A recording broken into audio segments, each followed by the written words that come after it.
bloodstained flame. Open road and nomadic plains.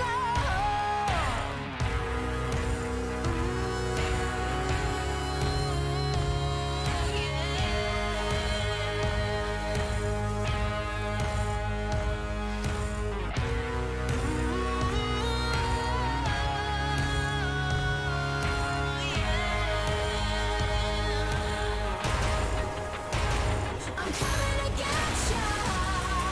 I'm coming to get ya. I'ma bring it in the firefight.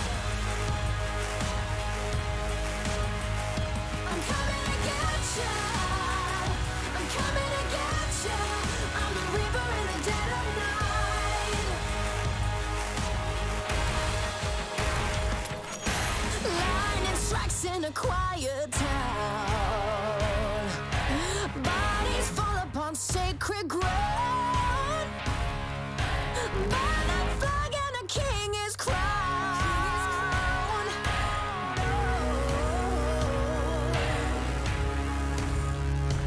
Coming to get ya.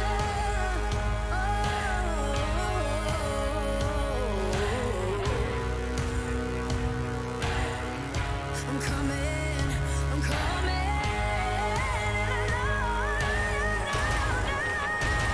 I'm coming to get ya.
see the world. Aren't we all insistent to be small?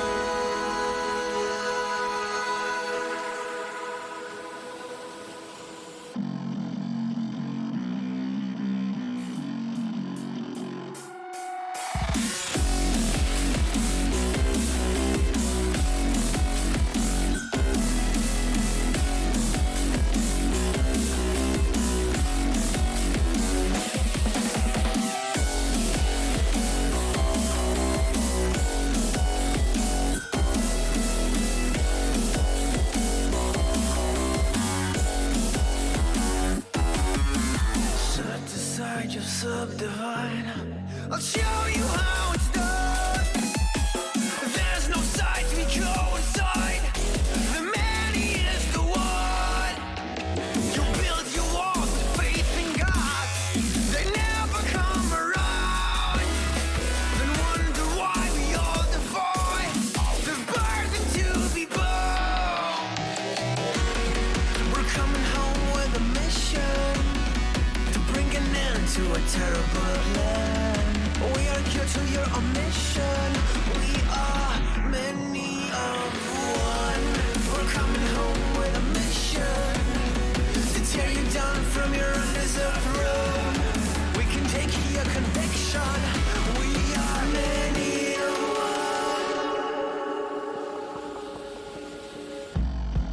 one. You may call it a virus, but we call it the antidote. It's an answer to silence. The future is here to revolt.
it's your destiny. Slay your enemy, raise a legacy.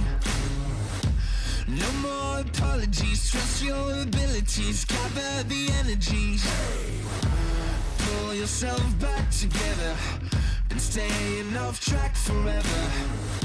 Child of the nation, will seek redemption. Time for salvation. Today is meant to be day of victory. Time for history.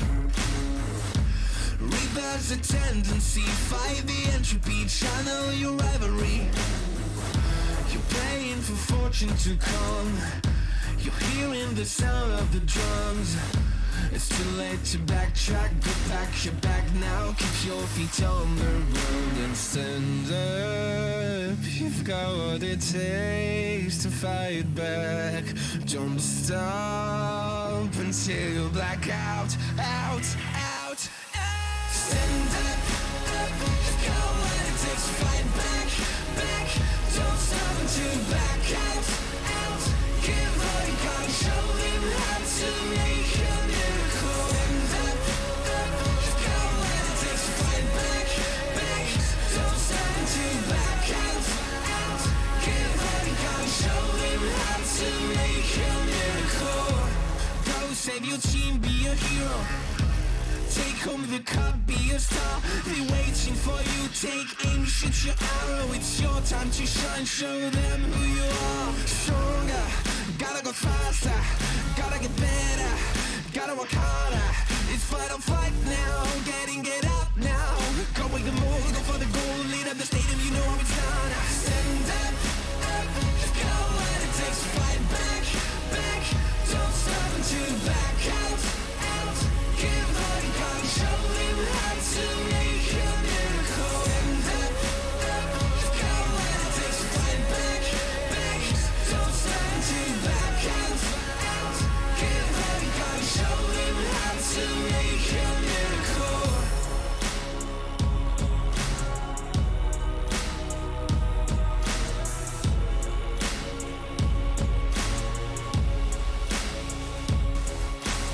Stand up, you've got what it takes to fight back. Don't stop until you black out, out, out. Stand up, up, you've got what it takes to fight back, back. Don't stop until you black out, out. Give all you got and show them how to make a miracle. Stand up, up, you've got what it takes to fight back, back. Don't stop until you black out, out. Give all you got and show them how to make a miracle.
ESL Pro League is brought to you in part by Gaming Malta, Intel, US Air Force, 1xBet, DHL, Monster Energy, Coinbase, Raid Shadow Legends, and CSGO Hub powered by Coil.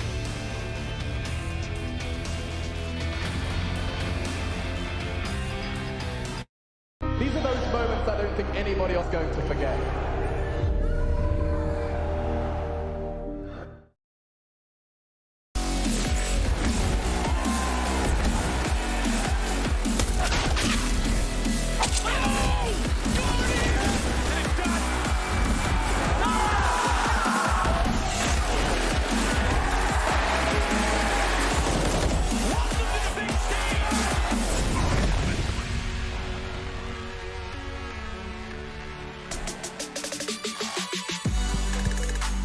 Welcome back, everybody, to ESL Pro League's season of 14. We are done with Group A. That all finished last night. We had all the games being played simultaneously, and now we switch the pages up. We flip them forward just a little bit and go through to Group B, but not before we recap everything that's happened thus far. Heroic came out on top, winning and grabbing the group and that quarterfinal berth. Vitality, not far behind, but did drop a match to Heroic, and the winners of the group, or excuse me, the winners of the group.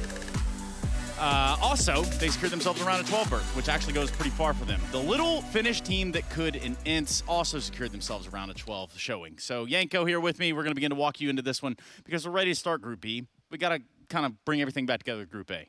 Is it only me who finds it extremely satisfying that the teams were like 5-4-3, 2-1-0, and then the opposite in the loss column? That's really cool. We never see that happen. It's kind of nice. It really is kind of nice. And that will be my analysis of Group A. Thank you. Thank you so much, Yanko. And of course, you can pay for that analysis. Yanko, what's your email?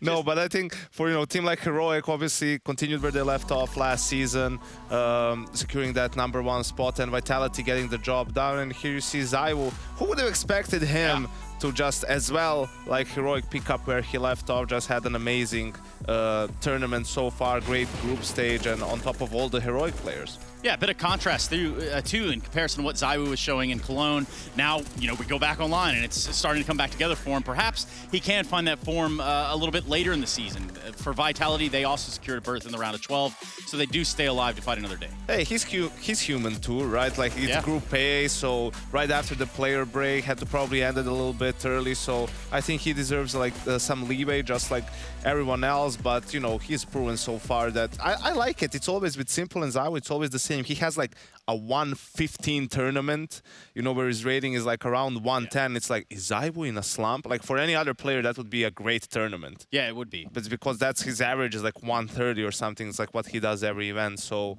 yeah, I have no fear for Zaiwu. Yeah, and that's a lesson on standards and individual kind of holding yourself up accountability. Zaiwu, come on, guy. Anyway, that's enough of Group A. I think we are just about ready to get Group B underway. Whoops. Group B contains many international lineups, such as the Europeans of OG, G2, and Sinners, or the CIS teams Virtus Pro and Forza, as well as the international roster of Complexity. G2 esports are known for their unique art of playing. With the addition of Nico, they have had a very strong run during IEM Cologne and became one of the 5 highest-rated teams in the world. The title of the deadly duo that once belonged to the old legends Scream and Shox has now been given to the Kovac brothers, Nico and Hunter. OG, on the other hand, made better results with their new additions, Flames and Nico, as they managed to reach the finals at IEM Summer. Force button approach, strikes back forward. Look at Flamesy, oh my goodness. Potentially a third. Yes, he climbs up the spray transfer and gets the quadru, the USP. Will the title of ESL Pro League Season 14 belong to G2, or could OG be able to snatch the title from the top 5 teams? If so, then ESL Pro League should be their event of the year. That's right, Group B, and look at all the names that we have situated on the screen in front of you. OG, G2, Fours, Complexity, Sinners, Virtus Pro. A lot of people look at this. Who the hell are the Sinners?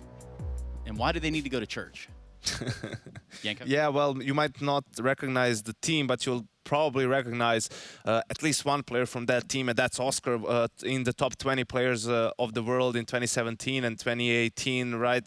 A guy who was always incredibly talented, like in terms of just, firepower. He would play in these sort of teams on the cusp of Tier 1, whether it's Mouse Sports, okay, for a while they were a Tier 1 team, or Hellraisers, right? And he would elevate them, really, but there always seemed to have been something out of place that couldn't really get him to that very, very top. And so just as we're kind of looking quickly at the teams within the group itself, we looked at a G2 who came in as the runners-up to Cologne. They, probably surprised a few people in that notion by itself. We also have an OG who got very upset, very sad days for the OG clan over there inside of Cologne and how that all went down for him. But then a little bit further, Complexity. Now that is a rough patch. Now that is a sad story. Yikes. I mean, unfortunately for Complexity, right, in the last year or so, they've just been constantly struggling with roster issues, stand-ins, right? Poison had to go on medical leave for an extended period of time. Then they make roster changes, and now Config with the unfortunate wrist injury, right? So they're gonna have, in a sense, like, if anyone's used to being in this situation, it's Complexity, yeah. Right? And NATO Safix, who's going to be there standing, has already been a stand-in for Poison earlier in the year. So, there is some familiarity there in a sense. So we'll see. I think there's still a team, there's enough talent on that team to still make a playoffs push. Yeah, there's also, when we talk about fours, I feel like this is a team that's been a little bit off the radar. However, they do come in as a replacement invite. They do get to come and play EPL. So good stuff for them. They do get that shot at redemption. However, it's time to celebrate, ladies and gentlemen. There's another thing going on today, being the 9th birthday of Counter-Strike Global Offensive. Woo! Wow. Nearly a decade of Counter-Strike Global Offensive, not to include all the other iterations of Counter-Strike. But Yanko, that's pretty cool.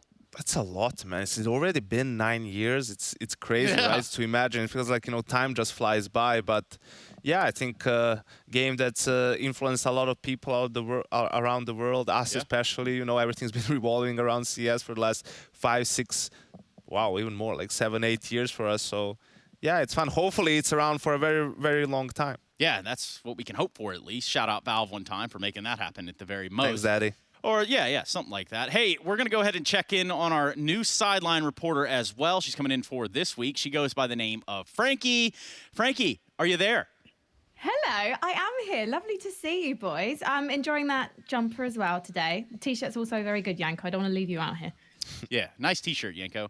Hey, Frankie, when we looked at Counter-Strike, when we start talking about, 9 years of it, I know you haven't been playing for 9 years. But what really captivated you? What made you say, hey, you know what, Counter-Strike, that's pretty damn cool? Well, when I was working at Twitch a few years ago, I used to have Counter-Strike on at my desk. I used to watch Intel Extreme Masters on at my desk and kind of started to sort of take notice of what was going on, hearing about things from the scene. I used to work with a guy called James Duffield. Remember him? He used to cover Counter-Strike back in the day. So he kind of got me into it, but I didn't have anyone to play with. And then I started covering CS, which I never imagined I would get to do. So I was like, right, okay, now I've got to take the training seriously. I say I take it seriously. I mean, I don't get to play that much because normally I'm actually watching other people play Counter-Strike. But we're getting there. You're never too old to frag. That's one way to log hours in the game, Frankie. Thank you so much. How are you doing outside of that? You cool? You good over there?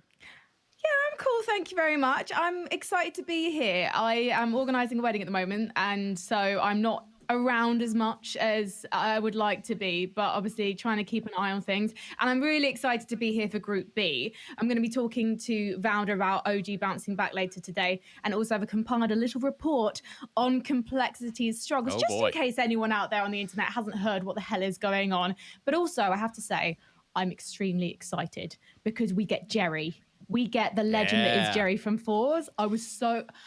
I felt bad for Renegades, and I wish that they were here. I wish we had room for both. But our loss of the Renegades is our gain in Jerry. Yeah, it's very true. Jerry, one of the shining stars coming out of the region. Hey, thank you, Frankie. I'll get you out of here. I got to do some more intros, so we'll catch up with you later.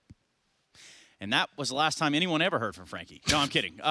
We have to intro our commentators. They want to call them casters time to time. I want to say commentators. It just seems more official, especially when I look at shoutcasters. Yes, shoutcasters. Go ahead and get your Winamp open and get ready to listen to Chad and Alex, who are standing by and ready to kind of talk about the game. Sprightly young gentlemen. First question I got for you here from this side. I'm going to kick it right to Chad. Chad, we're looking at 9 years of CSGO. Just before that, you were probably playing 1.6. Tell me how far we've come, man. Hello, Kitty. Bit of source as well. I think when people, if you didn't make the transition and you haven't been a part of a Counter-Strike transition before, you're leaving behind a lot, right? When you go from 1.6, you go from source, you go from everything you know and love. And when Valve gave CSGO to Hidden Path to make in the beginning, I think we all remember it was, the Bison was the best gun in the game. You know, the AK was trying to spray, it was ridiculous. Yeah, It was I remember all over the beta shop. footage just looking like a hideous bastardization of source in 1.6. It kind of missed the mark immediately, but I think we've really gotten on the right direction. Things are going pretty nicely If you now. ever wanted proof that, you know, time can heal all wounds, There you go. if you look at how Counter-Strike initially started in CSGO and how it's finished now, I mean, it's been a slow refinement into a very, very precise. That and reconstructive surgery. That too. Hey, I want to keep you guys around, but you're going to be doing plenty of talking, so thank you for coming on early. We'll catch up with you guys shortly. Wait, Trace, wait. What? Do you know what came out in 2012? Call Me Maybe by Carly Rae Jepsen and Gangnam Style. That's how long ago it was. Is it like that? Is that how they do that? Whoop, Yeah, Gangnam that's the Style. one. 2012? Yeah? Weird. Okay, you've helped me kind of put myself into the mindset of 2012. Avengers came out then. Yeah, I think I was playing Counter-Strike in the barracks in the Army in 2012. It was a terrible setup, and it actually sucked. But nonetheless, we've come a long way since then. Oh, sorry, there's a little bit of feedback there. Come a long way since then, and now that the birthday bash is upon us, we can also take a second to shout out Super Shiggy, who actually put together a piece of the music kit that Valve recently released, as well as a music video. So happy birthday, CSGO.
Yes, nice shot, my friend. Cheaters ruining your plays? I have eyes on the enemy. Bad servers stopping your shots? What you need is ESEA. Advanced anti-cheat to stop cheaters. And the best servers around, all with 128 tick rate. ESEA, the best way to play CSGO. Ladies and gentlemen, my name is Total Biscuit. I'm here to ask and answer one simple question. WTF is Counter-Strike Global Offensive? Will not be good. Hopefully get right. We'll do something here with the map. 1, 2, 3, 7. I can't believe my own eyes. We'll get right. Get this.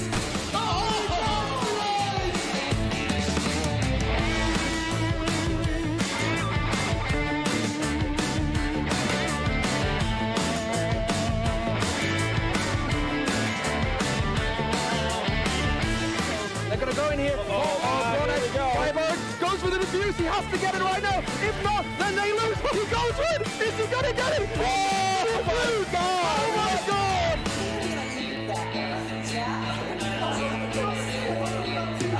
God. Great turn of events. Adrian with a triple kill, it's all an assist. As he loses this one round, and that's gonna be it. 16-14, the first team in history to beat NIP on LAN. They must be feeling happy.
We've been tested to our limits.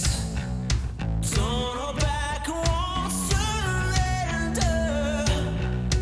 Take it to the edge of a reason. Never give it.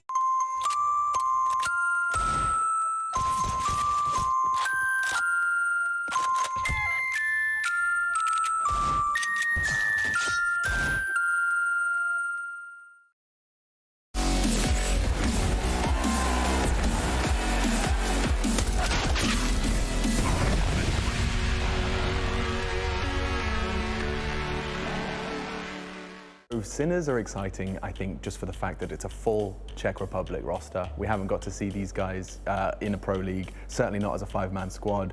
And it seems like they've all been reinvigorated by Oscar's arrival. Oscar, a seasoned veteran, everyone will know this guy's name and what he's capable of on the AWP, and it seems, you combine some experience with some newer, plucky, young guns. You've got a recipe for some success, and their world ranking rise shows that. I mean, from the start of this year, they've done nothing but rise in the world ranking, and now sitting comfortably in the top 30.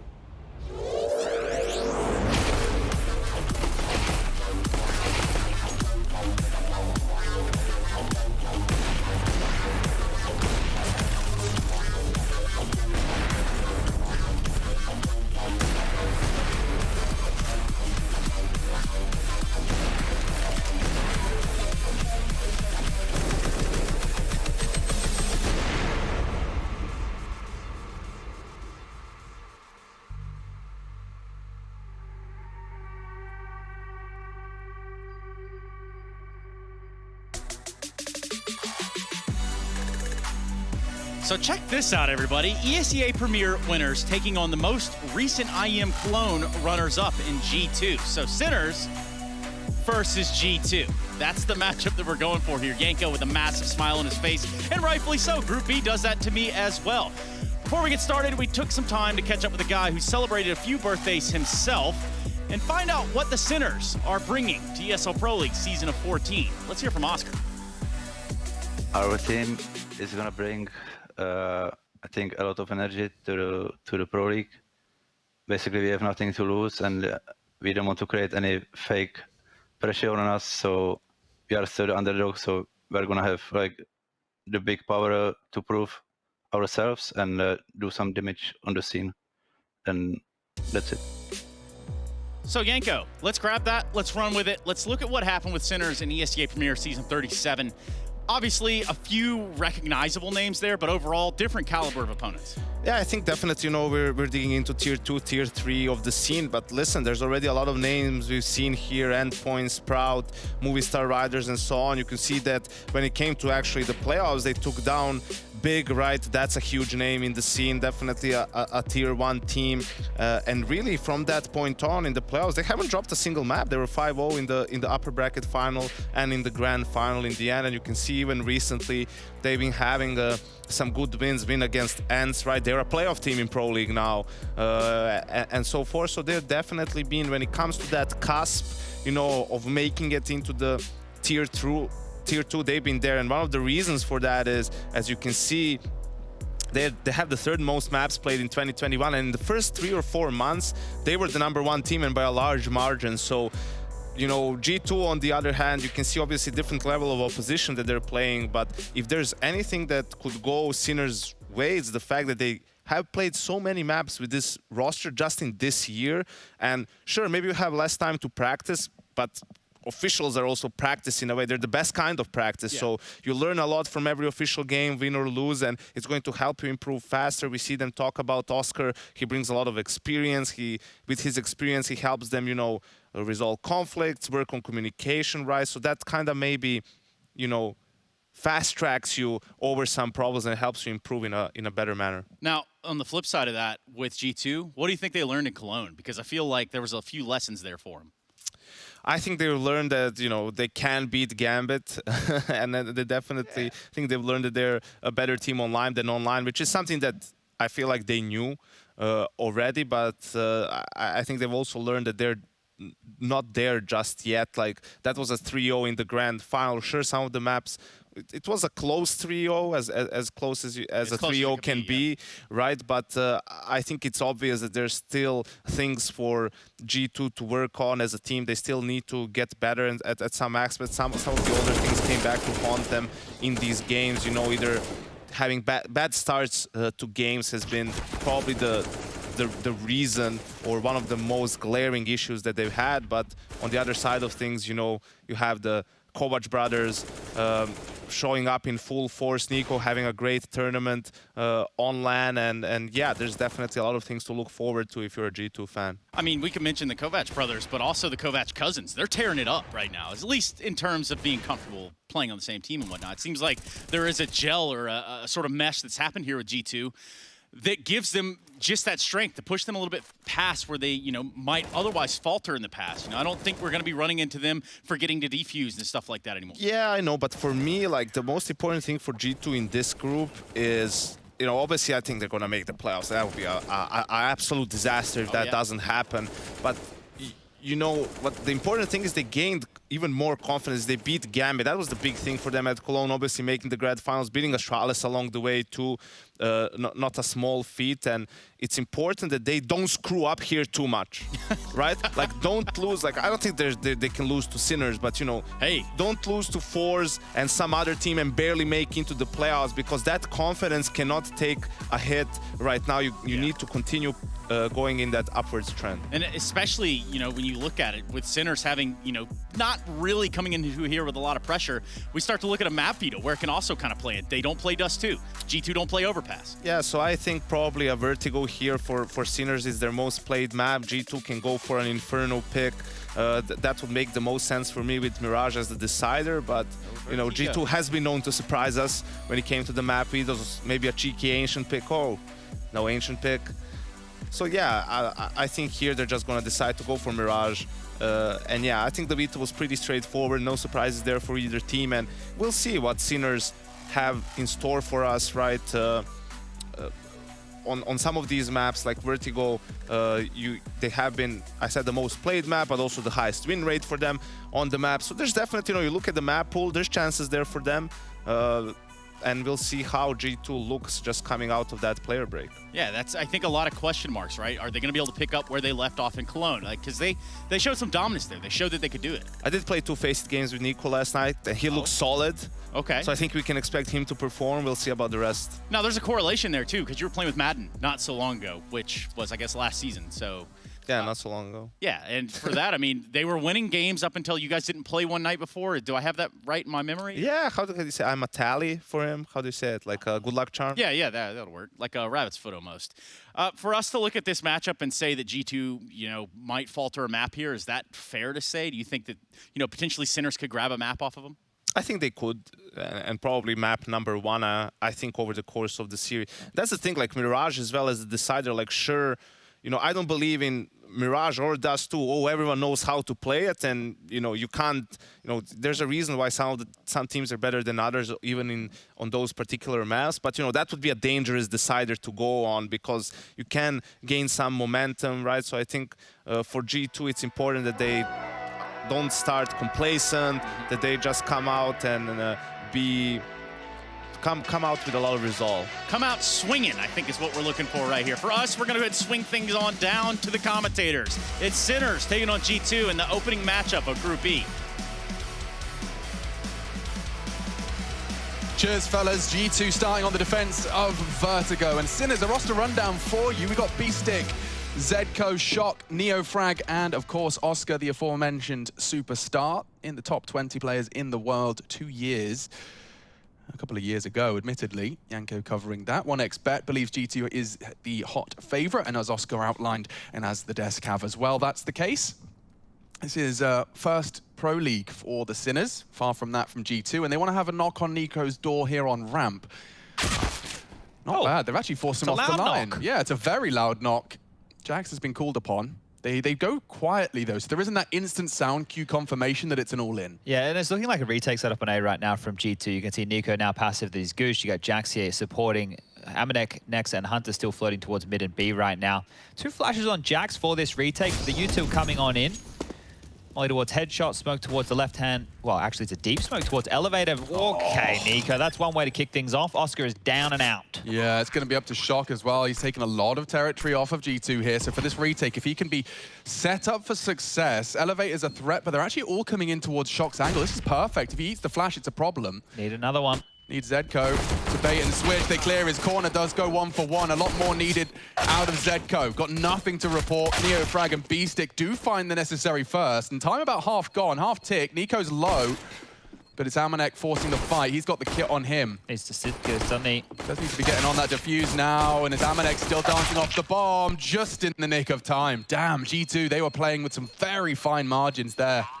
Got dicey for a second, but handled, right? That retake on A, especially with the way that Sinners funneled them all through the heaven position, right? The smokes towards elevator / connector, whatever you want to call it at home, that's fine by me, was forcing them to all retake through this little narrow doorway. What can he see? Just that slither, isn't it? Nice little shot there. Neofrag, everybody playing at home, if you want to be paying attention to who the names are, we're looking to bring the firepower for Sinners. It will be Neofrag alongside of Oscar. Those are the two who are going to pack the biggest of punches. We're seeing a force buy out the gates early here. Sinners have equipped with 2 AKs on those stars I just mentioned. Shock with the Khalil and Deagles for the rest. Something we've grown very familiar with, Chad, on G2's CT setups is their willingness to go aggressive. They have coordinated aggressive moves. You'll see Amanek lurking in front of the deep ramp smoke, playing aggressive, even pushing and denying that fork room. Well, can I call it fork room? I think we can. Box room? Well, look, there used to be a forklift there. Lower ramp. Fork ramp room. 50? 50 cent? 50. There's a big 50 on the wall. Yeah, the candy shop. The candy shop. Oh, Amanek's on his ways. Salivating at the mouth Stop here. Now then. Bomb's going B-side. And Jax just continues to jiggle and jump on those sandbags, so he'll be their early warning sign. Nexa, in the meantime, is actually just pre-aiming the potential boost. This B-bomb site to hold passively, it becomes such a mystery, right? They can boost up and jump up wood. They can do the little boost on the left-hand side to give them multiple angles. They can I don't know, mate. Watch Axel do it, and he just looks like 3 players. Yeah, but he's a bopper. Yeah, like, he is a we've bopper. seen Nexa get overrun a lot on this B-bomb site. Different lineup from Oscar there. We'll see how that one lands up. Nexa just playing by these boost boxes so perfectly. Flash, he's still alive. Need the trade. There's another on default. They weren't ready for Hunter.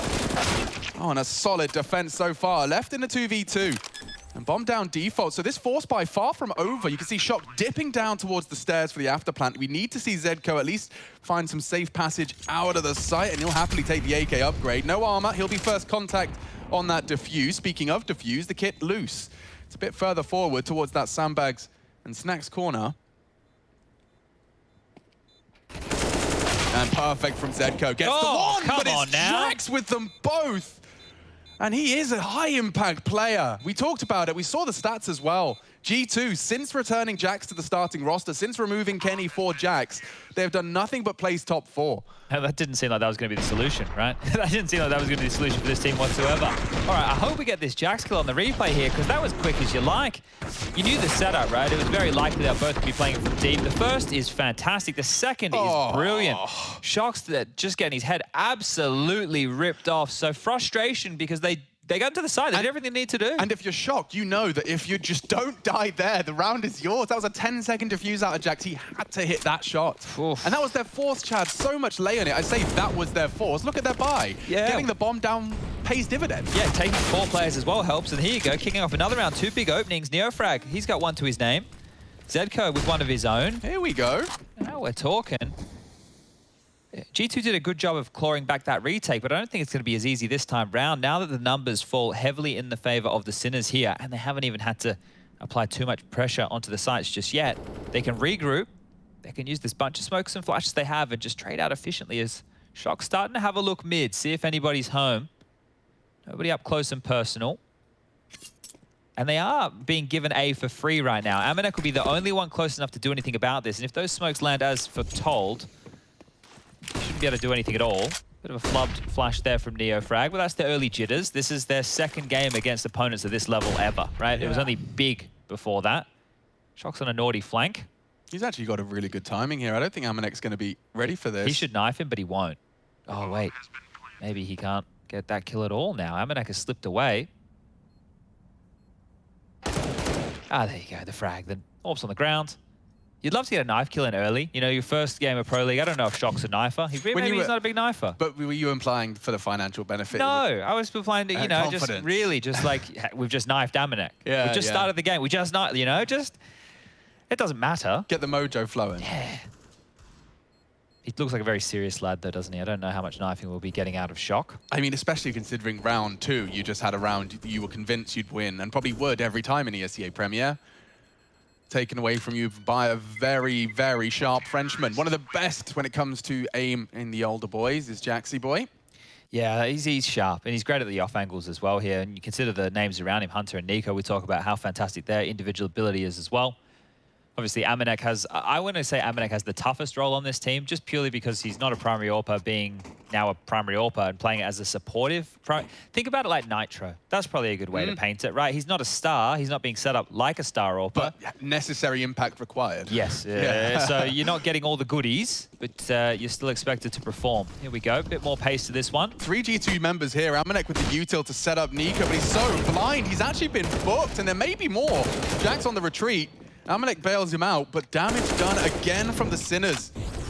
Successful wallbang. Neofrag softens up Hunter, and Jax is catching bullets as well. The boost, though, what a great response. The nade in response from them. This is crazy. There's more flying through the sky, and Oscar dunks onto Hunter. What a crazy 20 seconds. All right, catch that one. Wow. Boosts, nades, counter wallbangs, and Amanek feeds himself straight into the machine. This is winnable now. Nexus found Oscar during all of this. Zedko put low by Amanek's push.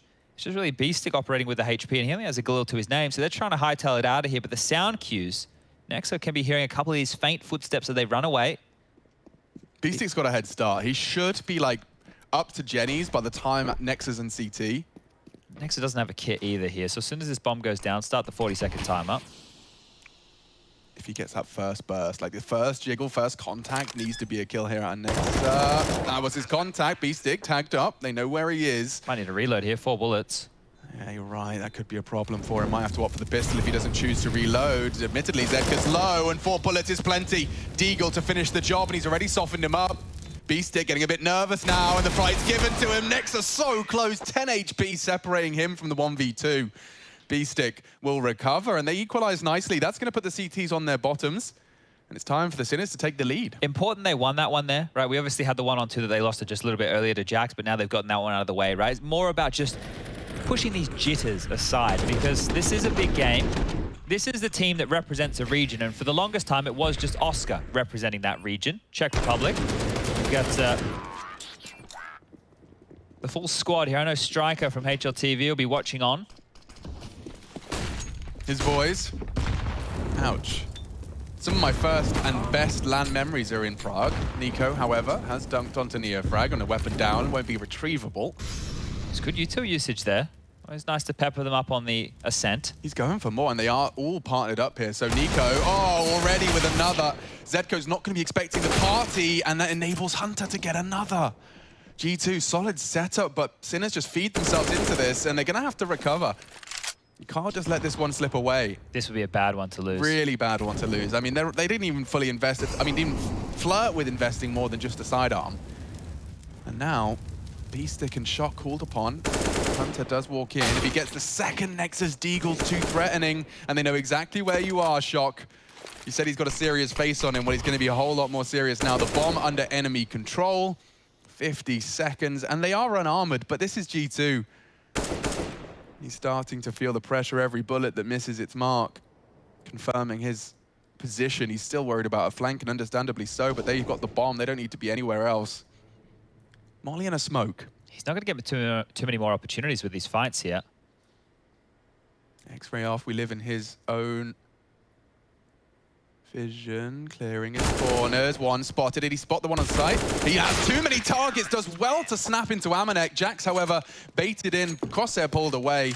And G2, they will take practically an eco. Yeah, the fight that he got with the jiggle from the Heaven player initially, yeah, that's almost a dream. And then once they just tightened it up, you could see there how passive they were, waiting for contact to take the swing, wanted to lure him in. And they managed to pull off exactly what they were looking for. So 3-2 is the scoreline. We're getting back into the action here. The replays, they sound pretty good. They sound like a solid juicy. replay pack. Slowed down as well. Get back into game audio now. I'm sure we'll be able to just change that fade up. Oscar has opened up onto Jax. NeoFrag boosted up, but could catch nades if he's not careful. Oh, they heard that. Nico heard that. Knows there was a dismount. Well, they have this number advantage here, and they're in no rush anymore, right? The faster players, they got caught off by utility, they got beaten on down, and now they're just happy to do the pendulum. Swing back and forth between these two bomb sites. Stay as silent as you like. Don't give away any audible information to G2 during all of this, and now set yourself up for a free B bomb site. Next is over towards A. Amanek was the only player who can respond, and well, with the AWP, he's going to get smoked off, and oh, before the smoke, Zedko runs out. He goes down. Now we have a 4-on-4, and a lot of utility for G2 if they want to go for this retake now. Boosting over the smoke, he slips off just at the most unopportune moment. Oh, they're boosting as well. This is a power position for Oscar here. It absolutely is. First time we get to see that T-side AWP in his hands, and it does seem like they are going to give it a good go. Maybe not anymore. B-Stick denies. Hunter and Nexa do not get any opportunities to voice their concerns. Amanek just looking for one on the way out and does collect. But hey, that's a lovely return to form for Sinners. That's what they were hoping for. It would sour the mood to lose rifles more than one. NeoFrag very close to that Molotov as Nico dumps his util to deter. Bang. Oh, Nico, you cheeky boy. Through damage and the nade, he's actually taken another AK down. So it does get very costly, and their money is far from safe. Chad, you're going to be just, as an analyst, as someone who's a fan of the finer things, yeah, you might have enjoyed that. That's great, right? They're obviously not playing to win the round anymore. Nico just doing as much damage as he can. You're about to see that damage reflected in the buy. So instead of them having AKs across the board, we're going to see 3 Galils, 1 AK, and an AWP still carried across. So they keep the big green, that's nice, but you'd love to have the AKs out instead of these Galils. Yeah, great catch. I mean, that was Amanek onto B-Stick as well. Don't forget, he's stuck around, just looking to make it as costly as possible, and they've actually made it a threatening 7th round here. G2-3, Sinners the same. Posturing B again, but that's where the AWP of Amanek is. You can see he's sweeping between all of the 3 options. He has a boost on the left, a boost on the right, and that stairs headshot angle. Oh, if they don't have a Molotov for quad right now, if he was just to hang around here, he might be able to pivot. He doesn't have anybody close to support him. So if you're Amanek and you're committed like this, you're almost hoping they don't come. But here comes the util. Oh, and catching B-Stick on the jump, dropping his own smoke to escape. Well, that's enough. They're running away. They faked them out here. G2 are completely rotating away. 3 of them just evacuated. Just working it out now in response, but Neofrag is up. Jax denies. Big frag from him. It's Shock, though, with the Galil. Puts some riflers down on their bottom. Bomb to be planted. Oscar's close. Dancing around with Nexa, though, in the smoke. Oh, and he's even tagging them all up. Oh, they'll finish them all off quick, as easy as that. Oh, I felt like there was some real hope for Sinners in that one, but it just falls apart so quick. These are the rounds that, as a Sinners fan, you really want to see them avoiding, right? The ones that they have the clear weapon advantage. We already saw them lose a pistol round earlier that Shock had to try and clutch on out. These are the ones that you want them to be putting in their back pocket and marching forward, because if they've converted those so far, this would be quite the commanding first half. Now, they're not out of this matchup by any means. We're still in the very early stages, and if anything, we should be questioning why G2 are struggling so much against the rifles. Right now, should have a little bit of a buffer. Nico with the secondary AWP. Takes down Zedco, and 4 Deagled Sinners players remain. I don't know if it's like my eyes just becoming older or the typeface that CSGO uses, but how close are you to calling him Zioko? At all? Just me? Like that D and that D and that O. I think I've just got bad eyes. I know what you're saying. Like, I can... Like, it's a very You want it to be more prominent? There's just a spiky corner on the O, to me. Yeah, look. Zioko doesn't really... Like Danoko, that's what I'm thinking about. You go, Glenn Coco. Yeah, we could do that with him now that Danoko's gone. Yeah. But yeah, it's not the same. Zedco. I wanted to do, you know, because winners are grinners is a saying. Winners are grinners. Yeah. It's not much of a saying, is it? Well, winners are happy. Yeah. That's a pretty terrible saying. I mean, that goes without saying, doesn't it? That's why we don't need to say it or have a saying. Okay, well, winners, is it not a common saying? Winners are grinners. It's not common, obviously. It's not, perhaps not in my household. Okay. Probably because there wasn't much winning going on in the Richardson household. Nico gets his 3, or at least 2. Nice snappy deal out of Oscar to at least put Hunter on the rebuy. Oh, he's thinking about it. All right. So they may have picked up the double AWPs out of accident, right? I know that sounds crazy, but because the kills that went down on the A bomb side before, Nexa just picked up whatever rifle was available. So maybe the double AWPs wasn't how they want to operate on the CT side. So with the option to pick up an AK instead, you can see just why they would go for that. 5-3 the scores read. And that was an investment there from Sinners. So we should be seeing another low buy round. Oscar will have enough to buy an AWP in the next round. He might maybe even just buy a flash for them to operate with here, because the rest of the players, when they get the 2,400 loss bonus into the next round of play, are not going to be working with a lot in a round like this. Nico just tearing them apart. Without the mollies, right, and all the flashes, it does become a bit of a shooting gallery. Now, if you're not too familiar with Oscar, he was fantastic once upon a time in Mouse Sports, was where he really made a name for himself. He was really, really good in the action with the AWP, right? Once they had done like a set piece and he's been able to get out, I thought he was very good in the thicker things. Yeah, I mean, my read of Oscar when I was casting him, I mean, we must be talking 2016, like as early as that, was he was always the playmaker. He was always the, like, you know, he can bail you out of a situation with just a P250 and an AWP on his back. I think at times when he's in the zone, he reads the game similarly to that of a Star AWPer like Simple and Zywoo. You know, like when he's actually in the game, when he can see through the walls, Oscar has the game sense to translate crazy rounds. Obviously not to the same extent. He's also, I would argue, just a personal read of Oscar and his story so far in Counter-Strike is that he's one of his own worst enemies in terms of the mental game of professional Counter-Strike. He doesn't have that superstar mindset like the aforementioned do. Yeah, the confidence, you don't feel like it's exuding from him, right? No, yeah, it's almost like he's kind of, he acts just as surprised as everyone else when he clutches up. But the thing is now with Oscar in this team, right, so going and now playing regionally after being in Hellraisers, he was Mouse Sports for a while, he went back to Hellraisers for a little while, he was even in Sprout, yes, the German Sprout, I believe. And now that he's back, he's doing it in a...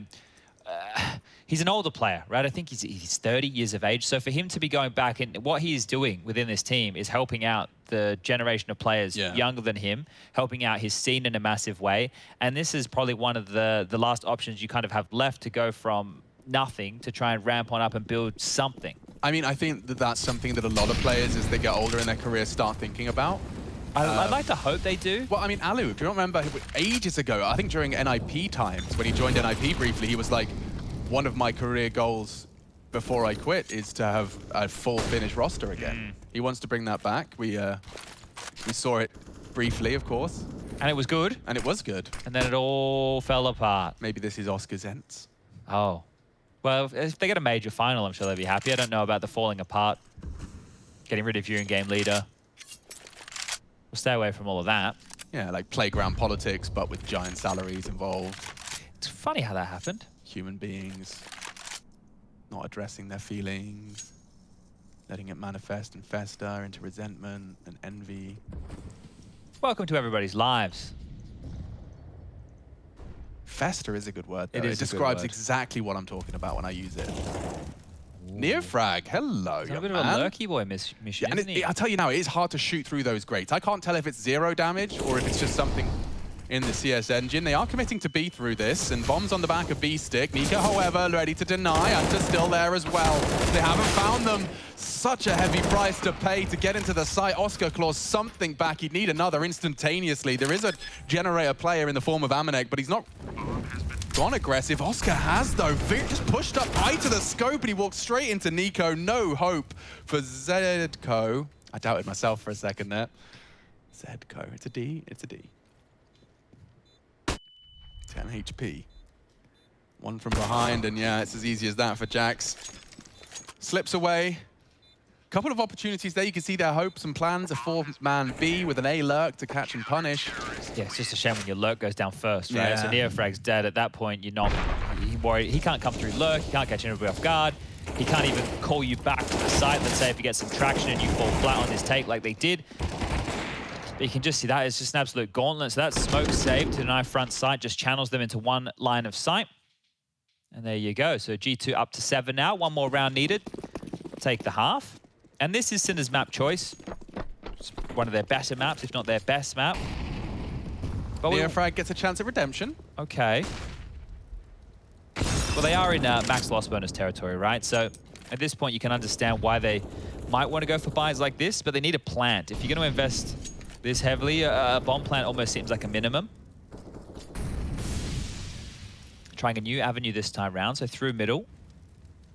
So they're gearing up for what could be a B split, just trying to punish the second letter of the alphabet.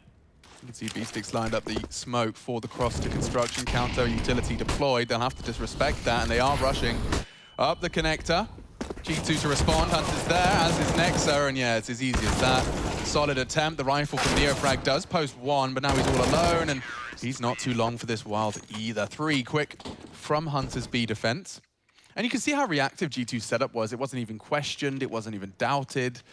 Nico responsible for middle. As soon as he loses vision, he calls upon the B defenders to react. Bob's your uncle, Fanny's your aunt. Hunter gets 3. Yeah, this position as well, to be front of the Jennies as opposed to behind it, almost acts as a bit of a shield for him, right? He can pivot around it. Now, Neofrag did manage to get a kill there, which means with the loss bonus, he can go AK head armor. It just won't have any utility. And, well, Oscar has gone for the AWP, and he only has 1 smoke. So that means that B-Stick, Zedco, and Shock are going to be the ones who are throwing all the nades. Now, they had success when they were getting these slower A maneuvers, but ever since they lost to that pistol upgrade and then that hodgepodge saved weapons with pistols around it, it's really kind of all been one-way traffic for G2. They've now managed 5 in a row. Within that 5 spree, there's only been 1 round with bomb going down. If you just were to be able to be where I am right now, ladies and gents, you can't because you're not in the game. But there was a patch of like 3 or 4 rounds there where it was 1v1s, right? 1v1s, 1v2s. Could have been difference makers for Sinners going forward. Here we go, back towards this A jaunt, Neofrag. Lovely find, and he's dipped away before Amanek can even have a voice into the contest of ramp. Slipping away. Oh, he's in trouble if they jiggle on the crane. No, never mind. He's the one that's the threat. And now with 2 frags on A, you can see why B-Stick is a little excited about the prospect. Wants to advance. Grouping up. Oscar, however, has been rumbled. They know Hunter's short. This is the flank though. He's not expecting it, but it doesn't matter. Hunter has a laser beam. He's playing a sci-fi adventure. Jesus, Rails 3. And there's more to come on the edge of the smoke. Neofrag pulls it back into Sinner's favor. Oh, it's a winnable round now, at least for Nexa. That was looking extremely unlikely. I cannot believe how much damage Hunter's just done. Yeah, but Shock, the poor guy has been beamed by Jax. Hunter's caught him on a flank. He's not had a very confidence boosting opening 12. Now, Nexus on the right side. He's got the kit. He's got the weapon. How does he play this? Peeks into Neofrag, and that will be an important and impactful quad kill out of Neofrag. Opened it up, closes it down. Yeah, good stuff from him right there, winning it single-handedly. And that was just walking towards A, right? They were just given a couple of opportunities, and when those fights come your way, you have to convert them, and they did. This is the first. This from Hunter was absolutely wild, right? The fact that he was able to flick on over for that kill onto Shock. It felt like he had nuts. An age to readjust into Shock, but we were watching it from Shock's POV. It felt instantaneous. Oh, very valiant attempt from Hunter. Yeah, could have been a real smashing highlight, but 8-4. This could still be a very competitive half for the boys if they can stabilize now. This round is going to be very telling. You can see the immediate response to losing the fights over towards A. They've just gone and barreled down ramp. They have 4 players over here to make sure that there can be no contest. But Sinners have got what they wanted. They have Nexa currently isolated over towards this B bomb site. He's just dropped out his smoke at 1:24. Seems well timed, no? Yeah, and hopefully at least info is taken by the other G2 members or somebody starts rotating. That's not enough to deny, is it? So that one smoke and they're already starting to backpedal. I think they're just worried that someone's pushed ramp for info, right? Wow, this is going to get very scary because the bomb is with Neofrag right now. Jeez, that smoke has genuinely channeled them back. Unless this is just a util dump, confirms that no one pushed up. Orp fires off a shot and dumping his own util. That's confirmation. Like they have to go B. Yeah, it feels like that's the... Ooh, tagged him up. On the off angle, I think it was Oscar. The second smoke deployed on B. Now they'll have to walk through that. If they want to set up a boost, they can do so. Well, G2 are between two minds as well right now. Like, they just rotated over, now they're rotating back, now they're rotating back over. So Nexa, I think he'll be on his lonesome when this hit comes in. Hunter doesn't have any utility to help him here either on the rotation. Yeah, Neofrag's looking the wrong way. Next is in a prime position to deny, and there's a second bomb delivered to his doorstep. 3 on the lockdown. Oscar left to clutch 1v5, and it's just too much. So Nexa, that's a couple of times we've jumped to his POV, responsible for B, and he's thrived. Hunter's done it before as well. It shouldn't be easy, right? It should not be easy. And he just had a lot of confidence there. The fact he only took the fight on the right-hand side of Tetris as his teammates covered off the mouth of B main. Great stuff. G2 get their 9th, and that could have been a back-breaking round. If Sinners grabbed that one, money for G2, questionable, and maybe a chance for them to go 8-7 on the half. But now, let's see, can they stop G2 Esports from getting double digits? Pistols out for one more time. One way, yeah? Looks like it. You want someone to be peeking over it, though, if you're dropping it, right? Yeah, those deagles can get pesky. Oh, that's pretty pesky. The head of the smoke, all right. I'll use it as the one way. Nexa just pushes forward, takes 2. This is unraveled already. Right, so I don't know what they're supposed to do. Beastick's got 30 HP and a dream. He's not going to get past Hunter. Next is just like, oh, wait, is that a smoke for me? That seems nice. Thank you so much. Let me just get in front of that and kill 2 of you, shall I? Jax has slipped through spawn, T-spawn that is, and will have an opportunity to strike with the knife in between the shoulder blades should he continue to walk.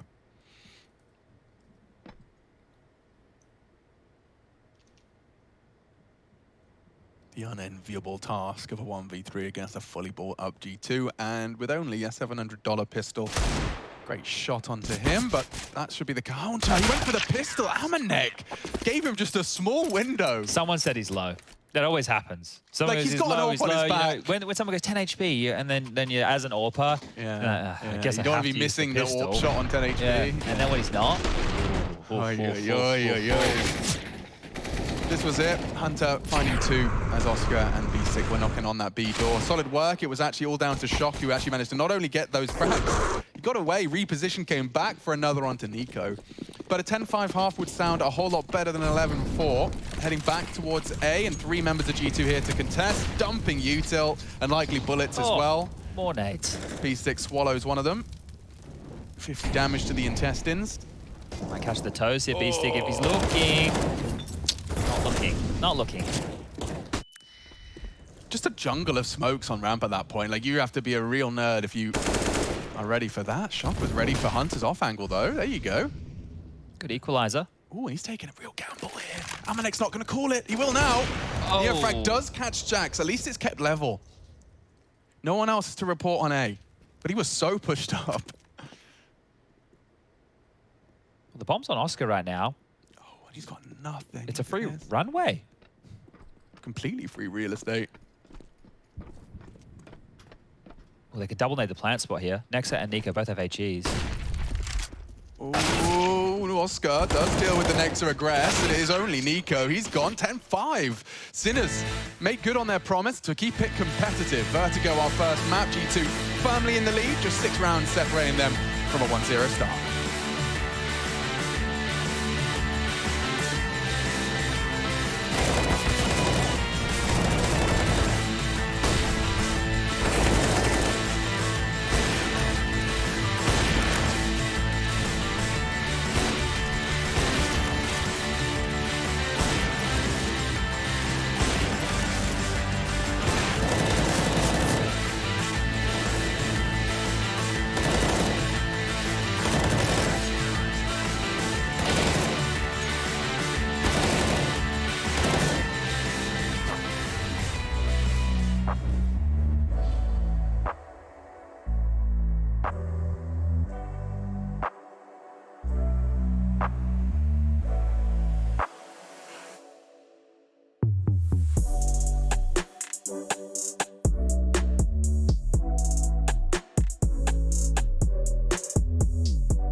What's your favorite name out of the 5 on the Sinners team, Chad? If you had to choose, because like, there's something to be said about B-Stick. Yeah, I can see where you're going with it. There used to be a guy in Western Australia in 1.6 whose name was Shock. And he was a cool dude. His name was Steve. What was his brother's name? I think it was Michael. I think we all knew a Shock growing up. You know, like there's a couple of Shocks that made it. Yeah, there's a couple that didn't. Everyone had a Shock. Newer Shocks. The WA Shock was pretty good. He played for 23, the best team in the state. And let's see, boy. And Nico battle and win out on mid. He even dinked. Oh my God. Shock's going to feel hard done by there. That was through the box. A quick goose just as he tucked in, and Nico finishes the job, puts the kit on the floor, and likely the round and the hopes and dreams of Sinners as well. Just a wall of smokes. Yeah, just on his own. Just a standard wall of smokes, no issue here. Hey guys, we're middle. I have mid control. Or are we, as we plant on the A bomb side? It's all a ruse. Yeah, pulled Oscar away, though. Nicely. 17 kills. Huh. How'd that happen? I think it was the B defense. The Kovac cousins just kept showing up, and we were just like, felt like you had just another day in the office. Yeah. Well, it is just another day in the office for us right here.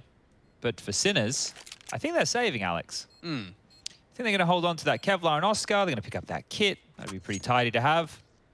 Couple bits of utility. Yeah. All right, good pistol round. 11-5.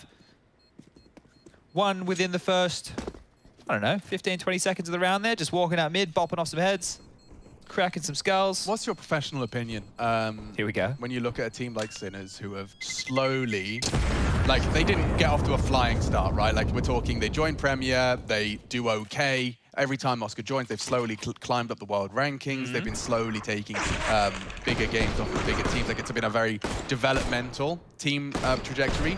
Do you believe that there is, you know, a team could dust themselves down and do the full kind of rags to riches story? Or do you think it genuinely usually comes with a lot more politics and just roadblocks?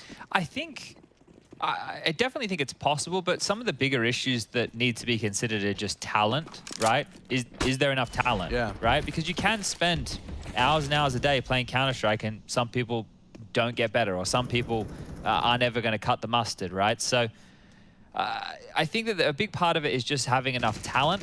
Another part of it is obviously getting everybody on the same page, understanding how you want to approach the game, and then having the support to be able to do that as a full-time thing. Like, I'm trying to run a parallel with the new Zentare's Woxic team. Eternal Fire? Eternal Fire, thank you. Yeah, but I'm trying to run a parallel with that. You know, like, if they were to get off the same trajectory as Sinners and then fall off, I mean, I guess this talent becomes the conversation because they've got more known names. Yeah, and we know that Woxic and Zentare's can hang with the big boys in Tier 1, right? At least historically. That's evidence, yeah. Calyx has always been on that cusp as somebody to potentially deliver.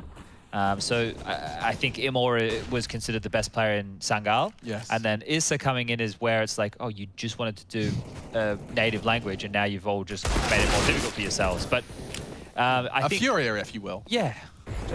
We'll see how that one goes. If Issa can learn the language, that's a great little nade right there, isn't it? Tidy stuff. Yeah, maybe that's softened him up for these Deegs. I've got some hope for this round. Yeah, the time as well, seconds. likely. G2 are full committed to A, and they're being very loud about it. Zedco's already on the rotate back in, and that's the first. Neofrag threatening, double on the Deeg, desperately scavenging away what he can. Oh, they've done it. And just like that, the round does peter out for G2, the power of the Desert Eagle. I want to save these Galils, boys. You're not winning this. Yeah, and this is exactly what G2 did to Sinners in the second round force of the first half. Deagle's on A. Deagle's on A, and they're going to scavenge what they can. I reckon they might get a couple more weapons here if Jax doesn't make it costly. There you are.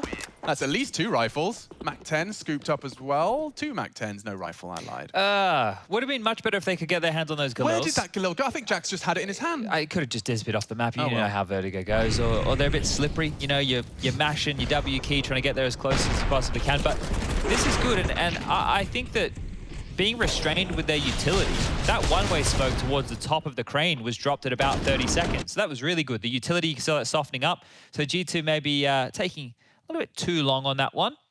But Jax is his biggest fan in the background. I wanted to get that one out early. Fair play. Fair play. That was quite tidy there as well. So attempting the boost over the smoke, immediately denied. A nade, some bullets. And G2 find themselves down 2 men, and it's going to be a few more as Oscar's on a little bit of a mission of his own here in the lower halls. He's about to find one over towards A. Max is gone. A called clear, and high alert towards middle at this point. Oh, well, there goes the rifle. And Jax faffing around, trying to pick it up, loses his life as well as the AK. So solid stuff. Sinners will get some upgrades and, of course, upgrade their rounds to 7. We can have a real conversation now, though, because this should be the 8th, right? At this point, G2 need to take an economical, right? We're not going to see too many investments past maybe a P250, and that's a very big maybe. And at that point, scoreline sitting at 11-8. First gun round rolls around, they're able to convert that. If we're going to be looking at a 11-10 scoreline before we know it. So let's see. Can Sinners not trip over their own shoelaces here? This is just the Glocks.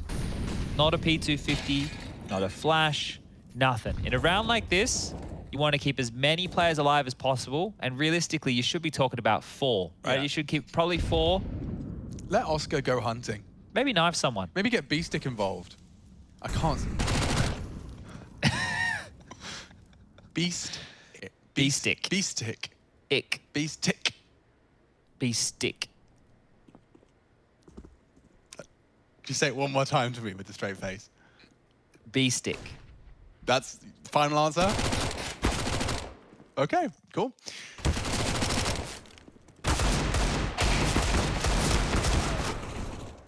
The SMG's got the majority of those frags. It's one for Beastick.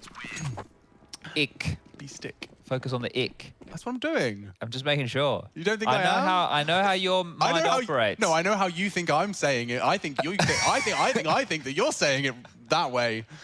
Beastick. Tick. That's what I said. There you go. Right. You've nailed it. Thank you. I was concerned for a minute. I hadn't. You've been crushing it. Phew. Round 20, map 1, Vertigo. Now, this was Sinner's pick, and as Chad has highlighted, the 8th was a guarantee. If they can make this one count, we're cooking with some gas for a competitive first map here. And maybe a barbecue. I wouldn't mind a barbecue. And some snags, a couple bits of steak. Snags. Is that sausage? Yes. Ah, I'm starting to become more roastianic with every minute I spend with you. Well, this time round, they've been able to get this ramp control pretty quickly, and a bucket load wasn't thrown from Sinners. So they're more than happy to play transitionally, and Neofrag flashed forward. I like this approach from Sinners, right? They haven't gone to all-in. They're more than happy to play within this limbo, and a lot of teams hate this because you're hoping you're feeling the timing's a little bit better than the T's. They could walk into it at any moment. You're trying to feel and read the game. You're trying to flash. You're trying to smoke.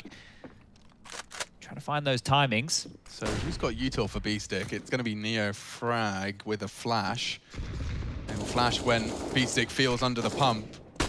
That's the flash. Nothing to report. Okay. Oscar's up next on the short side. Nico, they're both the Kovac cousins, can peek together on this one. Nico draws the fire. trade. Hunter needs the trade, and just around the corner, he gets banged out. Big play from Hunter. Doesn't lose his target, doesn't lose his mark.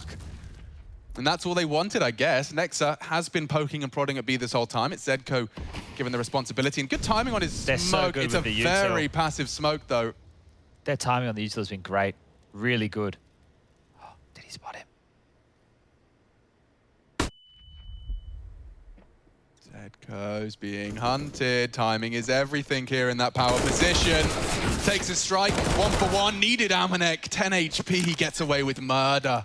And that would have been a very different round had he not flashed in. Would love to have found Amanek there. I think he spots out Jackson, does chip away at that health ball. 50 bullets left, excuse me, 50 health left for Jaxie boy.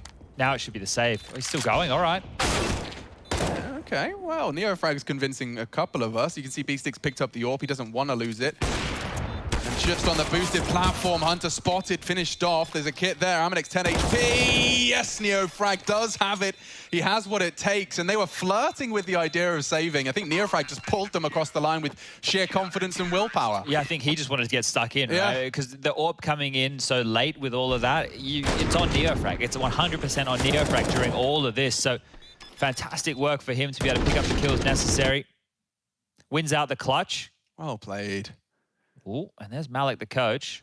Ooh. Not happy with how that one fell apart. Just move the microphone away from my mouth for a second. It's always wise. And this is the conversation we were talking about, right? If they could win this gun round, now it has to be likely another half buy, or we could see an all-in, right? G2 right now, 5K for Hunter, 4.6 for Amanek.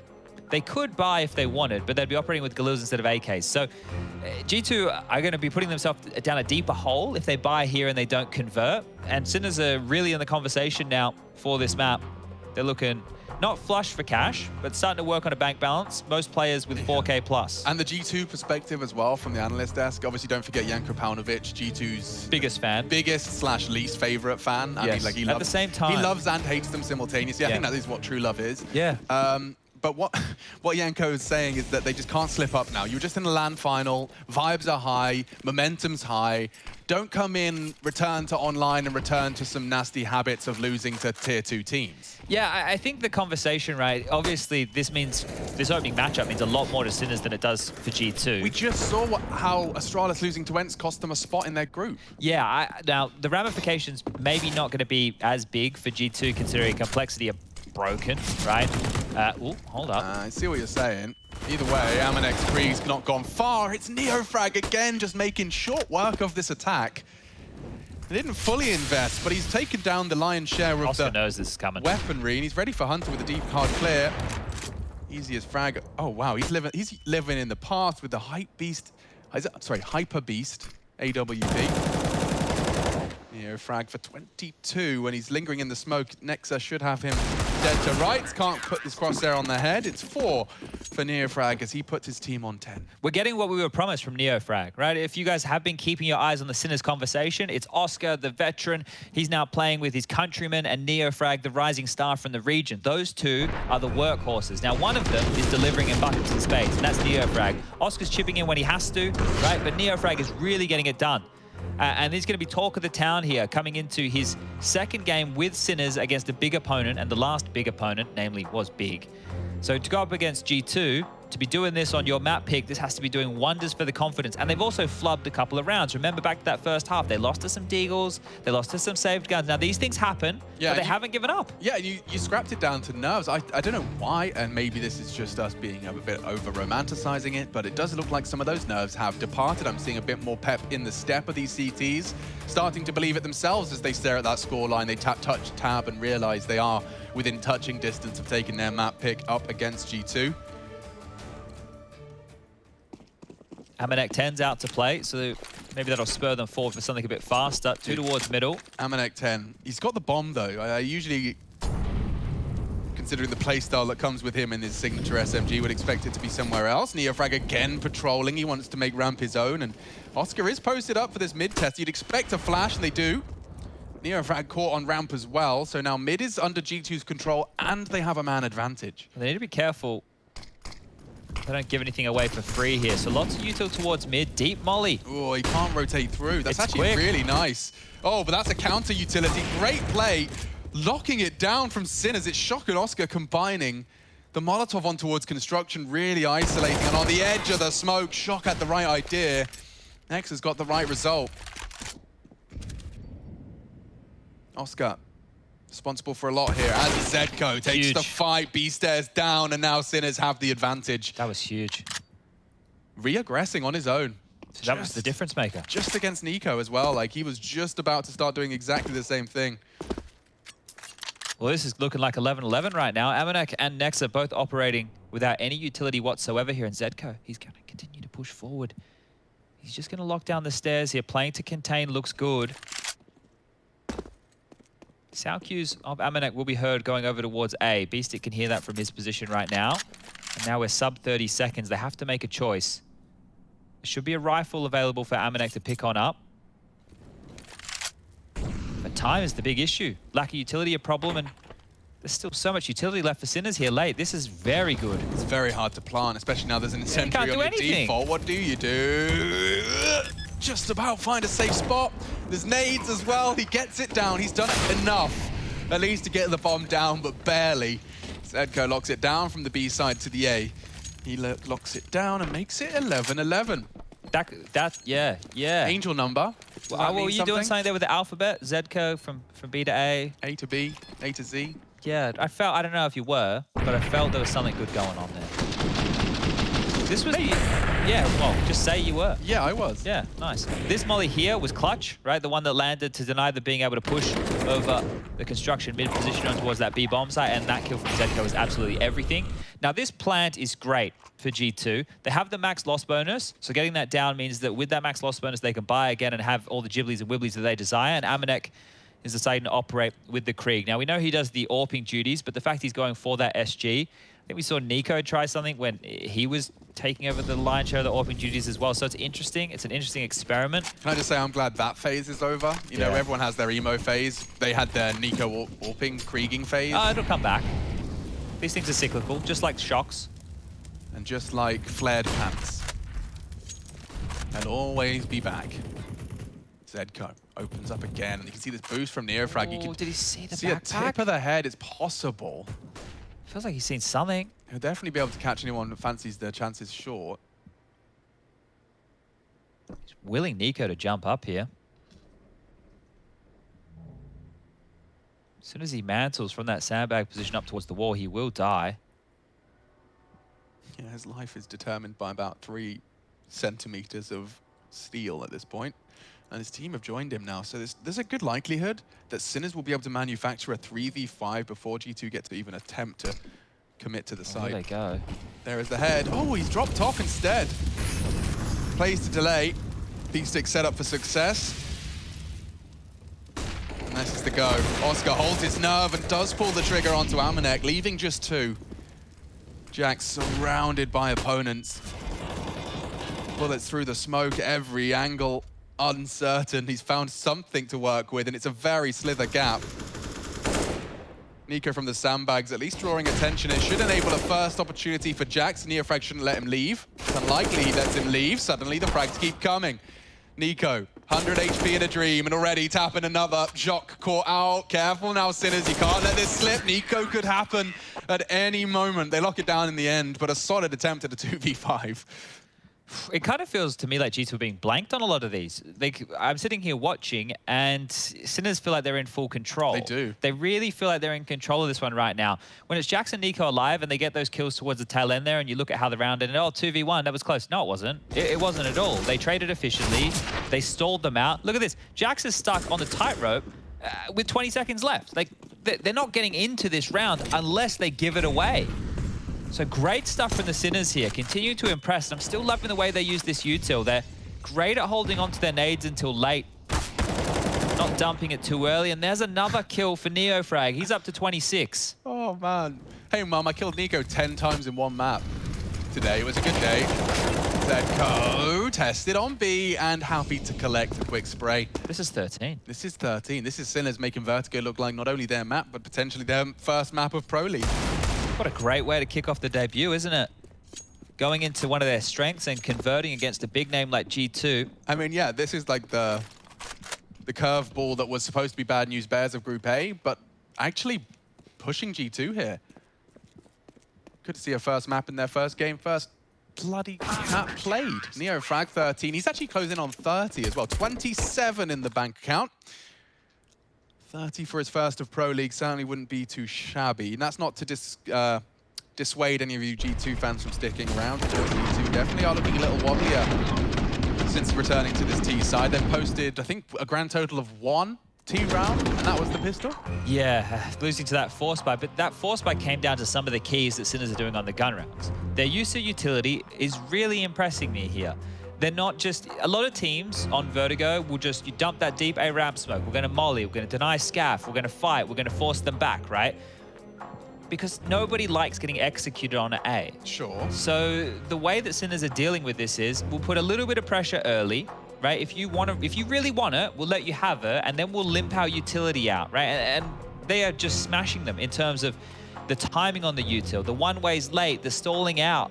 That mixed with the way that G2 are approaching with this pace, it's just leaving them in positions where they can't really respond.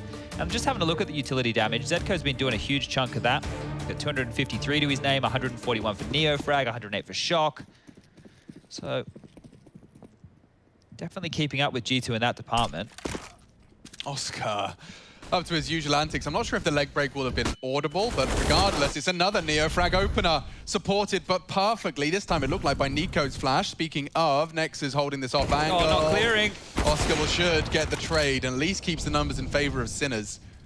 But look at this. They actually reaggress as Nico walks up short. So Amanex all alone does well to find one. Neofrag keeps it level, but is he aware of short? Nico dipped out of there, so Neofrag lives on, and we are still in that man advantage. The trajectory of the incendiary will help. Jax and Nico up against the door. Not a single smoke to play with, so Neofrag will have sight. They just want to peek as well. They could flash, they could molly. Go in contact here. Holding his nerve, holding that tight line. This is looking very bad for G2. Mantle's up at the perfect time, and Nico's gone. This is going to be 14 unless Jax has got some magic left to display here on the stage. 48 seconds. Neofrag wants to clear him out. Nice shot out of Jax. Very quick adjustment from him.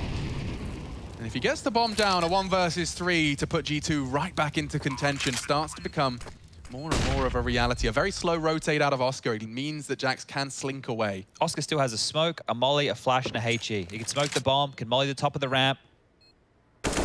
Oof. Jax is taking these fights. He's taking all bullets. And he did shoot Oscar through Shock.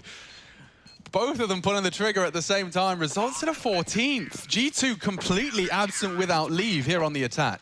That almost lined up for Jax there. That almost worked out perfectly. But the fact that he's willing to take those fights against two ops, look, you had to take a fight at some point.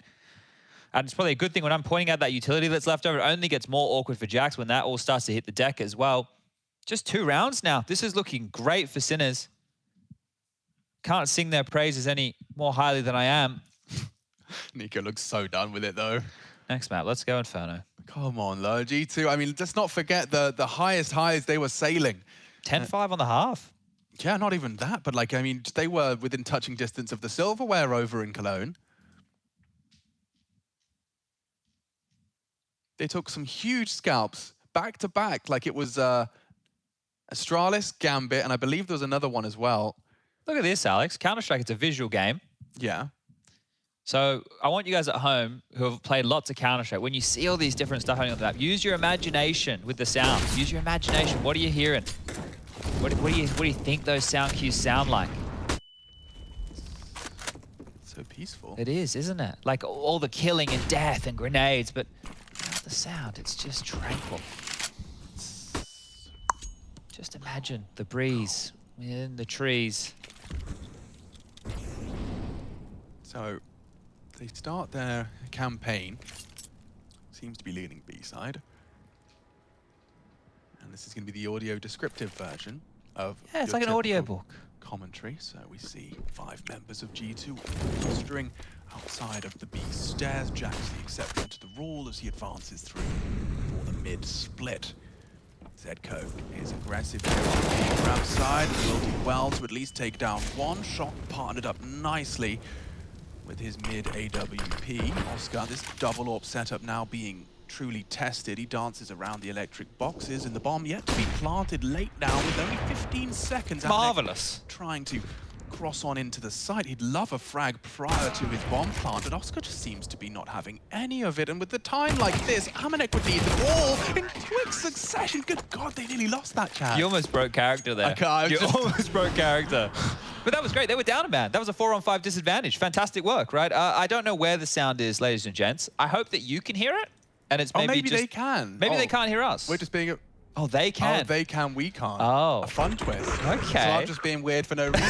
Sorry, everybody. Oh, there we go. That would have seemed very strange for everybody at home. Oh, we just did a weird, like, kind of... On an important round there. Yeah, 15. a super important round. We did like a slam poetry session because we couldn't hear the game. Sorry, guys. Sorry about that. Yeah. Yeah. Okay, well, we hope you enjoyed regardless, because I'm loving this. This is fantastic. Oscar as well, he's found his impact here on the CT side with the AWP.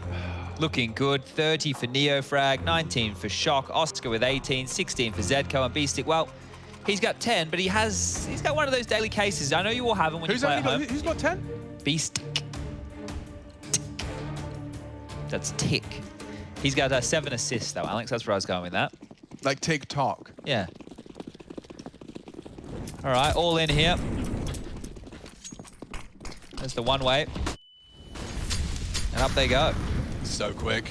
Next up, does not relent. He will now, it seems. That was enough.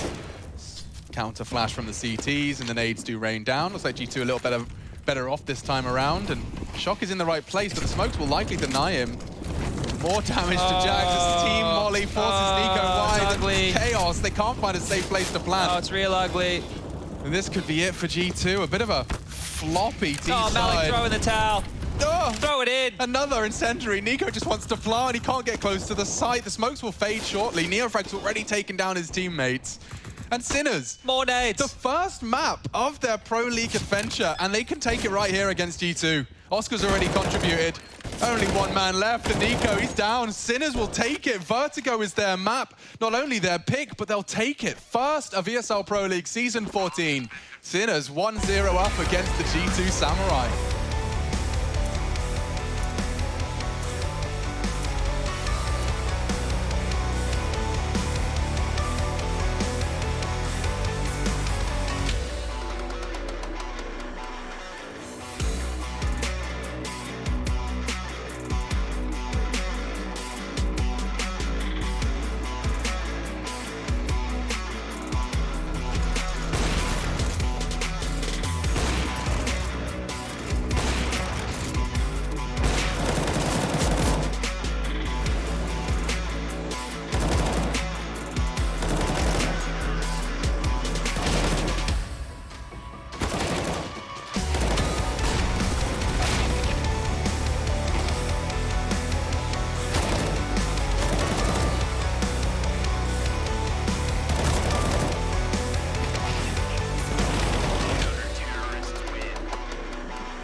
charges in, doesn't check. What inhuman reactions! Defuse is coming in. He's still going. Oh, just about gets it as the flames come in. And look at the little dance of happiness. But Snacks is walking around and just walking in a Snacks wonderland. He gets himself a hat-trick of frags. He waited, and then he finished off the job. He's going to get caught in the corner, though. Gets a running shot on a Neo. Gets a second one. Soxy's making it happen. A third one. Soxy. The board.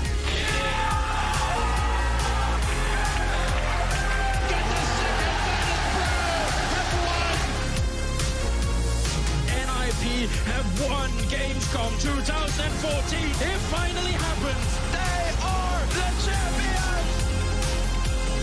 The frag rip. It's up against Exist. Swag delivers. Can you believe it? That is sensational from Swag. Team Dignitas, they've got the smokes down to cut Cloud9 off, and in fact, they're going for huge plays. Dupree! Quite a while here, so Hiko and Sean, that's a good kill from Hiko, but they realize Dupree's still in there somewhere. They're going to try and go for it here. They want to go all in. Hiko comes in with another kill, and back to a 2-on-2. That bomb so far ticked. They got to move quick right now. They're going for it. The defuse is already happening. Hiko, are you kidding me? He's going to go for it. They win the round. Hiko! I can't believe what I'm witnessing right here. Oh, Wow.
Well, in a shocking turn of events, it's Sinners picking up the first map of Vertigo, and boy, did that second half not look so great for G2. And I think the easiest way to really sum this up would be, Nico, are you kidding me?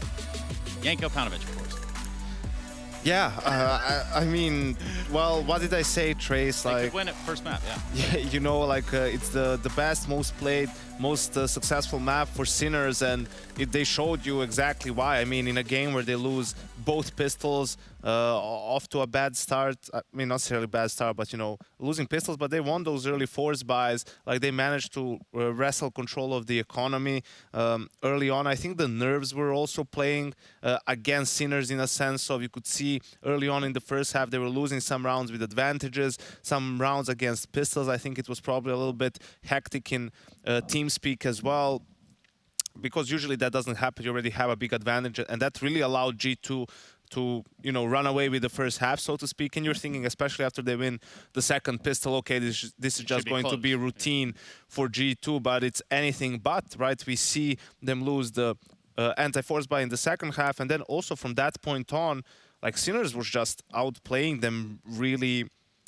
strategically, in a sense of, sure, they were putting a lot of emphasis on that ARAM fight, as all teams do pretty much in general, but what they did a lot and where they found a lot of success was slightly delayed, like not even mid-round, but around the 120-minute mark, like they would just re-aggress towards ramp, and that caught G2 off guard a couple of times. And especially when we look at our Air Force aim head high to high, or head-to-head. Man, that's like 4 days in a row. I somehow fumbled that one. But the point is here, if I look at NeoFrag, I'm looking at his stats. My goodness, he showed up in a big way on Vertigo. Oh yeah, absolutely. He was the standout player. And just give me a second to check something real quick. I don't think he was on more than 10 kills. So let's see. First half, he was on 10 kills. And then on the CT side, he was 23 and 4, 140 almost ADR, 2.5 rating on that CT side. So definitely the player with the highest impact for his team. And, you know, we spent most of the pre-match talking about Oscar. And, you know, he's super experienced. He's great. He's the main opper of the team. And he didn't really have to do all that much on Vertigo for his team to take the win. So that's where it gets scary for G2 is, sure, like Inferno, I would give them a solid advantage on that map, but looking a little bit more forward into Mirages, potentially the decider, you know, if Oscar can really, that's where he had some of his best performances even, you know, if you go all the way back to his Hellraisers to Mousesports days, like Mirage was, where he was lighting it up really alongside Train. So that's where it gets kind of dangerous. And just for G2 mentally, you wonder where they are right now. Is it just one of those things where it's like, yeah, first game of the day, it's early, right? It's their pick. You know, brush it away. Let's try to get back into it on the second map. But the problem is, like, you didn't win a single T-side round. Like, that just paints a bit of a picture and like just leaves a sour taste in your mouth that you couldn't break that wall, you couldn't break that defense of a team like Sinners, right? Like, I don't mean anything, I don't want to take anything against Sinners myself, but you know, if you're G2, you're coming into this game with the mindset of we're just going to bully these guys and, you know, we're going to win the game no matter what, and then everything kind of goes the opposite way for you. And Yanko, I think you nailed it spot on right there. For a team like G2 that's got, you know, all the experience in the world, we go into that second map. Is there a tilt factor that might come into play? Well, I would like to think they're mature enough and experienced enough that they won't necessarily tilt, but, you know, whether some of that frustration will be palpable or not, that's a different thing to see. It absolutely is. Ladies and gentlemen, we are in for a series, a real treat here. We're going to be switching things up and going to the next map. G2 down 1, but not out of the series yet. You're watching the ESL Pro League, Season 14.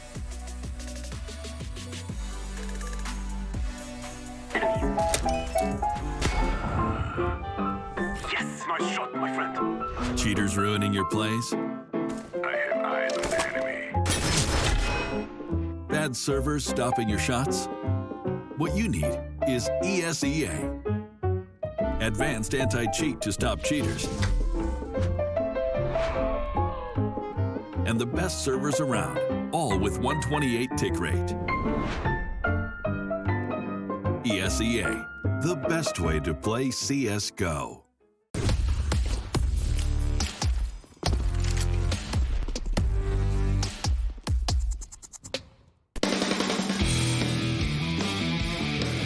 Hey Future Pros! Retaking the B site on Inferno can be pretty tough. However, the Molly or Incendiary I'll show you all today will help clear out one of the little hidey holes a T could be in. To throw this Molly, secure runes first. Then get into the corner next to the sandbags.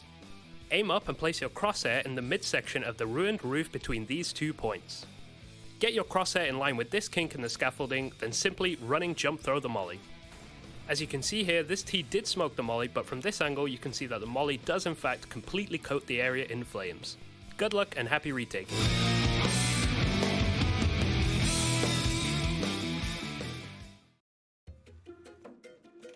No, what the fuck? Wow, what a lucky Yama, man. Wow, scheiße, Schlag, geklüft. Une patate, elle va mettre des patates, frère. Ouais, mais ok, ouais, it's a monkey D. Luffy. What is this arm, bro? I'm far away, bro. Ok. Freestyle. Coupole. Hop. Esquive. He's the pit. Ama, we don't hear you, man. Ama is mute, I think. Oh yeah, I was muted. Yeah.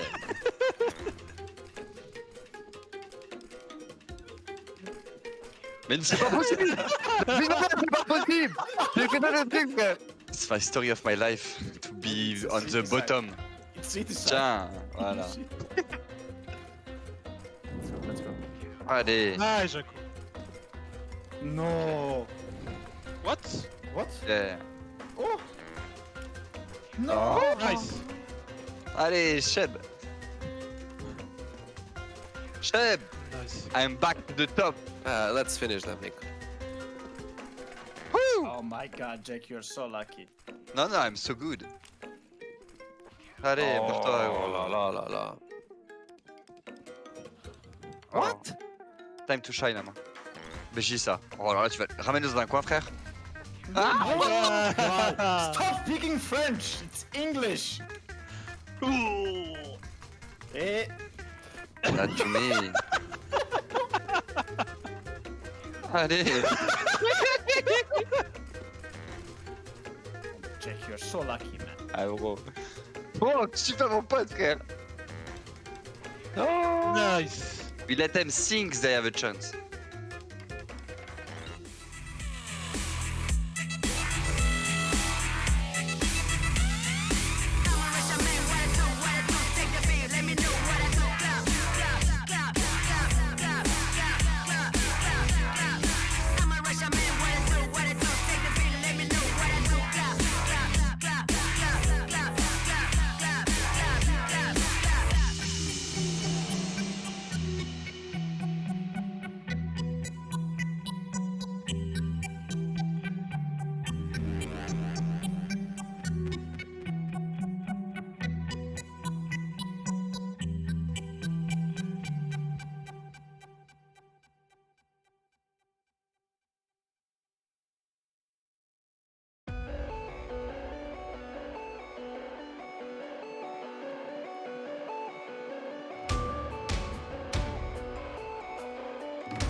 everybody. Welcome back to ESL Pro League Season 14. We're just getting dressed because we don't normally do this. No, it's been a while, Chad. Yeah. It has been a while. A hot minute since we last found ourselves extending time. Some call it filling.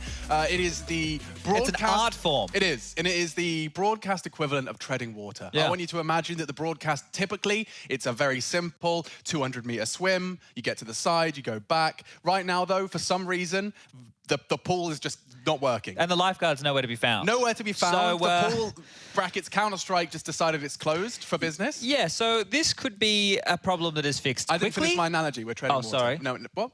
They kind of explained. Self-explanatory. Doing the egg beater is what Yes. it was taught to me as. The egg beater That's was a good the way to treading of describe it. treading of water. But yeah, so as soon as Counter-Strike is up and ready to go, we will be in the game with map number 2 of Inferno.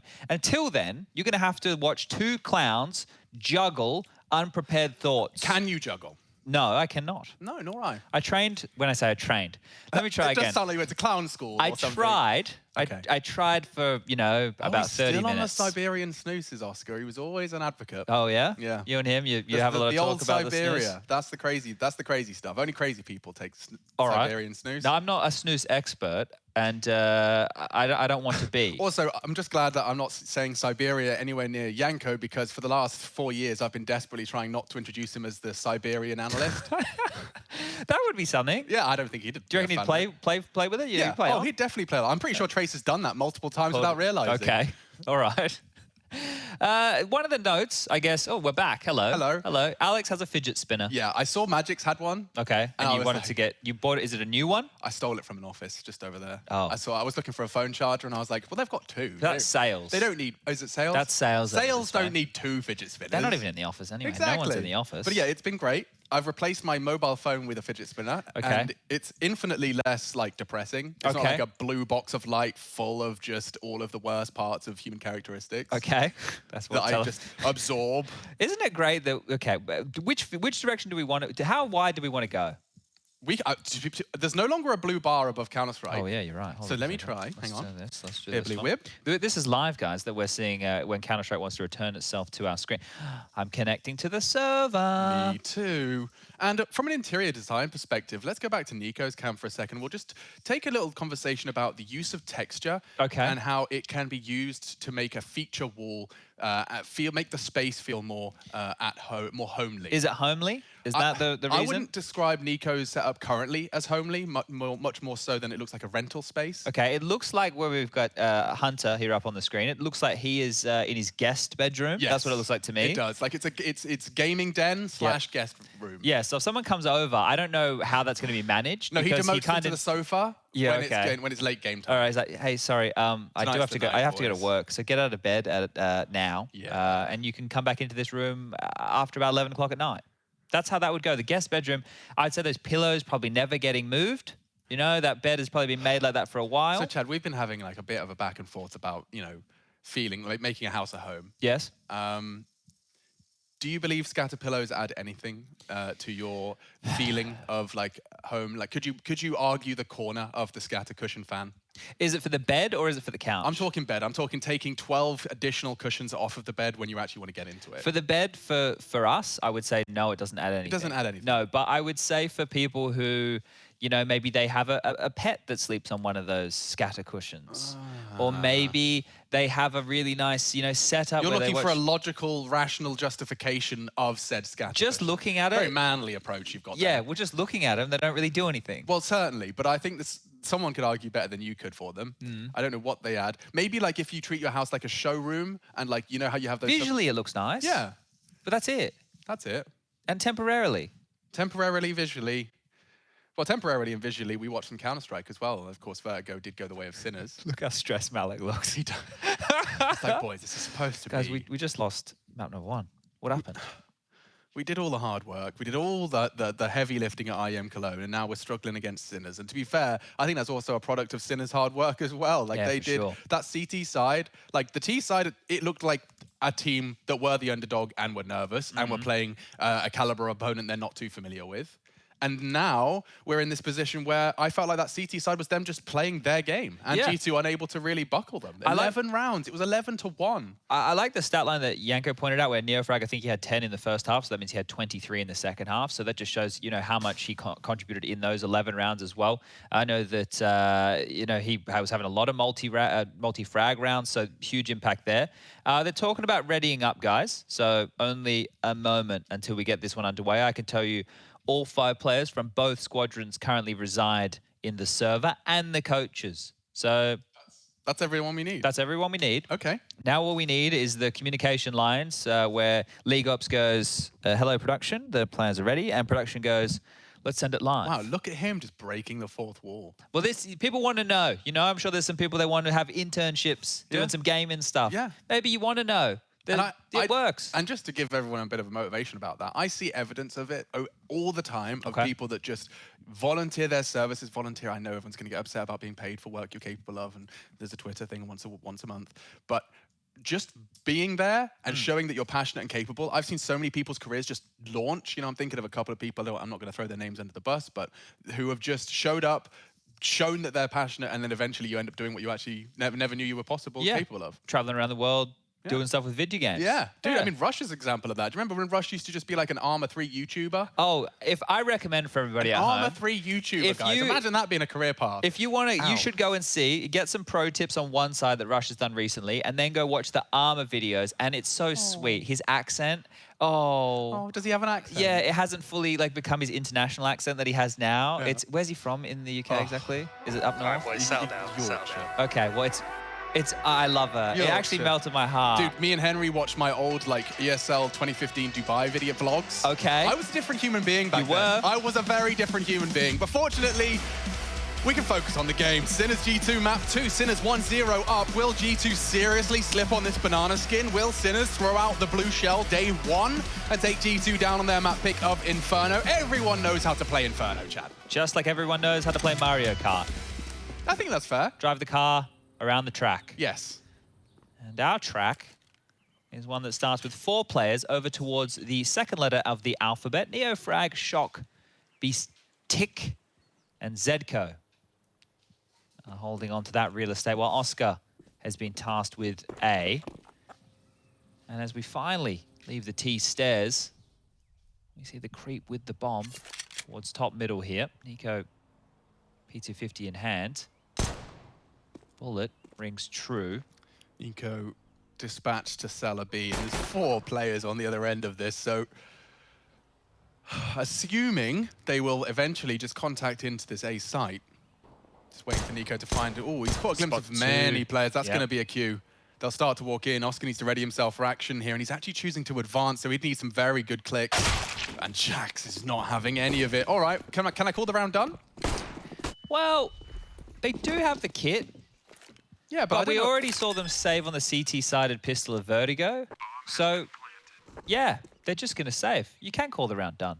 Cool. Cool. So, Rush. Yo, what up? Yes, Chad. How's it going today? Hey, Future Yeah, it's all right.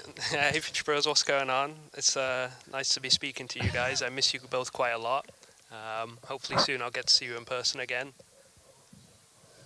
Well, it sounds like we've got him locked away somewhere. Yeah, you're in a closet or something. You're on holiday in Katowice right now. Sure, it's all right. It's pretty Have chill. you gone to I'm the Pizza enjoying Hut it. yet? No, I've not been to Pizza Hut. What have I had though? I've had some good food, some good room Did you go service. to the fancy brunch place? So I went to the to, I did go there. I went there Indian joint? yesterday. The Indian joint or the fancy brunch place? Both. I've been to the Indian place twice, and the brunch place I went yesterday. It was very nice. Oh, Okay. good. Oh, you've seen the signs then. Yeah, did you do the waffle? And no, what did I have? I had the classic. Chad knows why I order at these kind of places: sausages, bacon, eggs. Eggs and bacon. There's some sausage, toast. Yeah. Have you waved at the Spodek yet? A couple times. There's a bunch of bikers Waved at outside there, though, like cyclists. There's a big event going on. It's pretty cool. Ooh. Yeah. I don't know if we can call cyclists bikers. I think that makes them sound far too cool. Leather jackets. Yeah. All right, well, let's get underway in this one, because it was Sinners opting to hold on to a bunch of their armor. Yeah, and there's a reason for that. This second round bye should be a little more potent than typically, with 4 save sets of Kev, means that everyone's definitely ready to give it a go. And we haven't seen a team win 2 rounds consistently off the start of a map yet. Yeah, I think this is good that they did play the pistol round in that fashion, right? It means that they're making the best choice for that moment. And here's a bit of argy-bargy to the top banana. Zedco now in the window room, ready to deal with anybody second mid. And this is quite the aggressive play. Oh, that was the bomb spotted as well. He wants to reposition. He won't be allowed to. Hunter not only puts Zedco down, but thrusts Shock into essentially a 1v4 unless Oscar and Beastick can get there in time. It seems they will. They're already quite heavily rotating, taking battle for long now. Oscar does slip through that smoke. He can't believe his action. Pushed down by the MAC-10. This is everything for Shock, and by taking that headshot, he keeps it competitive. Short's a problem. Oh, they're running back. They want to run for Neofrag if they can't find Pit. They have, though. Nico's given them enough to push him forwards. Neofrag's got so much to do. He looks the wrong way, and now they charge B. B-Stick, he's going to have to run faster. There's an AK to be retrieved in apps if he wasn't... Nope. Oh, all right, we'll get it. Yep, there we go. We got it. And he's got a shot. Kit, AK-47, he might have a look. I feel like he should save. No, Chad, let me live in the I feel like he should save. Okay. And he will save. So he wants to try and get himself, there you go, Hey. all the gibblies and wibblies that he can find. Any utility on the ground, just run around, have a bit of a scavenge. G2 are still making sure they've secured the round. If they actually just leave, though, with the round and 2 MAC-10s, like, it's a pretty soft first 2 rounds for Sinners to lose. Yeah, it doesn't feel horrible. No, right? not with the saved AK as well. The problem is, though, it was a full investment right now. So this is where we see how deep the rabbit hole goes for Sinners. With saved AK, likely to be thrown across to Neofrag, but do they want to buy behind that, or do they want to take a save and invest into the next round of play? Deagles and smokes around it would be nice. Yeah, I kind of feel that if B-Stick does give that across to Neofrag, he should buy armor with it, and it doesn't look like the in-game leader is willing to give up that AK.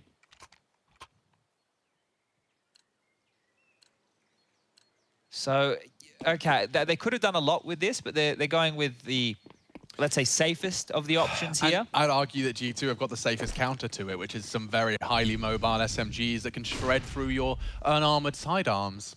Yeah, so even with that AK, he will get destroyed if the MAC-10 is accurate. Curious little boost they're operating with.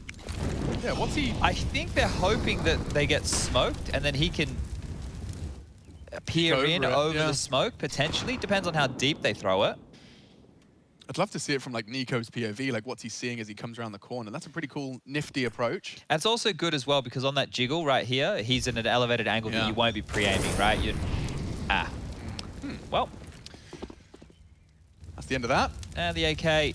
Is it right? It's unretrievable? Needs to be grabbed. Oh, it's right in the open. Oh, bother, as Pooh Bear would say.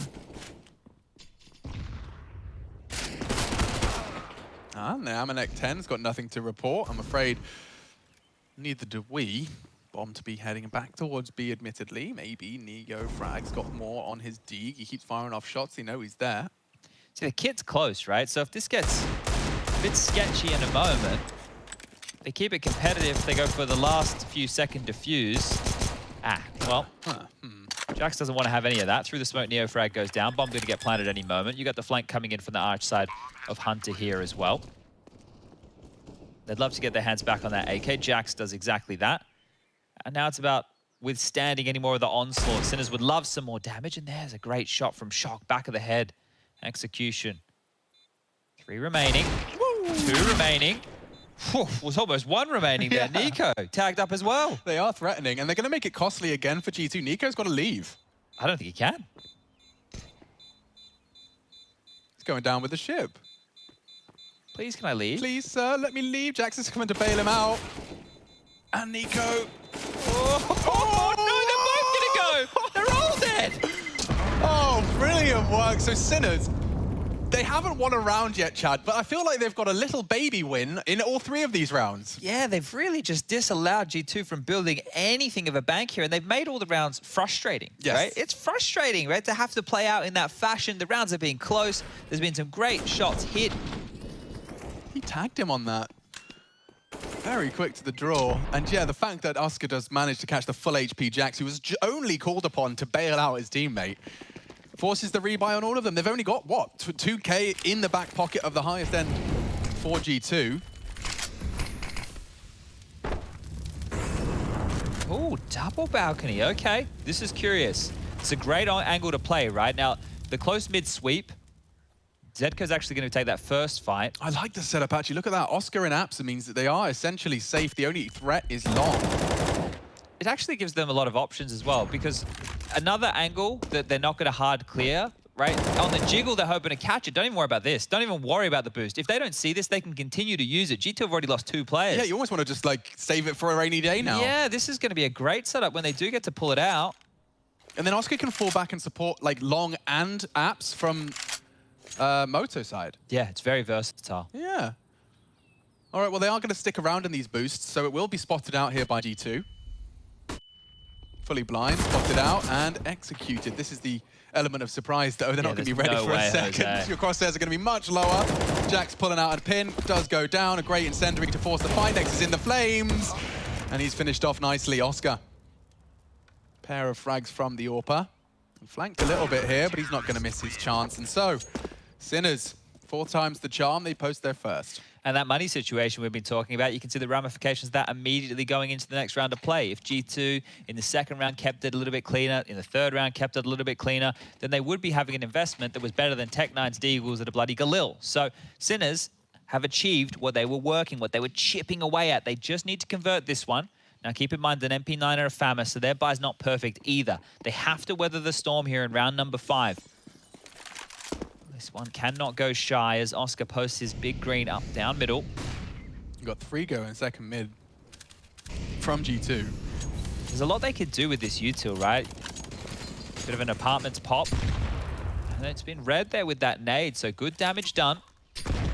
Oh, another one. Sinners, the CT setups, they're definitely competitive here. Truly. Yeah, this is just knowing what, you know, likelihoods individuals be looking for on lower buy rounds like this. So using your nades against a Halls pop, softening them up like this, almost sending them away. It will just stall them out. Nico. Oh my lord, isn't that a beaut? So this battle between Nico and Neofrag and Banana might be one to keep our eyes on. Yeah. It's going to be going on across both halves, I think, as well. Oh, it's forced a rotation, so it's just a 2-2 here on A. They've lost Oscar. Leaves Shock's FAMAS and Zedko's M4 with a lot to do. Pouring out of the apartments. He unloads his mag. He's got nothing to report. And Zedko's got 3 to trifle with now. He's even paranoid about middle. He's looking the wrong way. caught on the gap, a very fine margin, elevated position, does take down Hunter, but he's running out of health and time. 10 bullets in the mag and shot from behind. Nexa will secure it. Traded nicely, swiftly. Bomb to be planted. Oscar arrives, as does B-Stick, Bomb Boiler. And G2 is so low. They shouldn't have a chance into this one, but with the bomb ticking, there is an element of it. The wallbang likely to come in from Oscar. And it's a potent crossfire. If Jax can find that first bullet out of his Tech 9 into the head, you're cooking with gas. And Deagle's not a bad shout here. Oscar's going to try and drop a smoke pit side and set up B-Stick for the push. The flash is good too. Isolate Jax a little bit. You'd think you'd isolate Jax a little bit. You know where he is. He's looking the wrong way. Jax gets the frag and last is pit. B-Stick running out of chances. He knows where he is. Hits the shot. Has he got it? I think he might just have pulled it across the line. Of very quick and close defuse. Whew. Okay, G2, they make that one hard, but they do fall at the final hurdle. Bloody hell. All right. Well, there was a very, very fine margin in that one. It looked like neither of them wanted to go for the kills that were necessary as the retake. They were hoping that G2 would overstep the mark. So they do get across the line, but I think that spurred G2 into another pistol buy, looking very much the same as we just saw. And why not? If you get that close, and that's a frustrated look at Nico right there. Not looking too happy. Oh, and a real opportunity to have twisted the knife there from Oscar. He's missed his chance. And they're up to apps. Amanek, full control of that. 3-man defense established. Oscar completely smoked off. Try and time his nades. Echo tested. Oh, that's magnificent with the M4. Armored pistols on the floor, all 5. And pistol upgrades for good measure. That's a quick one to equalize, 3-3. And G2 now surely have to buck the trend and actually swallow their pride. Yeah, they do need to take an eco now. It's almost like they got baited into it just because of how that previous round got so close, right? So we've seen a prevalence from Sinners as well, wanting to play multiple members on this short side to maintain mid control. Bit of a team flash onto that first player. I saw Nico in the feed there. Maybe a bit of a miscommunication on that one. But yeah, frustration is going to start bubbling over. If Sinners can keep a cool head on their shoulders, if they can eke out a lead on this first half, there's a world where G2 fall and falter into. This is 3 rounds in a row that are essentially pistols, right? 2 of them were upgraded with armor and until behind it. Nice shot there from Oscar. And this one here is as clean as you're hopefully going to get. So they get a real opportunity now to start establishing the CT-sided base of rounds. Shock just missing the head there. Oscar just missing the shot and well, a couple going awry. Couple of chances fall by the wayside. Zedco confirms mid is still an issue and the entire G2 squad is there with their unarmored Deagles.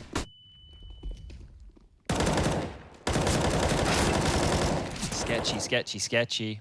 It's not the instant, you know, 2 bullets to the head and then the spray follow-up. There are opportunities now for G2 to be converting these kills. Nico had a chance right there as well. He's got an AWP and his Deagle. It's quite the potent mix for the superstar. And he's even got time. Now, the bomb is the issue. Retrieving that, he'd have to get through all 3 of them. B-Stick's working on the flank apps. I'm sure Nico's got the game brain to at least consider it's a possibility. Oh, and B-Stick's his next victim. Just playing for the long game. Throws away the AWP. Oscar will have to rebuy that. And now whipping out the M4 for more. Loud about this. Just using that Deagle. He wants to be threatening. Zedco's on the site. Missing his shots. How would he get the crosshair to their head? Nico about half a second from pulling the trigger. Zedco finishes the job. Yeah, you're seeing just how sketch some of these fights are for Sinners. They're not finishing their meal very quickly. And now that the AKs are back out for G2, let's see what that means. Great shot from Jax. Lovely stuff from Nico as well. Now, denying the AWP, both teams playing the financial game here. Both teams showing that they've been crunching the numbers. Happy to be economists in the future. There is enough to get the AWP back out for Oscar, but that base the Sinners were meant to be working on, it's not looking so stable right now. Zedco has the most remaining after the full buys have come in. He's got 3.8 to his name. Neofrag is the next with 2.8, but for Shock, Oscar, it's not looking good whatsoever. We were 3-0 out the gates with G2, their pistol conversions, and now it is 4 straight. And 3 of the 4 have been against these just pistol upgrades, right? So now we're going to get into the thick of the gun rounds. There's going to be a lot more of this coming down. That lost bonus has started. 3 players over to defend B early.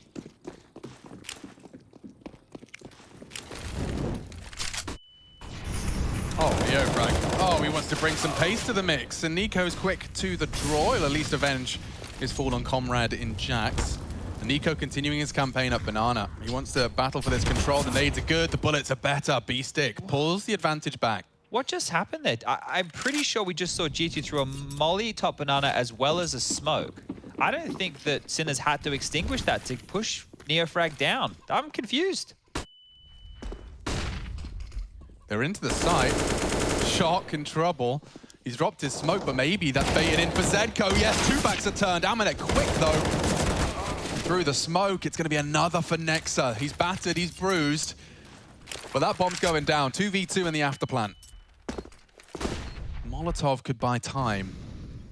And B-Stick once more. He's crawling in. Oscar in support, wide spacing. Does adjust nicely. Amanek 1v2, 1v1, and full HP to play with. No kit on Oscar, 1 close to the site. And Amanek hasn't ran away. He hasn't given up this control. Now dancing around the smoke, Oscar's just not ready. Good read of the game there. Amanek impactful frags as well as he pulls G2 into a 4th. Yeah, I'm curious how that utility in Banana was lobbed out from G2. I'm still fired in on that, but regardless, this is where they can break Sinners. They're going to full invest with their crippled economy here. Oscar has been gifted an AWP, and we'll have to find some impact with that. That's a real treat. Zedco's pulled all the pennies out from behind the sofa cushions to gift Oscar an AWP for our 9th. Yeah, and you can understand why EOFrag and Oscar are the 2 highest rated players on this team, but he needs to find impact. He needs to be jarring now for G2. And you'd hate to see them lose this one and G2 start accelerating with a bit of a lead. T-sided ult for Nico here. Interesting little note. Amanek not wielding that one. Banana control is G2's, they just don't know it yet. And the real attack... Is that a lurk smoke and a library side smoke? So they really do want to try and convince the CTs that, A, for the majority of their defenders, is the right choice.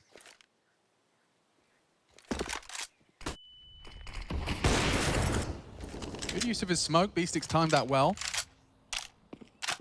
And that will deter G2. If they funnel them back into towards A, this is where the AWP of Oscar is. And he's still posted up on mids. They have a lot of info. Zedco cannot go down here, and he's flirting with danger in towards the SMG and converts the frag. This is about to heat up. Yeah, it really is going to get problematic for G2 if they're not careful. They're walking into the Lion's Den, the Orp's Den, and he's posted up on long. Amanek's already considering that as his route into the site. Utility at a premium. Nex has got that. He's going to be redeploying library side. Oscar's ahead of it, and ooh, misses his chance onto Amanek. They know the Orp's there. They have to go A, 25. Zedco, and a bit of a crossfire. Oscar everywhere, still firing off shots onto short, and it's a double from Oscar. Triple before G2 can have anything to say about it. Oh, and Nico looking rather flirtatious with the AWP as well. 3 in quick succession. 10 seconds. Shock should have enough to deny this, and it will be finished off, but Nico's a threat. Doesn't matter when, doesn't matter where, he's always a threat. 12 frags. A couple of close attempts at the impossible, but Sinners pull across a 5th. When you're Oscar there and you get that triple and then the round starts to get scary, you're watching through your fingers at that point, right? Because Oscar, he did it all. He did everything he needed to do. Check out the timer as these 3 kills are coming in. Stalls them out on short. And then, wow, flicking everywhere. Nico does a lot of damage here. A lot of damage, and Shock, he'll mop up that mess, but it was a mess. Yeah, and he's putting bullets through a smoke there. Like, in that 1v1, after you've just seen what Oscar did, followed by what Nico did, you're very highly strung. So he kept his cool, converts the 1v1. It's all just water under the bridge, and frags in the apps. Zedco's gone, weapon recovered. It's only the MP9, though. Yeah, and at least they went 1 for 1 with that earlier kill down middle onto Jax, because if Zedco has gone down in that scenario and just given up a life for free, you would not be happy chappies. Yeah, but, you know, Vertigo was clearly not a flash in the pan. This is going to be a real game for G2 if they want to push us to 3 and start their Pro League off with a W. At least at those opening 5 rounds. I know it's easy to get a bit overexcited when you have a competitive ARP, but don't forget. Oh my lord! Nico's here. B-Stick. What are you doing against that? I mean, he's scratching his head. What are you doing against that? There's nothing he can do. It's round winning. It's absolutely round winning. Shock is the only man here. The bomb's on his way across now. He does unload his mag a bit willy-nilly. Has nothing to report. And Nico, yeah, I mean, you're doing the safe play. You're jumping for info, quote unquote, safely. They're kind of going for this. Neofrag would have to clear out Banana, so he needs to kill Nexa to make this interesting at all. There's no kit here. I kind of feel just save Oscar's AWP. Yeah, but of course Neofrag gets one that might convince them otherwise. And yeah, in the pool, gonna deter Neofrag by a large margin. He's got 7 HP. His teammates are all dead. They lose all the schmeckles and the goodies. Yeah, I think is the right sentiment. This is going to now get very rough. Let's see this one again, though, because, I mean, it didn't feel like this was going the way of G2. It was a 4-4 versus 4 after our opening battles. Then Nico hit that. B-Stick, he's just looking to throw a smoke. That's all he wants to do. He's pinned against the wall after that one. That death, you're right, correlates to the round loss. And that is a round that they shouldn't be losing. Those are the rounds that... But that's a shot that's probably never been hit on B-Stick before. It just... yeah, look, I understand the circumstances that made it all happen, but... Yeah. Oh, dear. Yeah, and it is gonna feel... they're gonna feel the ramifications of that for a while. You can see they're forcing in. Yeah, and look, they have to. It's 1900 in the next round, so they were in double eco territory or 2 partial investments round after round. So looks like they want to invest a bit more here. Oscar will not be purchasing a lot. He wants to get that AWP out in 2 rounds time. So this one will be played, then we'll see another partial investment, unless Sinners win this one. And then on what will be round number 13, the guns will come back out. But by then it's going to feel too little too late. The score likely to read 5-7. Here's that replay again for you. Bang. Dearie me. Oh, and the punishment continues. Oscar's little scout adventure. That one is already over. And Nico's been looking good on this T-side AWP. Had a bit of impact with it so far. Yes, it's just kind of seeing the Hulk side to Nico. Is just don't make him angry. Whatever you do, don't make this man mad. And I'm afraid it's a bit late for that. They did over on Vertigo. Nico reminding us all of why he should be in that conversation alongside the French and the Ukrainian.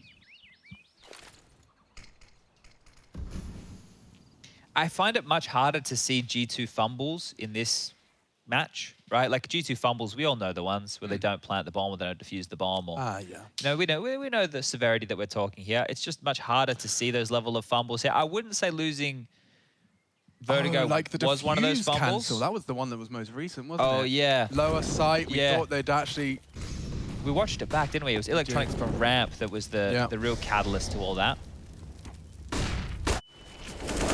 That's a big opener from Jax. They are treating it with a whole lot of respect, and it seems that that was enough for them to head over towards the wide open A site. Hunter's sitting there waving a flag and screaming to his gang that it's no one's home. I don't know if you checked the Reddits today. Maybe it was from yesterday. I'm not sure. I saw it this morning. But someone had designed a skin that's meant to be like it's a FAMAS. It's meant to be like a glass bottle concept. So the FAMAS would be glass. The spider? The spider. I did see that. Yeah, it looked really cool. I think when you see it in the first-person POV when it's in the hat, it doesn't look the same way. It's not getting the effect that the guy's after. I imagine that would be very difficult to do. Yeah. But when you have the like side-on views and it's the more, I want to say art render, right? It's not the actual game concept. It looks really quite cool. What's the competition they're running at the moment? It's Dreams and Nightmares? Is that what it's the theme is? Yeah, so... Dreams and Nightmares. Well... I think that when that I don't have the exact day off the top of my head, but I think was it 10 skins? I think it was that they were going to be selecting. I'm not sure. I know that there's a large prize pool they announced for it. It's like 100K, is it?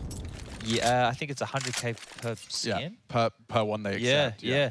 So, but that's an interesting one. If you haven't heard of that, if you were a budding artist or someone with a creative bone in your body and yet to consider it, maybe throw your creative attitudes into a skin concept, and you never know, Valve might love it.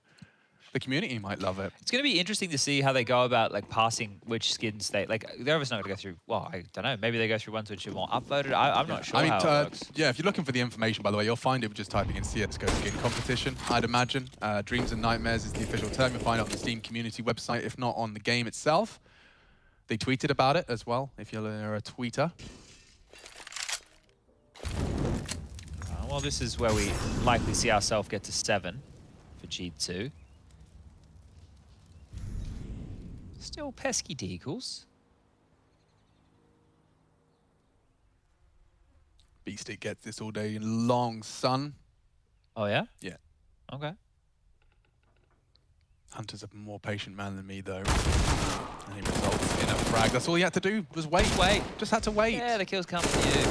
And they keep coming. How much I'm learning in Counter-Strike is just down to patience and my sheer lack of it.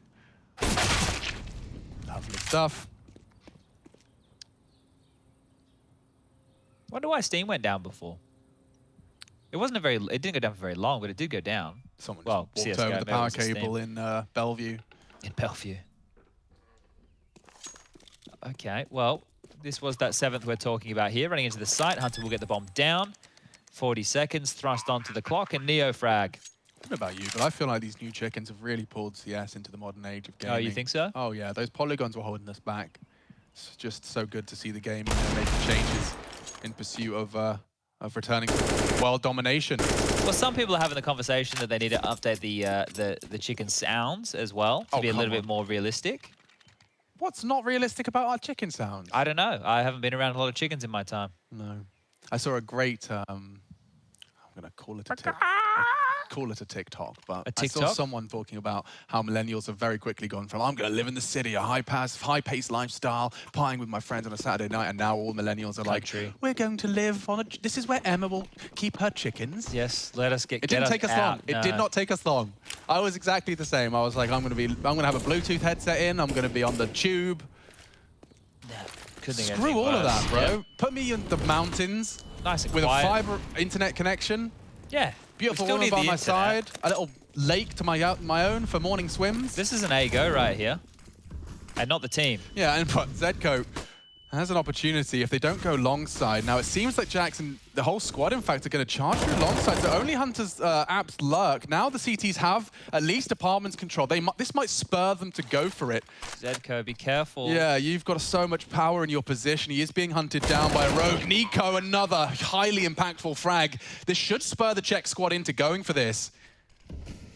Now, Util will keep them at bay. Beastic with an opportunity, dinks him, exchanged. It's AKV FAMAS. Amanek well to find it, and now hiding perfectly from the hunt of Oscar. Time becoming a bit of a sensitive subject. I'm not sure they're going to go for it, Chadney. Yeah, it's looking like the save now. If they could have dealt with Amanek a little bit earlier, then given Oscar an avenue to get into the site, but him just lurking around this cusp of middle has put Sinners in a lose-lose situation. So even trying to save is not easy. As Neofrag trying to get something on the way out the door, needs to run, needs to get a move on. And he goes down with the bomb. So in an attempt to do something for the economy, he's lost his own rifle, which, considering they're not really in a position to buy right now, yeah, G2 definitely are. maybe not the maneuver that was required. 8-5. Suboptimal. Yes, indeed. I think that it was a risky maneuver. This was the kill that basically secured the round. And Deagles again. So let's see, Oscar's AWP. Can he find some impact with this? He needs to. Posted up middle, nobody overstepping the mark. Flash will hold him at bay, forces him back away. And well, nade damage done towards top banana as well. So everything going for G2 in the fashion they had hoped. They're pushing Nico. Neo fragged as well to take their head out of the equation. Armored Deagles, and of course there is an ult in play. So if Oscar hits his first repositions, he might channel them into Zedco and Shock. I say that, Shock already floating between the two sites at this point. That's a hard position to play late. Yeah, times it perfectly though, and it doesn't get away. That's why it's very hard to get away.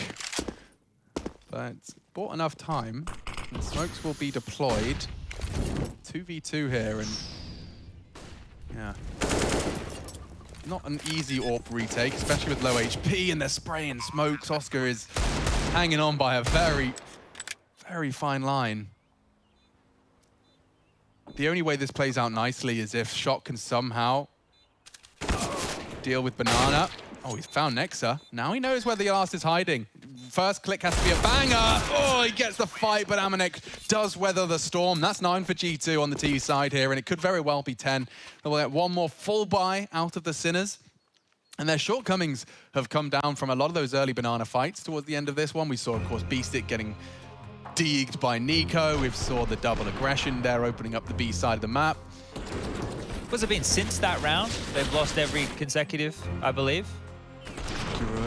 Yeah. It was either that one or one after it, right? So that has been a big problem for them, and they were in a really good position. They could have had a competitive half here. Now 6, it's not the end of the world. We'll tell you the story. We flick on over, they get 6, they win the pistol. Okay, they're back in it. Can become anybody's matchup, but they've actually hit the big red button of double AWP. So NeoFrag thinking he needs the big green as well as Oscar. Gonna give them a bit more real estate to hold on to where maybe they don't have to have utility do the job. Shock yet to purchase. They need to have a couple of discussions here because, yeah, 6, a pistol, then we can have a chat. Otherwise, G2 looking like they might want to net this one very, very quickly. Not a kit purchase for the final round of play either here, so if we get into a post plant, could be big problems. The 10-second defuse will be required. Utility exchange, and that is a massive gap on the bottom of Banana Smoke there. It's so big that Nico has no issues just waltzing through and calling Banana clear. Oh, great timing from Jax. Punishes Shock for his casual re-smoking of middle, and look how much of the map they've lost. This is very punishing from G2. They've swarmed up long, the smokes are already up, and Oscar down and out. Would have needed a classic Oscar moment right there, right? Had to kill Hunter, swing back around, kill 2 guys wrapping. Frag responds, but they don't have the sight, right? The bomb's going to get planted in a second. We've still got a couple of smokes. We got a molly, we got some flashes. G2 should fortify himself into the post plant here, and yeah, the kills keep coming. 2 to find now. Sitting at this point, wishing it was an Ancient as a third. Good shots out of NeoFrag. They're going to throw everything they can here and see what sticks. They've got plenty of nades to get some use out of. NeoFrag can at least isolate that graveyard player a little bit with that smoke. Still a gap. Jax will catch them as they cross through. Chaos is coming. Jax receives them, and that's the end of that. 10 double digits found for G2. Looking to respond. 1-0 lead for Sinners at this point in time, but heading over to the defense, G2 looking more than comfortable.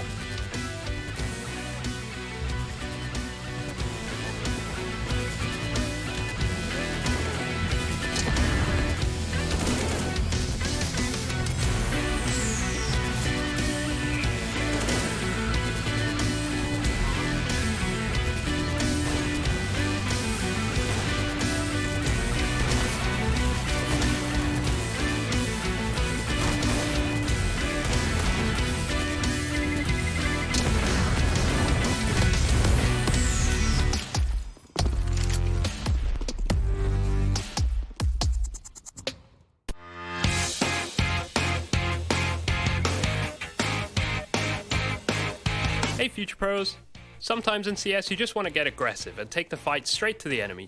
I'll use this mid push from Astralis to demonstrate a reasonably good approach to get up in the faces of your foes on Inferno.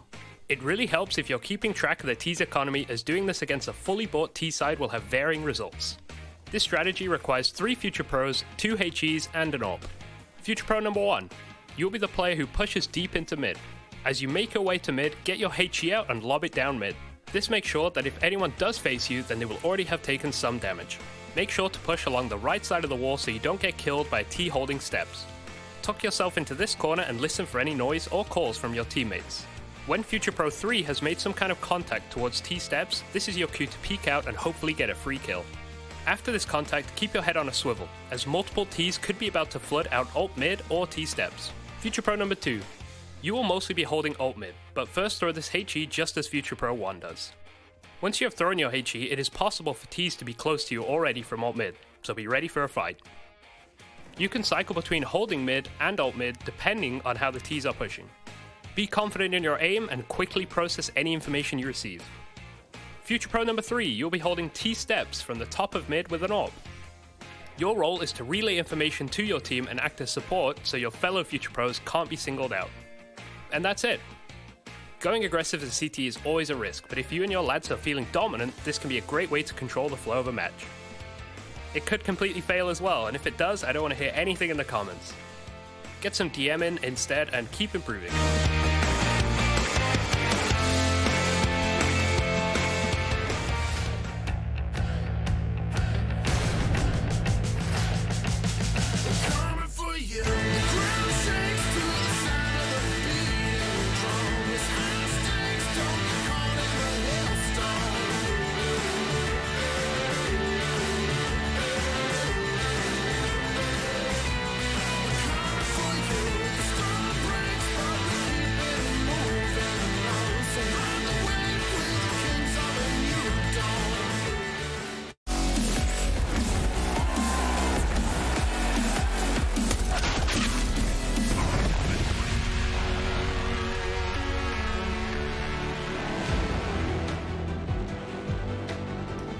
Greetings, I, the machine, greets you, as does Mr. Birchill. They call him Sponge in the streets, Chatty B in the sheets. Birchill. I didn't know if we were going there or not. I didn't know where I was going. Yeah, well, we ended up there. It's just word vomit. Does Word Owl have that? Word Owl. War Owl have that patented? I hope not. Otherwise, Okay. I'll be Might be in paying trouble. royalties. You will have to hit me up. Well, hoot hoot. Let's get into the second half. Today, I'm going to be commentating completely blindfolded. Does some odd things, doesn't he? It's like Mr. Beast. With only the DDR mat to keep me company. 1xBet thinks that Sinners have got a shot at this. They've shaved their odds down to 2.6. Well, it all starts with the pistol round. Here comes a flash. I'm trying not to commentate like War Owl now. It's about to come out. Nico. Oh, he wants more. He's actually pushing for more. I thought that would be enough, but no, he's decided to just finish the round here, and it results in an even trade. Okay. Hunter dealt with the A-Lurk early, so I imagine that the cavalry's on its way. Yeah, Hunter and Jax are starting to edge and hedge their bets. If Nexa takes contact, they might not have checked Amanek on the boost here. It's possible. Good goosh. They haven't. Oh! All right. NeoFrag just catapulted into the site. That was mid-air. It was mid-air. There's no doubt about it. He's playing a different video game to the one we're accustomed to. Hello? Hunter might have more to say about this one. He is quite the threatening fragger. And he seems to have a great idea as to where NeoFrag is. Damn, Hunter looking very scary here. Kit to be scooped up. Process of elimination. He knows where you are, Shock. And he's going to find you. He's looking on for an ace clutch here. Hunter with one to find. Kit close. He just has to hit the first tap off the fake. He looks the wrong way.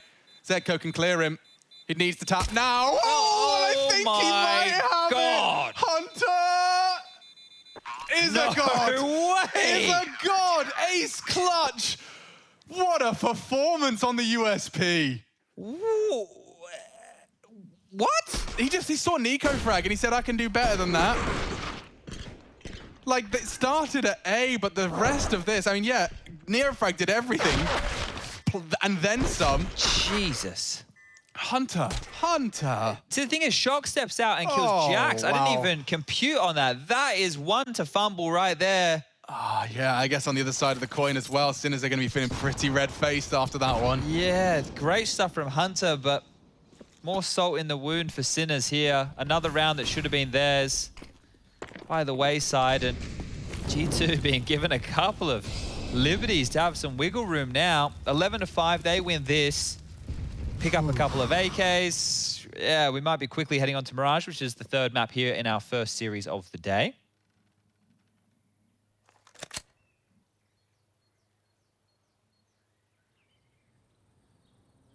Mid control heavily for G2 here, as they have Hunter, Amanek boosted. It's Jax boosted, Amanek below.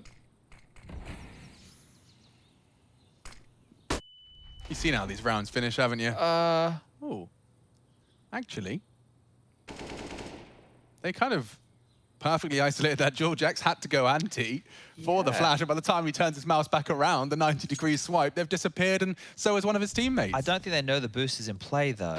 No way. The frag's been given on the info push. Nico's tucking in mid. They are going to commit. There's still two members here. They could still cause problems. There should be a trade. Oh, Nico gets two where he should only have had one. And Jax is still a problem as well. Maneuvering brilliantly. nearly catching that apartments player, but now the site is theirs, the plant is too. And Sinners have made this one work. Yeah, and I think for Nexa here, you know how previously I've been like, yeah, he should save. I think Nexa should go for this one. It is only an MP9 that he has. There's a kit just to his left here. We'll be able to scoop that one up. Acquired now. Will not clear this deep in Boiler. No way about it. SoundQ heard to get this fight, but Oscar delivers the headshot first, and there it is. Sinners bounce back. What a recovery. I mean, converting second rounds has been a nightmare for both of these teams over the course of the maps we've played. Very true. Yeah, it's happened again. Great play from Sinners, and the Franks came to them. Yeah, I think that first kill, right, it left Amanek in a position where you had to play for info because your B defenders sit there with no info. You don't know if the attacks can come through apartments. That was great first shot. And during all this, they still had no idea the boost was in play, right? So if Jax had gotten 2, G2 can win that one, but now they're just going to go for a half investment. Hunter's invested everything, and well, he's the one who's chipped on down to 67 to start off with, and unless that CZ is perfect, he's going to be dead. First one's good, second one cannot connect. And now we have a 4-on-4. Surely Sinners don't lose this one. Come on now, Chad. Surely Sinners don't lose this one. I'm not going to write them out, and don't call me Shirley. Shirley Temple fan? Still existing with his Deagle Blaze. I mean, like, I'm never going to write him out, especially after what Hunter and him have been laying down, but it's his turn. And they are all walking into Amanek, who's only got a Desert Eagle to keep him company. He's talking to it. And he puts some bullets into Beastick's spine. Next should be Oscar, and Amanek's making things hurt. Surely they don't lose this one, Alex. Shut your mouth, Chadney. Look what you're doing. I'm not I don't have any powers. You are a shaman of Counter-Strike. I know you've cast this spell. Your wicked Counter-Strike voodoo is starting to shape up badly. Zedco needs 3. He needs 3. Sinners need 3 if they want to hope in a prayer. It's just horrible. Falls apart. Amanek getting 2 where he barely should have had 1. And G2 will break through with a conservative buy. Surely Sinners don't lose this one. How's that happened? I'll show you how. So will our replay team. Great catch. Is it. And then this second frag onto Oscar is where it pretty much ends. Oh, dearie me. Oh, no. Yeah. They've had some heartbreakers. I mean, the pistol. That says it all. Combined with that leads to a face like that. Yeah, and the first half, it was like, what were we talking? I think the scoreline at one point was like, 5-5? yeah, 5-5, 4-4, around, yeah, you're right, at the 5-5 mark, or 5-4 mark. And then they lost, and then it really just got out of control. Well, they won a force buy already. They're force buying again. Maybe they'll convert this one. Maybe just a slower pace to this round here. Just calm yourself down for a moment. Ooh, he's very lucky to have gotten away from the spray there. Yeah, get on out of dodge, Nico. 1 HP. 19 kills for him, so continuing some nice form.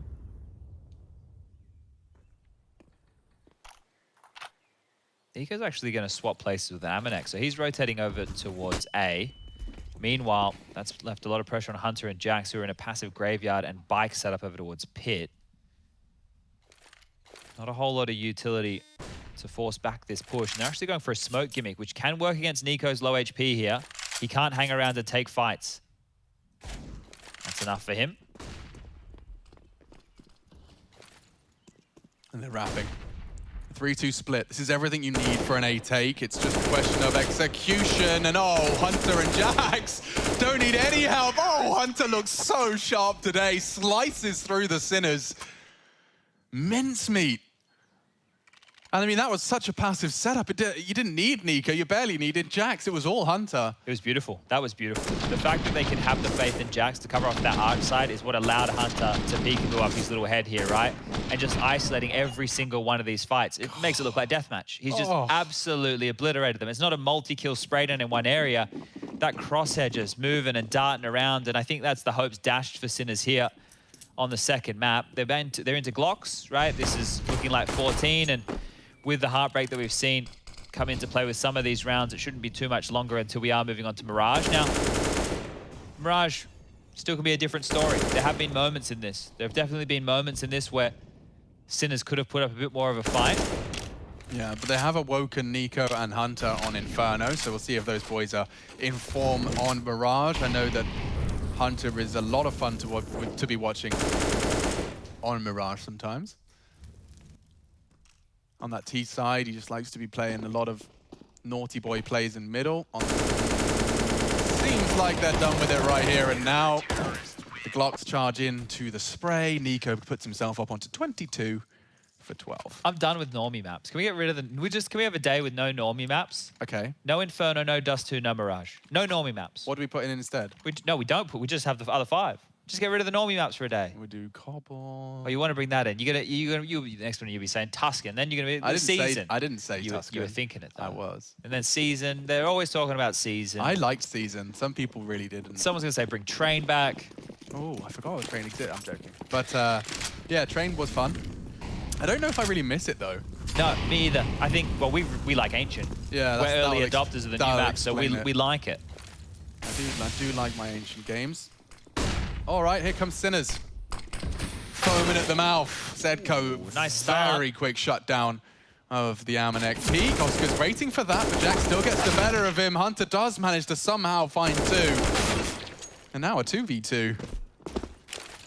Lots of nades for this retake here. You start to see them get thrown out from Nico. Molly, HE, that's going to isolate one player towards the site of Neofrag, who's been chipped on down to 56. Nexa needs to get here. They can make this retake work. So much util on Nexa. He's going to be worried about Pit, but that's not the threat. Graveyard in sight. Shock's going to be very vulnerable to Nexa's walk up here. Nico using that smoke to pressure. There's nothing that Zedko can do. Over the box, clearing the corners. It's perfect. Needs another. Nico's spray is tested, and Shock prevails. Look, it's close. It rolls off the tongue a bit better as Shock. I think I just read it. Yeah. Yeah, we're in shock. Because that's the first time Nico's looked super flustered, isn't it? Like, normally he's been very poised. There he's just gone for the wild spray, hoping the bullets connect.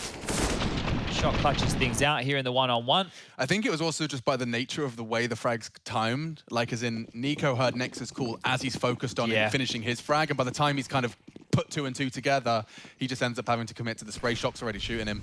All right, 7-14, there you go. That's evidence that Sinners can at least milk this out and push it into a competitive nature. If we see another 3, I'll start getting excited. Yeah, for me, it's more frustrating because if they converted the rounds that they probably should have, oh yeah, you think about how competitive this game could be.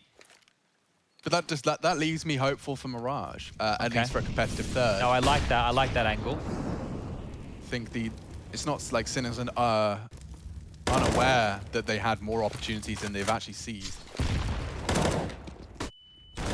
Nexa's caught out. Perfect find. Here we go. Nico's nade kept it level, but he hears the steps. They are stampeding into the site, and it is a full commit. They're running into Nico. He is a problem, though. 25 and counting. They do manage to quash the superstar.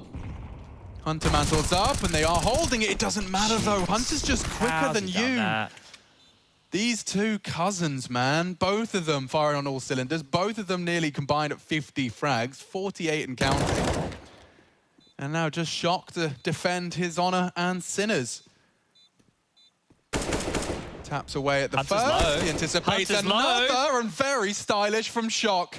Looking for survival. Takes the clutch and pushes us further. He says play on. Beautiful stuff. Absolutely beautiful stuff right there. With the crispy shots we've just been getting out of Hunter, Shock wants to say something about that. This is beautiful. He's under a lot of pressure here. This is the one. Oh, that is such a nice shot. Delicious. Well, they get one of their own back. Feels about time, doesn't it? But we're going in to the bloody deep end. SMGs, pistols, flashes. This is the problems for Sinners right now. I'm more worried about them in this round than I am when the guns are out. So let's take a little bit of a look. They might boost on this, and that could lead to a real spicy deagle out of Jack's special.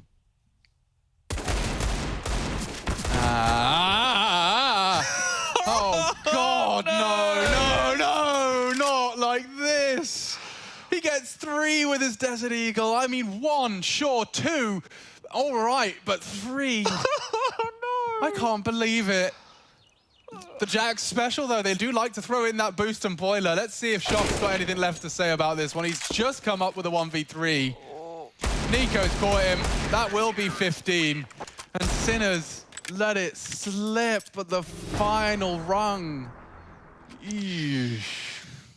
I was just visualizing like a 14-10. Yeah. A full buy battle. Let's see this again. So he adjusts straight into Zedco, then finishes off those in the distance. Crazy. That's actually nuts. That's Look at his aim. Crazy. He finds 3 heads. That's so nuts. How? Bloody hell, How? bro. I don't know. I've never seen anyone pull 3 out of the hat like that. Oh, that shouldn't be happening. All right, well, story of Inferno for Sinners, of what should and shouldn't be taking place. But what? G2, their individuality, it's definitely been on display. Hunter, Nico, and now Jax with a couple of magic moments here. Amanek's been very, very handy with some impact kills, and well, Nexa really hasn't had to do a lot. The scoreline's 15-8, very likely to be 16 here as Sinners have thrown together this buy. They've all jumped into the closet, grabbed their favorite budget item. And they're working on this B presence, but this time round, Amanek has friends. Nexa and Nico still close by.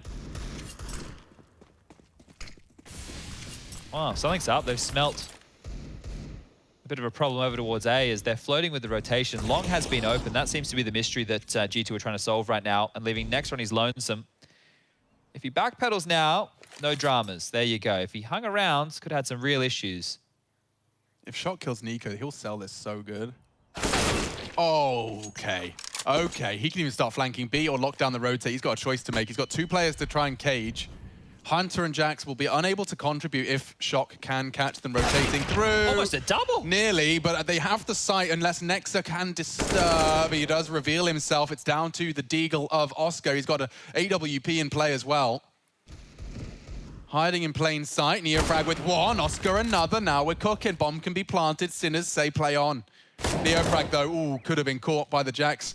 Quick aim. He's snappy, this boy. But now I don't see how he's supposed to break them. Nade onto Neofrag with a perfect topspin. Oscar's even looking here. Yeah. And he takes it. 15-9. Shock with a lot of impact as well onto Nico with that first opening. Yeah, you nailed it. You nailed it. That was going to cause a lot of issues. And the thing was, G2 even solved the puzzle immediately because Hunter and Jax just barreled down middle, right? It wasn't like they were worried about going through mid to B. They understood how they had to rotate in for this one. And they're just able to leisurely make their way up Banana. You can see Hunter there getting caught, looking the wrong way. And Oscar, well, he didn't get flustered either. When he knew Nexa was towards the back of that triple box, he could have overstepped, but he waited for his teammate. They played off of each other, and this is just keeping the stress levels high for G2. So whatever Sinners are able to continue to throw on the board here is going to keep a lot of pressure on the other side of things going into map number 3. Now, Sinners win this one. Nico has invested in an AWP right now. The loss bonus in the next round of play is only going to be 1,900. So I'm curious to see how much more of an investment G2 want to go for. Kevlar, Orb, some... Okay, so Hunter's going for a Deagle. So they're not all-inning this. I think with Hunter's loss... money where it is and the loss bonus coming in, he maybe can drop a gun.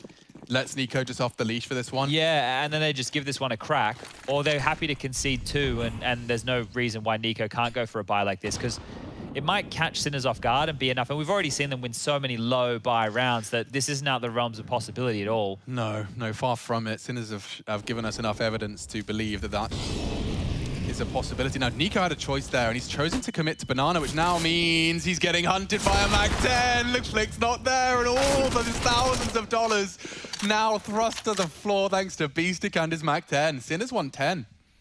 Oh, I just imagine if a couple of these little mistakes or multi-kills didn't go against them here. There was a chance for Jax to get that kill, but Shock looking aware. Warming into this one, Shock. 21 kills for him. We had Neofrag on Vertigo getting it done. Yeah, and a 1v3 out of Shock as well. Definitely good to see that he's got the capability, that clutch factor built within his system. Yeah, he had to win. He won 2 back-to-back clutches in that round. He got left in the 1-on-4. That would have been 3 back-to-back clutches he would needed to win one to keep Sinner's streak alive. Now, this is just a matter of a time until they're not wincing with this. 15 is for G2, right? So you'd think under the pump, under pressure, but they're looking good. Bomb's gone down. Just Hunter to find. I think they're babysitting the AWP. Like, they don't want Hunter to pick it up. Good shout. Very good shout. Like, as soon as B-Stick got that and they saw the 2 frags in the feed, they didn't leave it. Didn't want it for themselves, though, and so we will see G2. Now, look at the numbers here, Chaddy, because you were theory crafting that Hunter would be able to drop. I see 2 players, Nico, Amanek 3K, so we maybe get the Amanek 9. The MP9, I mean, I was trying to say 10, but... Because Hunter's using the Silence Down 4, right, he could drop one, and they're going to be fine for a buy, but it won't have everything they need for complete map control unless Amanek goes for that MP9 like you're talking about, and Jax does the same. Because they'll need all those extra nades if they want to go for full banana control, or if they have any other kind of maneuvers, utility-based to go off of. And when you only need 1 round, and now you have 5, you could go for another partial again now, right? Yeah. You don't have to rush it. Do like some 5-7 fruity business. Yeah, just take it a little bit of an easy round here. You're going to have a swelling bank balance going forward. Flashes are being purchased by Nexa. And here comes the pistol upgrades. They can even go for Kevlar on a few of them. Lost bonus next round will be 2,400. So yeah, a bit of extra cash to splash.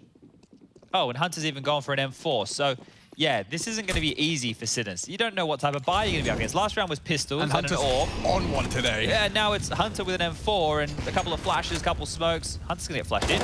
Oh, he's just got the perfect crosshair placement for the receipt of Neo Frag, and he's not quite done. The flames will deter.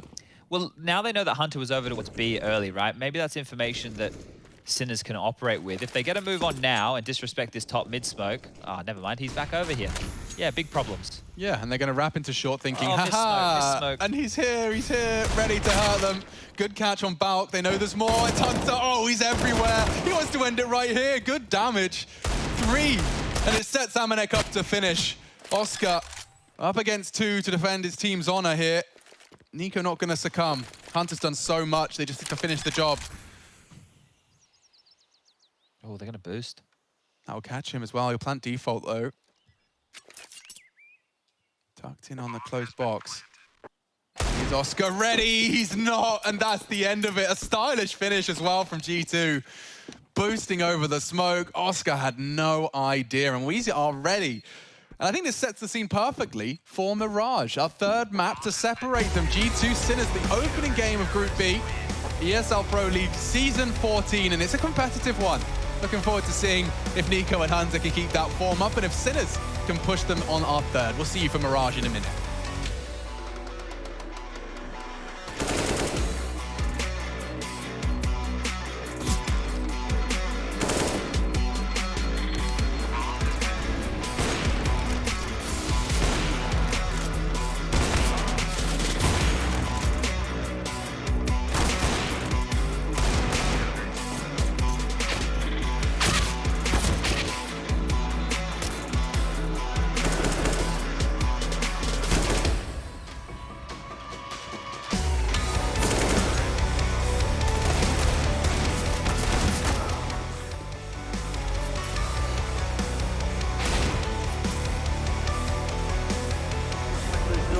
Patience game coming. I can spot them coming out of street door as well. He's here. He sees them down there. Straight headshot. They have no idea. Smith's looking confused and dazed, and there's going to be a follow-up headshot. Oh my God! You've got to be kidding me. Takes down Shimmer as well. Try and get the flank off. He's going to have 2 right there. Can they line up for him? What is he doing? Why did he hesitate so much? Doesn't matter. Has this easy. Gets 1. Gets taken down. We'll see you back here in 1 month. It's going to be awesome to see you. Shroud has let them all pass. 1, 2, oh! Back in its heyday, there was literally no reason to save. It's fucking $300. I'll tell you what. What? Yes. Lots of people voting for Overpass. There wasn't Inferno. Should have gone for number 4. Fuck.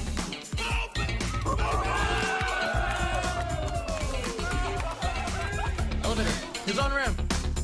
Oh my God, no! Fuck! I think I need to restart for nothing to go.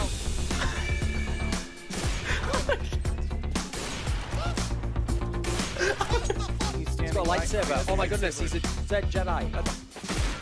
Get off here though, Forrest down the pitch, gonna pick it up, Michael to follow. The bomb is dropped, he picks up the double kill, turns around, and he headshots him right as he comes out the apartment. Catalysa champion, Fnatic! Did Emilio just get backbanned? What? What?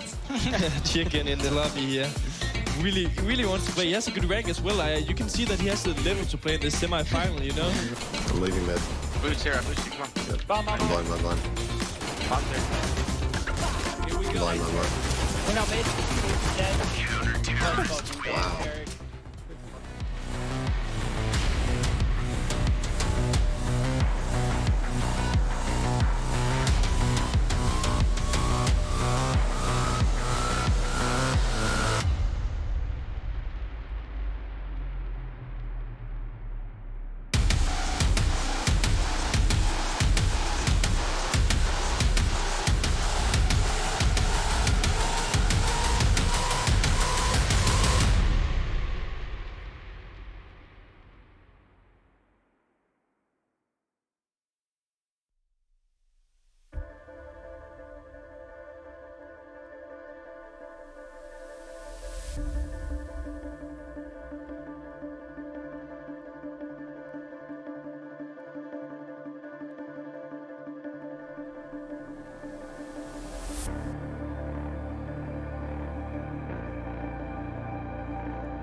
Yeah, so what the CZ was introduced in February of 2014 when G2 have the Deagles. Am I right, Yanko? Hey, welcome back, everybody. We've got ESL Pro League Season 14 upon us. Group B, even at that, G2 have rallied back on the second map, pushing us all the way into the third, which is going to be Mirage, which is going to decide the series. And we're here to tell you all about it. Yeah, I don't think it's as much that G2 has the Deagles, is that Nico has a Deagle in his hands. That weapon is absolutely lethal, as we saw in a couple of rounds and very crucial rounds for G2 in this game. And yeah, for Sinners, I mean, another very close game. I think also, again, they're losing both pistols here and also losing some rounds, 2 pistols, some rounds where they already have an advantage, right? It's making some basic mistakes, really, where if they can just clean up their game a little bit, I mean, they could have won Inferno even. So talk to me a little bit about the comfortability here from the side of G2 on that CT side, rather, because it's a pretty big contrast from what we just saw on Vertigo. Yeah, I think, I mean, on Vertigo, they had a good CT side. It was their T side that was the difference this time around. Yeah, that's it. Yeah, 10 rounds in the first half on Inferno. Definitely converting the pistol helps a lot. And also just, I mean, they were in dire straits again. We can jump into round 10. I think that was a crucial round in that first half. You can see here at the start of the round, this is like a half buy / eco for G2 there on pistols. And a couple of things like we need to notice at first. Look at this play kind of here towards the A bomb side. Oscar is holding down the line and Shock is supposed to like just have this angle potentially towards second mid. They're at the same time taking slow banana control, right? They're seeing G2 is not contesting it and they're going to take it. But the problem, what's going to happen, Oscar gets a kill, is Zetko basically at this point needs to abort this play. This might be a set play for them and they're doing this thing on mid that he tries to catch the Abs guy off guard, but instead he just dies there, which is completely unnecessary considering they have full banana control and they got the entry kill on mid. Now what happens, I'm going to fast forward it a little bit. You can see that Beastic is basically just playing for info. He's jumping car. They're playing 3A since they have banana control. This is a good setup. You can see G2 is grouping here to try and first clear close B and then try to push banana. So here's the setup. You can see that Shock, the closest player to B, is still very far away. This is all because Beastic is only playing for information. He doesn't want to challenge. He doesn't want to do anything. He wants to fall back as soon as he sees them. Enter Nico but then into the action, right? He's just going to hit a crazy one dig. kill Beastic straight away, and you can see how he just rushes. He understands, since he sees him jumping, that he is alone. He just wanted to play for info. Yeah. He runs through the flames. He doesn't extinguish the molly. He takes the damage so he can use the smoke for CT to cut off the rotation coming in. And they were 4v3 post plant on B. Sinners still tried to go for the retake. They lost all the guns, lost the op, and this was the turning point. G2 didn't lose a single round after that in the first half. So let's talk a little bit about the eye test that is looking at Sinners here in the, their first matchup. What do you think that they're going to put on the board? I guess big picture now that we see how they play. You mean in the whole group? We could say in the whole group. I think they are in a very good position. I think they're going to beat some teams, most likely, because it's not like they're going reveal too much here, and then it's going to be easier for teams to play against them. The rounds that they're losing due to some fundamentals and like situational Counter-Strike, and some players individually not making the right decisions in like 2v3s or even 4v3s and so forth, right? So I think that's the issue for them, right? If they can just clean that up a little bit, maybe brush up on the comms, play with a little bit more discipline, the strategical aspect, the tactical aspect, the setups, some of the mid-round plays, that's there for them. What about when you say strategic and, sort of the application of it? We could sort of talk what Hunter does in the game, out of the game, doesn't really, I guess, compare to the pistol round that we should probably go over. Yeah, I mean, that's why we singled out that as well. Like, here he had a great map altogether, right? A lot of kills, a lot of impact, but just in this second pistol round, he single-handedly brings the round back for G2. We've seen how important it is, or how easier the game becomes for them when they have those good starts. And here, maybe some of the Sinners players getting a little bit overzealous. It was a 4v2 situation for Sinners, so Hunter, you realize why Nico singled him out, as well as, someone like Rain as one of the best pistol players in the world, and he's very, very good in these rounds, and just the game sense is there, understanding like the setup where the remaining players probably are, getting that kit, and just managing to last second get the kill, get the defuse. I think this was really, a kick in the stomach, so to speak, for Sinners. I think they thought they had this one, and then they just threw it away a little bit.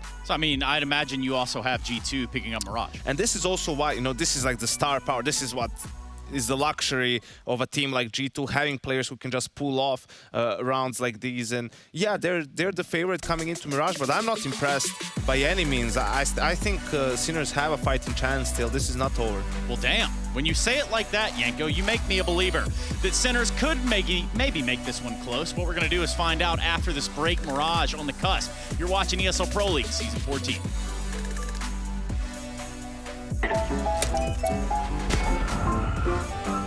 Yes, nice shot, my friend. Cheaters ruining your plays? I have eyes on the enemy. Bad servers stopping your shots? What you need is ESEA. Advanced anti-cheat to stop cheaters. And the best servers around, all with 128 tick rate. ESEA, the best way to play CSGO.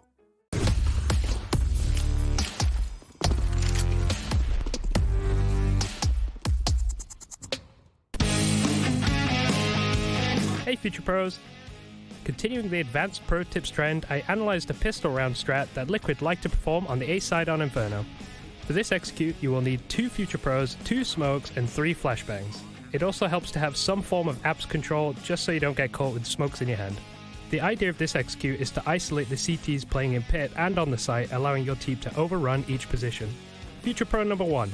You'll be throwing the short-sided smoke and a supporting flash. To throw the smoke, first get into this corner near alt mid. This smoke lineup requires the classic view model, as the lineup is quite precise. Position the right corner of the top of the smoke to the corner of the highlighted railing. Then throw the smoke.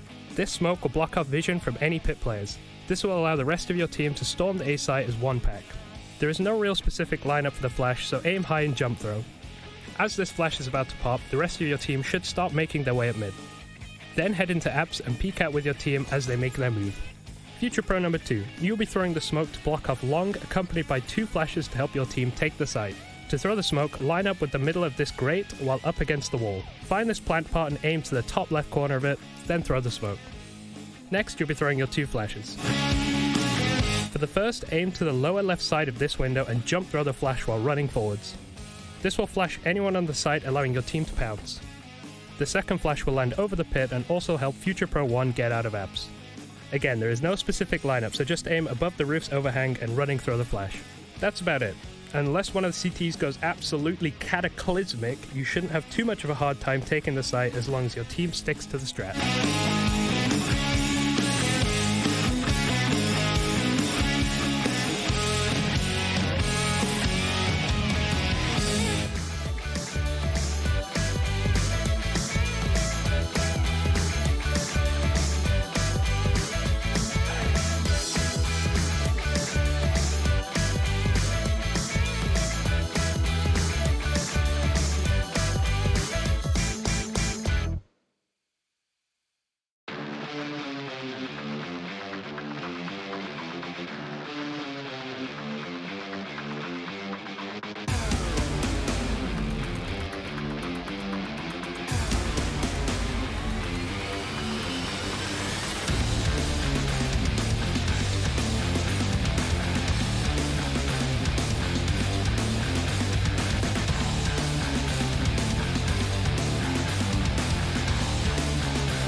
Nico's on form, Hunter's here, G2 push us to 3, Sinner's taking Vertigo, Inferno under the belt of the Samurai. And so to determine and to separate our opening game of Group B, it's Mirage. I'm Machine, I'm joined by Chad Sponge Birchill getting into the action. Now Sinner's won the knife round, Chad, and we're going to be seeing them start on the defense. That makes sense.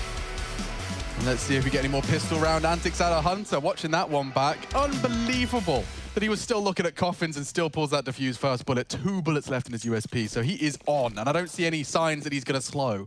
Yeah, I think having Hunter and Nico on form in the first 2 maps bodes extremely well here going into Mirage. 1xBet odds at the top of the screen tend to agree. G2, the heavy favorite, still in this one. But the defense is where Sinners historically win 60+% of their rounds on Mirage, and that is a great start right there. Jack silenced by the silenced USP immediately. And looking for even more info. Beestick more than happy to take a fight and scamper on back. Number advantage, going to make it a bit easier to withstand this hit that's coming on through. Keep your eyes on that P250 in the hands of Nico. We have smokes for Nexa and Amanek with some flashes on the side.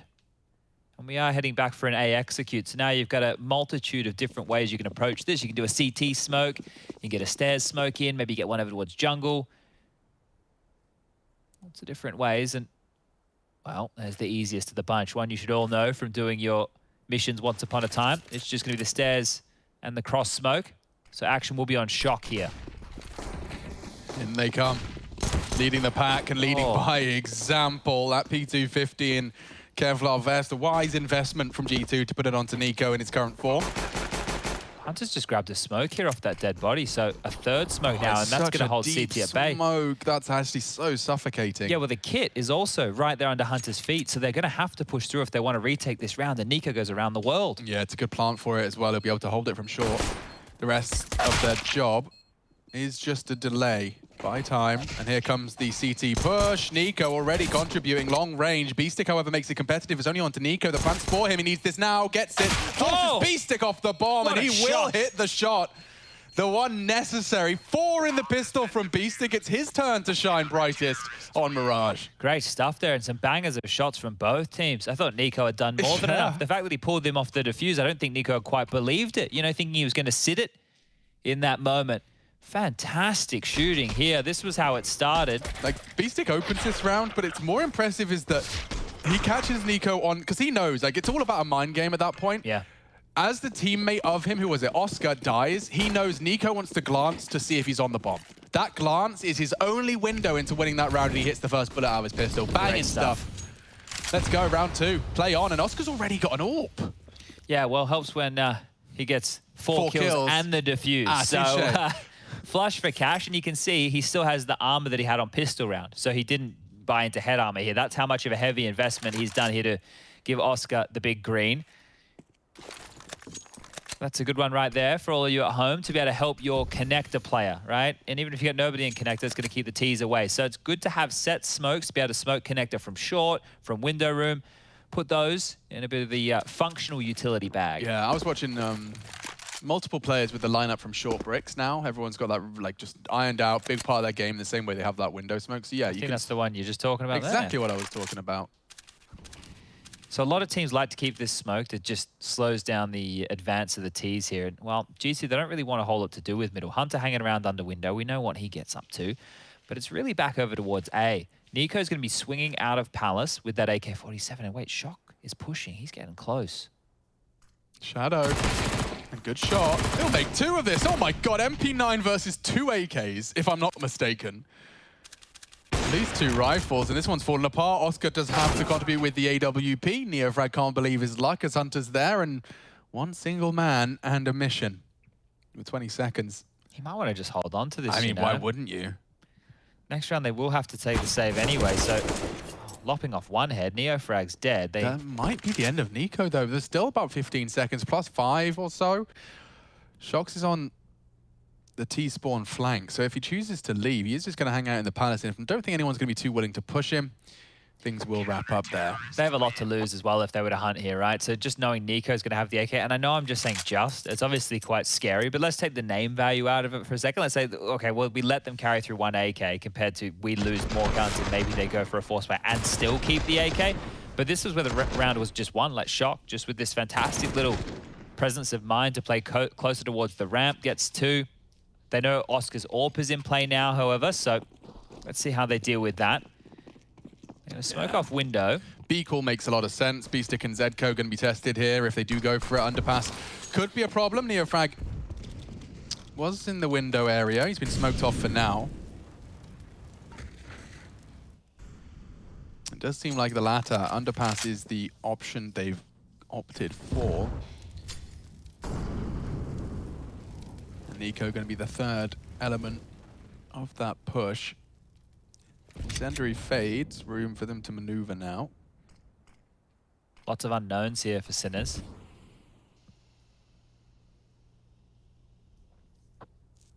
Not opting for the window boost just yet. They are clearing and picking one out, and Nico had a chance right there, but swinging in, Neofrag gets the better of him this time round, and that's huge. That was an AK. Yeah, the armor, the AK, look, on the ground, Hunter can pick it up, but he doesn't have head armor to work with, right? So it's not going to have the same potency.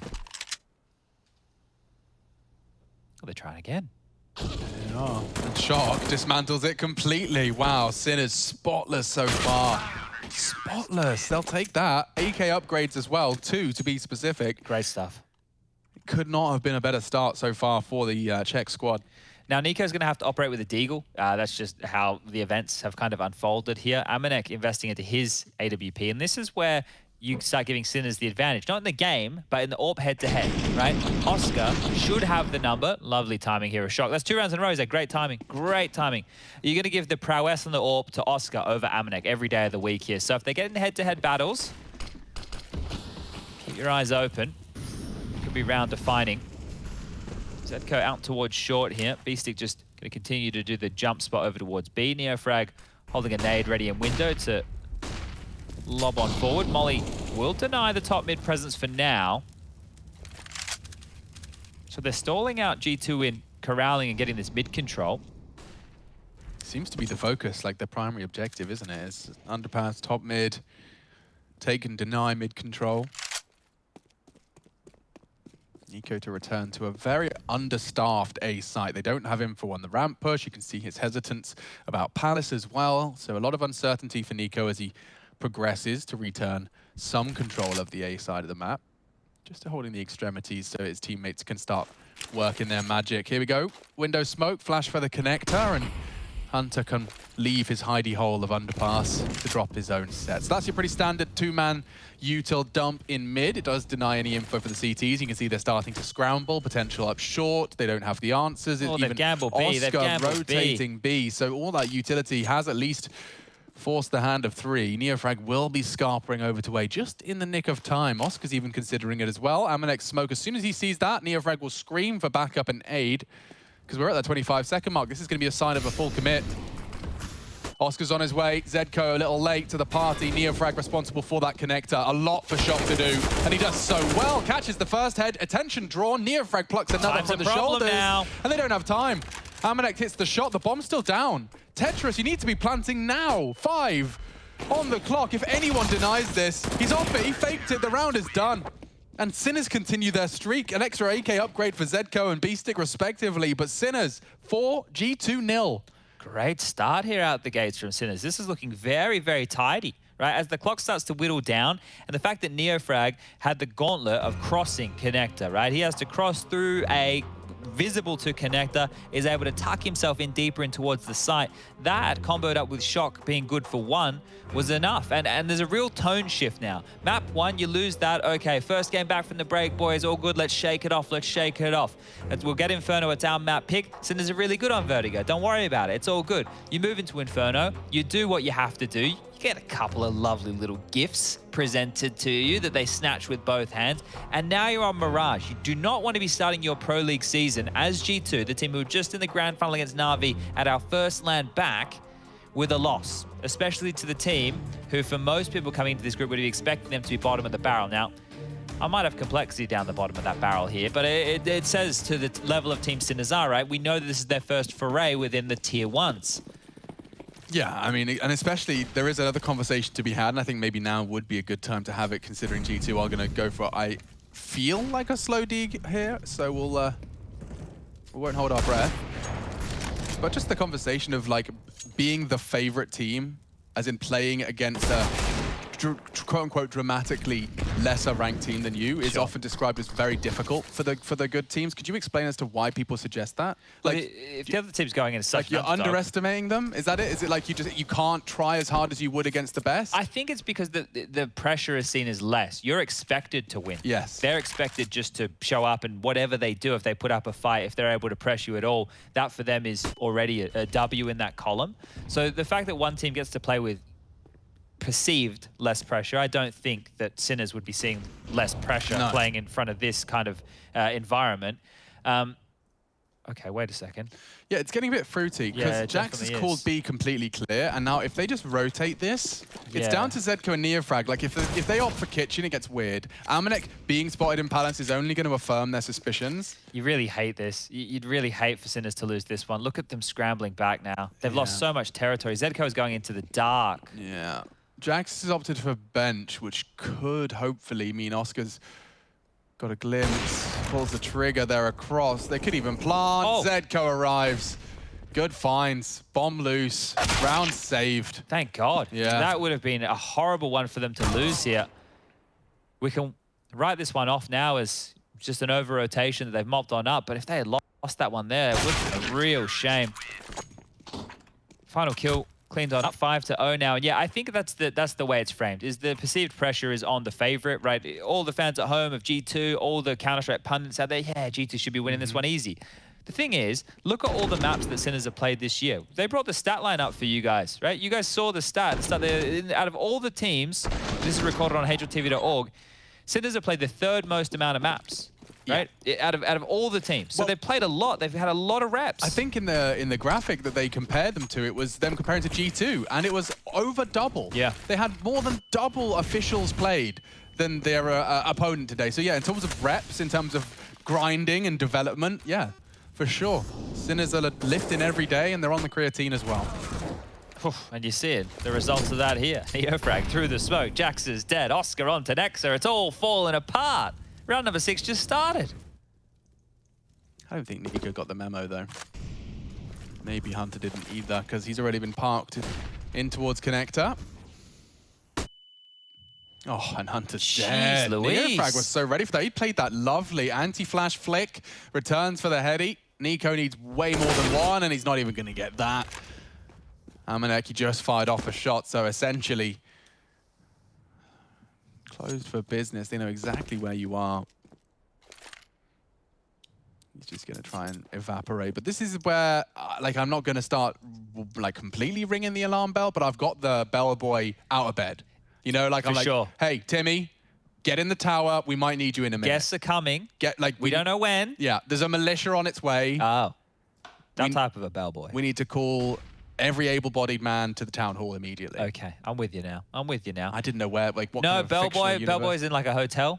Oh no, I had like a full, like, it's kind of medieval village. Oh, he rings and he's the bell. running to jump on the big rope, and he goes, gung gung. Okay. The militia's here. You know?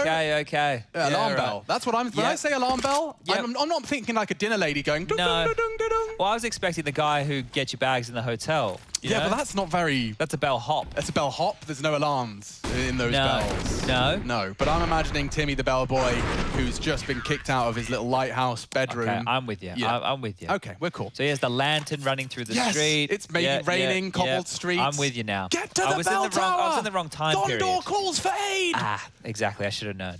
Okay, well, the saved AWP, it doesn't mean a huge amount, right? And this is no disrespect to Amanek. He's just not necessarily the prying open force. You have your hunters. No, it sounds like you hate him, dude, actually. Like, what the hell? He's just more of a supportive element, Orpa. That's all. Can't believe you're bad-mouthing him like that. They have some AKs out around him. Let's see if they can make this work, because it could be 7-0 before you know it. Nah, Nex has got some pep in his step, and he's running straight into Oscar's domain. Neofrag in support as well, ahead of the smoke. Oscar wants to fight and contest this. The nades were good. He hears steps. And Nexa booked by Neofrag again. What's happening here? G2 dissolved before our very eyes. Nico gone. Hunter the same. Chad. And Amanek probably wanting to save again here. So there's 1 of 4 required to win this round. Yes. When do we tell Timmy to start ringing the bell? If Sinners can convert this half purchase coming in from G2 without any worries, we don't sit there and go, oh, Jack's gotten into B. Oh, they're rotating into the site. Oh, like if we can avoid that for this round, right, then we can really get Timmy. But I think Sinners are probably going to be looking at 10 or 11 on the half here if they want to convert this comfortably. Yeah. You let Hunter and Nico get onto the CT side, right? Get them a couple of establishing rounds. Your money gets broken. You're running out of apps. Just trying to get a plant. It gets depressing. Yeah. Sure. Well, we got a little bit of an FPS bug situation in the server right now. So what is the command? He's right. The command is the log address. Yeah, but the thing that happens is the bug. Yeah. It's learning. It's learning. It's adapting. We're on like the FPS variant. Well, now you're going to change your res. Some people have to restart the game. The res change always worked for me. Yeah. That was always the like guaranteed fix. It's just annoying to have to wait for your res to change. So is not being able to type the letter I into your console. Yeah, I for don't some know that reason. one. If anybody knows, right? Alex asked me yesterday, I think it was, and he said, you know, I can't type I. Now, I've had it in the past with H, but if I do capital H, it works. If Alex does capital I, it works. What causes that, and is there a solution? Let us know on the Twitter sphere. That's @MachineGG or @SPUNJ. Let us know. Can you fix it? What is the secret? Why what causes it? I mean, I understand, like, a game this old that's had this many iterations and different grubby mitts on the code, it gets a bit spaghetti. A little spaghetti. Yep. I get it. But why random letters stop being capable of being typed into the console? It's why curious, right? you randomly end up with 20 FPS in a title that's this old and this played by millions of people concurrently? But it comes back. Look, we're not coders. We're not. We're not going to pretend. We're not even close to being coders. No. I saw an article that implied that a Valve employee is expected to write 4,000 lines of code a day. Now, that sounds like an awful lot to me. I don't think Brian's writing any code. No. Well, Matt Wood, ex-Valve. He was writing code. Yeah, he said, I didn't write anything close to 4,000. That was the drama. That was the scoop. Oh, dear. Yeah. Matt Wood, how I dare know. you? And if you're interested in finding out more about Matt Wood, he is making a game called Little Kitty Big City. I think that's it. That was a real gamble. I know it's about a kitty in a city. Yeah, I don't know if the name is on. I was close. I don't- Itty Bitty Kitty Committee. The Itty Bitty Kitty Committee. That's, I think, the working title. Okay. He won't like that. But he is making a game and you can do parkour as a cat. It's under development right now, but that's what he's doing. That's okay. So if you guys want to transition, from being a budding semi-professional or professional Counter-Strike player, the Itty Bitty Kitty Committee is waiting for you. They need you now. Meow. Meow, meow. Brown cow. What do you think about Meowth?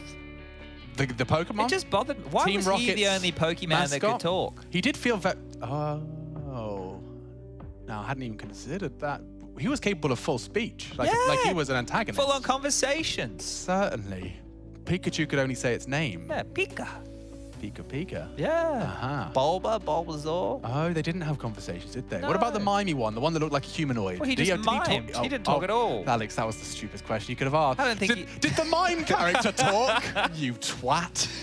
Yeah, I don't know. I'm sure that, I remember, little Togepi, that little half-hatched egg. Was that Gen 1? Togepi? Yeah. Dude, I'm 32. All right, yeah, okay. I don't know why I asked. Togepi. It sounds like a bloody UK drinks theme. All right, guys, we're having a Togepi at mine. Bring your sheets, bring your booze. We're into round 8. Let's Mum go. wakes up Monday morning, ready to change the sheets. There's nothing left. Yeah, where are all my sheets? They're in the garden, covered in mud and vomit. Oh, that's the fidget spinner gone. Round 8. G2 missing as well. Now, they have just gone conservative. It's a fake on the B here. I don't know how quickly Sinners will bite. Neofrag stays firm as does Shock. Oh, missed flash there. Oh, the nades really hurt. Hunter's gone. Yeah, they fumbled that one. Jax. It's all about this next frag. It took the wrong way. Oh! Big frag. No one's home on A, and now G2 can make this one hurt. If you get another spicy one out of Jaxie, we're on for at least a competitive round here. G2 hungry for their first. Sinners have let these slip on every map so far. Can they avoid it on Mirage? You can't let this go. You've got everything. You've got everything. They're letting it go, aren't they? No, there's a chance. They can win this. Shock. Need a quick one. Jax's Deagle's still a threat now. The good strafe out from B-Stick. He needs to be defusing now. It's a default plan. Laminate can defuse it. Oh, rather stop the defuse. A great first shot. 1 versus 3. Zedco's there. Is their time? Might just have got it. It's going to be very close. Very, very close. Ah, they just get that. I Man! thought that was all over. Jesus, that must be 0.0 something. That was nuts. I thought Amadek had done enough. He had that choice. He was like, do I even engage on the guy crossing sight? Do I wait for the diffused sound? Jax was the one that made it even remotely competitive. Had to do a second glance there, didn't he? Just finding the bomb seemed to be a problem here. It was almost like this on Inferno. Remember how they had that hard time retaking the site on Inferno against the lower buy as well? So Sinners really down to the finest of margins here. Well, they weathered it. They weathered it. Oh, I love it. And Oscar's already tagged up Hunter. Legged him. Finish the job with an M4, why not? Bruh. Hunter's in trouble, G2R2. They are flustered right now. Hunter re-peeking that. They want to do some damage. They're actually going to boost Oscar up. Oh, this boost is actually pretty viable for Jax's position if you get it right. Oh, I like it. Sinners are throwing everything at the wall and everything sticks. Great spot. Purely reactionary out of Nexa. What's Oscar going to do now, though? Look, he's pinned on down here. He can't really just get away. Nexa doesn't know that, though. Oh, he does now. Scoping in front of the smoke. He's running away. He's just running away. Gets away with it. Never mind gets away. Gets a shot as well. Neofrag punished for his peak. Nexa a bit miffed. This reaggress here could be huge. If Beastic just parks the bus right here and they pick up the bomb and they come back to be late, he's good for 2. Definitely 1. He needs at least 1 frag here. The rotation is so far away. Oh, and there's the double you asked for. Bomb was a little late behind him.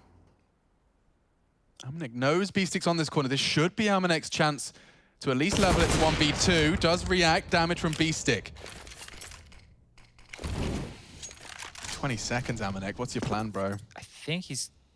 Is he faking that he's underpass, saving? or? Yeah, he should go for this. They need some rounds. He's running into Shock. Flash. Oh my god, he commits to the longest of range sprays. That could have been Oscar. Fakes it out. Shock's not interested in any funny business. It's 9. It is 9 for Sinners Esports here in their opening game of their their ESL Pro League journey. Crazy. 14 seasons of Pro League. This is the first season we've seen Sinners in attendance. They've been on the grind for some time. And to be making not only the statement of your intent, but to do it against G2. I think Vertigo looked like a map that they could probably pick against anyone in the top teams. Yeah, I think OG in this group, they won't be able to pick it against OG, but I think against most of the others, they should be able to pick that. So if Sinners are able to keep converting on Vertigo, right, that's going to be a focus now for teams who are going to be facing them for the rest of this event. That's a great start. That's a great place to be able to go, this is our home, and we're going to take you on that time and time again. And then from there, right, if teams want to pick Inferno against them like we just saw G2 do, right, that game, really, if they converted a couple of those gimme rounds, could have been much closer. Now they're sitting at 9-0, right? This is still a long half of Counter-Strike here. G2, if they get back into this with a 10-5 and 9-6, all right, no dramas whatsoever. And I think maybe even 11-4 on the half, G2 can get activated again on that CT side, but... Yeah, they do have to hold on to this, and I don't think they're taking it for granted. Shock, just a little too slow on the movement, gets caught out by a quick Hunter. And just as you mention it, perhaps Zedco is going to struggle as well. Lots of players here. Does get the bomb spotted. Jack's on the hunt for more. Pre-fire's not quite there. Rotates in. B-Stick and Neofrag are going to have to do an awful lot. It seems like G2 want to commit through. Hunter's going to change things. Oscar's not ready for this at all. Oh, he's got a freebie. Wants even more. Trigger discipline. He's hoping he gets 2 for this. It's going to be a question of time. He might even go for 1, then the other. Oscar's not going to be able to communicate that. And Neofrag's the next Hunter. Make sure G2 have this one in the bag. Yeah, they can just rotate over towards A right now. That was, look, extremely patient stuff from Hunter. I don't know how he goes for a maneuver like that. Gets the final kill of the round, and here we go. Now we're talking. They're back in it in a big way. That's the first round for G2 now. How many more can they muster? I think we just need Hunter to be a little worm in the back lines every round. He loves that, doesn't he? Yeah, I mean, the flanks he has been able to pull off. He used to love the little window strafe as well, getting himself set up into window and causing those exact flanks we just witnessed this time through connector. He's definitely a fan of it, but G2 break their silence. It only took us 10 rounds. And they can break Sinners pretty quickly here as well, right? You've already got Oscar 4K, 2.9 for B-Stick. They like this, and they're going to get info this time. No one's peeking it. Nexa, not really ready for this at all. Zedco, better clear his left. Ooh. 3 frag and an AK-47 for good measure. Never mind the information that there's no one else B apps. Near frag, another frag. And the 3 remaining members of G2 start to take the B site. Amanek and Jax kind of pushed up well above and beyond where Nico and Amanek currently stand. It's just Jax trying to make space for his squad here. And he could. He's got to clear that apartment. The molly's going to force him wide. He's burning down to 20 HP, but he may still have a chance. Nico looking for this apps player. This is the fight right here. Nico has to win this. Oh, no. Oh, Zedco. Oh, no, oh, no. There's no hope. Amanek with the bomb, but the apps is still a problem, which means he's just got so many things to be concerned about. Jax would have to clear kitchen with some magic. There's no nade to support him. It'll have to just be his bullets. It's held by Neo and B-Stick. Oh, okay. At least confirms the position. Jax does connect at least onto that first. A flash for the push. Amanek needs to be ready for this. Good push from B-Stick. That's smart. Catches him as the pin was pulled. No way or hope for Amanek. 20 seconds. Sinners make it 10. Double digits. I can't believe it. This is crazy. Look at the smile on their face. Yeah, and they should do. It's been some great plays out of these individuals, right? Some moments where they've stepped up with some great shots, and they're just dictating to G2 at this point, who couldn't get the bomb down. They're going to find themselves in a position where they can make the buy work. It's not going to be fantastic. It's a Galil for Hunter. Amanek's into a Tech 9 here. Util not great at all. 1 Molotov. They've left residual money so they can buy next round. It looks like it's just going to be an A hit here. They're knocking on every door they can find. Oh, and they're in. Shock's down. Shock is already down. There's so many bodies in front of Neofrag, though. Does only get 2 from Dark. The rest really detached. 1 CT. Zedco arrives connector. The bomb's not down. Util light. Flash for B-Stick to at least try and swing off. He gets information as to the location. 1 still default. Hunter sandwich for the crossfire. Oh, Nate shy of its mark there. Yeah, they're going to struggle to break through. And you talked about their finances, Chad. They'll smoke off ramp. B-Stick would love to smoke the bomb, but the T-Smoke has arrived there as well. Maybe that will isolate Hunter, though. He could go down in this 1v1. Cross says perfect, and it is. Oh dear, 1-on-1 established. B-Stick has a smoke, no kit. He opts to smoke the Palace. Nico will have to deny that. Thinks he's got the crosshair placed right. Yeah, you're right, no time. 5-second defuse. Not possible, and neither is that for the boy B-Stick. Nico gets away with the second for G2. Yeah, that's a weird one right there. A save would have been great, and this is maybe where you see the difference in the decision-making from Sinners as you would a different squad. Sure, they had themselves a base of 10-1, right? And 11-1 would have felt a lot nicer than 10-2, but if they had saved those 2 guns, their buy going into this next round of play could have been really healthy. Now it's actually quite the opposite. They're still able to get the AWP for Oscar. Zedco has to buy a scout. There's a Famas for Neofrag. B-Stick onto the M4, and, well, Shock onto the MP9, and they're going to keep the pain train going. Zedco's about to get blown out of this one. Scout, what is that? How does he find Amanek in the... Oh, the tag! Yeah, nearly another onto Jax. He's softened him up nicely. Maybe B-Stick's got more in the tank. Yep, does finish off Jax, and still a problem for the Sinners as they are dispatched of. And Oscar doesn't even get to leave the A site. Nico's waiting for him, and as you may have alluded to, Chad, Sinners broken into a potential for a 10-5, guaranteed a 4th almost. Yeah, it really does look like the 10-5 now. Next round, 2,400. That'll be for the final round of play here. You can't buy a lot, right? What are you going to buy? If you invest past a P250, which you shouldn't even be looking in at, because next round that's short on something, short on a flash, or on a smoke, it's not going to be a great purchase here. Now, just to take a look at the scores on the doors, we have B-Stick who's been having a great game, 14 for him, 12 for Zedco, and 12 for Neofrag.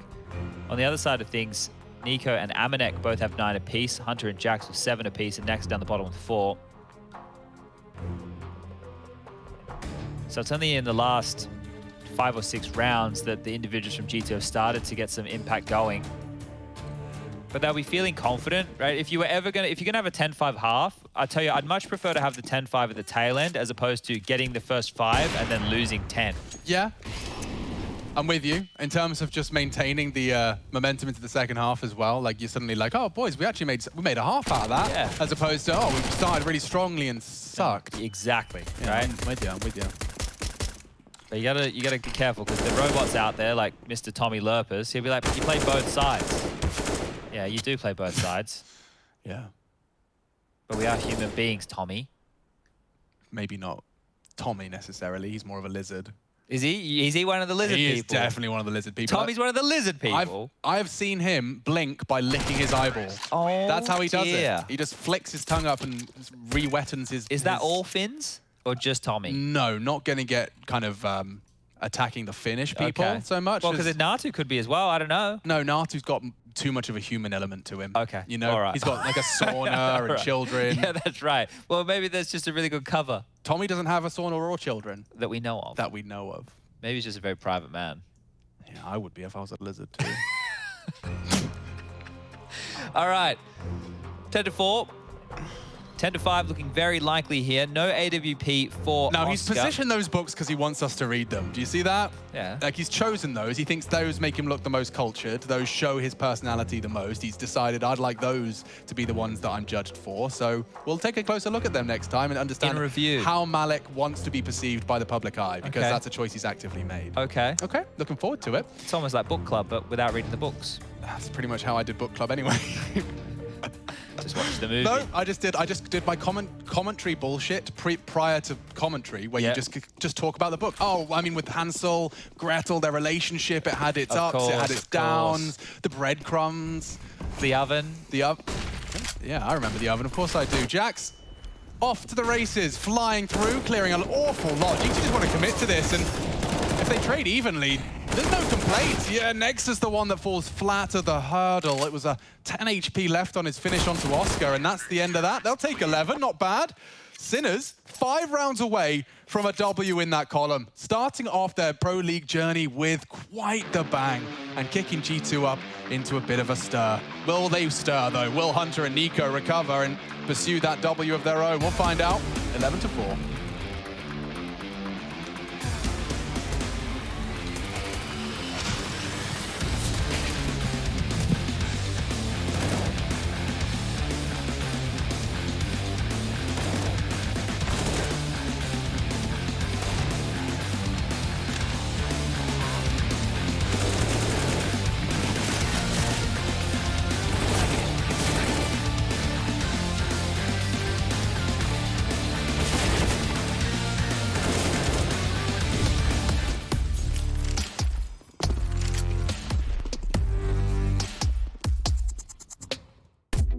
Hey Future Pros, we are back on Mirage with another flash. This time we'll be saving you from under balcony. The flash is a pretty basic one and there are many variants. Put yourself in the left corner, aim at this exact pixel, and throw. You can also throw a deeper flash from the same spot. To do so, aim level with these bricks and then jump throw the flash. Both are pretty useful, but I'll leave it to you to decide which to use.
Howdy there, folks. Chad Birchall here with Alex Machine Richardson as well. We're getting into our third map, Mirage. I'm going to give you a tour. Hello, Governor. Oh dear, no. Tea and scones with the Queen. Oh, jolly good. That does sound tickety-boo. And so does an 11-round lead. That's not how leads work. 11-round haul. That sounds pretty damn good. Sinners only need 5 more to not only upset G2 and rock that boat, but really remind themselves that this is a competitive group and they could be a part of that top 3. Oh dear, look at the 1xBet odds at the top of your screen. Yo, that's the first time. I've watched it get smaller. It was like 3 to 2 to 1. They start to believe in Sinners and finding 5 here on the T side. Yeah, and I can't blame them. With some of the Counter-Strike we have seen today, it's been reserved, it's been poised, they've had some great moments, and they've just kicked off the pistol with an opening onto Jack. So let's say at 3.5, Nico's been tickled down by a molly to 44. Things are looking very good for the Czech side right here, right now. Yeah, if you're wondering where they're from, just check. And let us know. And let us know, thank you. Hunter, 2 backs turned, but only temporarily. Beastic with a cheeky one.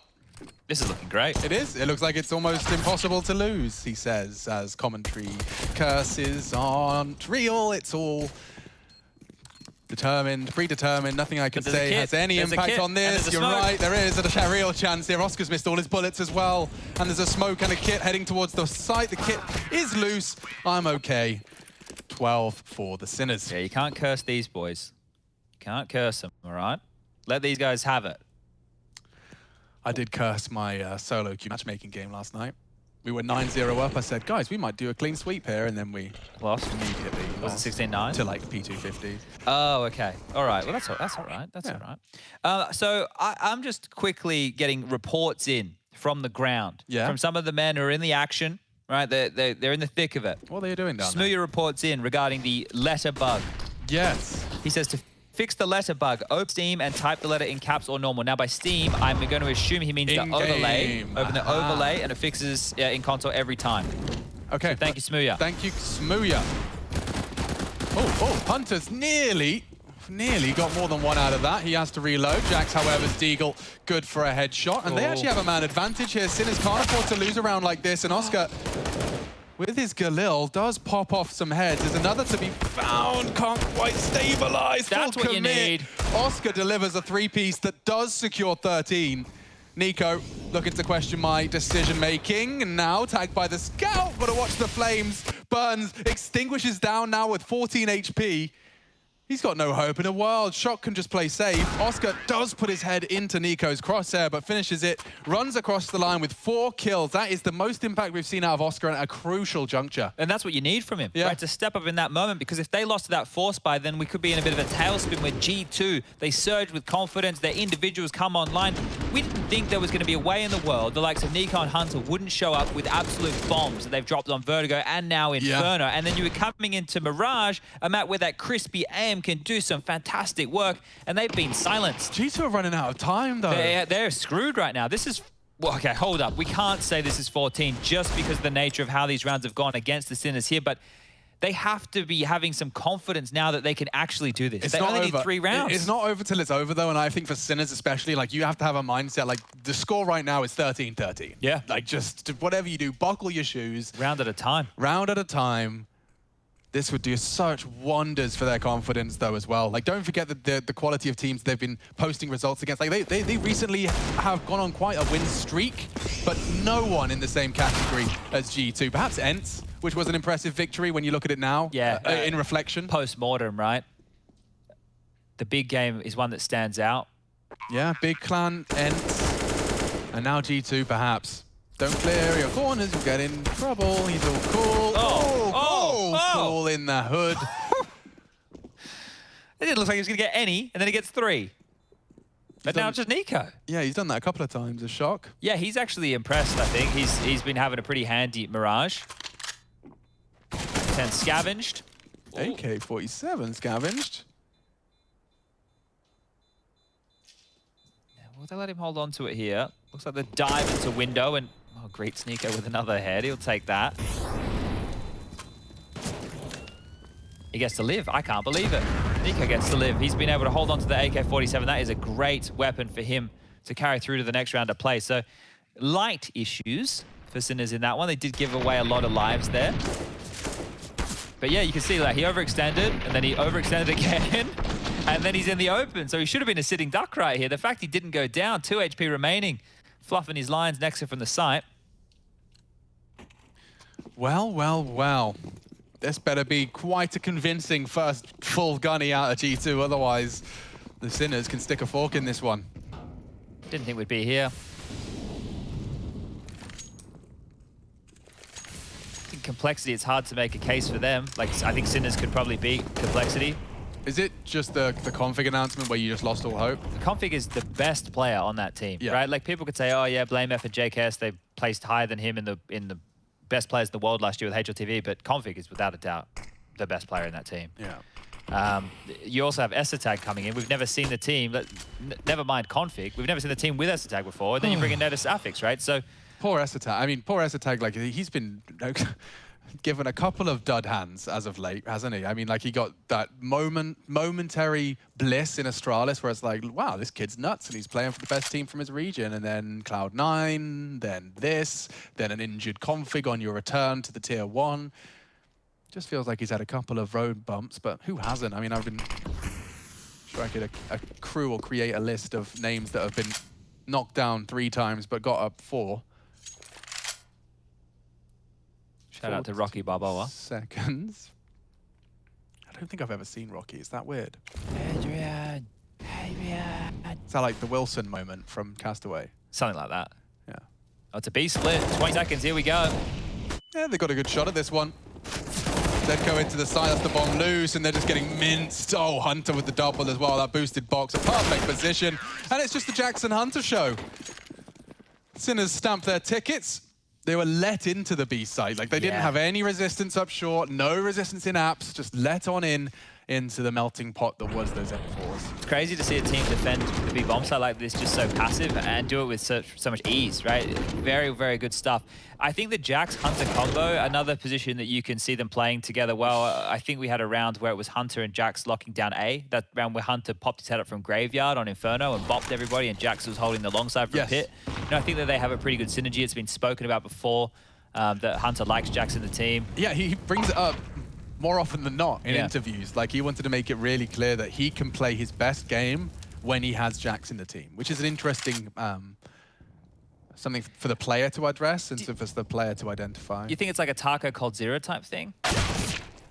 I don't know if it's in exactly the same vein. Like, my genuine read of the situation would be that I think Jax is a more of a people person than anyone else on this team. Okay, I'm with you. Like, way more. Like, I think if you put Amanek and Hunter in a room on their own with Nexa, they're probably not doing much. Not a lot of convos. Scrolling their phones, talking about, like, it's sunny today, isn't it? Yeah. You know, Jax brings something that enables all of the rest of the human beings to coexist more peacefully. He always seems like he's quite a happy individual. Yeah. Right? How do you say his name? Aldrich? Just for future reference, that's me thinking out loud. Okay. I like to try and say their names. Try and pin the French. Aldrich? Okay, some French man can tweet me and tell me how to say Aldrich's name. Yeah, Aldrich Jug. Use the hyphens when doing that. It always helps, you know, for the enunciation. Je ne comprends pas, mais je suis anglais, je parle un peu de français, ma famille fait du ski. Ouais. There you go. So as part of this comeback goes, a clean gun round against an eco is great, right? That is very, very good signs for G2 now. They can start working on this bank. And look, they don't need the bank necessarily for the long game, right? But they just need to make sure that they keep it so they can keep having full buys every round, right? Because they're on this knife's edge. They can't really lose. They need to keep winning, and you need to make sure that you have all the goodies to keep that going. So don't let Sinners whittle you down to a point where you're operating with like a scout and some MP9s in a gun round. Yeah. Here we go again. Now, this is where Sinners are really going to be tested. Calling to close out on the T side of Mirage. This is not going to be easy. What is the call? What's the creativity? Oh, good restraint from NeoFrank. You know, how many times have we seen Tier 1 teams swing through their flight path prior to the flash?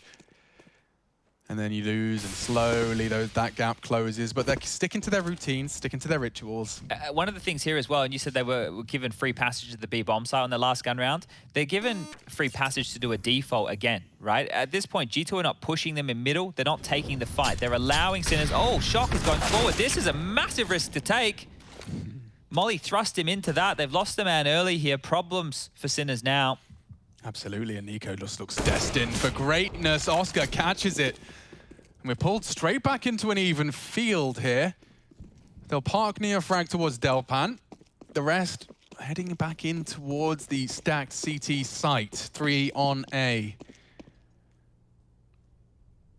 Util check. I see smoke, flash, double flash, Molly. Nexus already pushed well ahead of the pack, and he gets the info. He'll know there's more coming. Zedco's not brave enough to trifle with the flames, and I don't blame him either, but it does mean that NeoFrag's flank is going to have to be very profitable. Is he just going straight through? He is. As it fades, the contact will find him. Amanek already onto Zedco. NeoFrag does nothing with his position, and so Call It quits. Call It 7. G2 will take another. And as you said, yeah, calling the last few rounds to close it out. Oscar, only the one. Yeah, you can understand why they want to take that away from Oscar, because if anybody is just going to win you around with their weapon of choice, it would be Oscar here on this T side. Now, this is the problem, is Sinners, as I mentioned, are getting mid for free on these defaults. Like, Nico put up a little bit of resistance there, but this isn't like G2 staying in connector. They're not fighting for under window control. They're not doing any of that. They're more than happy to give the map territory to Sinners. Yeah. Now, that is where things are going to become hard for an in-game leader to call. It's like, well, we're defaulting and we're getting the territory. They're not fighting us, right? So now you need to work out what the next step's going to be. If you just, at this point, go, all right, well, let's just do a B exec, or let's just do an A exec, they're going to be ready for that too, because you know that they're not overextending middle, right? So you can't do a default, have 3 eyes, one from short, one from window, one from connector, all drawn towards you. So what's your suggestion?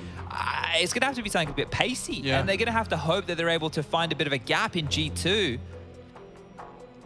What they could do as well, if they are getting the same amount of room, if it continues, if G2 don't change anything up, they can go for their mid default, but accelerate the pace a little bit, right? Make sure the smoke's in, make sure you step with the flash, but accelerate the pace a little bit and apply a bit more pressure, because G2 are just sitting back and they seem more than happy to do so. So here we go. Will be another round with just pistols here. Sinners also need to start trying to get that bomb down, right? 3 rounds in a row that they have lost. There's been no plants. And if they don't get plants, even with the max loss bonus in play, which isn't there yet, right, they're not going to be able to full buy, but that's a great shot. Now, don't throw that away, right? You've given yourself a number advantage with just pistols. Sure, you got some Glocks in the mix, but you may as well work every round with a number advantage to your favor. What was that? The man is a machine. He is comprised entirely of metal. Okay, well, you can't avoid that. I'm sorry. Doing your best not to give away a frag, and Nico just peers out mid and does that. 1 bullet. Yeah, but he just like picks one of the 3. His brain adjusts to one, single bullet out of the rifle, treating his AK like a sniper. Okay, well, was that a headshot as well? It was, wasn't it? Just for fun. Well, there wasn't much of a chance for Sinners in this round. That shot kill gave us something to sink our teeth into. He'd have to hit another and onto the AWP this time. Versus Amanek's AWP. That's dreaming big. It really is. Amanek would have to whiff the shot and then forget to move his keyboard.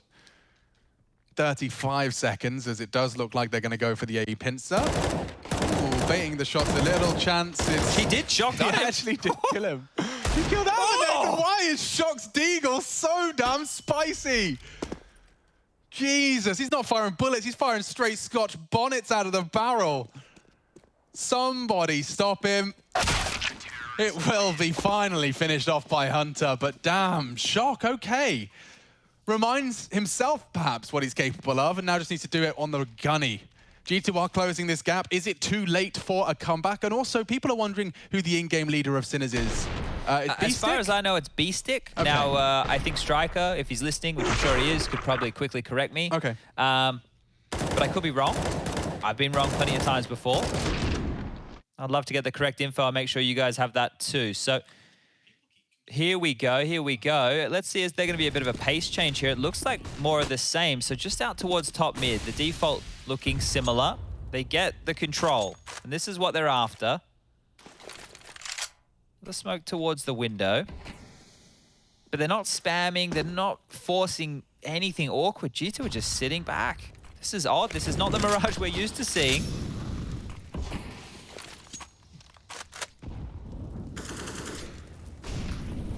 Zedco hitting us with a little bit of a Hunter maneuver.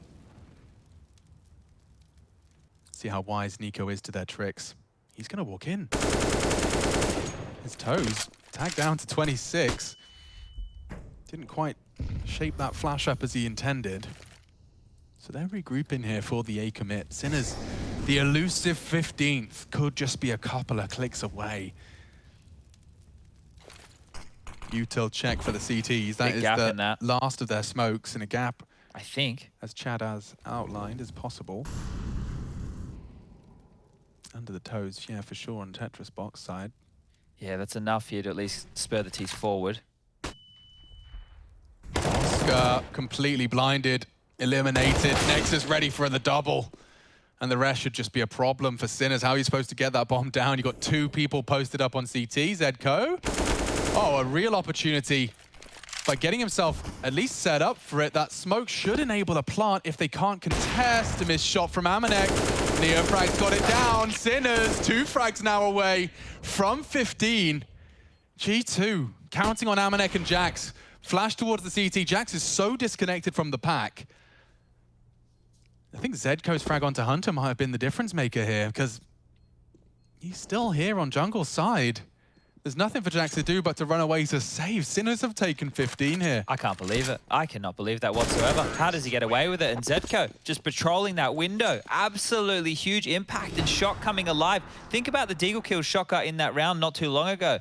That's kind of kept G2's money relatively honest here, so you can understand why Jax wanted to go for that save. But this was great stuff. Just cutting off that rotation and cutting them off with the legs here. Shock with some more fantastic shooting. Looking sharp as ever. Oh, dearie me, here we go. Didn't need the pace change. Just needed a little bit of space and the kills came to them. One more round for Sinners to upset G2. This could be it, man. Nico having none of it. Typical of G2 to send Nico on the rampage when things are feeling tough, feeling you're back against the wall. Amanek onto Neofrag, so yeah, they just create a bit more distance between Sinners and that 16th as they lose 2 players in the opening proceedings. They got full util. They can dump this on towards the B site and have a go. Well, yeah, this is the thing, right? There's still a lot of rounds of Counter-Strike that could be played, but they're the ones who get to decide, hey, do we want to give it a crack or not? And it feels like they're up for the challenge. Now, if they trade onto this site, right, they're going to need to trade in a number advantage. Only one of them can go down throughout all of this. Oh, and this setup's going to be hard to break. Yeah, it's actually perfect. Jax is in the tight corner. No one's checking. Zedko does trade, but he's not ready for Hunter. And it's a good setup from G2. You've got to give him credit where it's due. Can't transfer, he can! Oscar, he's made something out of this. At the very least, he could be able to get that bomb down. I don't think Nex is in a position to necessarily contend with it, and Oscar's gone for one better. He chooses to evacuate, head up in the apps, fake the presence on the site with the smoke, hoping to lull Nexa into a over-aggressive line. Now the bomb faked out, hoping Amanek takes a little look. It's an uncontested plant. He's been thinking about this Molotov for a while, deploying it all towards kitchen side. He knows Nex is a possibility, and there's the shutdown. G2 will make it 9. Solid attempt from Oscar. We haven't seen the Oscar pop-off yet over the course of these 3 maps. I think it's safe to say that our impressions have come from Neofrag and Shock, specifically. Yeah. But that's not to say Oscar hasn't been a fragging presence, just not to the standard level we grew to expect over his tenure a couple of years ago. Yeah, I think the thing is, right, one of the things when you take a look at his stats since he's been in Sinners, it's going to be more focused on the level of opponent, right? So he does have good stats at the moment in Sinners, but he's been playing against the tier 2, tier 3 opponents. Now he's up against the big boys. He's doing his job, right? In the early stages of this one, he had those 4 kills with the Galil over towards that B bomb site to bail them out of almost a forced buy loss. He's had a couple of multi-kill rounds with the AWP. He's definitely doing a lot for the team still. And here we go. It's a partial investment here. These are the type of rounds that can get very, very sticky. Setting up for the B set piece. What's the go signal?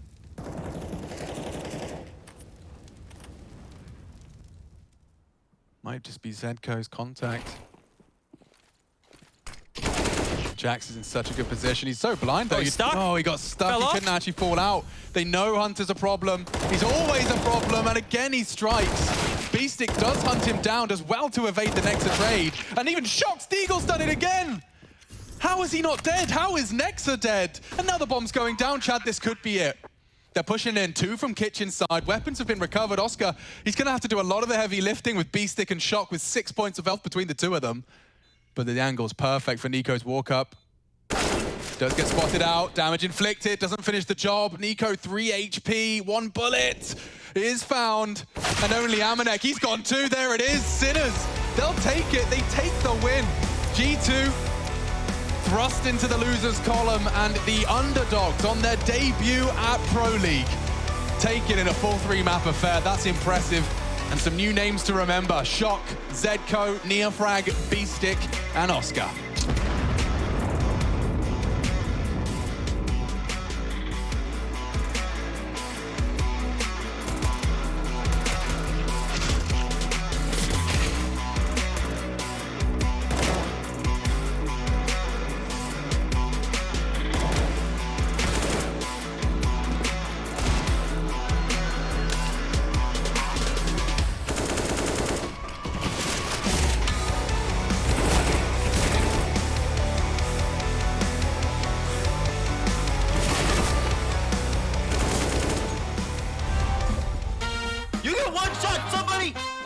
fucking pistol! Why is that allowed? Oh no! Summit! No! Are those red balls only for the commercials, or can you actually drink them? FTV, what's your first name? Bilal.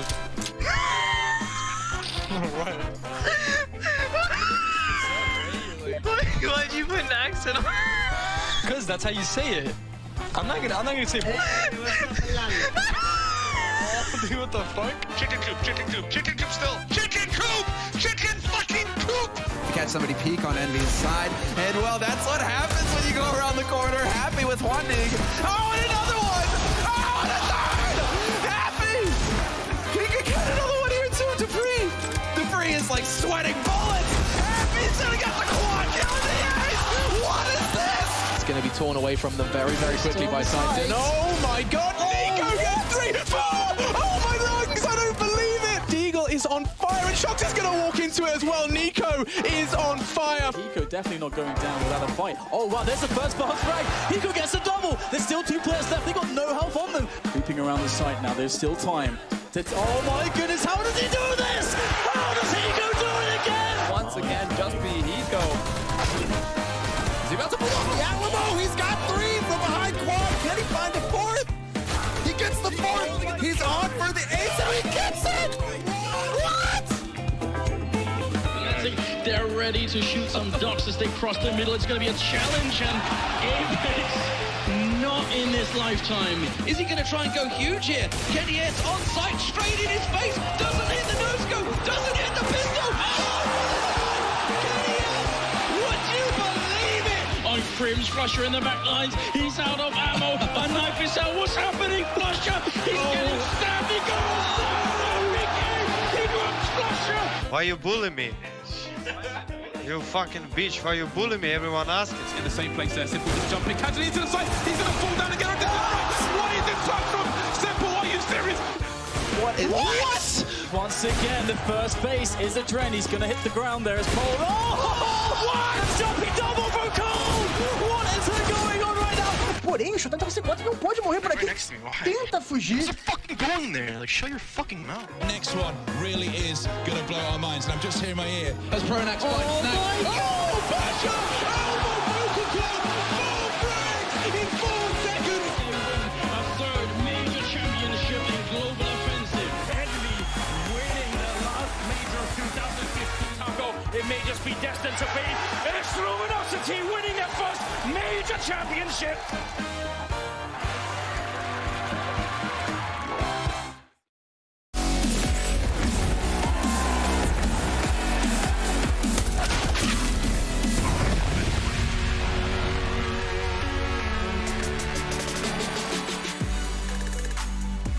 Well, that's not exactly how you pictured that one ending, now was it? G2 take an L in the first game of the season for them. Of course, the Sinners, like we all expected, isn't that right, Yank? Yeah, absolutely. That's definitely what we expected. I think for this one, you know, I was saying I expected G2 to slip up somewhere, but I was saying even in the pregame, like, well, they're not going to lose to Sinners, but, you know, down the line or something. And they just, you know, they didn't just lose. This was a comfortable win for Sinners. I mean, on both of the maps they won. It wasn't even close. And even on Inferno, you know, they were losing a lot of silly rounds, losing both pistols. And I think I saw Petter tweet about like 4 more rounds against like semi-buys, low buys. So really, like they were getting it done in the difficult rounds and then throwing that kind of advantage away. So yeah, no, not more to say. Just an embarrassing performance from G2 to open up ESL Pro League. Yeah, that's actually probably the appropriate way to put it. Especially they were losing 9-0. Yeah, 9-0. They got 5 rounds on T side on 2 maps that they lost, and that comes like with the pistol on Vertigo. Yeah, and you know, rough stuff, especially if you're riding the high that is G2 we saw in Cologne. And I'm going to ask, now that the eye test is complete, Yanko, do you think with this win, Sinners has got an upset here, obviously, but do you think they make that deep run? Do you think that they've got what it takes after what we've seen today? I mean, it's not impossible. That, you know, it's a round-robin type of a system. It might not just depend on themselves in some different scenarios, but I mean, they beat the best team in the group, right? At least if you look at the rankings. So, you know, if you consider Sinners are going to play a team like Force is definitely not out of the realm of imagination. They could beat them, and at that point you're already real close. We saw some teams with 2 wins go through, and you know, if they can beat G2, why not beat a team like whether it's, you know, OG, VP, doesn't matter. Complexity is playing with a stand-in, right? So that's all they need to do, and then they're going to be through. That is all that they need to do. We'll run the numbers, but I don't think that it should come as any surprise here. And I think you're looking at the stats, like you can see, this is not like an Oscar show or not really a one-man show. Like it's pretty even across the board. 4 Sinners, you can see even Shock is the one leading in ADR. All of them had their moments, and on G2 side it was the opposite. I saw the Nico throughout the series and Hunter here and there, mostly on Inferno. They were just asleep at the wheel. So we're going to be joined by Adam, who also goes by the name NeoFrag. We're going to bring him right now. I don't think, well, I've never talked to him. I don't think you have either. So nope. What could go wrong? Let's find out. Are you with us, Neo? Yeah, I'm here. Hello, guys. Hey, man. Hey. I can almost hear the smile coming through the microphone right now. Congratulations, man. Big one to take right there off the top. Tell me what it means to win over G2 in the opener. Yeah, it means so much because a lot of people didn't know that we're gonna play good. Because no one knows us, you know.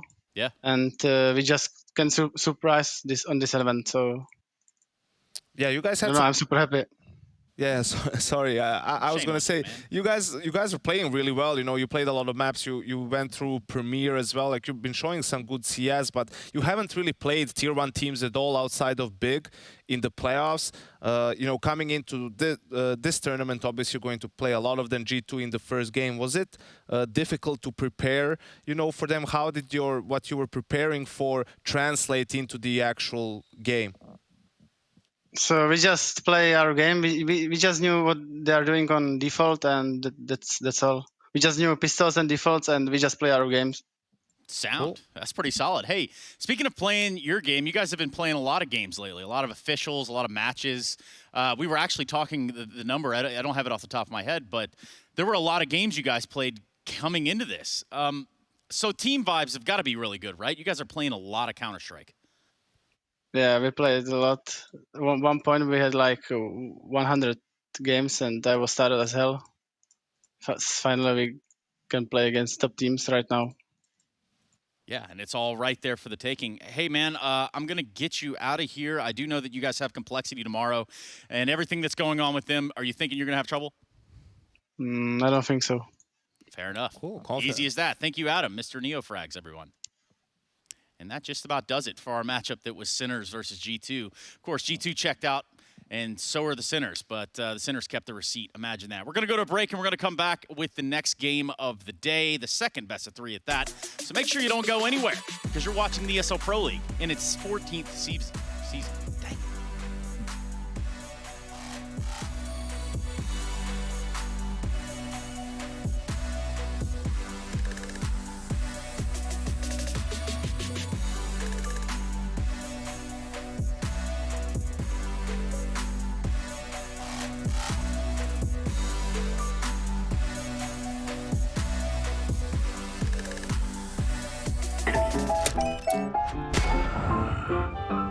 Yes, nice shot, my friend. Cheaters ruining your plays? I have eyes on the enemy. Bad servers stopping your shots? What you need is ESEA. Advanced anti-cheat to stop cheaters. And the best servers around, all with 128 tick rate. ESEA, the best way to play CSGO.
I mean, in the last 3 months, we had different problems that we couldn't face because we had a lot of tournaments in a row. So it started at FunSpark and continued with like it started at ESL Pro League, then FunSpark, then like DreamHack, then IM Summer, then RMR first. Even though in that first RMR we finished second, but if you look in the RMR, we had a quite shaky run.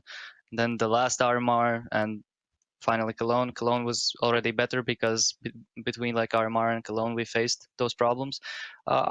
Different individual health problems that at this point some still have, and different burning out problems that I believe after vacation and after the player break it's a lot better. I can feel it's a lot better, so I think we're on the right path to come back to our form that we had at the start of the year.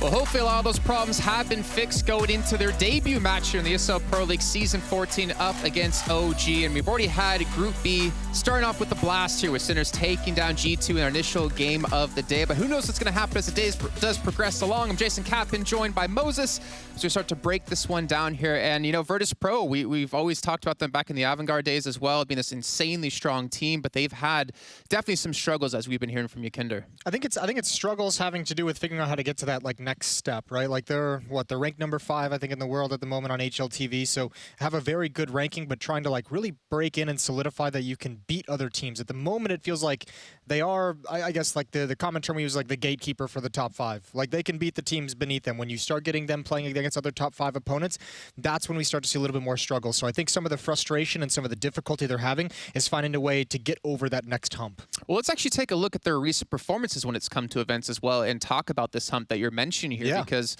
I don't know what they would need to do to get over this hump for them, unfortunately. But we obviously got to hear from you, Kinder, a little bit. But we can see, as he was talking about starting back in Pro League, going into FunSpark as well, they had a streak of like 7-8 places, which honestly isn't terrible, but that's not where they want to be. They want to be on the top.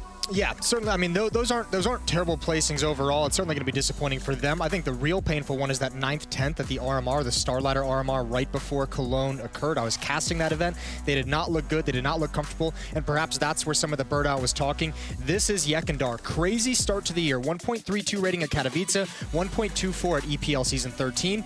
All the other 6 events he's played outside of those 2 this year, he's averaging a 1.05. So as he's gone on, and this isn't to point to him and say he's the main reason of the struggles, that this is an individual underperformance from him, because he did have a good showing at Cologne with a 1.12 rating. But it is kind of showing. Katowice is their best placing event. They got 2nd place. They need Yekindar at the moment to be crazy good if they want to make deep runs and challenge for the championship. Well, we obviously got to see as well there's potential for some change-ups if they can't qualify for the next coming major here out of Sergey, the GM of Virtus Pro. And that's an unfortunate thing to have when you're a player in the team as well, to kind of realize, well, if we don't, kick our butts into gear, we could be losing a couple of players. I could be losing my spot on the team and potentially having to look for a new home. Yeah, that's certainly got to be a motivating factor, right? And just to complete that quote, it is, do we expect changes in the main CSGO roster? That depends on if we qualify for the major. So yeah, and that goes back to having that atrocious RMR at Star Ladder, 9th to 10th place, not gaining a whole lot of points, not putting a lot on the board, and then having to go back into another CIS RMR where they already struggled previously. Yeah, there's a dangerous element there for a Virtus Pro team that oddly enough has proven throughout the year that they can be really dangerous and really deadly and really strong, but those issues are just hard to get over at the moment. Yeah, and I wonder what it's going to take them to get over those issues. Hopefully the time they've had in the player break is something they can use to look forward and kind of reinvigorate the roster going into Pro League.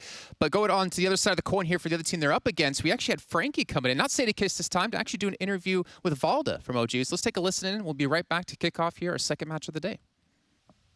It is awesome, quite frankly, to be joined by this man this morning, and the man is Vald from OG. Valda, thanks for joining me today. And before we talk about the future in the ESL Pro League, let's just quickly talk about IEM Cologne. Why do you think the team underperformed in your final match against Renegades? It's tough for me to say. I think when I reflect back on Cologne, I feel like we didn't hit our highest individual level. And if you want to have a chance at a big tournament like that, you really got to be on point individually. Also, I think we made some crucial errors as a team. And I got to also give a lot of props to Renegades. I feel like they did a great job at the prep they did. Also, it can be challenging playing these teams you don't play like on a daily basis. So they can like come in as a bit of a surprise. And yeah, overall, I just feel like we didn't play a great game that day. And then unfortunately, it didn't come out on the winning side. Do you think the results at that first LAN in 500 and something days will affect the teams now that we've had to go back online? Potentially, yeah. I feel like it's really hard to grasp like how much it actually affects teams, whether it's like online or LAN. At the end of the day, like you don't have two separate worlds where you can see like exactly how they would perform online compared to LAN. So I think it's really hard to say. And at the end of the day, I feel like it's only speculation, you know. So I'd rather like refrain from making any judgment calls. You're on boot camp at the moment in Copenhagen, and your first match is going to be against Virtus Pro. And looking at Group B, it is clearly a group where anything can happen. So what's on your mind going into this one? What's the focus?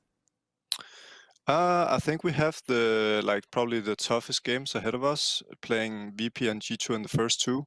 So I think how we manage to deal with those games are probably gonna be what's gonna set the tone for the rest of the group. With regards to us personally. So I'm really looking forward to playing VP. We played them at IEM Summer. Obviously came out on top there, but I know they can be a really tricky team to play against. And it's always difficult when you play the first game after a player break. So really looking forward to get into it again and see how it goes. Valda, thank you very much. Good luck. Yep. Thank you. Appreciate it. All right, so we got to hear some words from Valda here, and obviously talking about their successes they've had in the past when it comes to summer, but since then it's been feeling very rough. You can see 2 losses in a row to Big and to Renegades, beating out Team 1, and then of course losing to Gambit there, 0-3, as we're gonna head into our picks here and our vetoes coming through, Moses. And honestly, I feel like this is probably for me one of the hardest matches to call actually overall within the group. And I really don't know which team I'm going to be leaning towards. Yeah, it is an odd one, because like the contrast to Virtus Pro, where it feels weird expressing disappointment in them after they've had such a cool year. OG feels like that disappointment in their finishing of events is a little bit more consistent, is like a little bit more well-founded because of how good of a roster, how good of pieces they have on this team, and just not doing good enough. That IEM Summer was a great placing, but it was followed up, like Valda said, like the disaster against Renegades, getting knocked out very, very early on in ESL Cologne. So it's hard to be too excited about what we saw from Summer when you have that disappointment just hit you smack in the face immediately afterwards. Yeah, but obviously we talk about, you know, LAN versus online. They're going back to online now. I wonder if that might favor them a little bit, as some teams definitely did struggle when it came to playing in that LAN kind of phase. But you can see them, I believe they're over in Copenhagen, if I'm not mistaken, actually all boot camping and playing together, which should ideally give them a little bit of an edge. But I do wonder, again, the preparation coming into Pro League here with the player break, have they been able to turn things around for them and hopefully get over maybe a mental block they had after Cologne? Yeah, it'd be nice, but that's the story we've kind of heard for a while. So I mean, I think it's got to be a huge step up for OG. Flames has got to be excellent today. Oh, he's always been amazing in my eyes when we saw him back in Season 13. But ladies and gentlemen, you know what that music means? It's time to hop into our second series of the day with Harry and Hugo to cover Virtus Pro and OG. Ah, yes, thank you very much, Jason. So now look at this one. We've got VP versus OG. Hugo, I've been looking forward to this for a long old while now. Can't blame you. I know we're in for a treat, and I know we're in for something grimy. Already a very, very fast A play coming out of OG. They've thrown down this con smoke, and they're running amok with it. It's a bit of a retake setup here for VP. A big flank coming in for Yakindar all the way through T-spawn. A lot of attention has got to be on him now. Yeah, VP just always giving away the room and then stealing it back in the final few seconds. Mantu's trying to hold the window, getting double-face kick and pressure from below, and Mantu with the final bullet hits the headshot. It's a 5-on-3, and you feel like there's no way back in for VP, but that could set you off. The kit's dropped, however, and at that point the round is decided. Back in spawn, OG with an open plant, and that's their pistol round taken. VP give them a lot of room with a retake setup, but it doesn't go well. Yeah, it's a retake setup without the retake part. That just makes it a setup. Well, it's one way of looking at it. Ooh, it's a setup. That's a song as well. Yeah, no, thanks. Banger, a bit of a banger. Any GTA fans will have heard that one.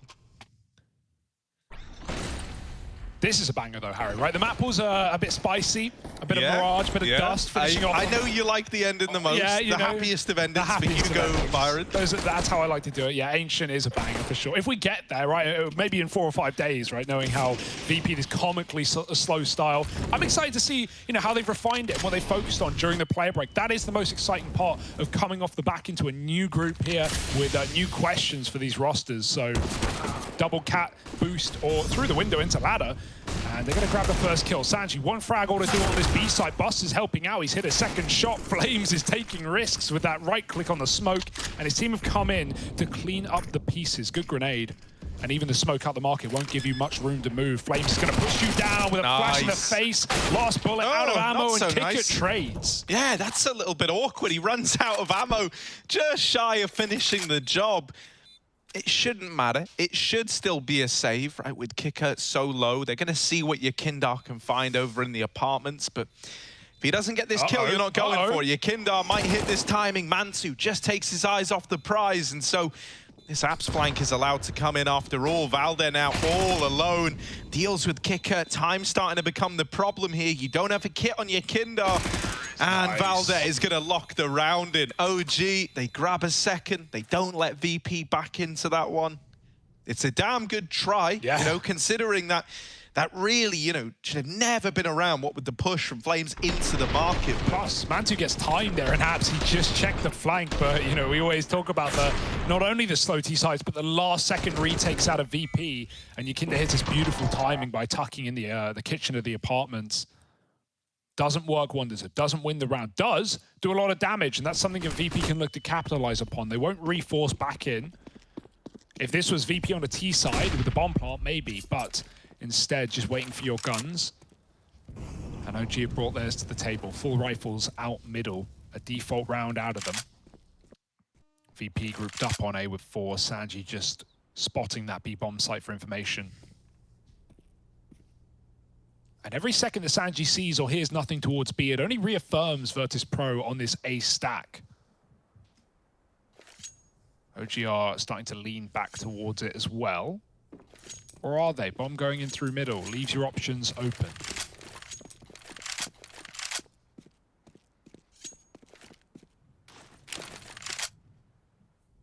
Yeah, this is nice. It means if they see too many numbers and they say bomb site, you just don't even go there.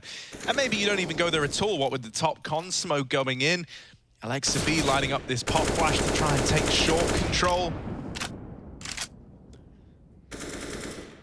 The bomb is going up through Khan, even though they've got ladder. It could still culminate in this A play. And now that they lose Nico at ramp, there's still a window of opportunity to change your minds here, OG.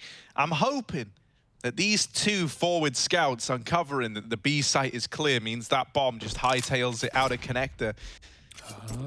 Yeah. And so that does look to be the decision. They bypass the big old A stack and they go into an empty B site. Yeah, not much room for error there, right? If anything went wrong in that round, OG would have had a problem. They've got to make sure they are certainly covering the planter. Stand on his head for all it's worth. Mantu can cut off rotates, kill pistols. Yukinda, he hit a beautiful deke down ramp to get himself an AK. Maybe he'll try and get away with that. But otherwise, it should just be a nice clean round for OG. Minimizing losses is the aim of the game, knowing that VP managed to kill 4 of your players in that second round. So OG won't be hunting.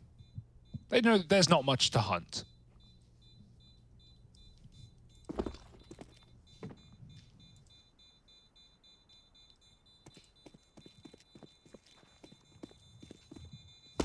Yeah, you'll take the AK exit. Right. Get out of there with that. OG up to this 3-0 start, and now, well, now this is where things are hoping to get a lot more exciting, right? Buster can drop an AWP over to James. He's going to do that right away. Money is always there to put that AWP in James' hands, because once he's got it, right, it's not going anywhere for a while as well. for OG, they're running what I would be hesitant to call much of a bonus round here, right? They kind of bought up very, very heavily early on. So it's just these residual Galils still in play around AKs. Jame going for a peek into Palace, and he's going to use that AWP right away. The moment it's bought out, it gets the opening kill for VP, make it a double. Jame, being a nuisance over in Palace, has completely robbed OG of any chance of winning this round. Yeah, good way to put the AWP to use, right? You would expect it if you're OG to just see it in the window out of the gate in the first gun round, but I imagine Spawn plays a large part of that play for Jame, jumping up Palace, and even Valde expects a bit of respect from Jame after that first kill. Surely he'll drop off apps, right? Surely he'll go back to triple. Nope. Stays on the balcony, takes down 2 with him. And this looks to be a flawless round for VP. Mantu trying to make it anything otherwise.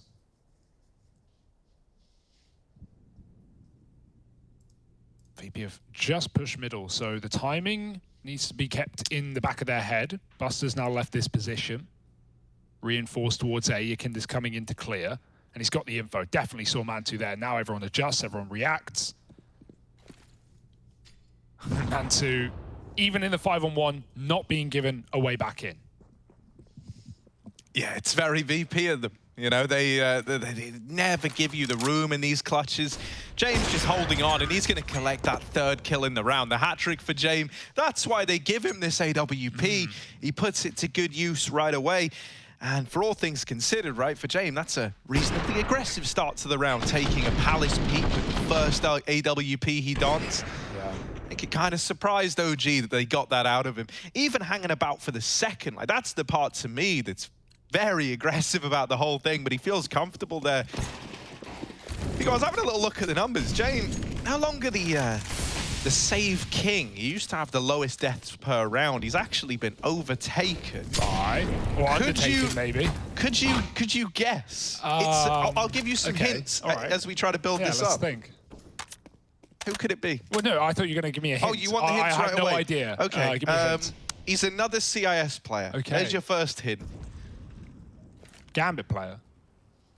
I'm not going to say yes or no, but you can tell a lot from my face. Oh, of course. Axel. No, Shiro. What am I saying? Shiro has overtaken Jame as king, the lowest deaths per round. Never dies, just clutches. Yeah. Don't know why I said Axel. Yeah, Shiro, of course. Now that you say that, it makes sense. Yeah. And I think the difference as well in that, Harry, is the fact that Gambit have had success. So that is represented in the stats rather. Whereas for VP, it's been up and down. It's not been that disappointing. They had a good clone. All right, Sanji gets out of dodge, and Jame is right by him as well. I love a double app setup. OGC one man, they think that's all there is. But Jame is always there, lurking in the shadows, picking up a second. And this is similar to last round. 2 immediate opening kills with no response. OG, they're welcomed into B, but they're kind of scared out of it. 3-on-5. A very hard spot to get back into when you don't have map control as well. And so OG decide to reroute, look elsewhere. And honestly, with 30 seconds, if they save, I would not be surprised. They will have nothing in that next round. Keeping 3 guns is the only way they will have weapons. And you didn't even get to use this AWP. And VP know that better than anyone. This is the save call coming through. Yakinda taking this gun away would be everything. Oh, but Willie, no, Mantu does not want to part with this AWP. Still, you know, yeah, you get to hold on to the... I'm hesitant to call it the big green gun, because with the skin they're using, it's not.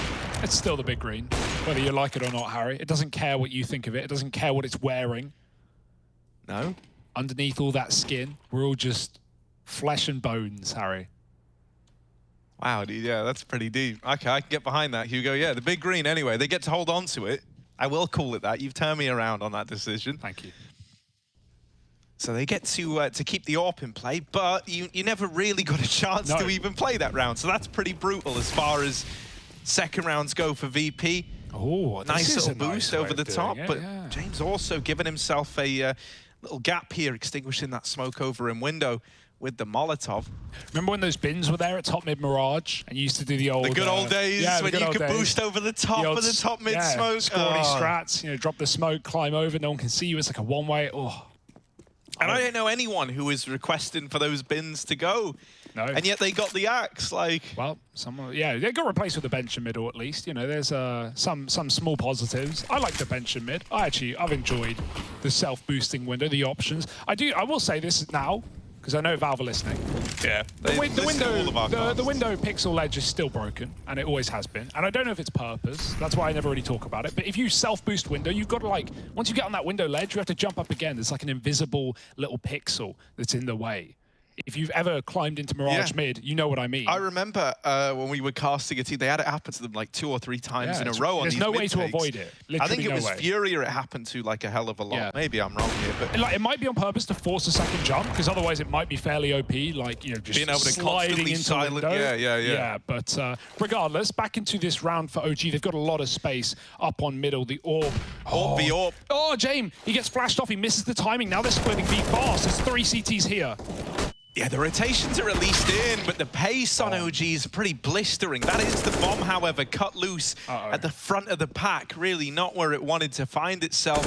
They need to flush out these 2 remaining players, and they are both low, so they will get dealt with. Kicker comes in with a big kill, and he wants to deny the bomb plant, but in doing so, he doesn't check close left for Alexa B.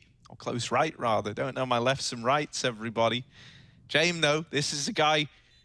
He was always right, even when he's left the server. Here we go. Out into the B site and shot in the back. Yeah, interesting. I don't know if they were aware of the bomb plant. It felt like the first play kicker was, right? He knew there was only so far they could go, but never moving off of the site after the plant.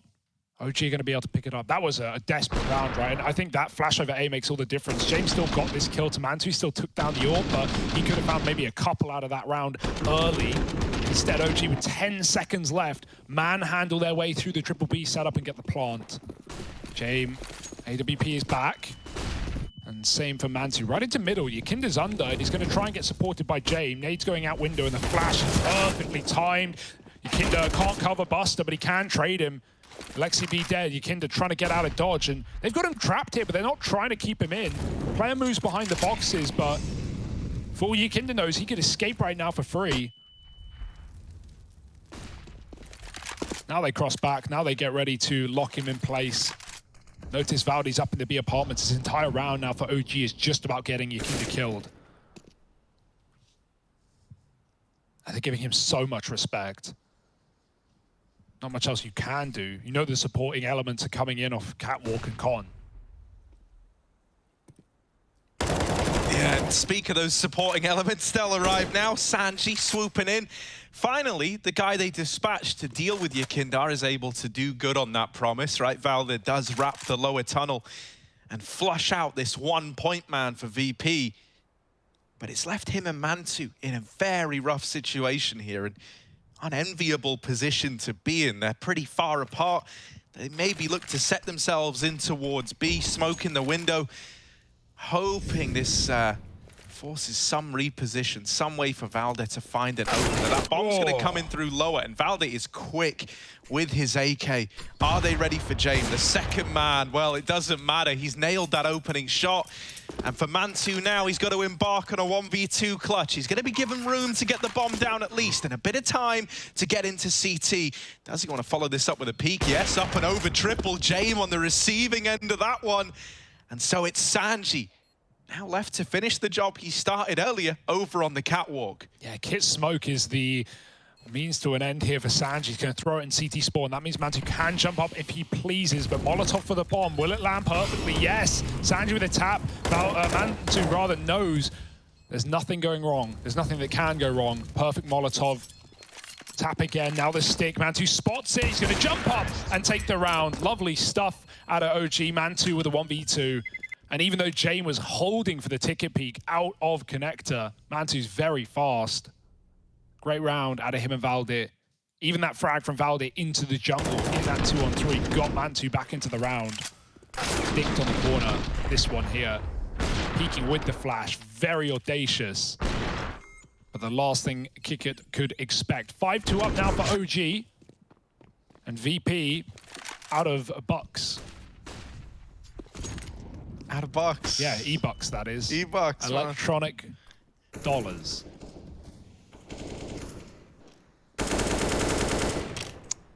Damn. It's the great, you know, E-Box recession. Yeah. 21 for VP right now. Oh. Ooh, that's nice out of James.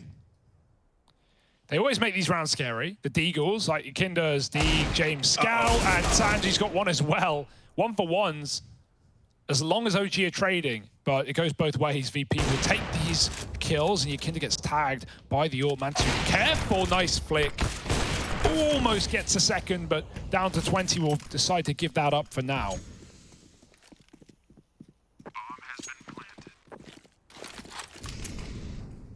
AK retrieved for Yakinda, and he's wanted to save again. He's going to try and hunt down this AWP. Or secret option C, just walk through and think that Mantu has left the Palace position. James now wants to finish the job he started with this scout earlier on. Mantu, 20 points of health and an AWP that James wants to save. He's like a bloodhound, Harry. AWP, I'm coming. Luckily, Nico's here to provide a bit of cover for Mantu, and he should get away with this one, James. I've never watched Game of Thrones, but whatever Hodor was to doors, James is to AWPs, right? I just know the meme, you know? I haven't seen it. I've seen that scene. That is probably the only scene I've seen. Yeah. There's a joke in there somewhere, probably, for someone who's actually watched the film or TV show. TV show, It's hard referencing things you've never seen. Yeah, we can It's like try, showing though. up and having to give an oral book report on a book you've never read. I can't read. No good at oral? Book reports? I'm all right at oral. So here we go. Look, so we got a little push down through mid. Alexa B, he's just running amok with this AK, and Nico's alongside him. I like it. You've got two very, very different IGLs in terms of how they approach the game here, right? Like, James always going to be near the back. He's always trying to be that last guy alive. Well, I say that, actually. He's throwing himself into a lot of these fights early on here.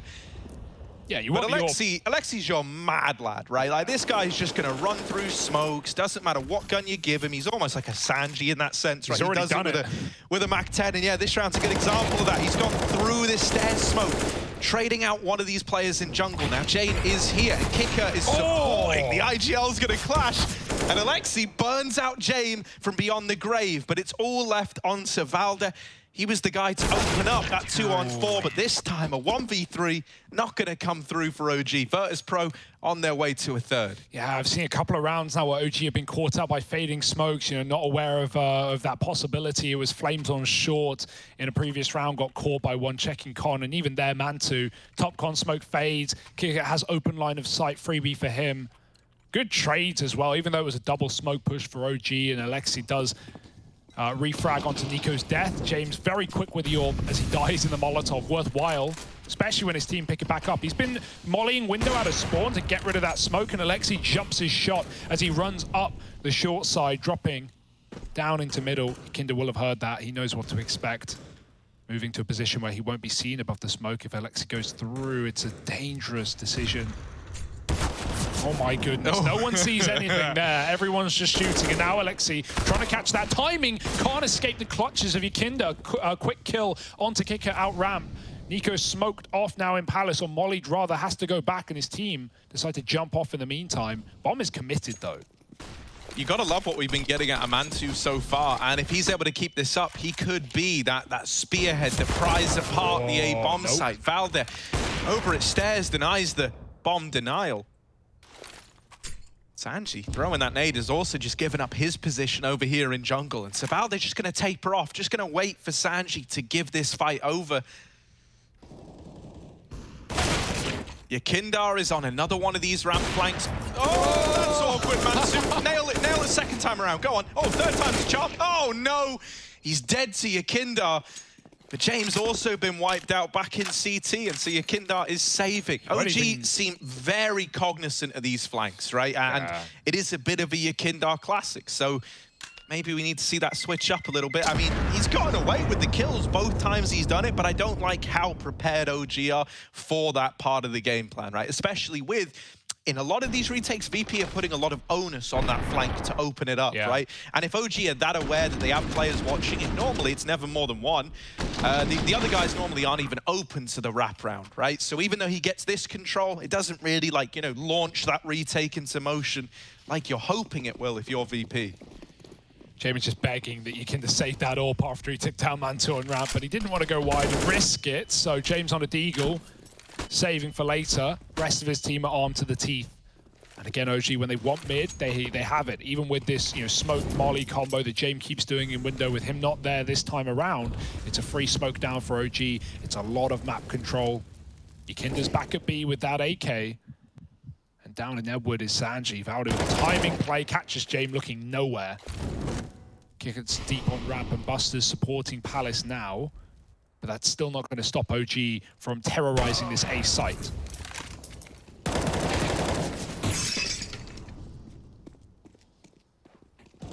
Yeah, they're running amok, but Yakinda no longer relegated to the ramp flank, comes steamrolling through the smoke, blindsides them all. And talk about a way for VP to find a round. That is crazy. Yakinda, a little more like that. And VP, they might be onto something here, Hugo.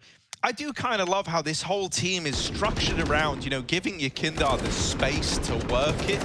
And everyone else is, you know, very, very passive in terms of how they're willing to approach it. You use the term support structure, and it does feel like he's got a very, very solid support system around the aggression of Yakinda. Yeah. That's why we always look at him as like the pivotal player for VP. And the fact that we're getting a good game of him out of him right now certainly bodes well for the squad. Yeah, especially in like a map like Overpass, right, where you have that 1-2 punch of Yakinda and Jame up on the A site, and the you know, ability VP have to, you know, set Yakinda up and just not even always set him up, just let him roam free in toilets and find those timings. Almost like Fur-esque, right, in from, you know, the old SK days, where he's just walking through toilets as the banana take is coming in and shooting 3 guys in the back. Yakinda's so good at that, and just finding a lot of impact on that top site. Plus James Orp, I don't need to give it any kind of introduction. But with those two playing together, it's a force to be reckoned with. Right now, an Eco, probably not to be reckoned with, because it's only P250s and Glocks charging out B dry with no flash. Sanji is the man for the job, and he's got a double. No bomb plant here. Sanji wants to stop that from ever happening, and he swings wide. Find Alexi, no cover. Mantu's traded Sanji onto the ace. Looking for it. Reload coming in. Will his team wait? No. Yakinda wants his frags, and he wants them now. Sanji never gets the ace. Oh, man. Poor guy. He could have hunted. That's the man that Sanji is. Yeah. He's got a 1v1 on B. He knows if I fight with the USP, I can ace. But he still goes for the reload to not only wait for his team to move in, to guarantee the round, to guarantee 5 alive. All of those details, he's playing like a true B anchor. And this then team comes in and steals it. Yeah, this team is just such like a unique mesh of players. That's why it's so beautiful. Like, and they all complement each other so well. Like, Yakinda is someone who needs a tremendous amount of room to succeed, whereas Sanji's like literally water. You know, like you put this guy inside of any type of container and he'll just fill it out however you need him to. Have you ever seen an octopus get through like a tight maze, right? Like it can just like, it can like squeeze, it can like, octopuses can like squeeze into the size of a hole the size of a penny. That's no joke, Google it, look it up. How have you tested this? You don't want to know. Squeaky clean, kicker. This round is anything but. The bomb's going down right by his side. He could have sprayed it, he could have denied, but he chooses now to come in for the quick retake, and they're not ready for his position. 1 kill and a dink to follow up. Buster moving in off of Con. There's just no room. You're trapped in a sandwich. Bit of a Mackin situation. 1v4 now for Mantu. He's got a couple though, but double peeked out as James climbs up, and VP find a 6th. And I like it. They're looking very, very willing to fight at this VP, right? They went very, very heavy into these retake setups early on the CT side. Like, if there was ever, you know, a big A execute getting dealt their way, a lot of the time they wouldn't feel bad about backing out, you know, giving up the site, trying to play retake. Well, those rounds were never really working. What has been working is, you know, causing chaos throughout the site, dropping smokes that shouldn't be there, playing around the smokes, you know, like getting in the head of OG, making them very, very scared scared. Like, that was sick for Kicker as well. Yeah, Right? Like the fact that was he, a wonderful play out of he it. could have easily dropped the bomb, but he wanted more. He wanted 2 kills, and the best way to get 2 kills was respect the plant, play that smoke, and he takes Flames out on bench. He follows up onto the second man in default. That was just beautiful out of Kicker. So another A charge. Pistols running wild. Kicker does die this time. That gives away CT control. Flames won't go any further. It is for CT though, so you need that real estate, and VP know it better than anyone. Everyone moving in together, and Buster mows them all down, chews them up, spits them out, and equalizes the score. Beautiful. Beautiful from Buster. And this is great, you know, like now we're getting our supporting cast really emerging around the hot start out of Yakindar and Jame. We're getting a lot more mileage out of the rest of the crew. Kicker with a big multi-kill the round before last. Buster there stepping up. And it's left us with a very, very close first half of play. You know, it looked like OG were in a position to try and run away with this game. Yeah. And now VP can win out the half. You know, the Jasons were talking about how we need the Jasons. I love that. Yeah, the Jasons. The Jasons were talking about we all how know who you mean. Yeah, exactly. If I have to clarify, what are you talking about? How we need a good game out of Flames today, and he's had a slow start. Mantu and Valde performing. Mantu certainly the guy to talk about here in terms of his orb and his clutching already, but we need someone to step up.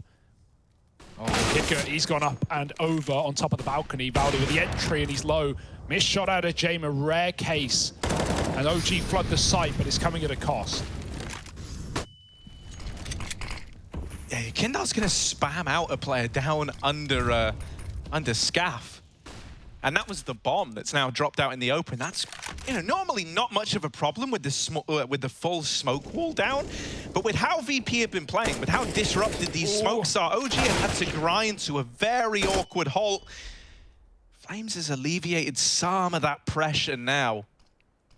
Picking up your Kindar over towards Con, it gives you a bit of breathing room. Sanji and Jame are back in CT together, and Buster still waiting with his AWP, is all the way over on short. He's trying to watch for the con cross and also hoping to catch players as they aggress into this A bomb site. OG have still not gained any extra ground. It's because they're waiting for these mid players to start to gain a bit of ground. What? Buster, that was his opportunity. That was his chance. That's what he's been waiting for this whole damn round. Instead, it's more misses from this AW feat. Finally, Buster is going to hit it. A 2-on-3 now for him and Sanji. And Sanji's reclaimed one of these kills. Even odds, but the bomb ticking away. And Flames with another kill. He's been a nuisance over towards Connector. It's just Buster needing another 3K out of the guy. Oh, the timing on that nade pull. That is so unfortunate. It's close. It's neck and neck as we lean into this first series of our day. Hugo 8-7 right now. And OG just about holding on to that lead. Will it stay that way? Tune in a moment to find out.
contender T side from OG in the first map of Mirage, and they sit pretty in the lead, 8-7. Feeling good, feeling fine. Thank you. How do VP feel? We'll have to wait and see. It wasn't a bad showing. I'm actually pretty happy with the level we're getting out both these teams. Maybe a slow start for certain players, especially on the OG side, but carried through by Man2, the Orb Prodigy, and at the leading of Alexi B. We have quite the series on our hands, don't we, Harry? Oh, Lordy, yeah, of course we do. And, you know, I think it's made even more interesting by the fact that, well, you know, someone like Man2 kind of has a challenger almost in a Hades from ENT. Yeah, right? sure. Occupying very, very similar situations. And obviously we were really impressed with what we got out of Hades already. So it's great to see Man2 delivering. VP now. This is exactly what I expected out of this squad, right? They lean towards B early. Now they go all the way back through T-spawn, Hugo. Yeah, we're going to see a lot of T-spawn in this game, at least in the second half, and in every T side of VP, really. But eventually, they've got to go somewhere, and that somewhere will be the A side. TopCon smoke. This is basically OG's pistol round, except a whole lot later in the round. Coming out through ramp, they've at least allowed time for James to get set out under. He needs to get value out of this lurk, though, because already USPs are not pushed away. Flames is not scared from taking these fights. He's yet to get a kill. He'll eventually have to give it up. But notice we do not have a kit in play for OG. That limits a retake. And Nico, luckily, starting strong. It's a dangerous, risky plan, but Kicker gets it in at the final second. However, his team are falling like flies.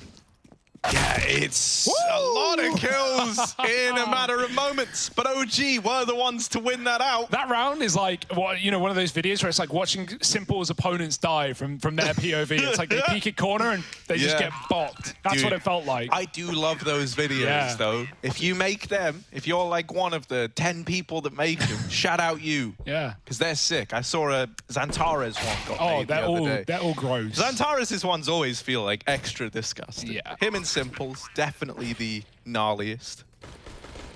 But no, that is a very good comparison, Hugo. Look, it was so quick. I do not envy our observers for trying to keep up with that one there.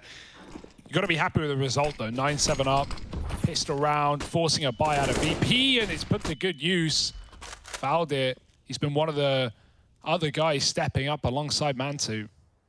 And he is now gone from the round. AK, or M4 grabbed at least.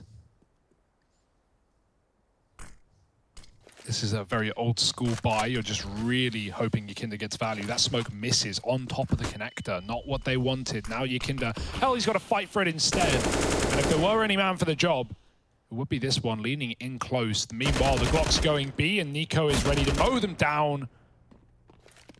Should be no problem. They won't commit, because in doing so would lose the bomb and likely the round. They at least need Yakinda to lead them in. And so he shall. Oh, well, there he is. He's the guy for the job. Yakinda gonna remove Nico's AUG, and now that's a gun gained for VP. Kickert's got it right now. I imagine that's going to find its way into someone else's hands. But he's going for it. Yakinda is the guy trying to make the big plays happen here. And OG is saving. They're writing this one off. They're not attempting the 3-on-4. They say, nah. That's a bit like sad in a way, right? Like I don't know if they knew what they were up against in terms of the Glocks. Because they've only seen the AK, right? They killed one Glock and they saw a P250, so it's like you don't know about the armor, you don't know about, you know, is there another rifle in there maybe? But no, that was just one gun. Yakinda gets 2 kills and OG call it off. I mean, positions alone, that was pretty scuffed, yeah. And you know Nico's AUG has been secured as well, but damn, OG. It's a harrowing round, and all thanks to Yakinda. The worst part about that save is it's not like you even have the money to buy back in, really. I mean, you've got to buy. You have 1,500 a player. But it won't leave you with much. Good shots out of Yakinda. It's all we needed out of VP. And this T side has begun.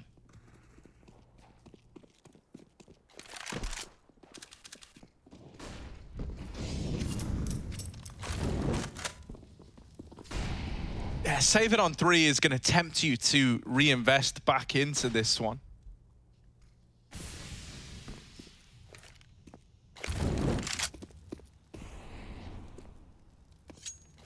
for me, there's just no moving away from how good VP are looking as a result and not getting challenged in that round there. Oh my. It's allowed them to bring this AWP out on Jamie's already gotten away with some damage onto Flames all the way back in CT.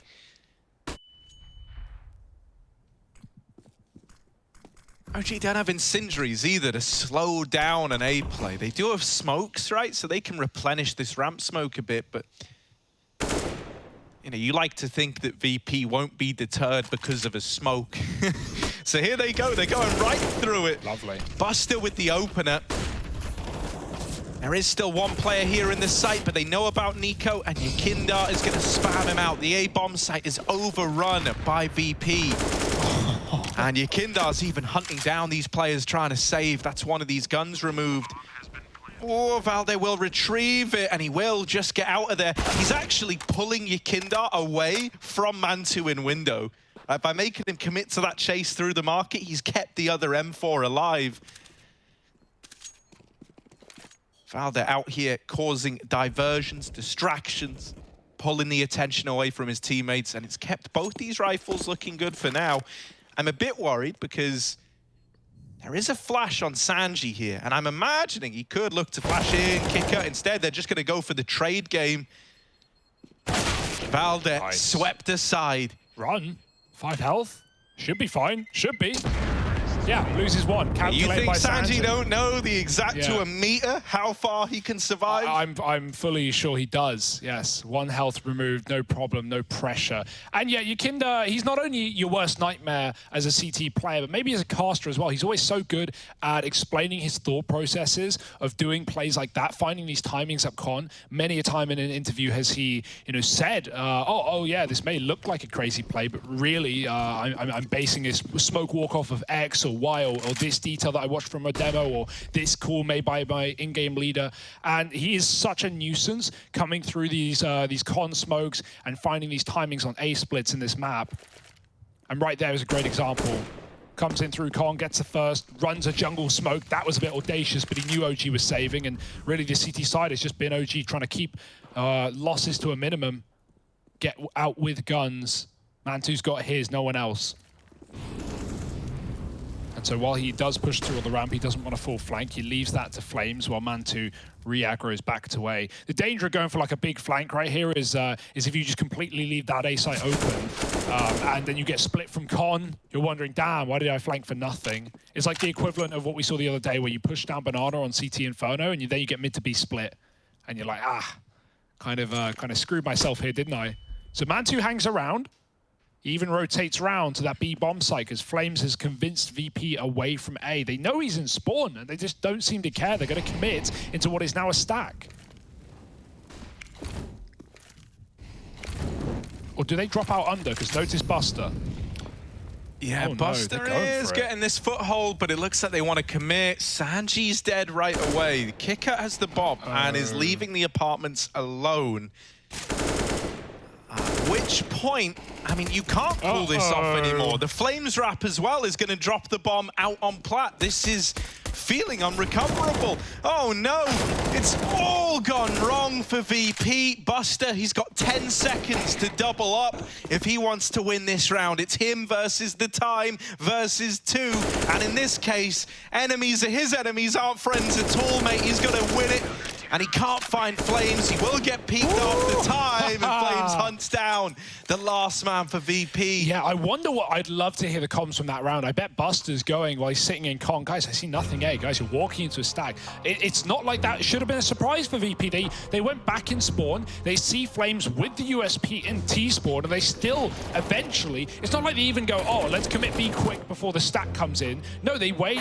They keep going for a slow round. They send a lurk up A, and like Buster's tasked with flanking market there, but VP don't have the time to wait for that flank. They've got to activate, they've got to commit, and even when they try and hesitate a little bit in apartments, Flames eventually activates. Great round out of him, full flank with the USP. Nico even took the opening kill with a P2K, and VP get eco'd, but I can't say I'm surprised. It's a little bit awkward as well, because like when I look at this squad, right, I think that the moment you lost Sanji as like someone who is very willing to throw his life away for the sake of like information or opening up a site, right? Like the ideal scenario for him was get one traded, right? That's something like that.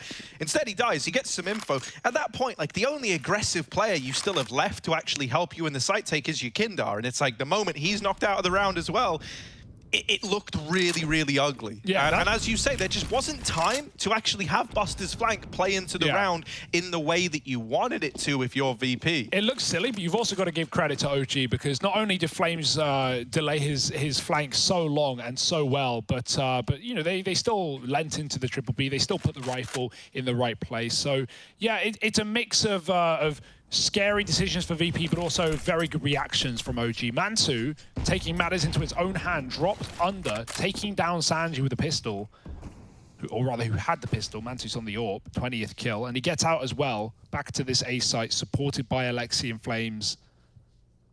And he's still playing middle with Nico, locking it down.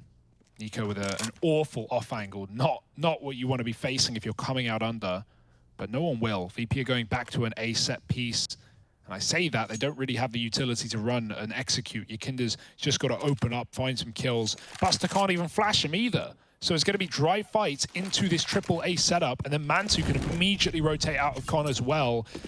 I'm getting a little worried here for VP. There's the entry from Kicker, but someone needs to make magic happen.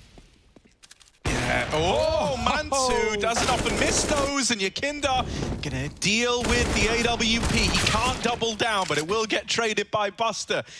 Nico, now alone in CT, is called for the rotation. He could deny this bomb plant with a well-timed peek, but oh, he reacts too soon. Or too slow. Too late. Not soon enough, is what I meant to say. He got the kill. It's a 2v2, Harry. It's still recoverable. It's still recoverable, It's open Hugo. as well. James coming eventually through connector. Will they consider this late timing? Yeah, they know about James. They know he was over towards B because he was throwing in fake utility earlier. But knowing about James might not be enough. Valde, well, he has gotten this trade. Oh, he's going to get spammed off of that bomb. The molly burning out Kicker after his death. That is kind of devastating. Yeah. Oh, that's brutal. 10 to 10, Hugo. We're all tied up again. This is a bonkers game, but I'm certainly enjoying myself. I would not want to be playing it. I would not want to be stressing with some of the intricacies of how these are falling apart. You know, I'm a real settings guy. Yeah. You know what's interesting about VP? All right, give me.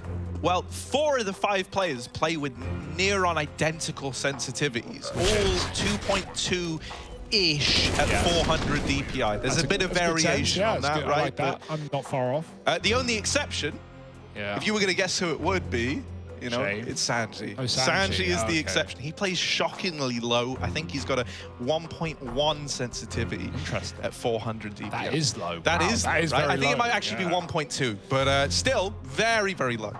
So that's why he is like an angle holder. Yeah, he's you know, an anchor player. He's going to hold the right spot. He's going to sit in a corner. He's going to sit jail on bench for 40 seconds and then kill 2 and get traded. You know, that's the life of Sanji, rather. Also, I found a couple of pros who have like weird DPI numbers. Gimme. Spinks is one. He has 900 DPI, which is just an odd number to me to have it set to that. Fair enough. Whatever you're used to, whatever gets you going at the end of the day. James is 1600 DPI, mate. He is... I'm not surprised. It's gross. Yeah. Ooh, slave. I don't know how you can use your desktop with anything over 800. No, exactly, right? I don't understand it. Do you what's your mouse mat? A coaster? Well, right now, VP walking into a toaster. It's getting hot, and they're burning alive. Alexi's got to go now, and your Kinder goes through. You can't explain that one away. 4-2, the body block. Alexi, big boots to fill, and he will be put down in the ground. 2-on-2. Nico's still here. How have they navigated this one into a 2-on-2? I do not know. I could not tell you. Oh, the Deagle will deal with Sanji, and so James is all alone now with a Galil as his only friend up through Con. He needs this bomb. That's matter number 1. But there's even more to attend to after that fact. Take a deep breath. If there's one thing James got, it's patience. Yeah. So he'll wait for the time being, see if he's given anything. When he's not, he now starts to have that dawning realization that he's the one who's got to make a move. Can Nico see the bomb right now? I think he can. He might have a bit of an angle on it. James could yoink, and oh, it's very close. James gets it. Info on 1. He can make it B. He's got to be very quick, though. Smoke up Cat. It's all a bit of a fakeroo into the window. Breaking ladder. Where's he going? That's the question that OG are asking, and James needs to get past the AWP. Mantu's fallen for it. Oh, dear. Caught in CT, still hits the shot. There's no way in hell Mantu should win that round. James baits him hard with the ladder break, thinking he's jumping up through window. Was James' fastest route to the B bomb site. I am surprised he didn't take it. I guess the logic is you miss the jump and you lose the round. That's the danger. You can go either way, though. But, yeah, this that's Alexa wild. B That's wild. was mental. Big brain. That's what the B stands for. And big block in con. Mantu fully baited, but gets given a second chance. And now, oh no, OG is starting to take space. This is going to give them so much info on the B execute early. This angle from Valde is dirt as well, but he's not going to get a chance on it. The flashes leave him blind. Him and Nico have got a bit of a gnarly crossfire set up, and with only two actually in the site, in Sanji and Kicker, this push is very disjointed here. It is a mow down. Don't worry, guys. It's not just your matchmaking teammates. Pros do that as well. One by one, filtered out, trapped between Molotovs. I feel so bad because Kicker and Sanji went in together as like a buddy team. They were like, right, boys, let's trade this one. Let's go. Were they trapped by Molly? They might have been. It did seem significantly delayed. Yakinda got out. I don't know. I couldn't tell you, Hugo. Yep. But you know, bit of a mess. The old mantra is even if it's mollied, mate, just run right on through. Nothing to lose, Smoke right? it. Someone buy a smoke. Yeah, I won't comment without knowing exactly what happened, right? It could have been the case of, you smoke the molly and it bugs and it doesn't fully work. Regardless, it was an eco, and now we have another, and it should be as easy as the last. Sanji gets a double tap with a Glock. He's used to that gun. But it's still going to be a 13-10 scoreline where VP now have to put their money where their mouth is.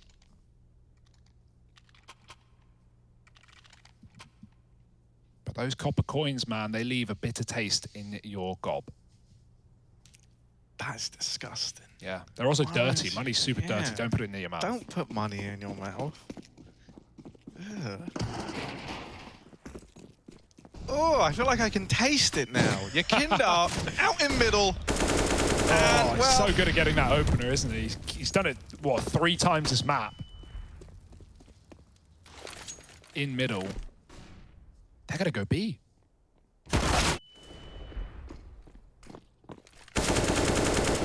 Oh, well, they've lost Val there, but Nico is still offering up some resistance. One tapped out by Jabe. Dead to it. Bomb now planted. And for Mantu and Alexa B, they might just have to look to save here, Hugo. Now, if you look, you'll see Yakinda's already been dispatched to try and have a little say in that save, right? What does he say? Really want to let it happen.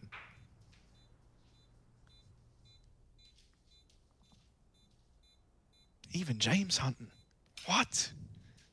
I don't believe what I'm seeing. James hunting. Well, there's an AWP in the server.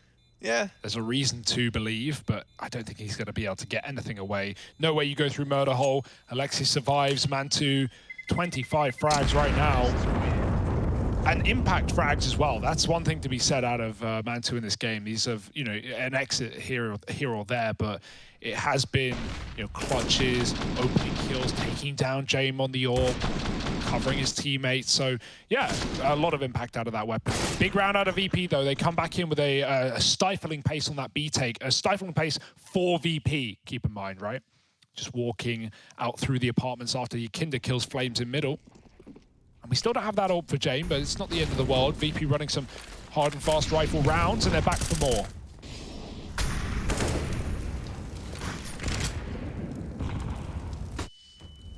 Oh, it's a little awkward for Sanji. Like, he doesn't want to keep taking this fight. The longer he had to stand there trapped by the molly, the more nade damage came his way as well. He knew that was a rough spot to be in, but literally had no other options. VP grouping back up in T-spawn. I can't blame them for not liking what they've seen over towards B. And so maybe just one of these standard A executes, right? Can't even look to, try get this AWP out the hands of Mantu back in CT. If they had an AWP, I would even envision they leave CT open, but they don't. So I think you do want to try and get Mantu off this angle. Flames awkward, but he's able to regain control. It's all fine. That nade open to force him out of position on the molly, but instead he's allowed to hang about. Alexa B is going to find more success down here in mid, and so eventually it does come back into a B play. That bomb leaves T-Spawn again to make another crossing back into B, and it's not gone well for VP. Yeah, they've moved Nico away from, sitting car, sitting bench, and just waiting around on these B plays. Valde is getting a lot done with his patience right now. Never giving the opener, always coming it over and waiting for his team. Nico is now freed up to play middle and help out on the catwalk as he has been doing. So I like that short change for OG. 5-on-2, saving your guns, saving your dignity, but not saving much. Scoreline starting to get a bit out of control here. James can drop a gun if you want to buy here. Or he can save for the AWP in the next. Shh, don't tell anyone. What do you reckon James does? I think he saves for the AWP in the next. I think they give up 15, Harry. It's a pretty scuffed buy if they go for it. And that's probably part of what this timeout involves, right? Because at the end of the day, it doesn't matter what decision you make as long as you have a plan behind that decision. So what will the plan be? Because I'm looking at this, right? He's dropped it. He has dropped the gun over. I'm looking at this and I'm also seeing 3.3k on Sanji, and I'm thinking, that's perfect. That's an AK on this guy. Oh no, it's actually going to be a Galil for him with armor behind it. I know, I thought like peak Sanji would be drop an AK. No, drop AK to Buster, take a dig.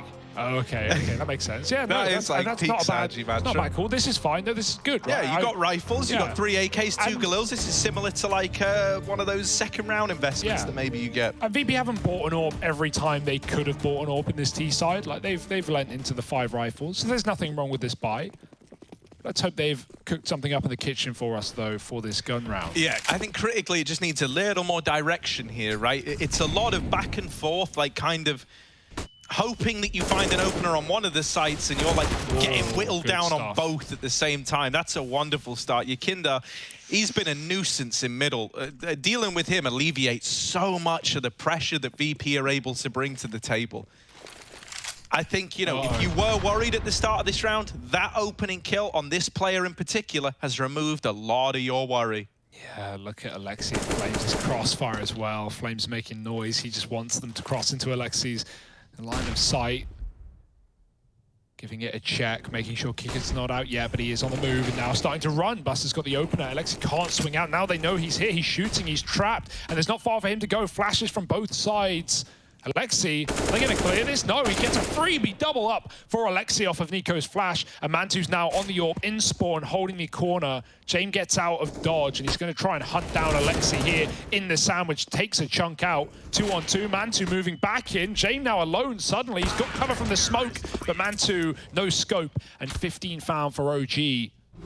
That was it for VP. That was the round to make it happen, to keep them in this matchup. Now without it, you don't want to call GG, but what else can you really say? Yeah, they've just got so little. And I love what Nico does here, right? Like, think about Yakinda or mid so often. He's been getting these like early con fights, early window engagements. They pop a late flash over mid. Nico peeks on the back of it.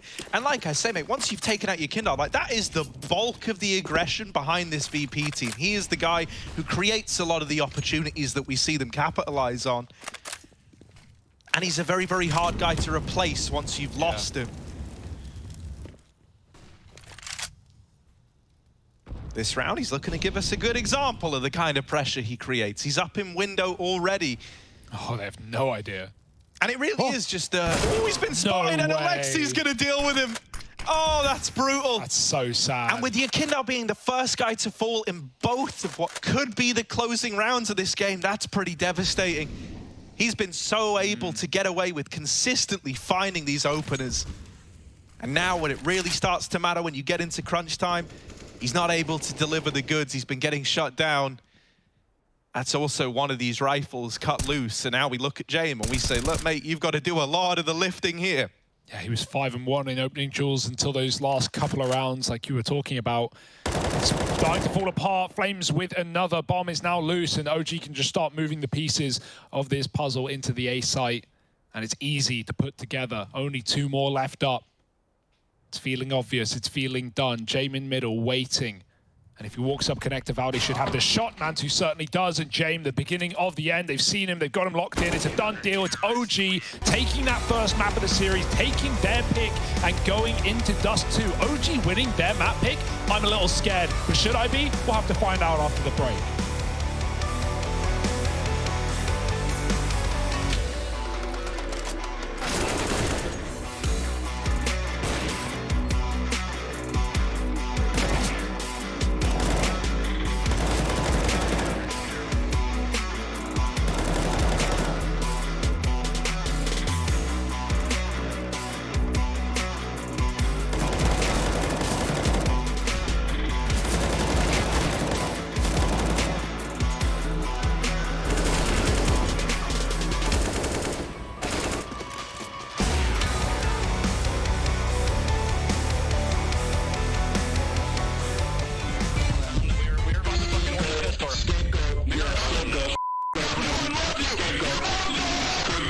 Fucking Supreme Master First Class.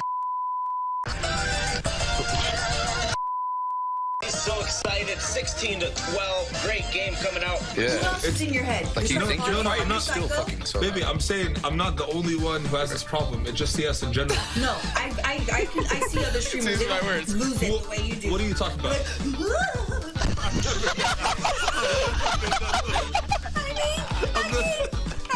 It's a good feeling for us, and I would like to thank. GG!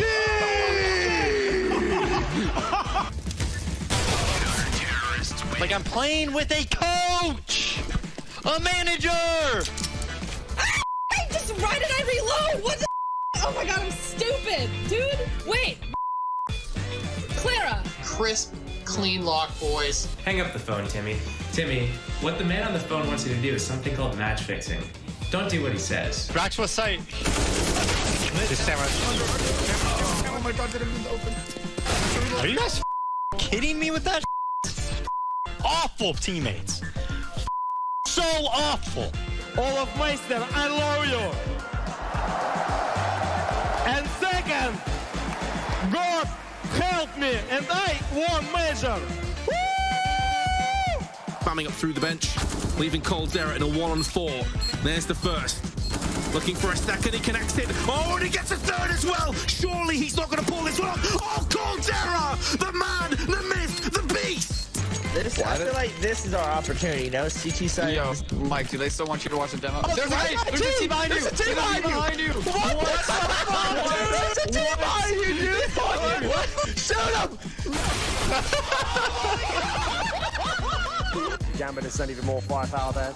Bring more. This is so smart. Oh, this is huge. Doji's throwing a nade into the corner just as the bomb's going to go off. They're both going to go down. Get brained on. Doja with the dunk. Forward to try and find them, get them both in his sights. It's a 1 versus 4 AWP. Push out, good shot, JDM. Looks for another, he's got this down to 1 versus 2. Overcommitment and perhaps a little bit zealous to try and early end this. Another is Kenny gets taken down to the box. What is that from JDM? It's also flashed off Diva. Works though. Limited vision, limited weapons. Doesn't even matter, dude. Hooray! Oh, the 4th as well. How sick is this round for him? And he's looking for the ace. The first ace from anyone on Astralis in this tournament, and now they're getting bumped. And Astralis, they win the first major championship. 16-14 against Virtus.pro. Unbelievable. Yeah, flash her mid once. Flash her mid twice. No. Flash her one more. Stop flashing!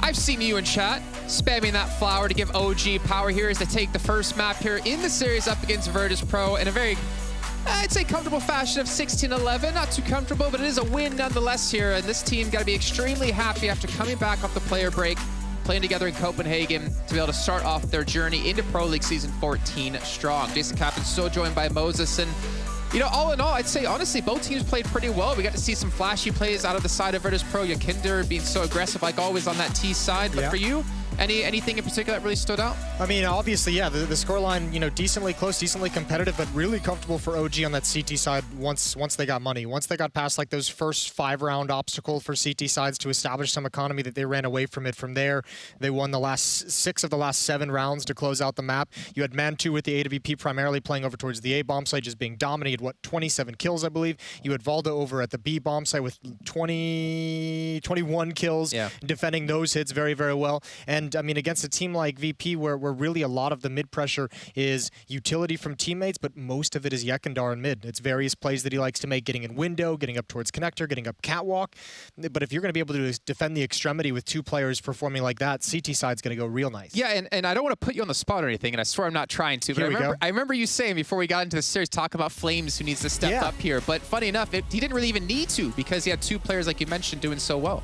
Yeah, he really didn't need to. I'll get that into a point. This is the aim high head-to-head from the U.S. Air Force. Yekindar and Valda going head-to-head, the 2-star players, and Valda obviously got to just chill a little bit. He had a lot of help from his teammates, and the CT side really easy. The reason I said Flames needs to play well in this series is because of everyone on OG. He has the biggest disparity between, you know, when he plays against a top 20 team in the world, his rating's a 1.08. When he plays against a top 10 team, it drops down to 0.93. So I think it's just some of the inexperience showing of him still trying to pick things up, still trying to learn, and also trying to shrink down the kinds of mistakes he's making so that he's not punished as frequently. But I mean, that's just a big jump from when you're playing some of the top teams to some of the middle tier teams, still yet to find the kind of impact that they want from him against these top teams. Yeah, well, luckily for him, we did have Man2, like I said, 27 kills, Valda at 21. Kinder, the only one to break 20 on his side, unfortunately, but Virtus Pro, I mean, they still have a fairly good chance here. I think it does too. You think of Virtus Pro in particular, you think of Team Spirit after we saw them over in Group A. I think this is going to be a very strong map for them going forward. Well, you mean Dust 2? Yeah. Sorry. Yeah, this should be more competitive, more comfortable for VP. Still, a lot of it's going to be based off Yekindar up catwalk. They like to do a lot of mid to B splits, Virtus Pro. But this map, more than perhaps on Mirage, I think you'll be able to see Jame have more impact in some of these rounds. We saw the op ring out for OG really well. Dust 2 gives a few more opportunities for that AWP to go for picks and find rotations. Mirage, you kind of rely on your teammates to force and create a rotation from the opposition if you're the op player on the T side. Yeah, Man2 here, pretty much the star player. 89 ADR, 16 sniper kills, I think is very impressive to look at. Yeah, that's beast. And again, he's going up against such a seasoned and well-trained operator like Jame, who unfortunately didn't have the impact, obviously, going to Dust 2. I imagine that impact will definitely come back for him and his team. It was nice to see Jame actually a couple times when he knew that the opposition, when he knew OG had like lower economy or money that they might not have an AWP to use or might not have utility to block off a choke point. He did go for that like A-ramp peek into the bomb site a couple times early on. He was kind of go for some peaks when he felt like the economy warranted him being a bit more aggressive with it. I just think Dust 2 is going to be much more comfortable for him, and Yekindar is a beast in middle on D2 as well. And I want to maybe talk really quickly about the grand scope of things here in Group B, right? We have Complexity, we have Force, G2, OG, Sinners, and Virtus Pro. Only 3 teams can make it through into the playoffs. We had Astralis fall from Group A here, and this is a very important match. I'd say this is like a nice match between probably some of our top 3 teams. I think G2, OG, Virtus Pro, Complexity, not sure exactly where they're going to be at just yet until we see them later on. Like, these should be the 3 teams, and a victory here would set yourself up really nicely. Certainly, especially considering G2 just dropped one to Sinners to start the day. This group, yeah, you would put those 3 teams as the favorite, but in reality, it's pretty wide open considering Complexity's playing with a brand new player. Complexity's also playing with a stand-in now to do conflicts health issues. G2 just dropped a map, and we've seen, you know, online G2 can be flat or can be amazing, and today we got the flat one. And now Sinners is also showing some real potential. So some of these favorites have some weaknesses in their game that teams like Fours or teams like Sinners can really exploit. So yeah, this is a huge win for either one of these teams to grab right at the start of Group B. Well, we'll head to a short break and see if Virtus Pro can bounce back here and take us over to the 3rd map of Ancient, but they have to get through Dust 2 first, and it'll be brought to you by Hair and Hugo after a short break.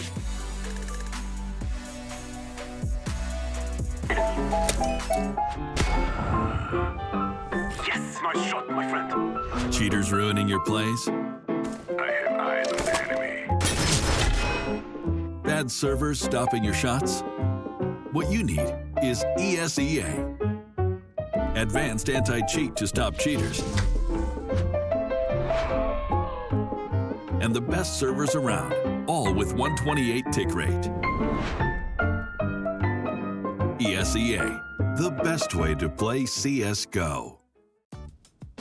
You're in kitchen now.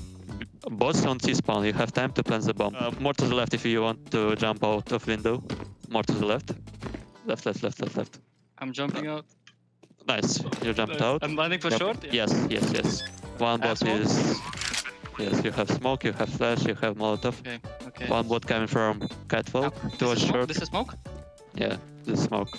I'm watching bomb, yeah? Like this? No, no, no. More to the left bomb. Yes, yes, yes, yes. Bot comes from shot already close. You have to throw smoke.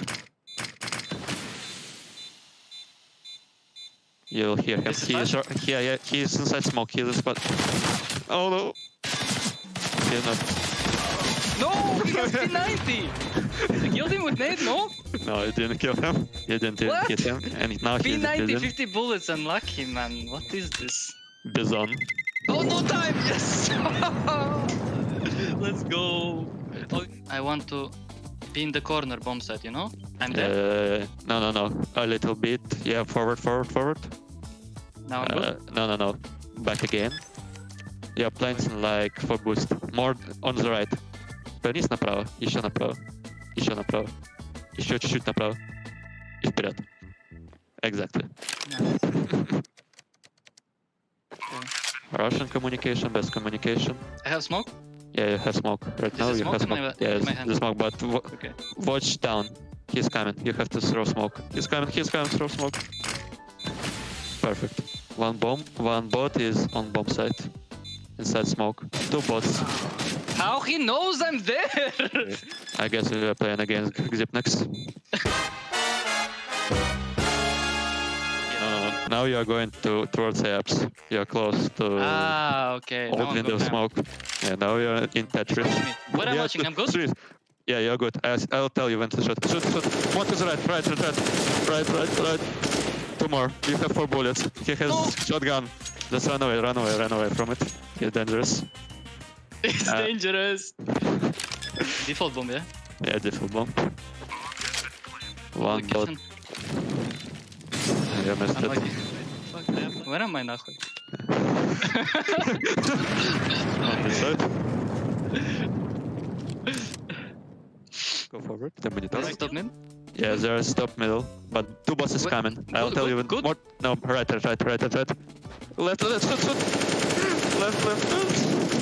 You hear him. He has shotgun. Boss on our side. Yeah, you're inside Vaza. One bot is coming close. More to left. He is Scream. You killed Scream.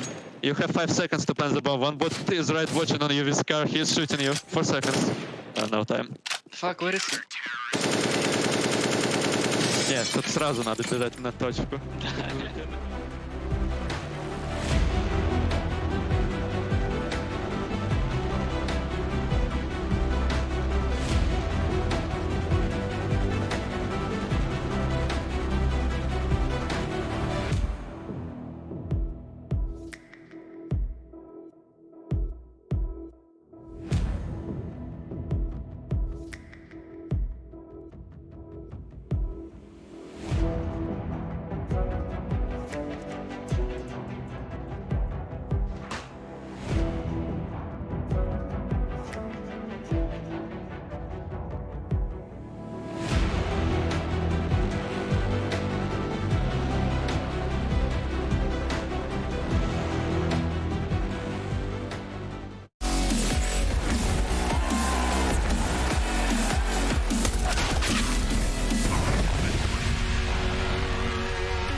Well, we just saw Mirage go down between OG and VP. OG picking up a win on their map pick, Hugo. That's pretty sus. Yeah. That's pretty sussy backer, you know, Amogus. What else do they that's say? About it. Sheesh, you know, like all the sayings. Yeah. You blew my ears out. I'm going to turn you down. But yeah, you know, it means one of two things. It means A, this is post-player break, reformed OG, winning 2-0 in this series, no sweat, no pressure, or obviously the likely B, whereas, you know, OG, they win their map pick, they lose to their opponents. Wait, I'm outbraining myself. Where's this going? I don't know. We have to ask questions. We have to see answers. We have to see what VP are bringing. I also was getting drawn away by the little balloons in the background of the OG boot camp. Whose birthday is it? There's some balloons. Yeah, check out. It's further left on the room. There was some balloons. Nico with the tongue action, baby. You're taking us in a game with a little bit of the tongue action from Nico. Here we go, Hugo. It's the second map.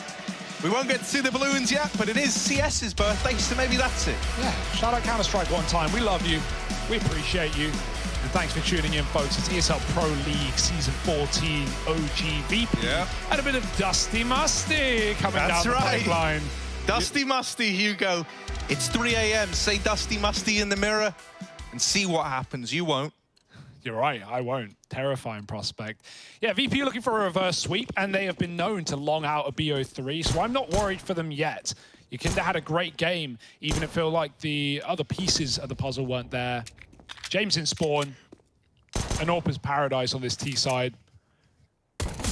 Flames getting a quick boost, but sees only a couple and kills none. OG more than favored now in the 1x bet odds. And we hope this is the recovery story of OG. Sorry, that was terrifying just then. Oh, little flash peek at long. Oh, yeah. Oh.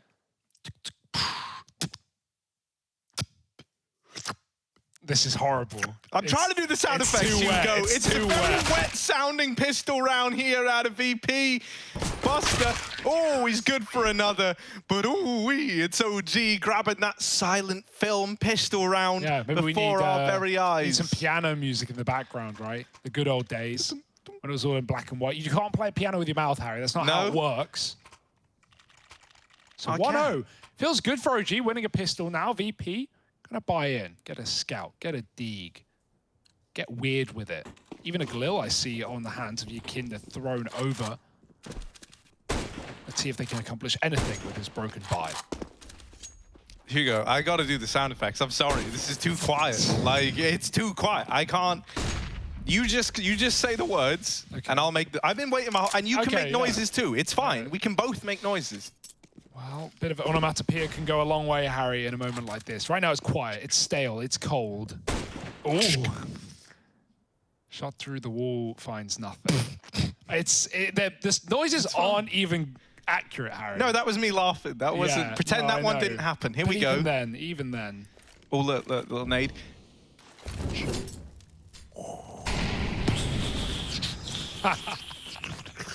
It's so wet. Yeah, there's a lot of wetness in the game, okay? Right. Big grenade. Big explosion, man. You could hear the detail on that one. Oh, little spray exchange there over towards long. Oh, Harry, by the way, we do have sounds. It's just me and you who don't hear them. Wait, what? Well, now this feels ridiculous. Yeah, it is. It never wasn't. Oh, okay. Well, there we go, Hugo. Yeah, just defaulting in mid. VP, they've taken a lot of damage from these grenades, this slight spam. Flash over the middle. VP are going to meet them there. Going through Alexi B. Blinded. Still gets a kill. Kikit's going to trade. Now it's a quick mid to B move. Valdir, timing on this peak is important. He grabs a quick one. Now dropping back into the safety of B. He's all that stands. He's all that's here to stop this plant from happening. And every second he lives is a second VP need. The bomb's dropped. Valdir's won the round. What a flick tap to James. And it's OG to steal it away. Unreal. Unreal. And also, you know, equally as unreal is the fact that I've just sat here doing all that for the last minute. So here we go. Look, 2-0, and now just pistols out for VP, Hugo. I'm glad we don't have to have the wetness. I'm even more glad, Harry. Yeah. So here we go. It's just a Glock round here for VP. Pretty unremarkable as far as they come. Mantu's going to have a chance to light them up with the scout, though. Can he put on a bit of a show for us over here in mid?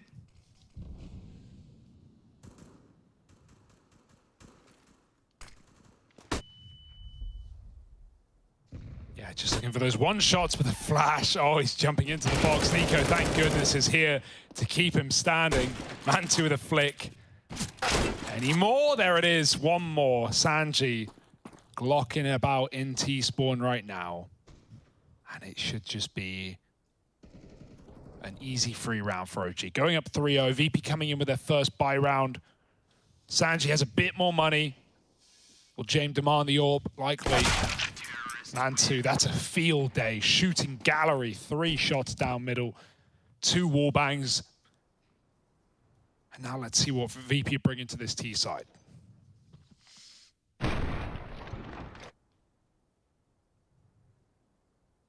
Well, of course, we're going to get to have the AWP in James' hands right away. And I'm always down to see what this chef is cooking up in his kitchen.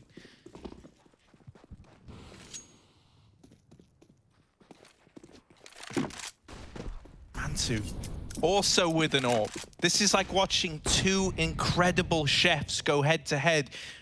Mantu, oh, never mind. I was going to say he can be the Gordon Ramsay. James can be the Chef Boyardee, I guess. You know, those are the only 2 chefs I know.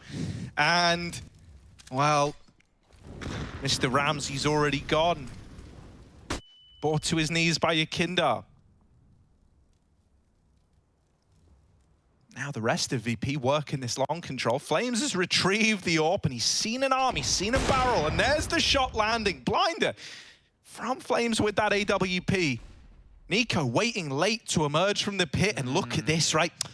Imagine a goblin lost in hiding for years. You don't know about it till it's too late, till he emerges and takes all the loot for himself. Nico with the double, and Flames is still shutting down the cat play with this AWP. It looked worrying when Mantu died right away, but now James, Chef Boyardee, gonna land that little flick down into middle.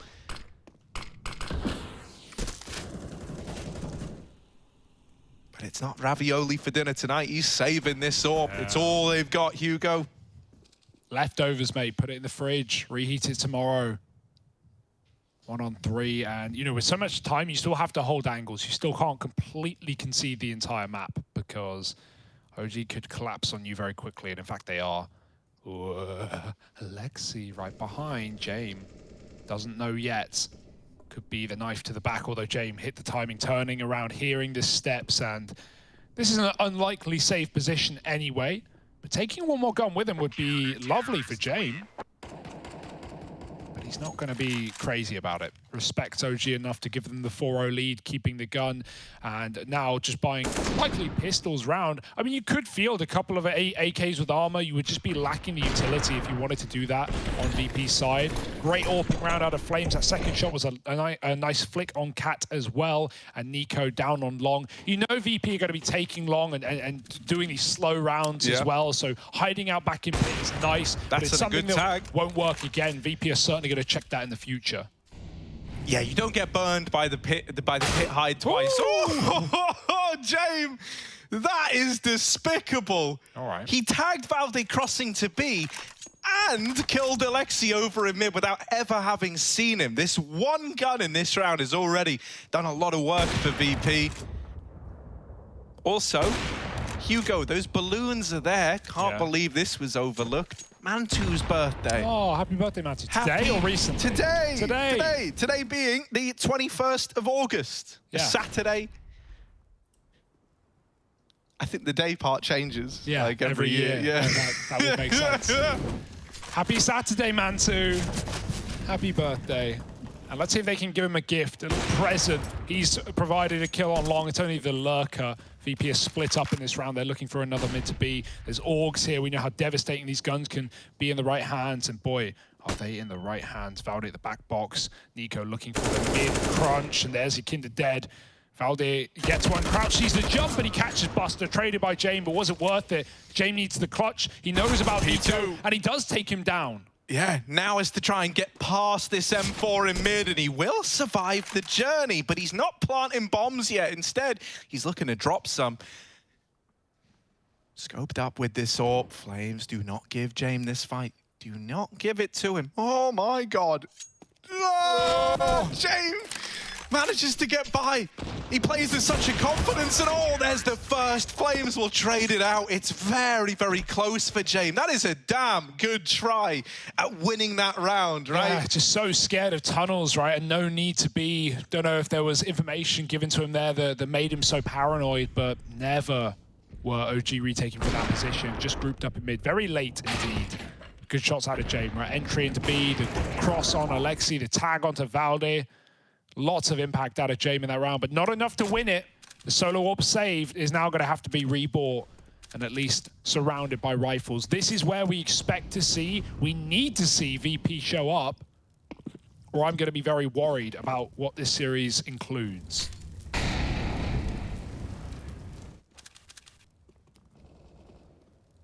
James with this AWP again. Can he find this? Oh, he's quick. But Nico going to live to tell the tale. Not many people have been that fortunate, Nico. So he will go back into this B bomb site. Alexa B have been dropped into CT to keep an eye on this mid cross. That does mean that in terms of watching the catwalk, we're looking at Mantu. But it doesn't look like VP are wanting to go into this area just yet. The fact that they still have Buster waiting back in tunnels, the bomb also down in mid. This is looking like it's going to be a fake into this A-bomb site with the late B execute, but maybe that changes. With so much time left, you don't have to commit to this idea.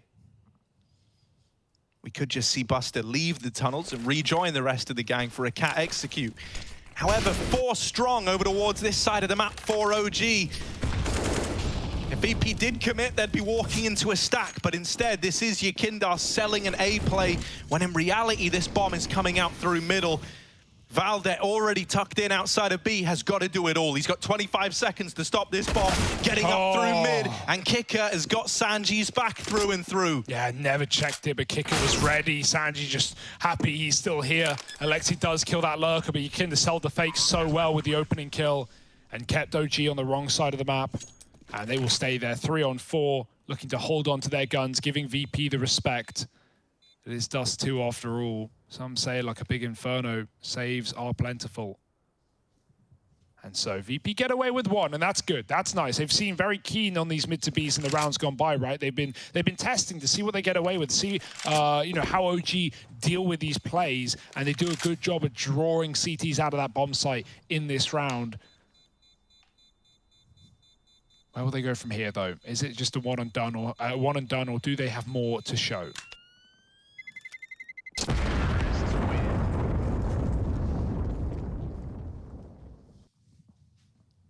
Mate, you know they've got more to show, Hugo. You know they've got more to look at here. Well, they need to get it out, Harry. Here and now. Why have you walked over to my side of the desk? You coming over here? You encroaching on my This man paces into your personal space. Now he's asking me while I'm moving close. All right. Look, man. All right. It's scary. I can move where I want, Harry. Yeah, it is unsettling, isn't it? Henry always used to complain about it yeah, as well. I don't blame him. Look at this. Mantu scoped up in middle. James lands the tag. And also, don't talk about your exes with me. I don't want to hear about that's just bad etiquette, isn't it? Kicker over in middle. Appeared a damage exchange through that smoke. It's Nico, though, breaking the silence and getting out of there. Don't know how he's managed to not only duck in and get the opener after being tagged down, but then lives to tell the tale. That's crazy. VP are not going to be happy about that. They might want revenge so badly they're willing to risk it all on a B play. Yeah, it's all they've really shown in this T side. This one's a little more cut and dry through the tunnels. Valde with the AUG, and he's doubled up. James with this AWP does get the trade, but it always feels like this shot from James comes in too late. Are we really thinking about saves already? A minute on the clock. VP not going to be given the room. You look at OG running up T-Spawn right now, ready to get this gun out of play, and even though Flames will likely die on the corner, well, then there's Mantu to... Oh, they're boosting, or... No, Mantu just holding.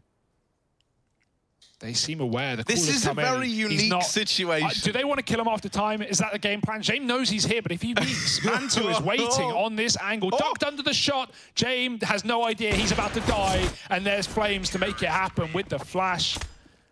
I love that for OG. Flames playing with his food now. Nom, nom, nom. And yeah, VP, it's a bit of a shambles right now on this T side. That 1 mid to B works out.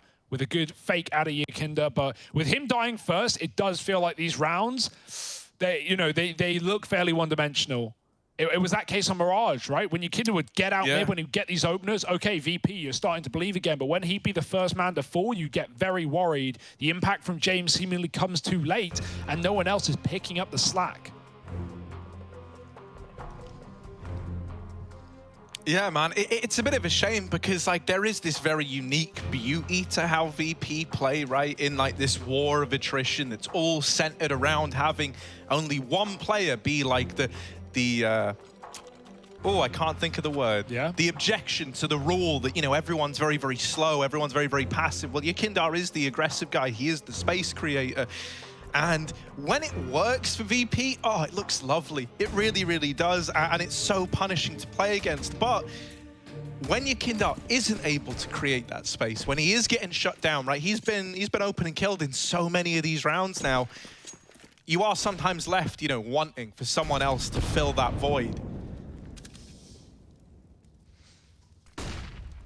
James moving up Cat now, trying to throw himself in first, get that opening kill.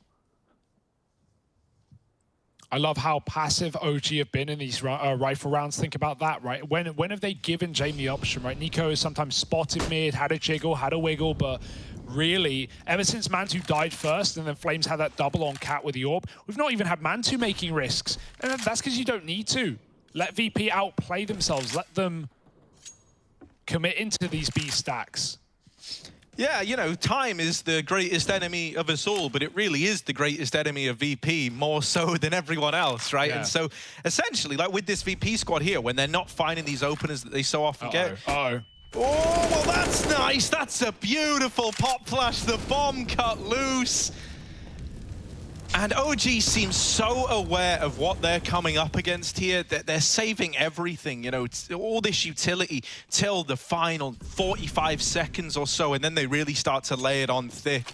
And they're doing all of that to disrupt this VP game plan. Flames is in T spawn for crying out loud, and he's waiting to collect the kill down in bottom mid. He's actually now committed to this rotation and is flanking the tunnels players. 20 seconds as Yakinda tries to get them into B. Him and James both mowed down. And so just Kicker left to save down here. He's going to fall as well at the hands of Alexa B. 7-1 for OG. And is the post-player break OG an OG that no longer has to, win, lose maps in very specific chains of events? What if they can just come in looking good from the get-go? Yeah, I mean, this is the way to do it, right? Like, this is a very open group, Harry. Even though in Group B, this is the one group that we've not seen any recent roster changes in, with the exception of complexity in both forms of not only S-Tag joining, but also Config and NATO being swapped in and out. That's the only team making changes. So we've had a lot of time and long-standing rosters, and finally OG starting to show form. It's early days in the group, but I'll get back to this point as VP try and speed it up a little bit, a faster approach. And it's about time, man. Nice shot from Yakinda through the smoke. Takes down Valda. Don't tell me you're saving this. It's literally 4 pistols, and even the numbers alone are enough to send OG out. Now, they've got money, but they've not got too much money, so you can justify this one. Nico's low. The rebuys will be expensive. It's a good round out of VP, and that's more like it, man, because this team has so much firepower when they're on it. I'd love to see more disrespect out of VP. Take these long takes. That Cat execute was nice earlier. Run with that. But really, the game plan has just been these B takes. And, okay, it works here, but that's the fastest round we've seen all game. And I'm scared that despite winning that round, VP are going to go back into a default in the follow-up. Yeah, you can risk a gun, but the VP don't save it. Okay. Orb was watching. So they go in with pistols, they come out with pistols, but they come out with a smile on their face. Reasonable. Yeah. One way to do it. Imagine what Valdez round got to look like there. He hears like a bunch of dudes coming B. He's like, right, I'll give it up. I'll play retake. Up. Well, back to the lobby for me, I guess. But yeah, as I was talking about this group, like, it is super open, especially with Sinners are great today, but G2 down 0-1. Well, that gives more opportunity for OG to sneak up, because I feel like G2 are coming into this group as maybe the favorites. VP there as well. and question marks for teams like Sinners, teams like Complexity, especially now. I don't think many people can expect much from Complexity. As sad as that is to say, I hope we get a good form out of them, but it will never be what it could have been, right? What they've been preparing for weeks now. Another disruption of this group would have been Fours, obviously, coming in instead of Renegades, right? That's another big one. Yeah, no, I think this is like a very open group, as you say. So if OG come in swinging, man, that's gonna tie them up top of the group on day one, just to open up with a nice little boost, nice little morale boost, and versus VP as well. This is a very gatekeeper team, right? They can take wins off of the best. Maybe they haven't hit their stride in the consistency of that yet, but that's the bomb out in middle. First thing to make contact. Good trade work from Kicker. Yakindar is once again trying to sell this A fake, but he's dead in the water now. Nico gotta come in huge on the B hole. The bomb gets dropped at the door. Flames spams it crossing in. And so even though James delivers that kill, he is all alone in the clutch. He never dies crossing the doors, but he will get swung immediately after. Yeah, Alex's brain is just leaking out of his ears right now. Someone needs a mop on the carpet. Like, great read. Yeah, I don't know. Maybe that's not the way to do it. Just get the cleaning crew in, Harry. That's what I'm saying. Sorry, I don't want to pick apart the metaphor. You're right. It's good. Yeah, well. But people do listen to you. You're going, if anyone mops their carpet tonight, you are responsible. Okay, well, I apologize for that one. But either way, yeah, great read on the Yakinda cat take again. He literally walks up and shoots Yakinda in the back of the head, selling that fake. And then, you know, obviously rotate to instant. Now Mantu's feeling the confidence again, and for good reason, removing James from an early peak. That will send James back to the shadows for a few more rounds, I think. Back to the T-spawn. Yakinda, the one gun, got naded, got to make this weapon work. Mantu's moving in and favorable angle for Mantu, but he doesn't commit. Yakinda tucks in tight. And Nico might meet him instead. That's exactly what Yakinda wants, and so he will deliver the goods. One more, Mantu trades another gun in no man's land. Can they E it? Yes, they can. Buster's picked it up. Yeah, but the priority is getting that gun out of there and having it live to fight another day, so it's got to elude this AWP in middle. They get up catwalk. Sanji going all the way back to T-spawn to get the bomb. And I like this out of OG, right? They've actually re-aggressed long. If you're VP, I think you're thinking that OG aren't doing this. They're not getting this information back so quickly after Sanji was just fighting them here. And so OG have already started to piece together, well, there's no one long anymore. He is left. He is out of there. So either this is a cat take or it's a B play. Yeah, Mantu's looking terrifying right now as well, just hitting these fast flick shots, the AD counter-strafing, beating rifles to the punch up close. Valdez used this angle before, and the same devastating results, doubled up to shut down B. No support needed from that AWP rotate, 9-2.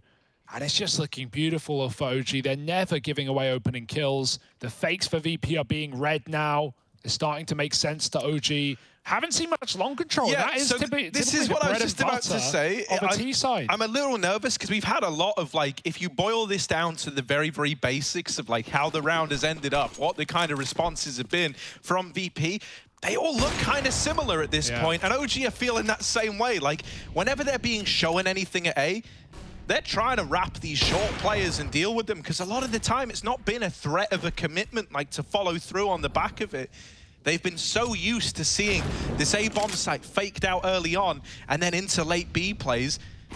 Out there will give up an early kill there on the push in through B. And that's going to trigger the go button to be hit for VP. Nico's dropped in. He wants to fight, and Nico fighting all the way to the bank, perhaps. He has locked this round, and he might have just saved the day for OG. It could have got out of hand, but Nico has risen above it all. Both these players are low, and he's on for the ace. Kicker, well, trade him out. But with how low they are, even this belter utility on Mantu could end a round. If that goes in through these doors on a good timing, round over. If a flash blinds you and a few stray bullets connect, round over. There's so much that can go wrong for VP here, and yet still they're making the round happen. Buster with another, and Mantu timed with nades out. That is brutal. That should have been an OG round. Buster and Kicker go above and beyond. That's so sad as well, especially for Nico, right? Like, he just does so much work. Those were all headshots on the spray. And I don't know who threw that, because both players immediately had smokes after, because there were smokes dropped. One of those VP players threw a sexy door smoke from tunnel. They didn't expose the door. They just bounced it off of the wall, a jump throw, and smoked that off. Really good round out of the two, though, closing that in the 2-on-4, 2-and-3 rather. And yeah, VP back in. You know, still a chance at a 9-6 half, still a chance at something. A very weird game we're getting out of them right now. They should not have won that round, safe to say. And it's not one that they can really reproduce. Going back to B again and again and again, and rarely getting away with things. Also, I feel like it started off the back of, you know, Valdi trying to make a play, and so many of OG's plays have been super measured in this CT side, like pop flashing each other, boosting each other, trading, whereas that was just a solo B push, a risky move. Right now, up catwalk, Ikinda eating grenades, they send them back to flames, everyone's softened up. And Mantu, hard as a rock, ready to dish out the goods. There's even a flash ready. But like, even this push, it just screams OG are making the read again. Yeah. They're going, well, look, I just walked up cat and no one fought me. You know, if VP was still there, mate, Mantu would be dead. And so that's how you know that it's not really looking like the A play anymore. These B players still kept utility. I think most importantly, you're going to note that incendiary grenade on Nico, that can prove so valuable when these pushes come in at the final 20 seconds. If he's able to get that molly in tunnels, this is going to be a rough old time for VP. They don't have a smoke to extinguish it, but no, Nico, it went in his own damn smoke. Oh, that's rough, and now they know about him on the car. It doesn't stop him churning through VP regardless. And Jame, not enough time to win that round. OG are up on a 10. It looked like it was about to be a real big missed opportunity with the Molotov getting extinguished, but hell, man, between the two of them with that crossfire setup, they churn through the offensive. VP are barred from B, mate. There's the poster on the door. There's their mugshot right there. Do not let this team in. And Nico and Val are doing such a good job of locking it out every single time. Think about the amount of 1-on-4s, 1-on-5s that Jame has been in this T side that just feel already done before he's even started. And that's a shocking statement, because Jame makes the most unwinnable rounds happen. But any of these clutches or none of these clutches have looked, you know, winnable for Jame. I just don't know what to say at this point. It doesn't help the VP aren't getting the entries. Ikinda, he had a great Mirage. He's gone quiet in this one, 4-12. Barely on my lips right now, barely talking about this guy, and that's a sad case right now, because it felt like VP were competitive in the first map. And this is nothing of the sort. Are they really going to go back B? What is sending them into this site? What is driving them forward? I don't know. Nico, has he got an answer? Yes, dead to Ikinda. Valdi now in the site, traded as well. That's more like it. Ikinda comes alive, and that's all VP needed to pick up a fourth. Yeah, that's going to force a save out of OG. Okay, well, that's the beauty of Ikinda. That's the... Yeah. That's the raw nature of this dude, right? He can just be given a hero gun, create all this space, all this opportunity, and there's nothing that OG can do about it.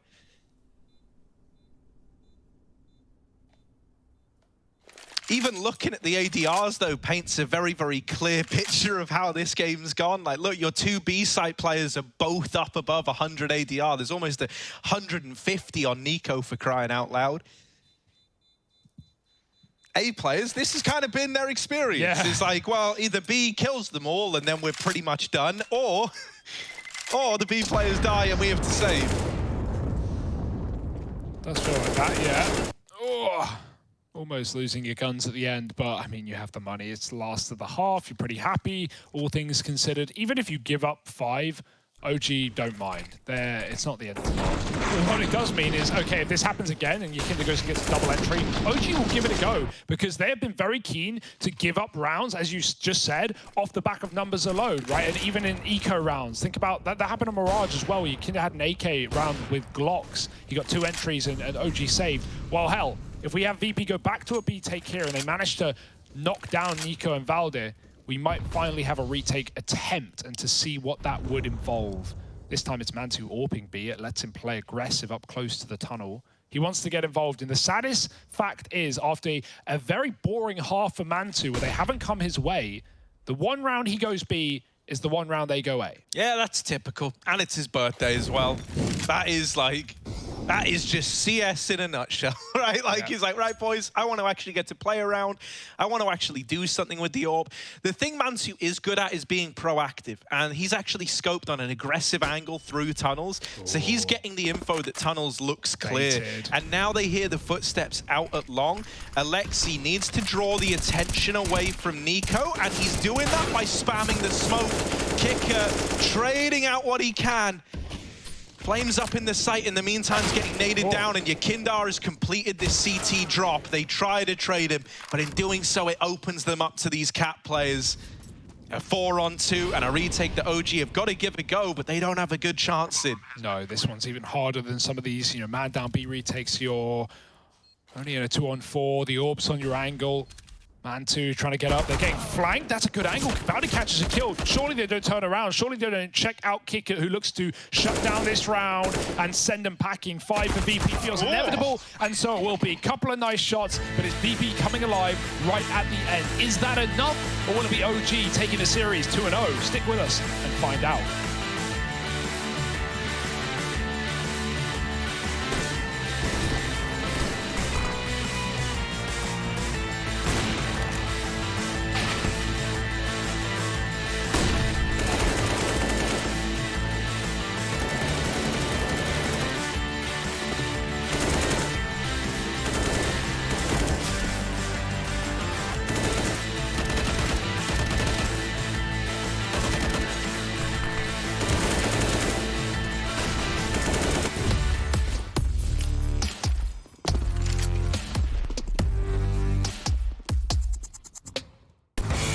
Hey Future Pros, back on Dust New with a timeless flash.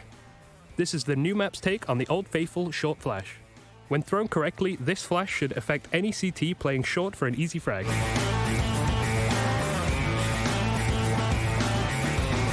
If you don't jump and throw the flash, it will not make it around the corner. To do this flash, you need to be running up the short catwalk. Align your aim so you are aiming below the open window, but also along this smaller window. You want to jump throw the flash just as you get close to these planks on the floor.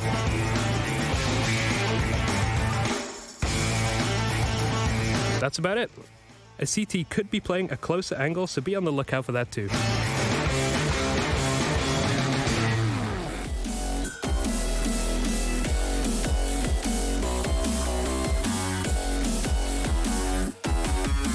Set aside your subdivine. I'll show you how it's done. There's no sight we go inside. The man, he is the one. You build your walls, faith in God. They never come around. Then wonder why we all defy the burden to be born. We're coming home with a mission to bring an end to a terrible land. We are here to your mission. We are many of one. We're coming home with a mission to tear you down from your undeserved throne. We can take your conviction. We are many of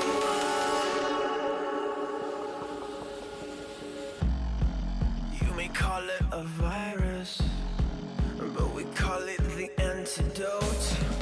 It's an answer to silence. The future is here to revolt. Go!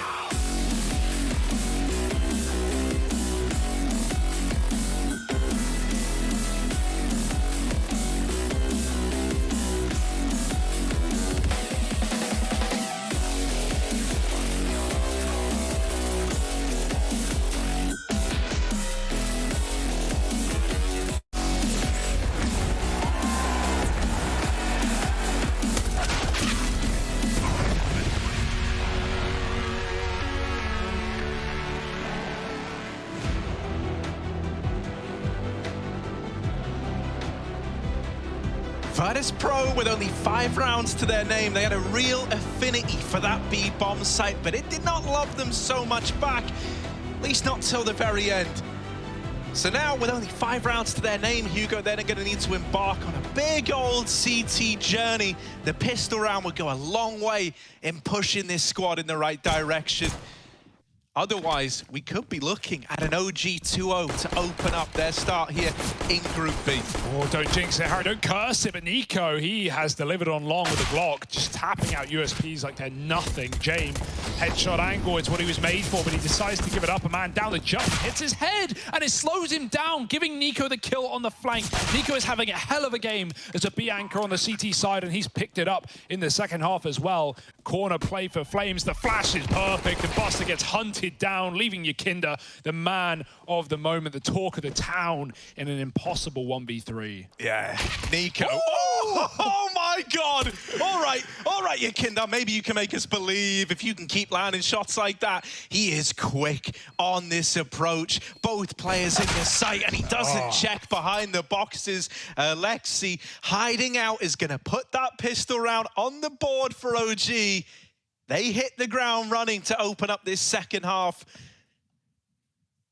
Yeah, Vladdy's enjoying it too. Good to see. Smiles in the OG boot camp. That's got to feel nice, right? Always stressful, a series with this team, but the boot camp has gone well. The prac has shown results, at least right now. Yeah, honestly, I think VP are one of the most stressful teams to play up against, you know, especially in this group. Like, they're just so infuriating. And so getting a win potentially over them, you know, to open up, that's like a huge sigh of relief. Yeah.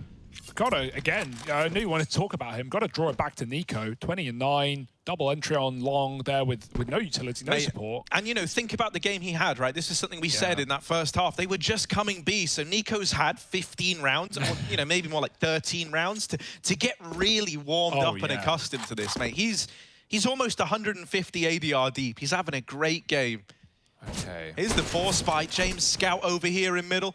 James is oftentimes good at getting away with a lot on this gun. Ooh. Kick out with the hero famous. Not a sentence you say a lot. He's taking it over here towards short, but now they know about him. Yeah, good call to run away there. That's a shame. He almost caught a free kill. Mantu swaps out with Flames, who's low. He can post up on an angle, go in second or third. Buster can tuck out at Ruins here, or on the balcony. Yakinda needed that Deeg spam, but taken down leaves Buster, and he does drop the bomb, but there should be trades. There's Flames lighting him up, and Valde finishes the job through the smoke, and Flames with a no-scope. That's not allowed. That's not okay. And that's an OG 12, safe to say.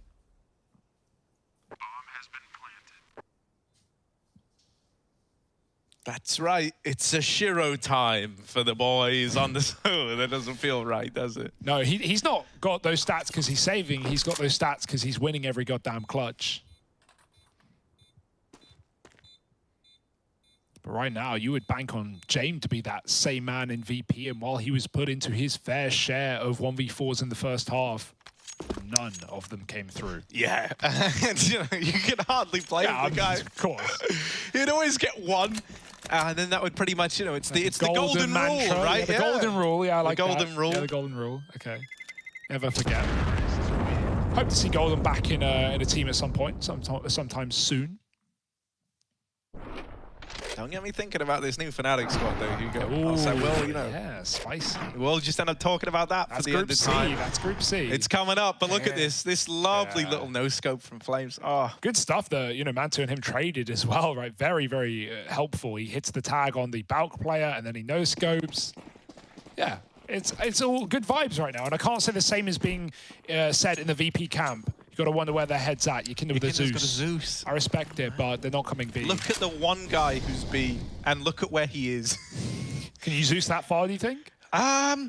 Maybe if, like, Yakinda is... Oh, wait. Oh, hang on a moment. They are all going back. Oh, wait. Don't go giving him a Zeus Well, now. either way, this is the thing. If he stays lower, they're just going to walk in. Yeah, they're just going to go past. They're going to win the round. They're going to win the round.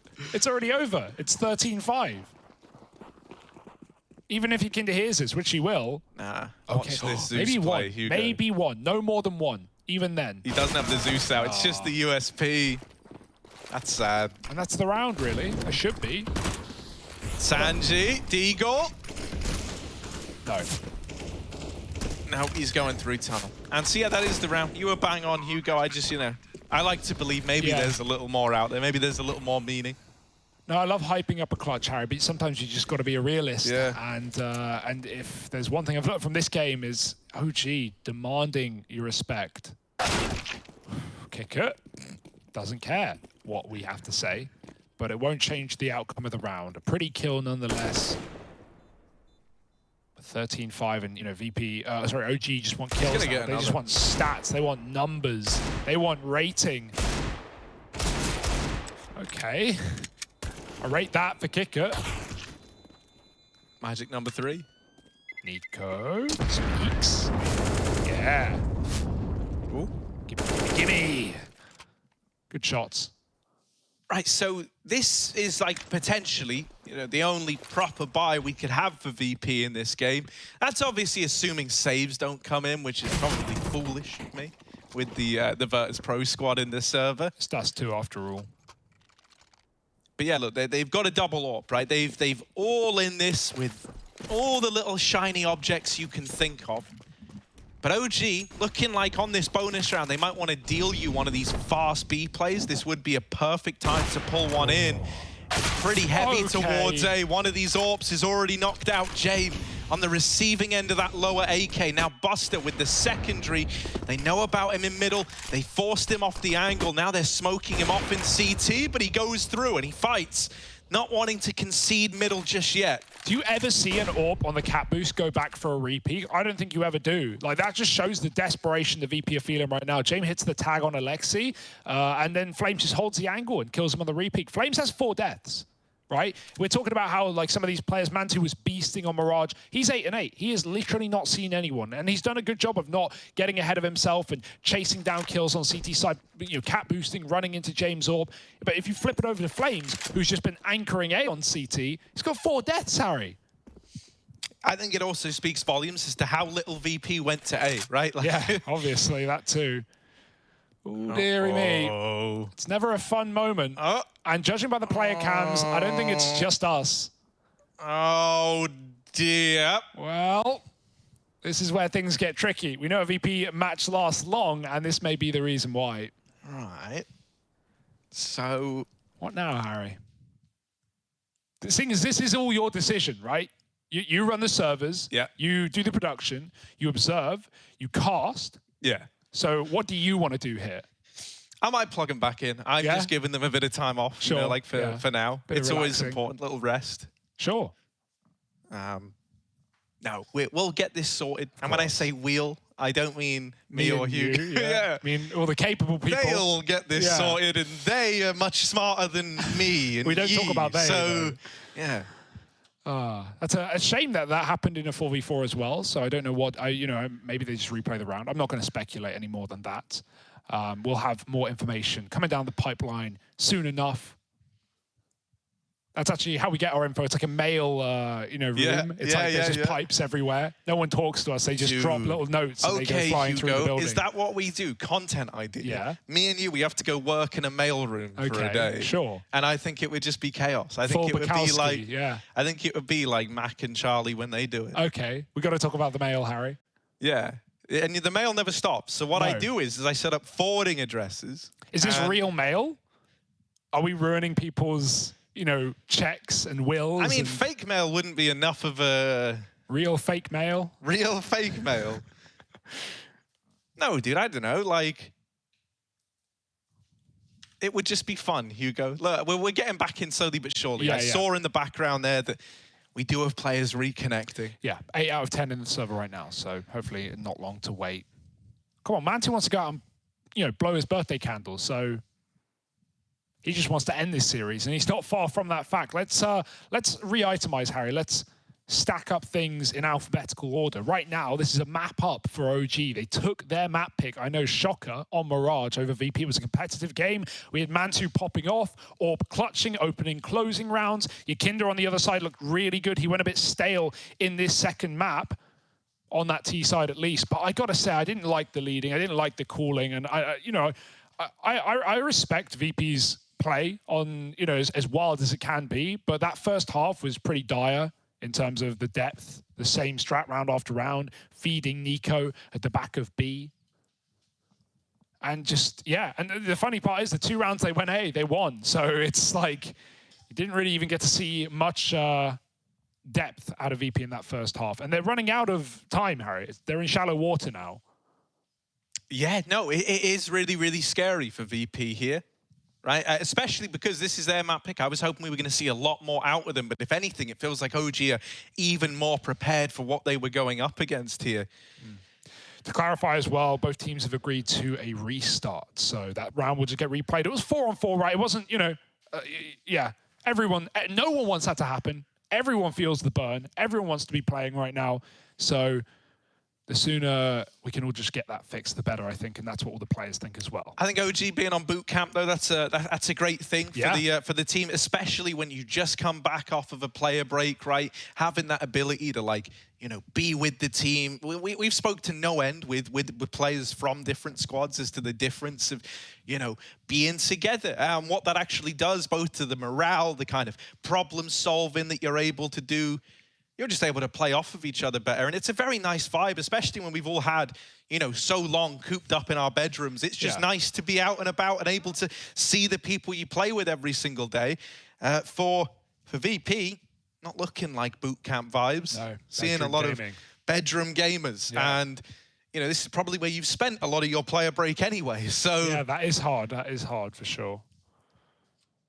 I mean, me and you even feel that, right? The change of scenery, like coming to a studio, is very, very nice, right? I loved being in your kitchen for the first 2 weeks, and then and then you get like 6 months into the kitchen lifestyle, and it's like, well, can we just go now? Can we fly? Yeah, this is the longest I've been in 5 years without flying, Harry. So that was a weird feeling.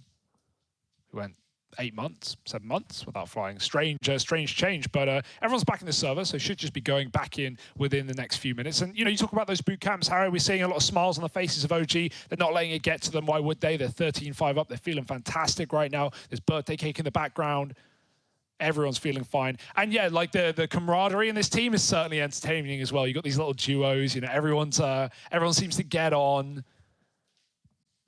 I mean, who couldn't? If you were in OG, who would be your closest friend? I think Alexi B. Yeah. I mean, I don't know if he'd agree with that, but I try everything I could, Harry. Well, mate, one of the things I always think is weird, as soon as it's his birthday, let's talk about it. Mantu was one of the first, like, one of the first pro players, I guess, we were in like a mega close proximity to ages ago, years ago, right? He was. We were going to Krefeld in Germany for the ROG Masters, the Tech TV studio. Yeah.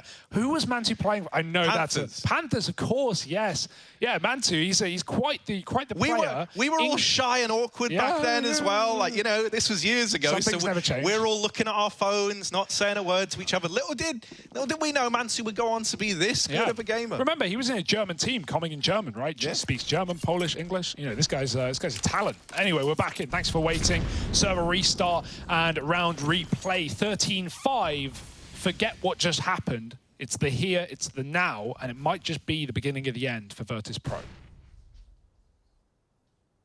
Yeah, right back in. So we did just have that server drop. Round that was live is now being replayed. So here we are. It's a 5-on-5.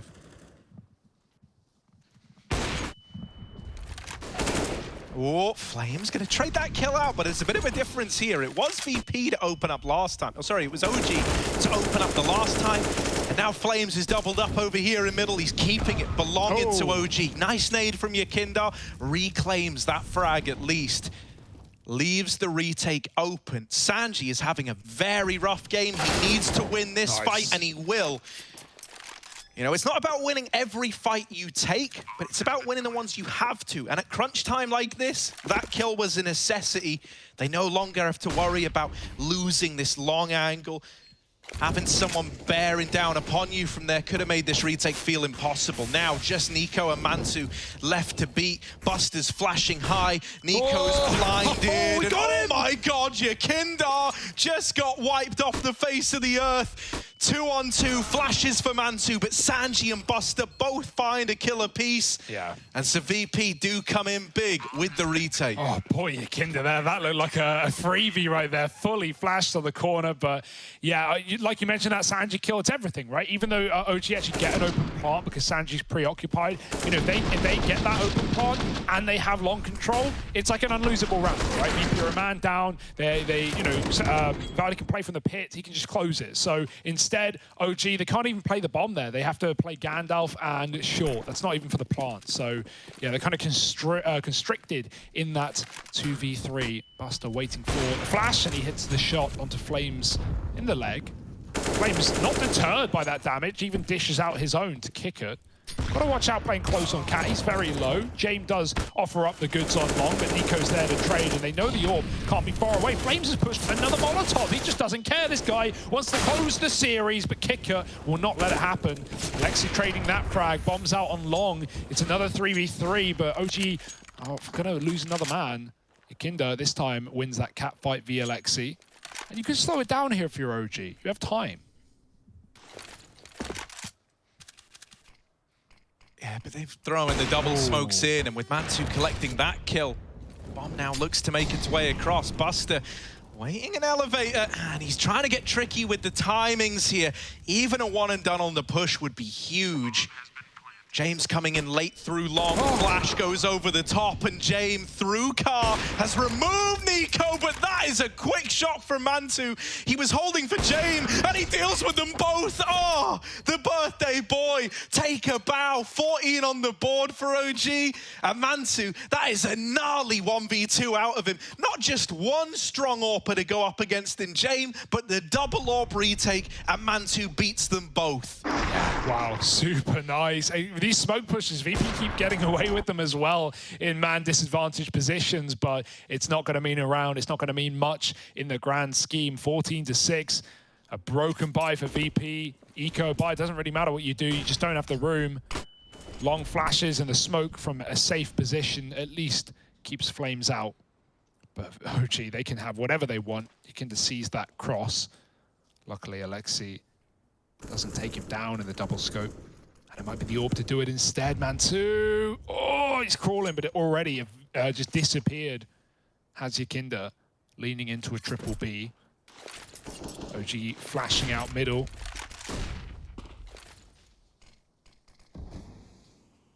VP's eye is drawn to the mid to B split, something they know very well themselves was a common go-to on the T side.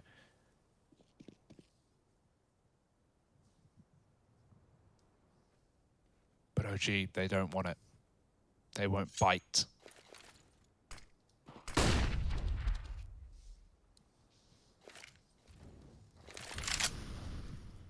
And if there ever was a round to, you know, just go for one of the, blocking the smoke, not ideal, but there's Flames making up for it in more ways than one. He gets that opener.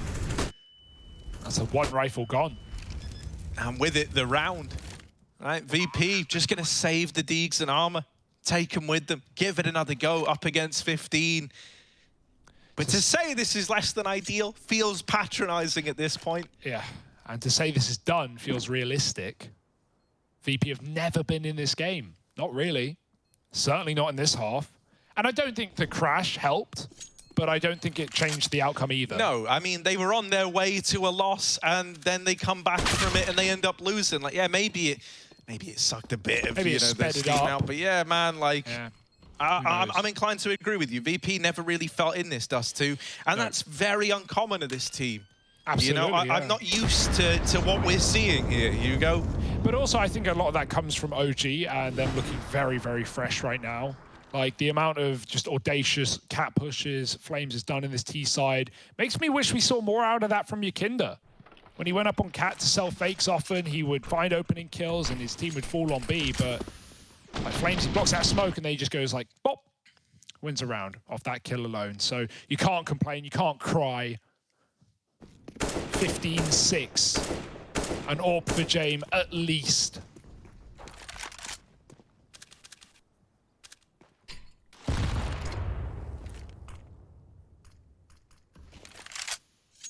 Yeah, Is this glass cannon AWP going to be enough to keep the dream alive for Virtus Pro? Pretty heavy grouping in the tunnels, but the bomb isn't with them. It's on the back of Flames over here in mid. Curious to see what they plan to do with Flames, and Mantu knocking Orp out.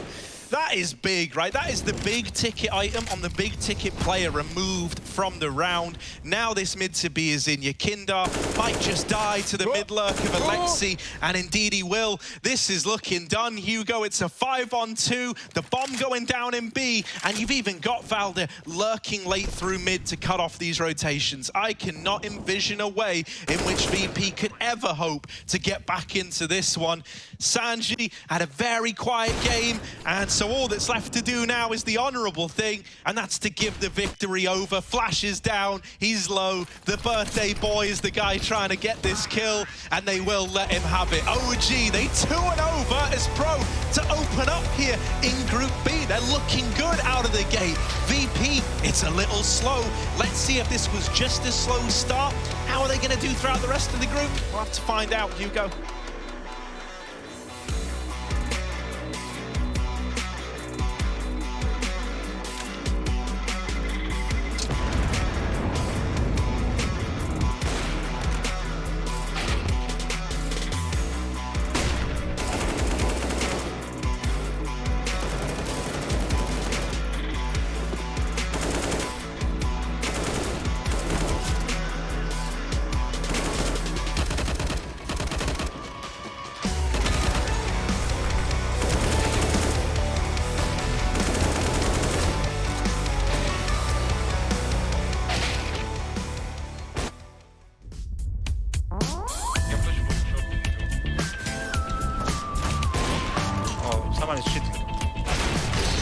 Of course, Flusha. They've started picking, a map like Train over this at times. This is a big nade. The spam to follow. Zimax is a genius. 3 kills. That is so beautiful. It even gets a 4th. Go for the ace, and you're going to get it. By Astro Gaming is Sergey, and I have to get some words for you about this young player. He is a monster. Yeah. I'm feeling thank you. I'm feeling thank you. Let's go! Oh, and don't go heaven! Where do you want me? Dude, I have the worst luck ever. No, yeah, but if you're smoke, doesn't matter. Not on it, not on it. Pushing.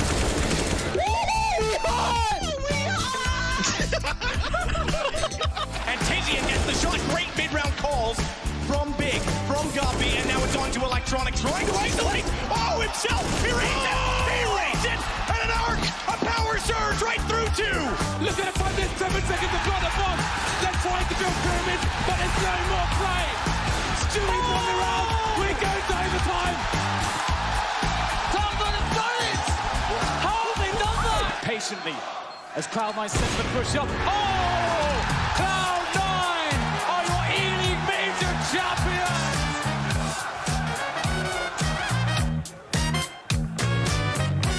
10 seconds left. Rops has to hold on to his gun. Chicken blocking the door. I've not seen that before. If that gets him killed, oh my god. A chicken blocking the door just got Robs killed. Love to see it. What's going on? What's going on? Is Glaive actually just doing like some crazy code just to coordinate the troops? What does that one mean, James? Dupree's always been dodgy. Tizian taking a shot, hiding, getting his reload in, just trying to be the bait. I think he's doing. Did he kill? Did he kill? Right. No Molotov to use as a smoke on the site anyway. Forrest has picked up 1. Can he go any better than that? He knows it. Oh my God, Forrest! Magnifique, Marseille! That was ridiculous!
now the player break is done. OG have come in to the ESL Pro League Season 14 ready to make a statement. And that statement is, we're here to play and we're looking for those playoffs. Taking down Virtus Pro 2-0 in very quick fashion here on Dust 2 for the final map. And funny enough here, Moses, catching us up back on time here to normalize things in the day. Yeah, we really appreciate that. To all you professional teams out there, we'd love it if you guys could just bang out some games 16-5, keep us on a nice, tight schedule. That'd be great. This is a wonderful win for OG. This is a great way to come out of the break and get things started for them.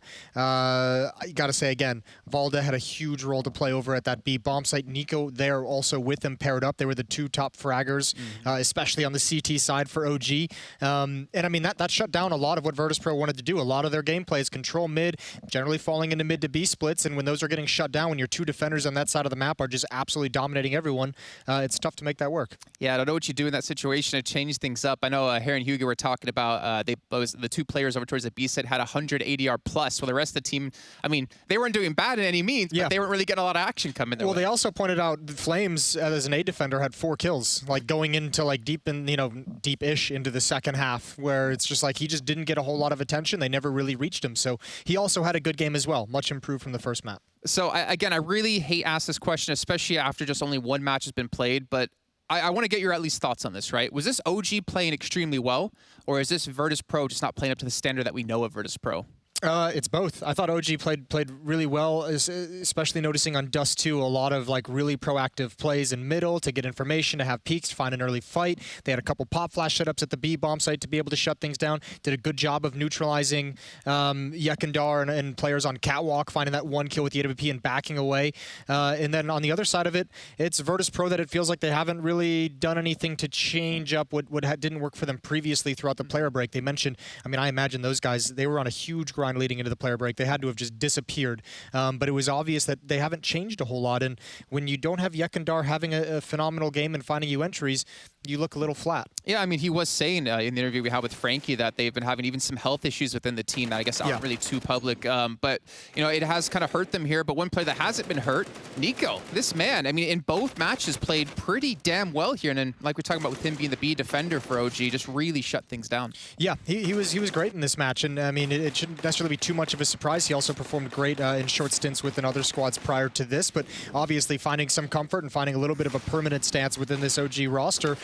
More than anything, this has got to just feel good for OG. As I said coming into this match, I think we've kind of gotten into a point with OG where we were disappointed for a while in their results, and then it just started to feel like that was normalcy. It felt like we weren't going to be seeing that OG reach the potential and reach the peak that we thought they could based off the names and based off the lineup.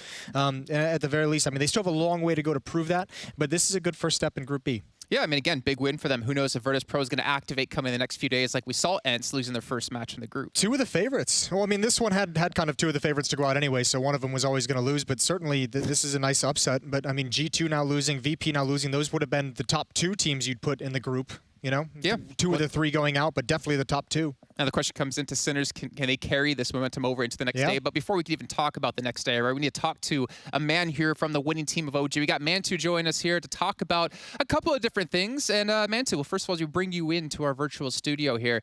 Congratulations on that victory, man. It looked almost all too easy for you guys on Dust 2. Hey guys, how you doing? Yeah, hopefully, I mean, we won. Always on our birthdays, like we lose the game. So thankfully, it was my birthday. We won it. Happy birthday, brother. Should we sing it? Thank you. No. Absolutely not. Cool. Well, hey, I just wanted to know what's there's Valda behind him. I just wanted to know what's it like. I mean, as an Alper, you played really well on Mirage, but I mean, you know, this is kind of an interesting team to go up against when you have someone as aggressive and as individual as Yekindar and the plays he makes, and then the craziness around him. So, any idea what was your plan going into it, trying to neutralize Yekindar at all? Yeah, I mean, we watched a lot of demos, especially Alexi told me a lot of stuff he likes to do. So we were just expecting every single aggressive peak he tried to do. Yep. And yeah, we were just trying to counter those aggressive plays, essentially. Man, this man is legit. He's not even like noticing what's happening behind him. He's completely focused on that answer. But yeah, once you like cancel out Yekindar, it does get fairly easy. Yeah. Fairly easy. That's interesting. I mean, you pointed out as well, Moses, and maybe we can... Everything gets slow after that. Everything, you get a lot of time to breathe and figure things out. What's it like now, Nico coming into the team, starting to feel a little bit more like a permanent member and everything? Is, you know, the team's all feeling good moving forward after the player break? Yeah, of course. We just need, obviously, we're missing Flames in the bootcamp right now, but Nico is Nico. He's, really loud, trolling, laughing here in bootcamp, so he brings good energy to all of us. So, yeah. What was the conversation going into the player break after what surely was a disappointing Cologne? I know Valde gave a lot of respect over to Renegades, and not to linger on it, but just, after IM Summer being so good for you and then the quick crash of Cologne, what was kind of like the parting conversation for the team? I mean, not to take it too harsh on ourselves. We kind of needed the play breaks just for everyone to, refresh themselves mentally and just, not take it too hard, a lot and just come back refreshed. And I think that's what we're doing right now. So after the player break, then, if you were to give me like a percentage of how informed you guys all feel as a team, could you hook me up with a number here? What kind of form? I mean, personally speaking, I feel really good. I think we're all grinding right now, especially we started a little bit earlier, like just before player break ended. So we're all just grinding for this tournament. And yeah, we managed to do good individually and as a team. So yeah.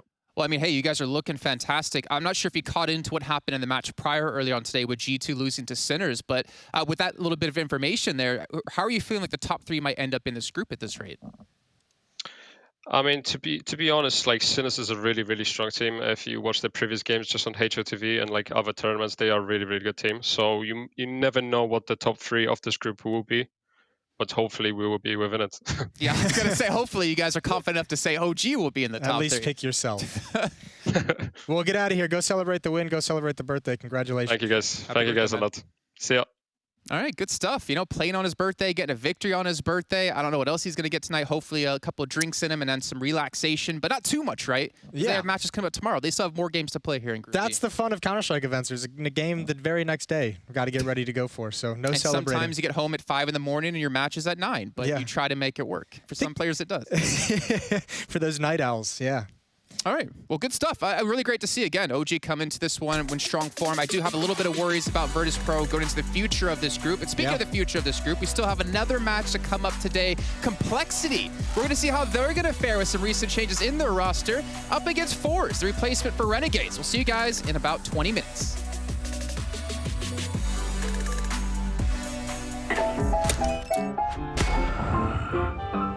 Yes, nice shot, my friend. Cheaters ruining your plays? I have eyes on the enemy. Bad servers stopping your shots? What you need is ESEA. Advanced anti-cheat to stop cheaters.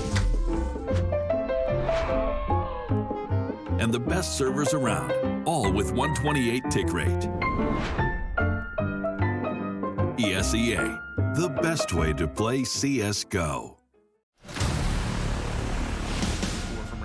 Going to open the gap as well to keep the AWP in play, and they're going to go similar to what they did at the start of this game. They're going to go fast. They've got the first pick for FaZe. He's missed his second shot, and every shot he misses brings Fur and Taco closer. First already in behind them. He's still off Kerrigan as well. Guardian at least makes one back. He goes aggressive. Hits Taco. A smoke deployed by the terrorists actually gives him a chance to funnel in, but Bolt says no.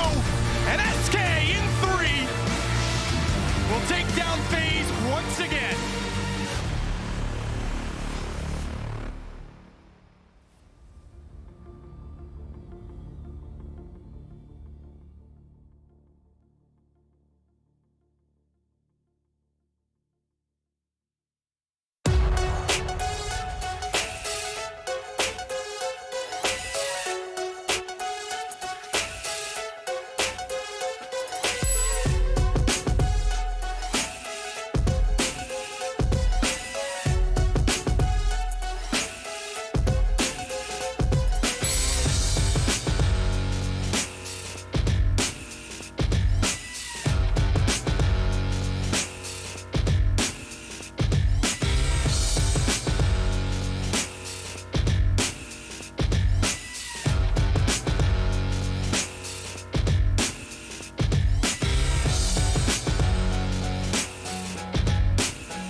Hello guys, my name is Nato Safix. I've been asked to showcase a few tips and tricks here on Overpass, and I've got 3 lined up for you. One of them being probably more of a funny spot you can use in matchmaking, so let's go ahead.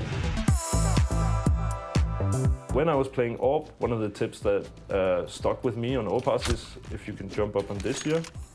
Then a lot of people are holding this angle here, and it's quite good, especially if the opponents have pistols, for example. But for me, it's sometimes better to grab this angle, because even if the flash comes over, which you won't be able to dodge anyway, you'll be blind. Then when the players swing out behind the rock, they probably clear this here angle.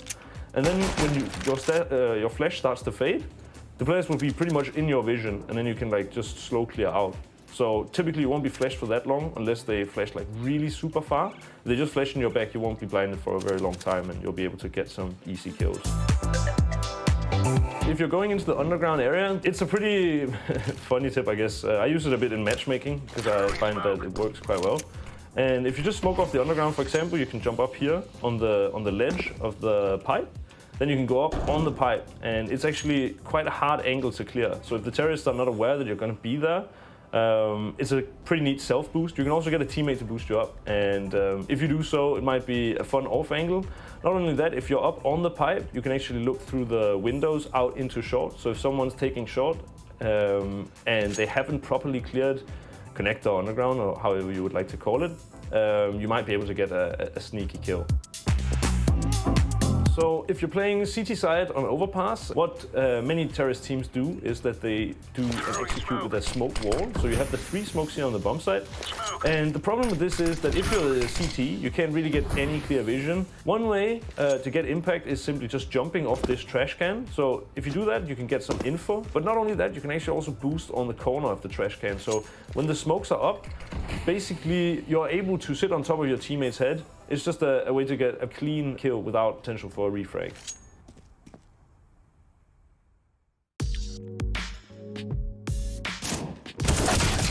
Okay, it's CT-sided.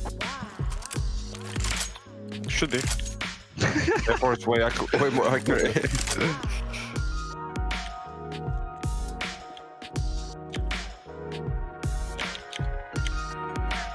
Bam.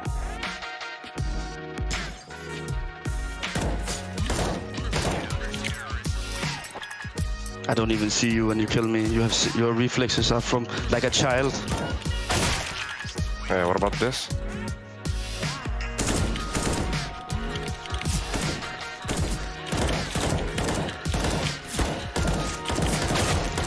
Oh my.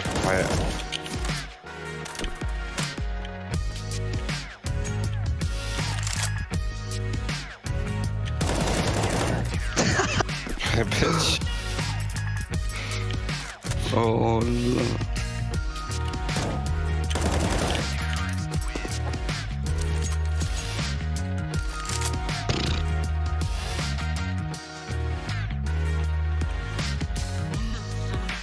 Where are you hiding? I'm running around full speed, well. I've been watching the whole map, I didn't see you at all.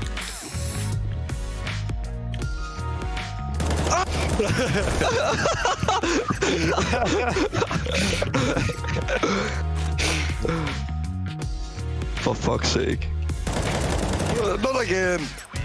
I did that. Oh my god.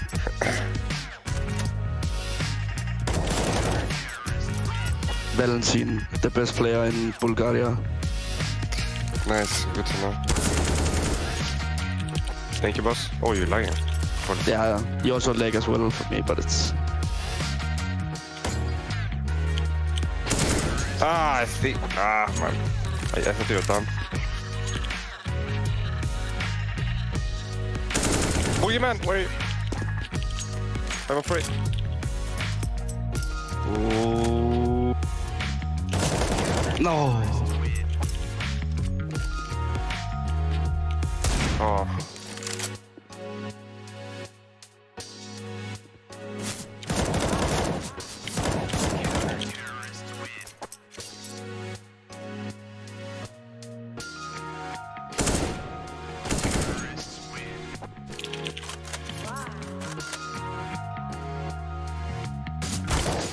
Oh, one shot.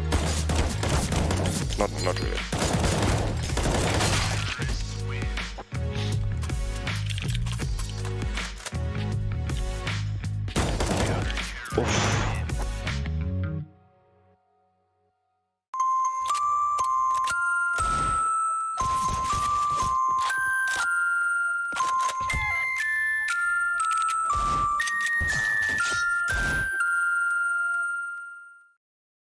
Yeah, it's been a while since I was playing CS. Like I had a little bit of a break there, but it feels incredibly nice to be back.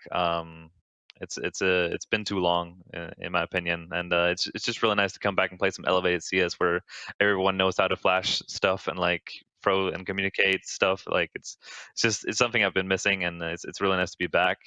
Unfortunate circumstances with this pro league, but we'll just have to take it one tournament at a time, one match at a time, and see like how far we can get in each one of them. Yeah.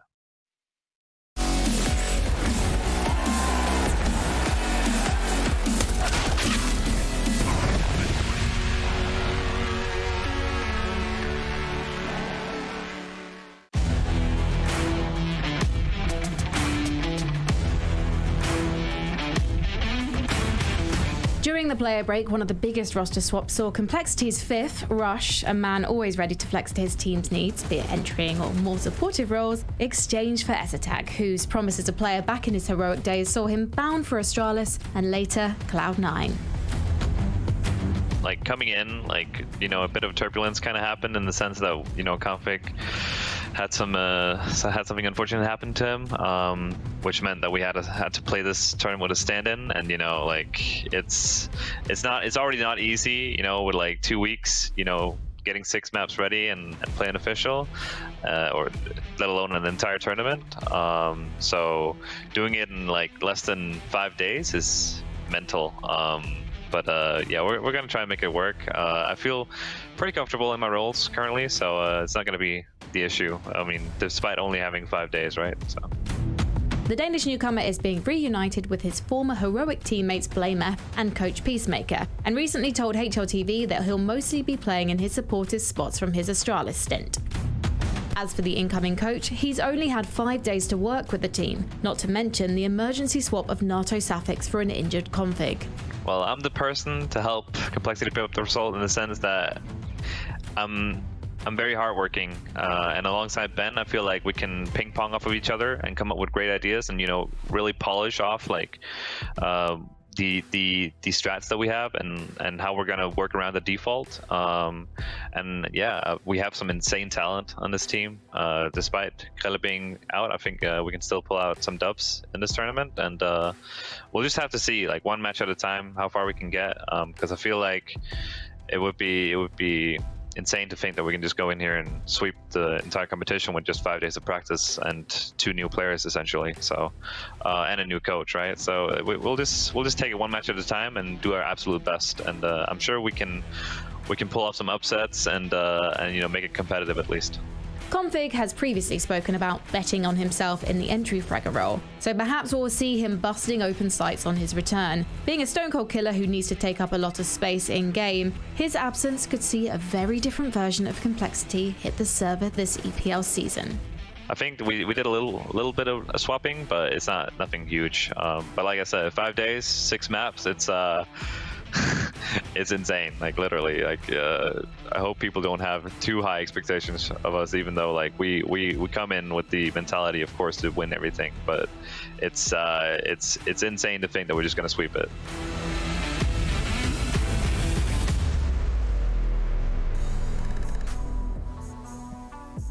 Well, it's definitely going to be tough for us to tag in as boys here with Config, unfortunately out due to injury. It's going to be very difficult with 2 new players, like you heard him say, 5 days of practice across so many maps that they have to learn. I will say this though, Moses, at least they're going to be very hard to read for the other teams to figure out how they're going to play, right? There's no real reels on them. Yeah, well, the real struggle is obviously replicating what this guy brought to the table. These are some of his stats over the past 6 months. A huge kill-death differential that they're going to have to replicate. A lot of fragging power, obviously, in the hands of Config. We've seen him time and time again. Solid ADR each and every round as well. But that's what's going to be so tough is how dynamic he can be. He also happens to take 25% of Complexity's opening duel attempts. He also happens to be one of those guys that can turn around any situation. He's 7-0 in 1v2s this year. He's 2-0 in 1v3s. So those are miraculous turnarounds in clutch situations where he just brings you back from the brink of nothingness. And those are going to be hard things to find, especially with a player, like you said, brand new into the roster as a player, and also with the stand-in as well. Those are not easy things to recover with those 2 players stepping in. It's very difficult, but I feel like whenever we talk about Nato Safix in general, he always seems to be a player you can slot into any role for a team. He generally always plays well for a team. It's, I think, one of those weird mysteries when it comes to CSGO of why he doesn't have like a solid roster that he's able to play on and grow on, because he has been such a standout player and such a stable player for any team. Yeah, he is a pretty serviceable stand-in. I don't think they're going to be too unhappy about that. I guess for me, the silver lining of all this is, not that the team is thinking this way, but like you automatically have, I don't want to call it an excuse, but like there's a lot of pressure taken off. Your star player is gone, Config, and actually, ironically, BlameF has some pretty incredible stats as well. So if there's someone who's going to have to perform in this game, it feels like it's going to be BlameF. He's got a kill death differential of 361 to Config's 204. So he's doing really well, as we've seen a number of times. He's going to have to continue that. And then you're going to have to rely on the experience of ESL from Cloud9, from Astralis, to be able to slot into positions relatively easy and just deliver. Yeah, I mean, the upside for them is their initial match coming into Pro League is a team that had to be subbed in due to Renegades, unfortunately, not being able to participate in the likes of Forza. And luckily, we got to catch up with Jerry and hear his thoughts about this matchup. We'll take a listen in. I think we have pretty solid group. I mean, solid for us, not solid as the teams are there. And we have one CIS team there. We have one team with roster change. We have one team that just climb up from ESC Premier. That's Sinners. We have G2 that just went out from their vacation and they don't have pretty good shape for now. And I think it's kind of, it's kind of opportunity, as you mentioned, to show that we are capable of. And the last time I played ESL Pro League, we lost the relegation match. It was another system, actually. You go, instead of playoff, you go to the relegation, who goes to the playoff, and who is go back to EC. And we lost to the FaZe Clan 2-0. We had a roster with C-Power and FaZe Kraken that time. And yeah, I'm pretty motivated in this case. I have more than 100 hours in Counter-Strike for now, and I think we will have more with the team. And I think we're in a pretty good shape now, but we got some problems with the team play, but we have some time. Now we're in a boot camp, and we're working hard to show and everyone that we should be there for sure. I like that. Yeah, you talk about two teams who have really no expectations on them going into this event, but you can hear from Jerry the motivation they have to prove themselves and potentially make a name for themselves now. Yeah, I like how he called this an opportunity, because it's probably the best opportunity you could have if you're in Forza's position, because let's be quite honest, Forza as a team playing at this level is one of those teams that is an upset scare. They're a team that's going to ruin someone's group stage. They're not a team that you expect to go through to the playoffs to make any kind of a deep run. They're the team who's going to win one really annoying game that is going to knock one of the favorites or one of the other teams out. However, you look at this group and you want to talk about an opportunity. Complexity, brand new player and a stand-in. G2 looking flat on day one. Virtus Pro in the last game really being exploited and really looking one-dimensional and flat. So all of a sudden, this opportunity that's there to show what you're capable of, you might actually be able to get out of this group if you can win a couple key matches. And certainly a match over kind of, I guess, a depleted Complexity is where you have to start. Yeah, I mean, let's just imagine this world. I know it's a little bit difficult to do it sometimes, that they do somehow beat Complexity, right? They're already up 1-0. They tied the likes of Sinners and OG. If they can take down the likes of Virtus Pro, like you said, who are looking a little bit Virtus flat, then maybe they can look at 2-0. And then, of course, you have Sinners and G2. We don't know really what kind of form G2 is going to be in the next coming days, but there is a realistic world where they could pull off some upsets, like you're saying, and really throw this group a spanner into the works. Well, they've already pulled off these upsets. Is kind of the cool thing. They've twice this year already, back at FunSpark in April and at Epic League in May, they beat Virtus Pro in best of threes both times. I think Virtus Pro ended up beating them again in Epic League later on in a different matchup. They also beat Complexity at FunSpark back in April in that same tournament where they beat Virtus Pro. So they actually have wins over these teams, and that's a full-strength Complexity and a full-strength Virtus Pro as well. So, I mean, they've already proved they can actually win it, but doing it here on this stage would be massive, especially at ESL Pro League. Well, out of the last 10 best-of-3 as played, they've won 9 of them, only losing to Spirit here 1-2. I think that was about 5 weeks ago. So obviously there's been a little bit of time for them as well to maybe regroup. I would imagine with the the inklings of, okay, we could be in Pro League. Okay, now we're in Pro League here. Let's just hit the ground running. Let's train it extra hard. Maybe cut that player break a little bit short for them. I don't think Force has actually played enough top 10 opponents in games to actually have like a pretty standard sample size for decent decent statistics. But I mean, the player ratings when you look at them overall over the past 6 months and then simply against top 20 teams, it drops off a cliff. Like there's a huge droppage in individual ratings when this team goes up against the better opponents. So that'll be interesting to keep our eye on. But again, I think the confidence of already beating these teams and already beating Complexity once this year is probably going to help them out. I do kind of wonder, though, if your Complexity, like we heard from S-Attack, 5 days to play, you have 7 maps to prepare for. I imagine you've only really put in that extra time into like 1, 2, or 3 maps, and you kind of have to hope you get a little bit lucky that the vetoes go your way. I think this situation is going to be a little bit more forgiving than we might expect, just because at this stage of Counter-Strike, with the amount of FPL that's being played by the players over in Europe, and with the amount of experience and teams that they've been on, S-Tag with Cloud9 and Astralis, obviously, NATO's played all over the place as stand-ins, and he's played with his own teams as well.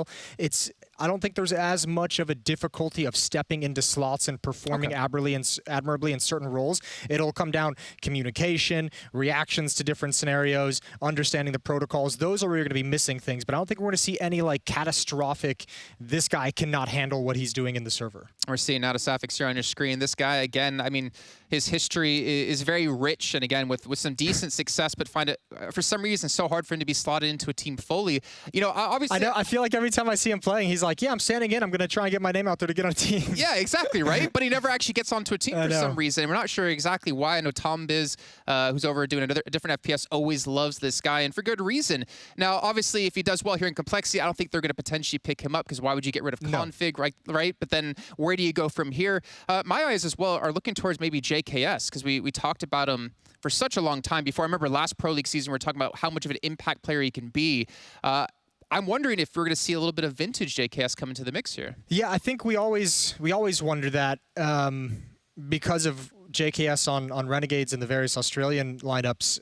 And I just don't know if I just don't think it's going to happen in this Complexity team, and I don't necessarily think that's a bad thing. Right, because he's not the star, right? Yeah, well, you have Config and you have Blame F who are lighting up the scoreboard for this team, and you have JKS who did that for his previous rosters. He was the guy, and now obviously going to be relegated to a little bit more to like role playing and not as much like positions that you want. It's not a bad thing. It's just he's got incredible skill. So if he can just deliver in his position, that's going to be great. If he has the ability, and if he does it, which is light up the server, that's just an added bonus. That's like the cherry on top of the ice cream sundae. So, yeah, I just cherry on top. That's been the conversation since he joined the team, and even when he does go off, it's great to see, but it's not a consistent thing. Yeah, and I feel like he's maybe the type of player as well who doesn't need to necessarily be the center of attention for a roster for them to do well. I think he's a player who's more than happy to play more of like a sit-back kind of supportive role like we're kind of talking about here. He doesn't need to be that standout player. But yeah, my eyes are obviously on quite a few different players here, and look on the side of Forza. I mean, there's a couple of these names in there that date back to my time, quote-unquote, casting CS with Kenzie and Zorte back in the day. Yeah, I mean, last time I really casted was like 2014, 2015 for CS. It's been a long time. People always ask, who's that Jason Kaplan guy? And I can tell, you've been not following Counter-Strike since 9 years beginning. You must be new. Yeah, exactly. But this is an interesting one. Again, Forza, there's, I think, no pressure on either of these teams. I feel like we've seen some good stuff out of the likes of Sinners. I do kind of worry, though, is will they kind of crack under this pressure of this, the opportunity given to them, right?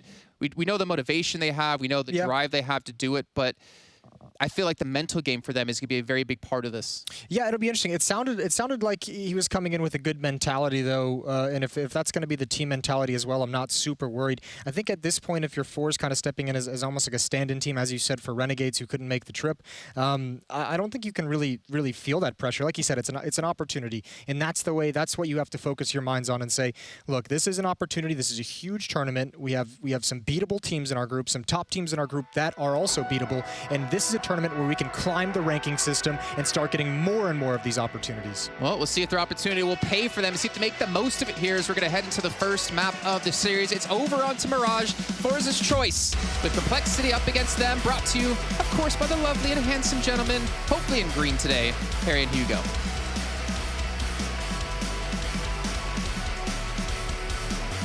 I'm always in a little bit of green, J-Cap. You know me. I actually am wearing green today. Hugo, yours is blue? There's some green in there. The lights are off. You green? Can't see. Yeah, just a bit. No green screen, so we can stand how we please. And yeah, there's so many things to talk about, There Harry, is so much to talk about. We'll hold all of it for the pistol. Later. Yeah, yes. I like that. Pistol round straight away, no waiting, and Forza on the T side, looking for a bit of an A explosion. Retake setup, Complexity. With JKS back at the CT spawn, stacked on B. NATO's got the kit for the retake, and that will be needed. S-Tag's got the info. Not S-Tag, JKS has got the info. Sorry, you just said his name, so it was in the forefront of my head. Poison. No, yeah, I don't know why I said it.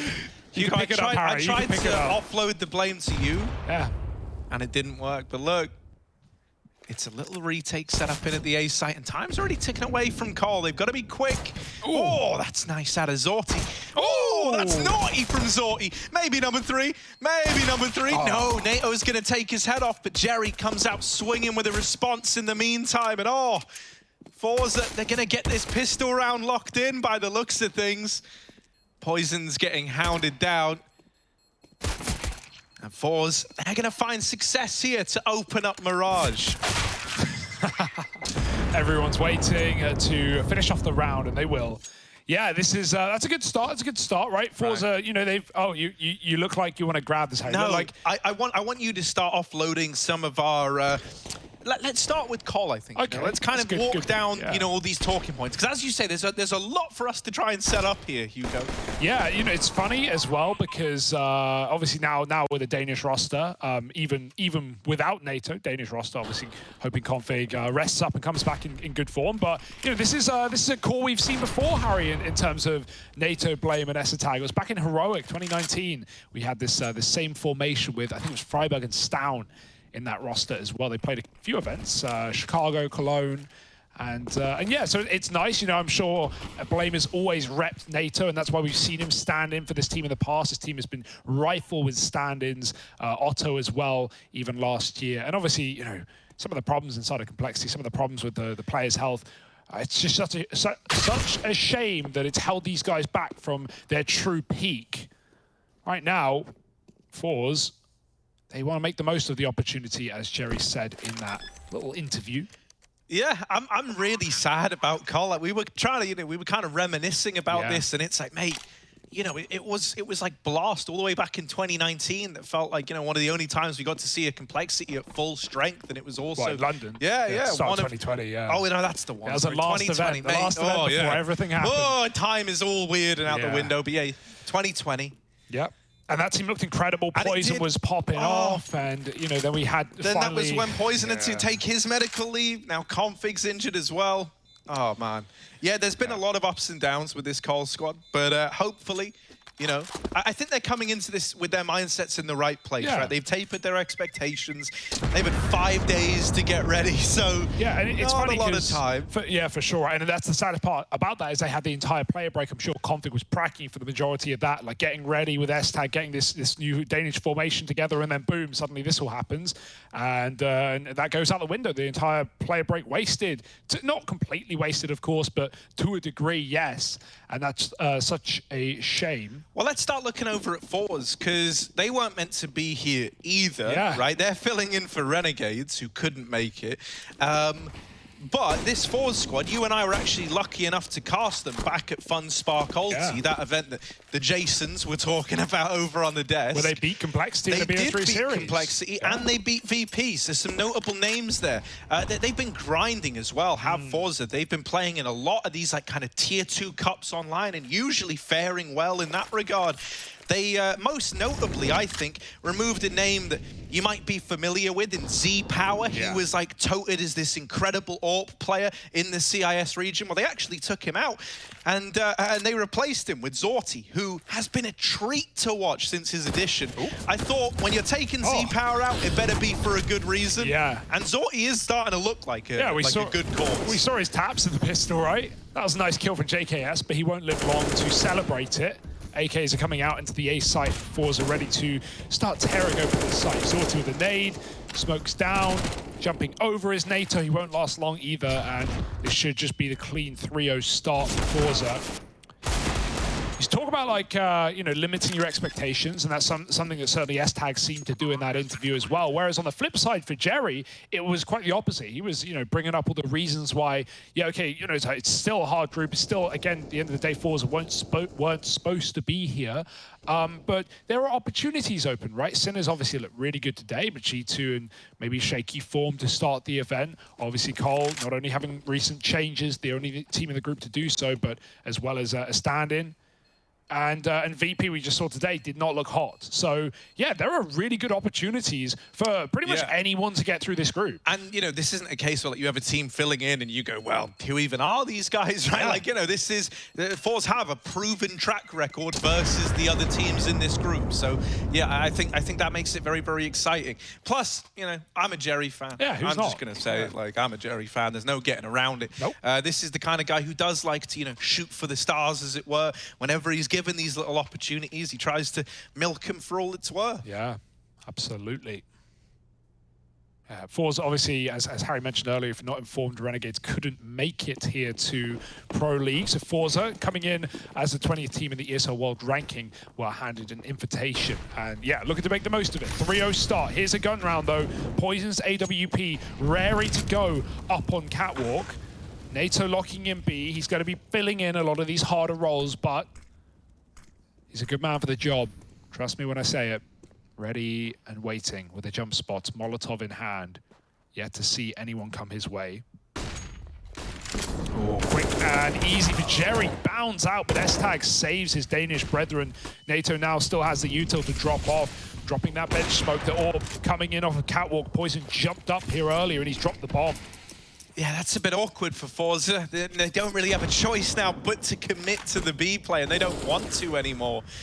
How are you going to get this bomb back? Flit looking for it. but it's so far out on this little island, out on the platform. They're even boxed in the apartments by Blame F. Look at him, he's pushed all the way through T-spawn, holding the most gross of angles.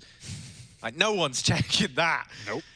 So if they do try to go back, if they try to change their minds, they're dead. If they try to go get this bomb, they're probably in for a rough time. I'm not building a very pretty picture here for Forza, because it isn't. And so if they are able to get out of this, even more credit to them. But I think they are just going to save. Yeah. Wonder if we have a late activation for Blame and try and get some of these guns out after time, perhaps. He's very patient, 15 seconds. Forza not tempted enough to commit into that B-bomb site. And Cole, you know, they might just take 5 alive, right? That's a reassuring fact in and of itself. You know Forza's money by saving these guns is a bit skew-if. And so holding yours together means you're going to start to build up this CT bank.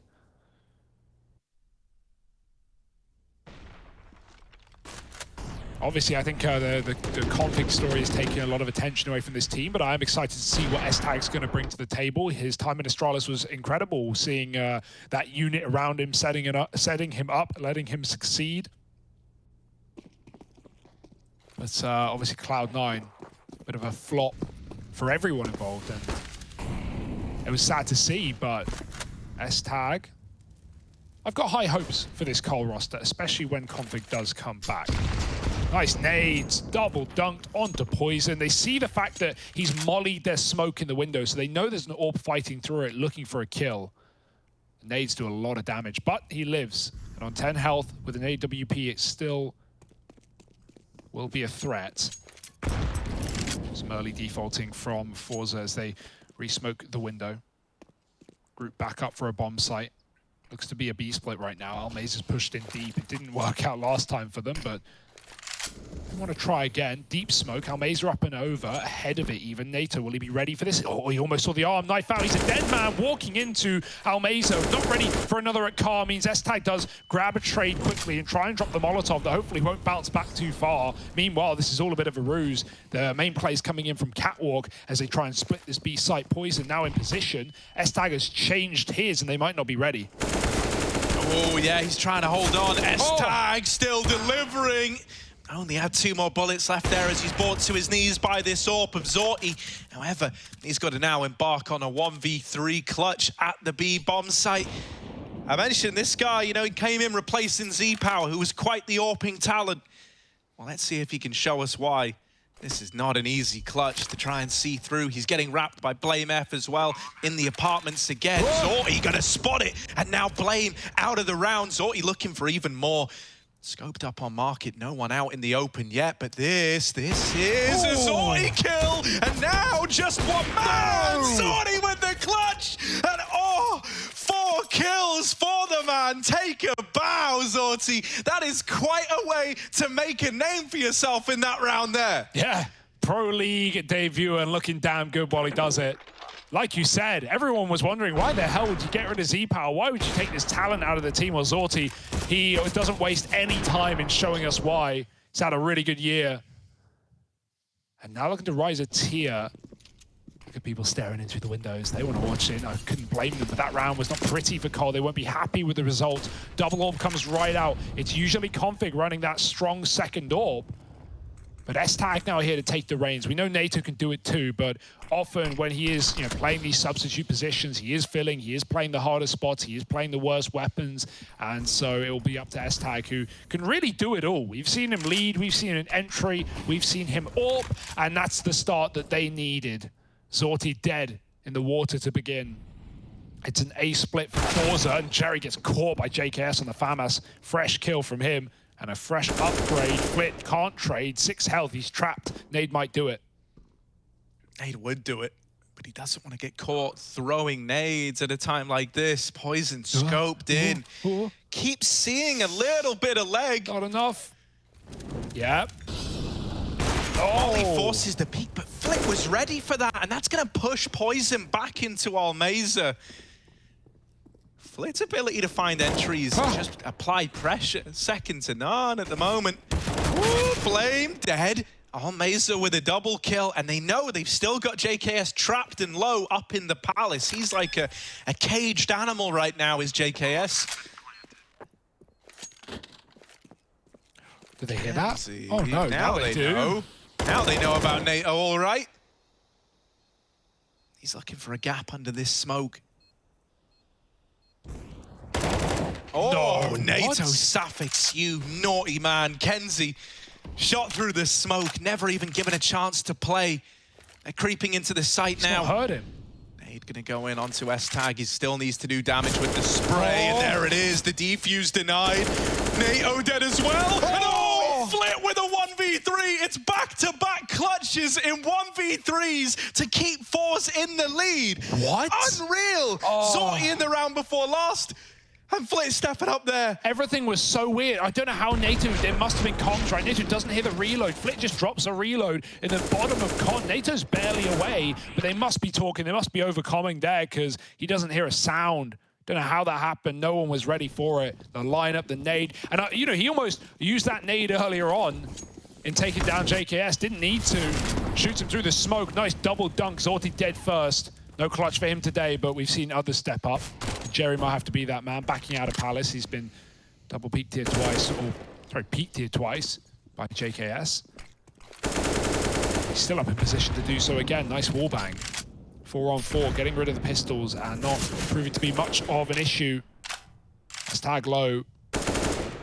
Any more U2 on the window would be the end of this round. Oh, the shots will do instead.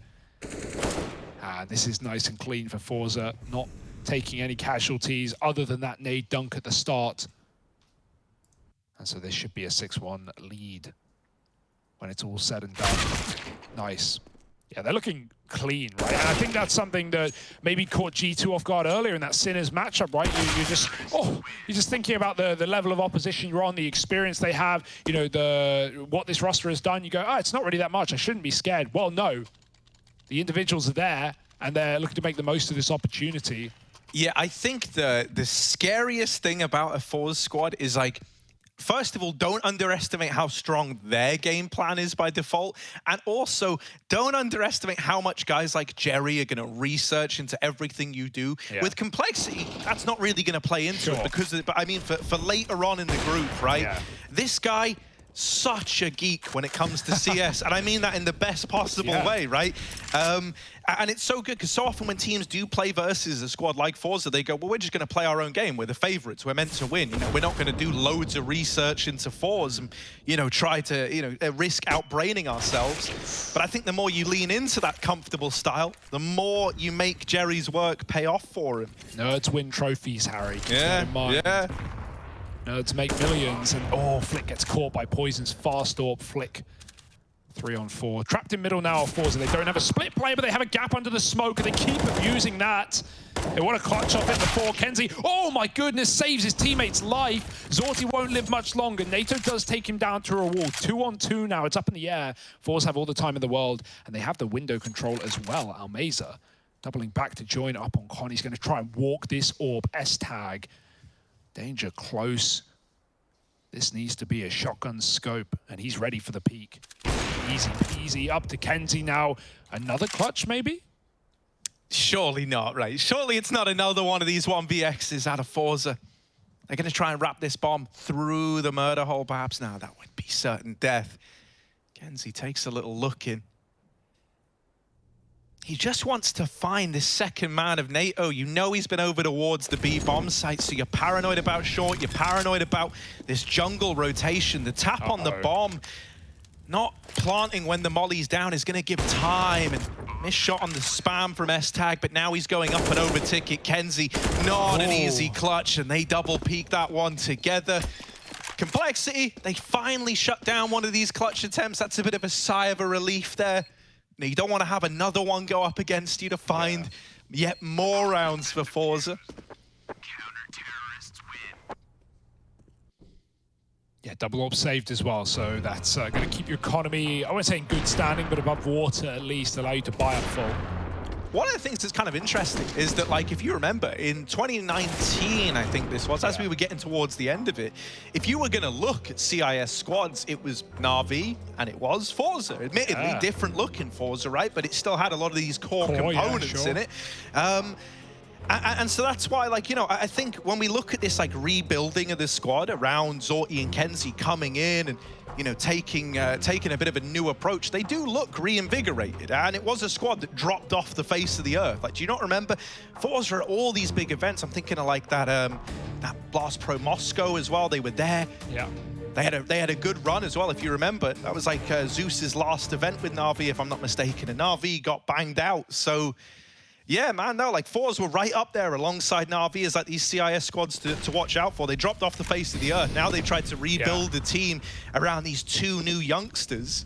And even this year has been the year of CIS, right? You know, from Spirit, you know, shining bright, Katowice, VP as well, can't go without a mention. And not even to talk about, you know, Na'Vi back in form after a bit of a shaky online year last year. And then Gambit saving the best to last. These boys have been incredible. So, you know, we would welcome in another competitive squad to that challenge. And I think Forza would be that next roster to do so. Poison.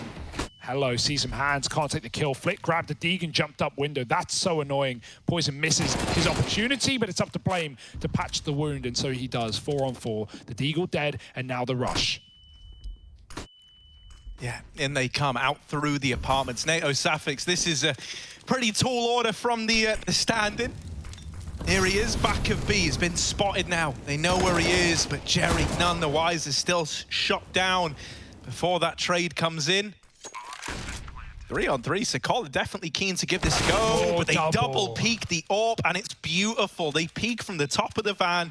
It offsets the crosshair. That's when Almeza swings out from the back of the site, and that has sealed the deal on this round. Not much you could have done to stop that, right? It certainly was assisted by Flit getting the opening kill up on B short, and that was from bench. So, you know, at that point, Cole had a solo player B. They have NATO alone, and he's really not got any rotates in time. Cole is still stacked up over on A, so with NATO only going 1 for 1. And then that AWP shot not connecting. That's Forza finding another. Up to 7 on the T side, looking threatening on their map pick.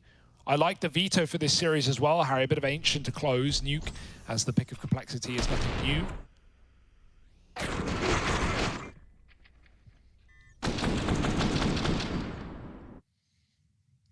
And of course, we're talking about a lot of the pieces of this puzzle of complexity and the questions of it. Well, there's another change, Harry. It's not just the players subbing in and out. We have a new coach in this lineup. Keita out, Peacemaker in.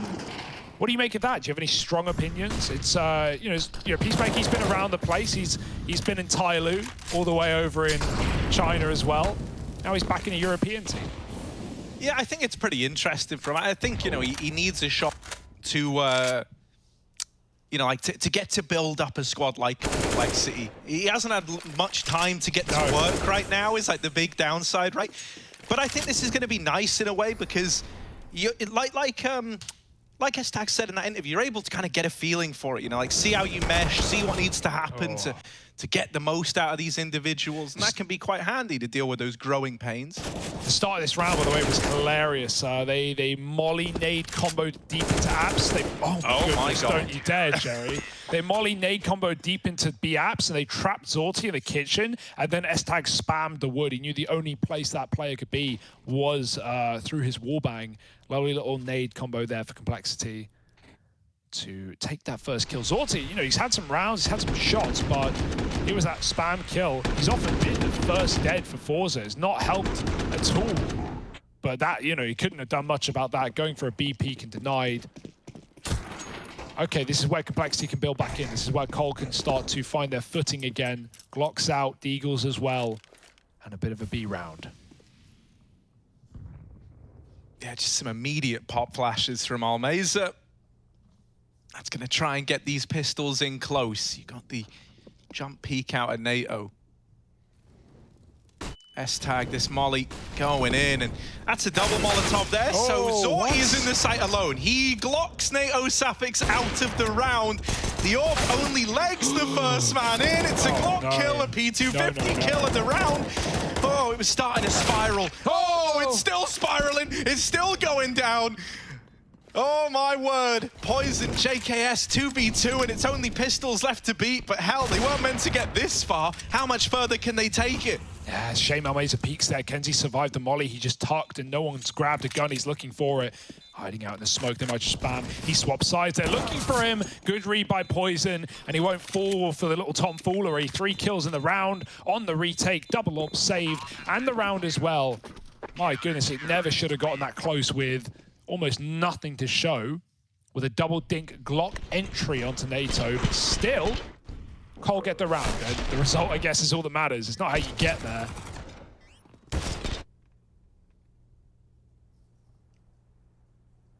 Zorti back with another AWP. No real spawns for these Orbs. Poison can play window. And so he's Xiao jumping even into middle, smoking or preemptively expecting a Molotov, but that's not going to be the case. Four's not playing mid, they're running out A. Kenzie's killed JKS on his 3rd Palace push in this CT side, and his teammates are out ramp. Forza fighting for this site. Palace gone, lets Poison peek wide, but that smoke is down and causing problems. Mate, look at Jerry, the madman. All right, yeah, that's a little too mental, even for my taste.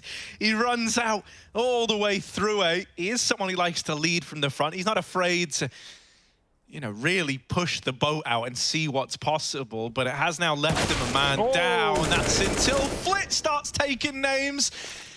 S-Tag is now brought down low all the way back here in CT. That's almost a collateral. Zorti will trade out the first, but there's still this second AWP of Poison.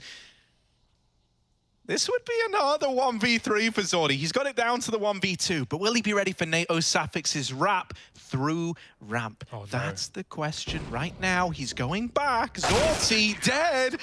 Oh, he's so spooked in that situation. He's trying to watch everything. Just got to slow it down, calm down. That is a high sensitivity as well, right? He's checking everything and everywhere. S-Tag hit the collat as well, but the second, for like 10 yeah, down. It was through the corner of the wall. Nice stuff anyway from the double orb, holding strong on this A site. Yeah, Jerry, he almost, like that looks mad, but he almost caught like 2 kills there. Both players just tucked behind cover in time.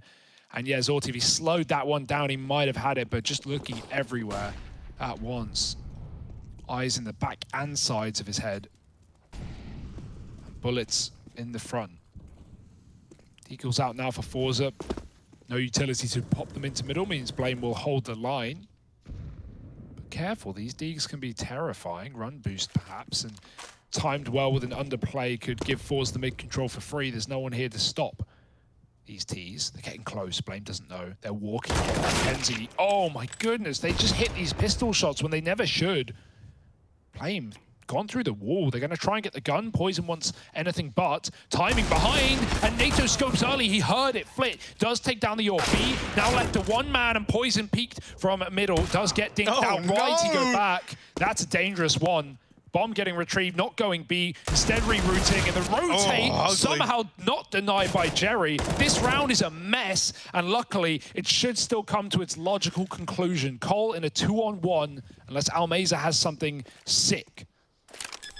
I always find myself getting a little behind the Force clutches, though, just because they've been so good in them. But he's spotted. He tries to get up into Palace to play around the bomb and shot in the back. I think Jerry's going to be kicking himself there, right? He was in the position to essentially win that round for Force. You know, if he catches JKS on that rotation through Murder Hole, S-Tag's saving. You can't even attempt the round. But with that kill, suddenly, you know, flipping the script back into a Cole 2v2, they start to chase down the mid player. It's all left on Almeza at that point. And he's got to try and clutch it out all alone. Yeah, you know, it's weird because obviously S-Tag is coming in to replace Rush and NATO's here to replace Config in some weird world, but it almost feels like inverse, right? Because NATO's playing those safer roles that Rush would feel like towards those B apartments, locking in, you know, being the supportive element, whereas S-Tag needs to be the firepower that we don't have from Config. And he's certainly performing. He's looking really good right now. That's a good sign from S-Tag. Can he keep it up? Looking to win the half out after all. This round would set them up to do so. In the smoke is Blame. An audacious play, and one that has a timer on it. When the smoke fades, everyone's here. Through the smoke, Kenzie appears, and Blame only gets a 1-for-1 with a man down already. That's a Forza favor. 4-on-3. NATO wants to change it, but that could be walking into the orb. And Zorti don't miss those. Oh, yeah, he doesn't. Doubling up, and now JKS is trying to plug this hole in middle, but, you know, you might just have to cut your losses at some point. Waiting in Con, he does run the risk of getting, you know, pop flashed in this position. There is still one on Jerry, but instead he's all the way up in the apartments. There's no flash, they're just crossing. And with the orb spamming out from A, they're not considering the M4 in Con.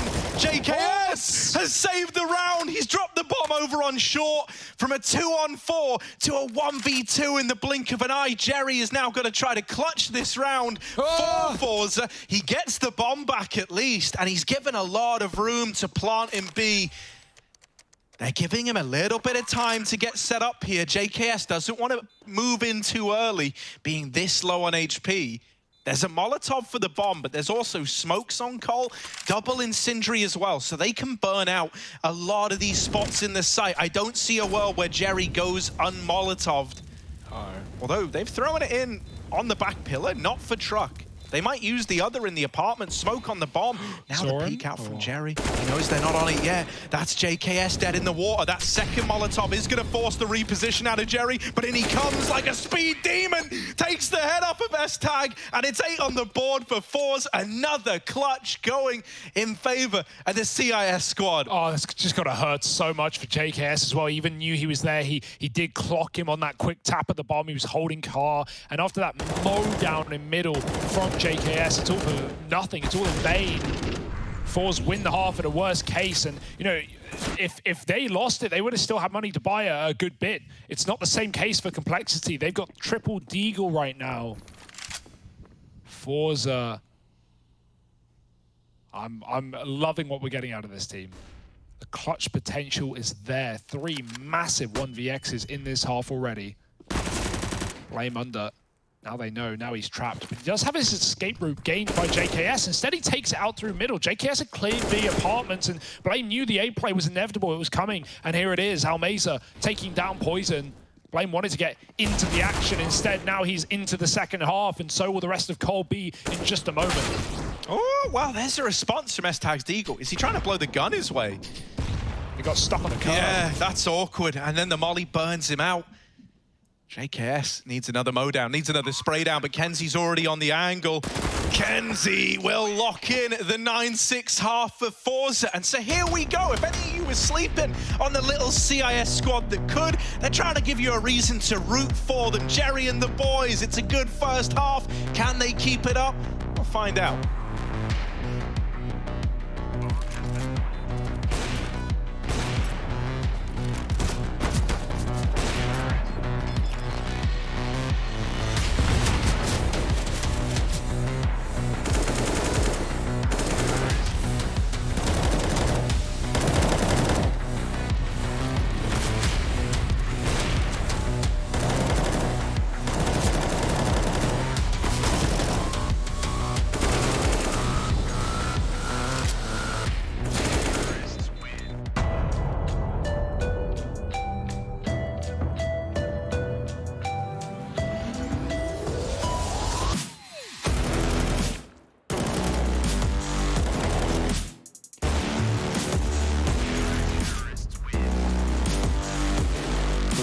readies himself for a massacre. 1, 2, 3, Twist is teaching it, that's all 4.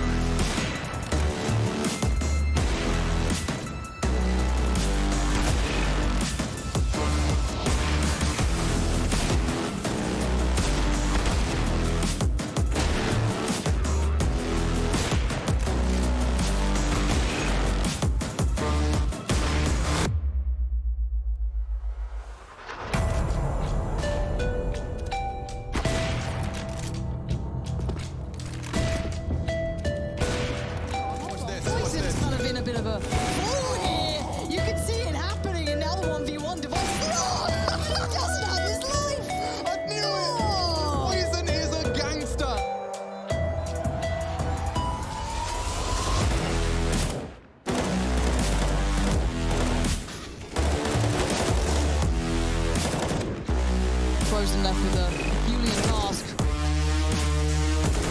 Pursued shooter. How do you get him off of this one? He knows he's sticking it. He's got to go now. Frozen! That is insane play.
A wounded complexity, a complexity that are a man down with a lot of changes having been made and a lot on their plate versus a Fours that are fired up, that are seeing this as a huge opportunity, trying to milk it for everything it's worth.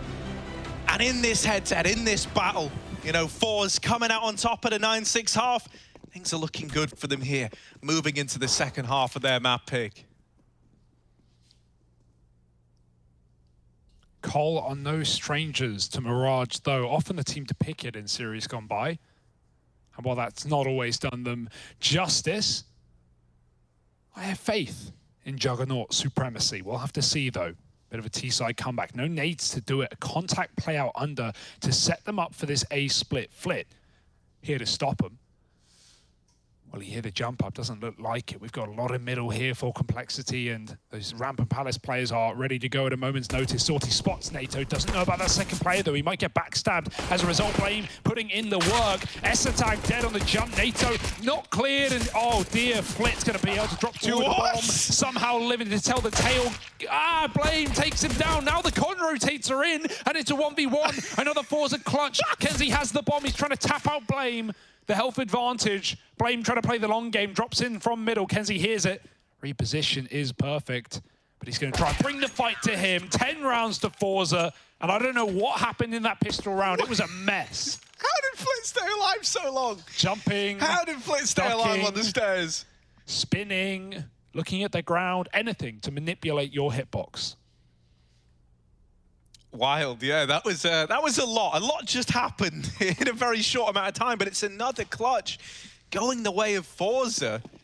You really, you know, they're already making such a good case for the individuals, you know, like, I don't think we've seen, you know, the kind of leader that Jerry is. We're still early days into this game.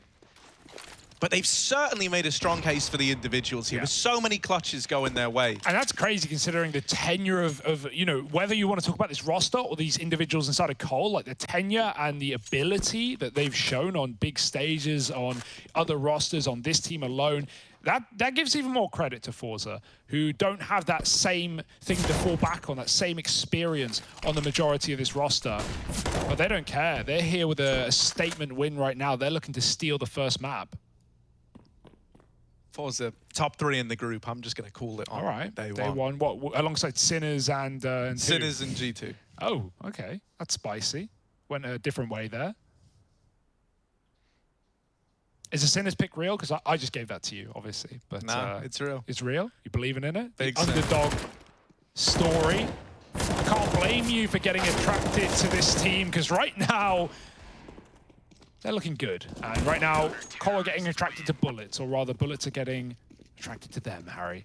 Easy peasy spray downs in middle, 11-6, and now it's the gun time for Cole. The gun time. The gun time. The go button, the gun time, these are all normal sayings.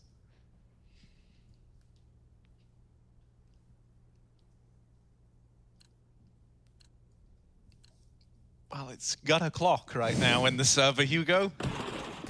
You can see that because of all the guns. Okay, everyone's going mid. Everyone's going mid. Hello, Blame F with the tap. They're boosting ladder though.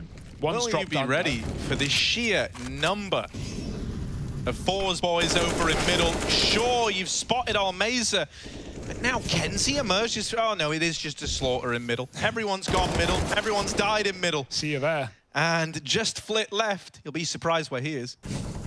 Middle. Here he is, up in the window. Yeah, it didn't look as crazy as I thought it was going to be, but nice shots out of Cole to just deal with that one. The quick boost up. I think, you know, the ladder player would have loved Poison to run through the smoke after taking down one man on short. It would have been tempting, but Cole don't panic. They don't run the gun. And they're not rushing even in the 4v1. It's Flick coming in from spawn. Give it a bit of room to maybe deny a bomb plant. Get those nades out. Not going to have them next round anyway, but right now he wants fights and safe bomb plant. Blame tucked and ready to peek at a moment's notice.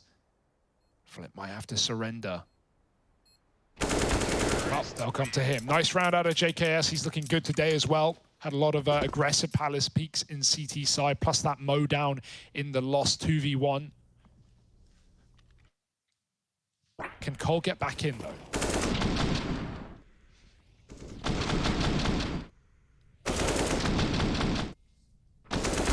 At least being on this T side gives you a little more onus as to, you know, when and where you're taking these fights. I really want to see what someone like JKS is capable of, you know, if he's given a bit more room, right?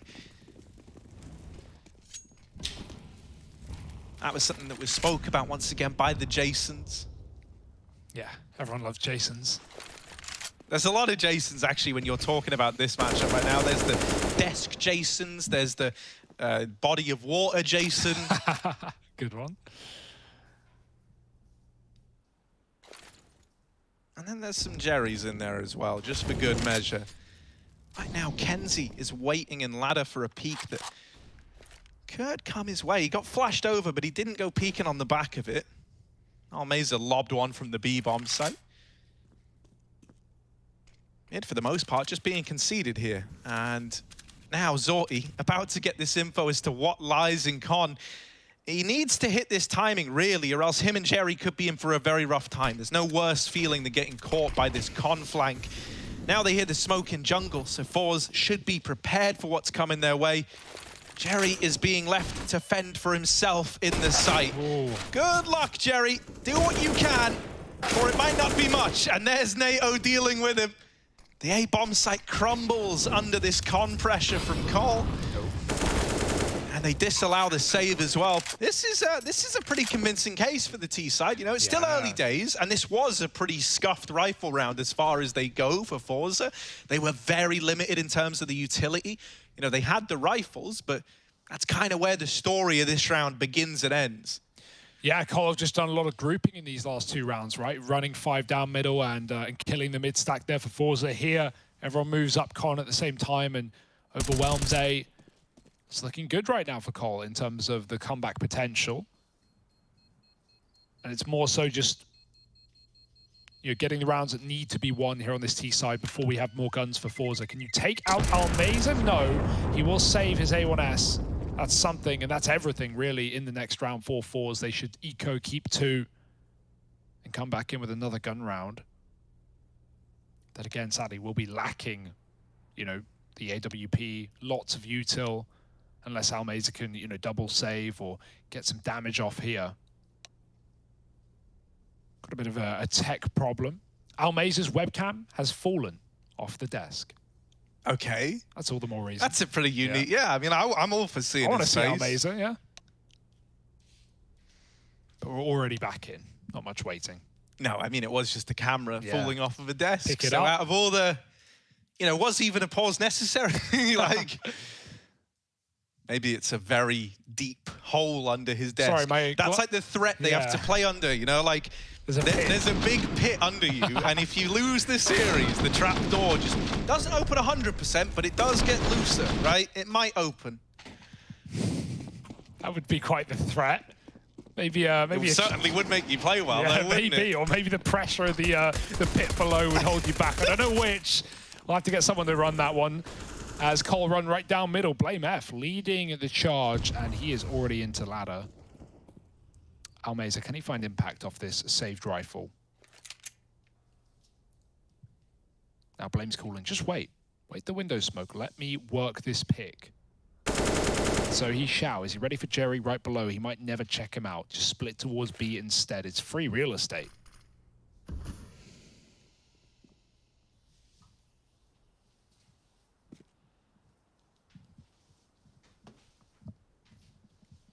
Yeah, they're just going to walk in through the apartments, right? Just a nice, slow creep up. Oh, well, not nice nor slow for Blame. He actually gets shot in the back. However, that's just going to make the rest of the boys pick up the pace in through the apartments. And Fours, they've been caught unawares here.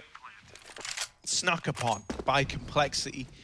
You know, they were always willing to save if it came down to it. And so that's what they're going to have to do here, Hugo. Yeah, they leave with more than they came into it with, right? Another AK plus the A1S again means now this prospect of AWP is there. And so in terms of, you know, playing the economy game, yeah, Fours are doing a good job. That being said, Cole, they'll be fine with that. They're given more free rounds, and those are the most tasty rounds. The ones you don't really have to work for. 1 kill will do it, and 9 rounds on this T side. The comeback is well and truly on. This is now the true test.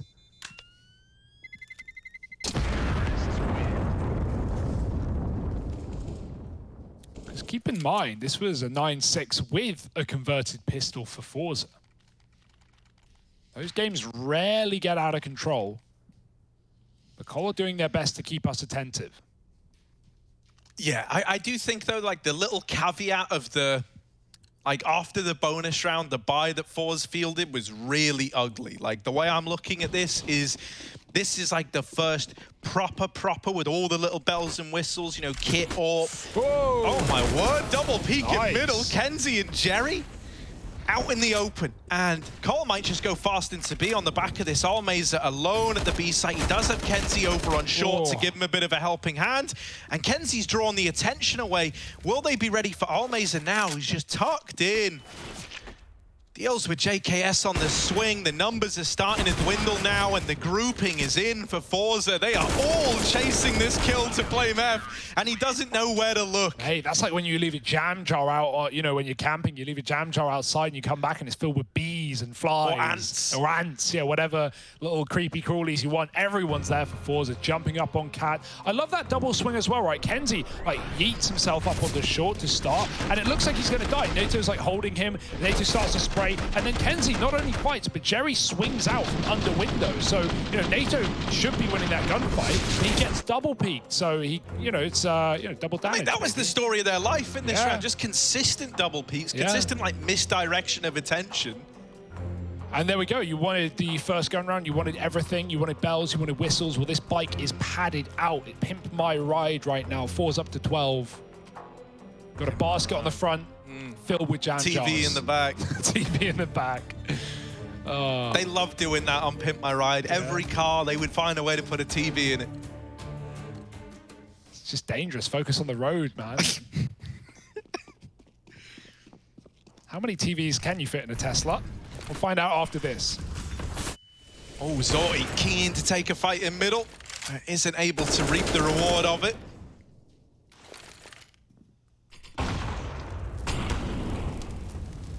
They wanted to go, man. They wanted to hit it into B. That volley gets hurt by Kenzie. Almeza, oh dear, gonna call for help. Yeah. He does need some help, all right. They're all coming his way. What? Okay. Oh my goodness, One way to double JKS entry. and NATO both blinded get an opener. Okay, they never even realized the extent of their success on these entries, and they've won the round already. Mate, help was needed over towards that B site.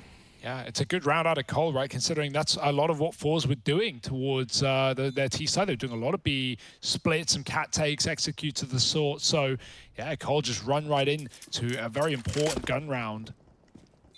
Reset Fours to an extent. Keeping 3 guns means you're, of course, rebuying.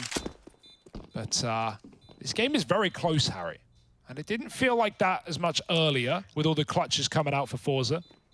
I wish you hadn't reminded me of Pimp My Ride as well, because I'm just thinking, like, how good would a rebooted 1B nowadays, like all the mad technology there is? Maybe we should find out. Maybe we should host it, Harry. Yeah. You know, like, you've been having a bad time recently, so we put, 50 inches in your trunk in the a TV in the back of the car, that is. Yep. And then, you got like one of those little robot vacuum cleaners in there. In a car. Well, they put a TV in there, mate. That's already like. Yeah, but there's not that much floor space in a car, Harry. They still get dirty. That part's undeniable. So a Hoover would be helpful. Okay, well. Or you don't let anyone eat in your car. And then what's the point of the TV? That's true, Hugo. You're asking the million-dollar questions here. We'll revisit it. Here we go. Poison. Ooh. That's beautiful. Lovely little opener.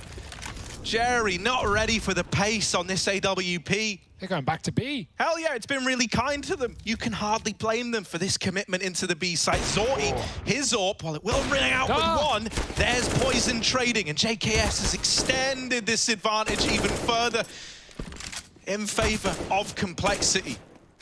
NATO escaping, avoiding death, and that might even force a save here with a health low on Kenzie as well. No kit in the moment.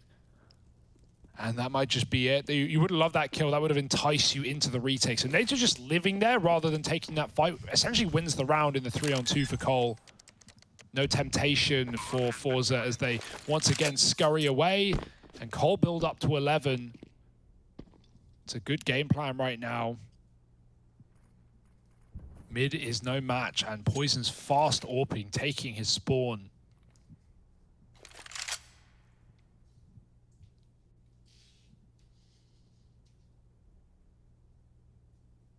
Should be able to mangle a buy here together somehow. Zorty, he probably wants the AWP, but he might be left to drop over a rifle. We'll see how Forza want to spread this cash.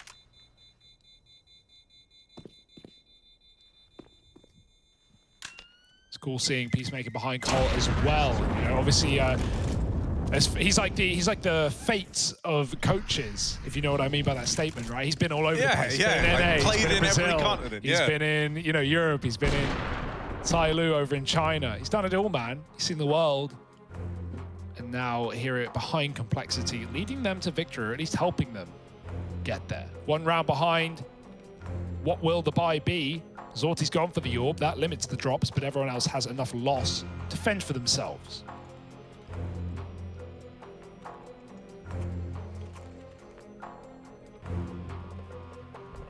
This gap is closing, though, Hugo. There's absolutely no ignoring that.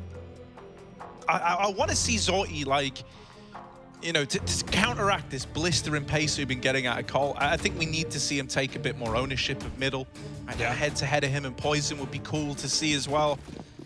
Maybe someone can drop a molly in window for him or something. We keep getting that mid-smoke, which just denies a space. Zorty won't go there. He's He'll going go to from short B. instead, That's fine. You know you're getting smoked off. Okay. It's actually a fast apps peak. Right, B has been the aim of the game for Cole.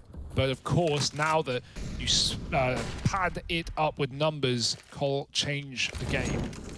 Setting up on A, Kenzie Flit, deny a kill each. That's Kenzie in middle, Flit over the stairs, and so the split man is gone. It's all down to this execute, and now it's slowed to a halt.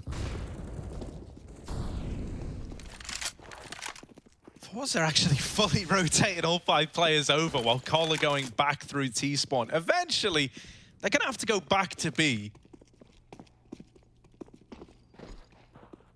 Complexity are now looking for answers in middle. As long as they don't feed the AWP of Poison, and in fact they do one step better than that, they take another guy out of the round, they keep peeking, and yeah, sure, they give Poison 1, but it's a trade, a 2-for-1 onto his dead teammates now. Kenzie with this aggressive push through the apartments.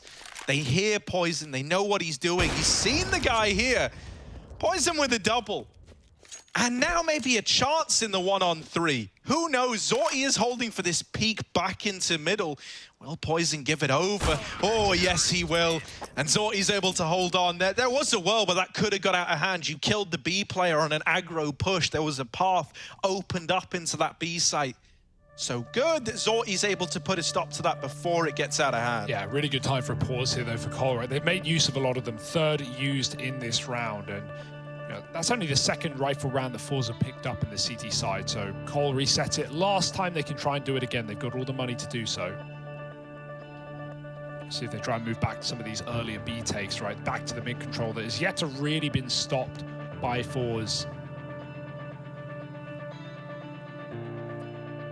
Peacemaker patrolling.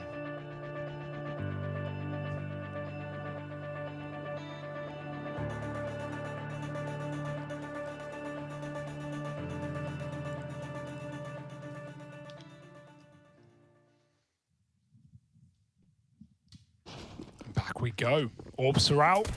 Poison v Zorti. It's been quite the head-to-head. NATO selling the mid fake. Cole going up into the palace. They like to do this. It's dangerous. It limits your ability to set util up. NATO saved a smoke, likely for this A site, as Cole walk in deep. It's a dangerous one. No flash at all. Still waiting for BlameF to come out under. What kind of util can he throw? Could drop the Freiburg smoke and throw it towards jungle, and really you could get a full AXEC here going if you are Cole. Blame will have to provide the flashes if that is the case. Jerry under and Flit in CT. Forza none the wiser right now.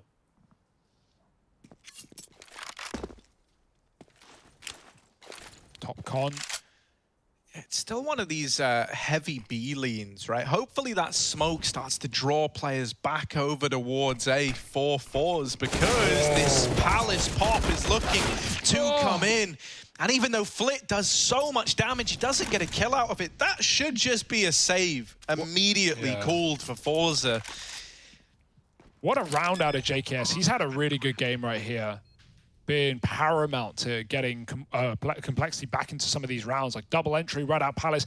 Notice that nade from under, I think it was Jerry who threw it, dunked them, it hit them direct. Like he knew that rush was coming, it slowed them down. JKS, despite the nade and the spray from Flit and CT with the AUG, just double entry, easy peasy.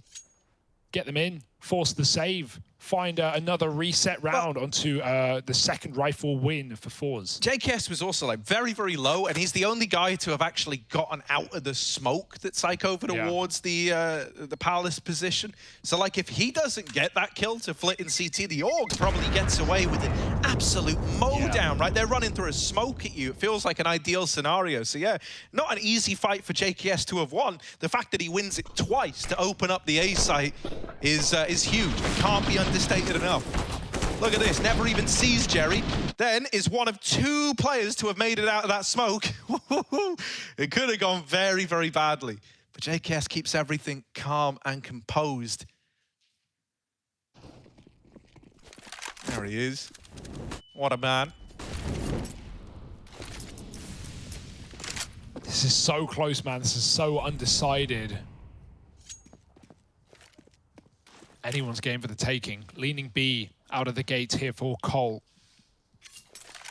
There's not been much in terms of faking in this T side, right? For Forza, a lot of the means to the end were, rounds that went wrong and then clutch players coming through and saving the day. Or for Cole, it's really just been, leaning heavy on a bomb site, having a mid lurker.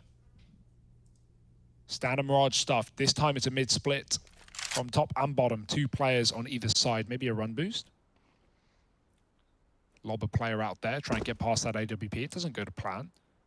Give it another go. AWP is back in CT though, looking to play on that A side. There's no one on ramp or Palace right now. Forza have no reason to be concerned about A. But they don't know that. They don't know what lurks behind the smoke. And right now what lurks inside is Blame climbing onto the edge of the window. They like to leave him here on these little lurks as Cole go and set up for a B play. Because again, if they don't like what they see at B and they want to slow down, they can wait for Blame to jump through window, set up through market, and try and get a flank off. Normally, that could 100% happen, but the time is a bit of a problem here, right? Yeah. You don't have as much of that window as normal. So the back. fact they're going through lower, BlameF had to get an opener there. He had to be applying pressure because now all eyes are on this lower rotation. Really, the round's done now. There's no way to recover this. It all became a matter of BlameF needing that fight, and even then, I think it was going to be tenuous at best. Yeah. With that not going your way, you were screwed. Yeah, trying to fake out Forza, right? But obviously when no one gets the kills, it doesn't help. And they also didn't have anyone lurking out A to, you know, that's the perfect time to have a Palace player swing, like how JKS just ready to react up on the A side. But they've got so many players at B throwing in util. Kenzie's having a great game as well. Grabs a kill on Cat, disappears, doesn't let them trade him, guarantees the round by that play alone. And yeah, we're getting good mileage out of Forza here. Now they're at 14. I almost wonder if that comes as like a late round decision change because Blame hears the window player starting to rotate. And so he calls like, look, I can hit this timing. They're about to have one extra guy over towards B. And like the moment that kill doesn't come through, oh, it just feels rough. Yeah, I was certainly wondering if that was a fake from, you know, from Spawn, like they're calling that out of the gate, or if that's a B plan gone wrong. It did seem more like that, yeah. But nothing goes to plan there. And you've got to forget it. You've got to brush it off, go back into another gun round, because it will be your last. Really, this is the game on this round. You lose this if you're Cole, and you're relying on bomb plant money and loss bonus. Fours, they see the barrel, they're ready. Zorti, easy shot onto JKS, and now with the bomb up in apps, he's alone.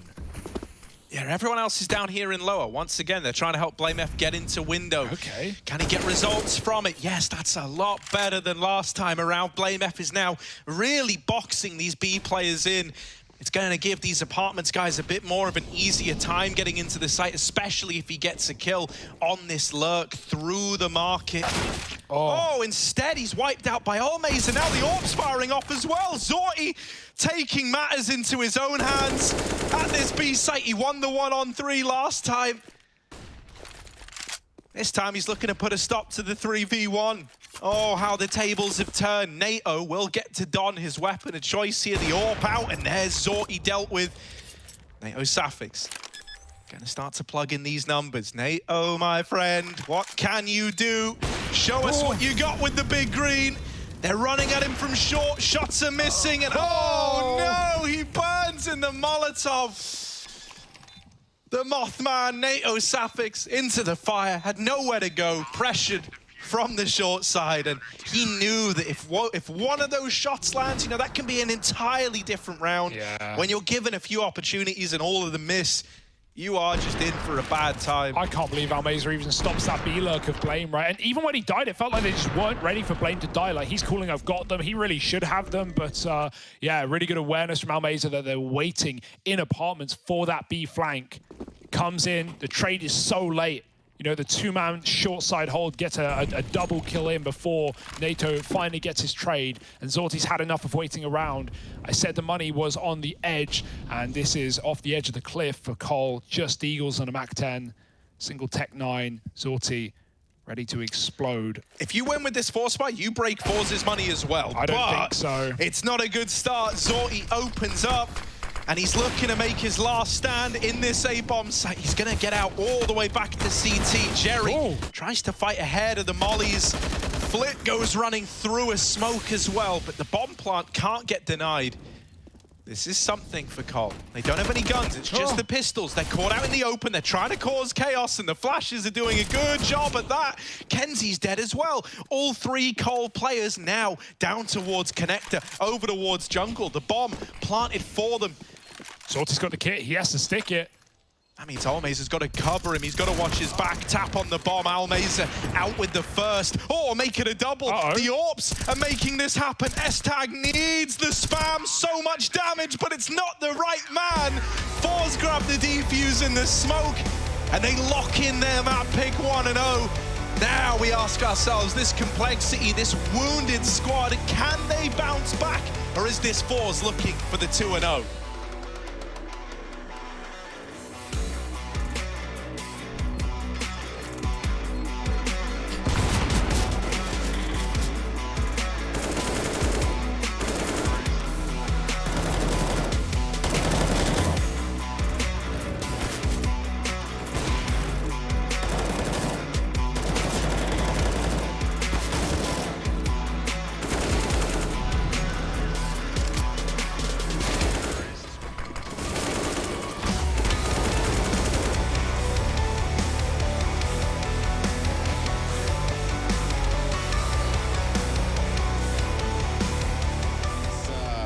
Black Monster right here. That's right. I don't know why we call it that. I'm going to have a... Hear that cracking open a cold one?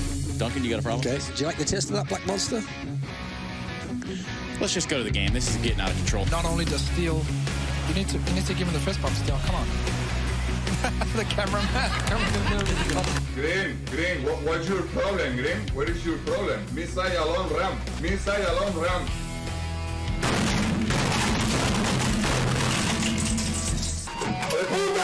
Hold off the rotations. Oscar's gone. Chris isn't up still in the picture. Up still very much in the round. Oh, Chris! He's found 3. It's down to a 2-on-2.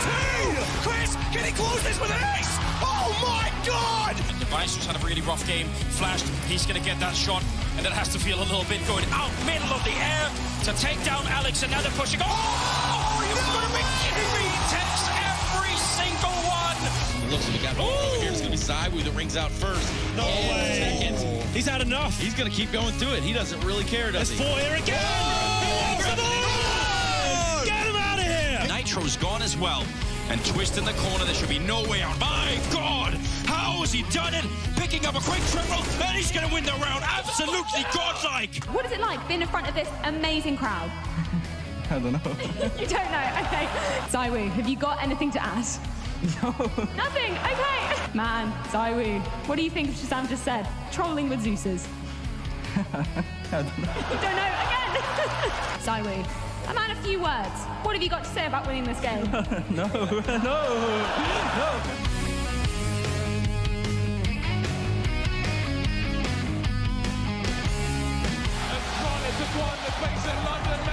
Back-to-back! And Strawlins again! He's counted it!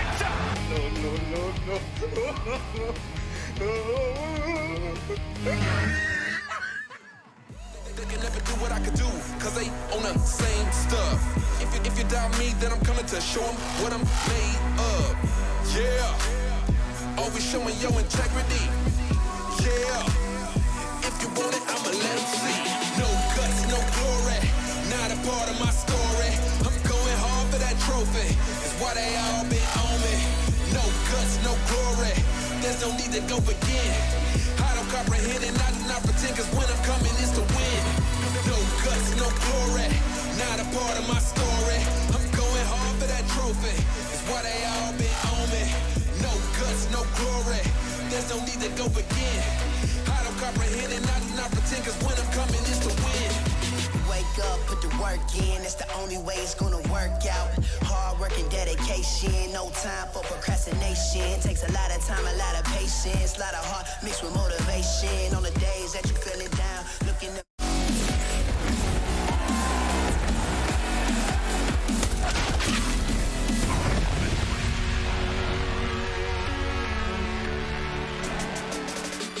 Jerry talked about the opportunity when we caught up with them before we kicked off this series, and the opportunity has been seized, at least in the first map here, as they play up against Complexity, taking their choice of Mirage. Jason Kaplan still joined by Moses here, and what a victory. I think that was a massive confidence booster for them, and we saw Complexity, I don't want to say tilt, but they definitely had some struggles early on, but at least they caught their footing later on in the match. Yeah, I mean, there's going to be a lot of frustration on the faces of Complexity. They're in a weird spot, so I wasn't too worried about that. Although obviously, you know, that can be a tough thing to continue a match in.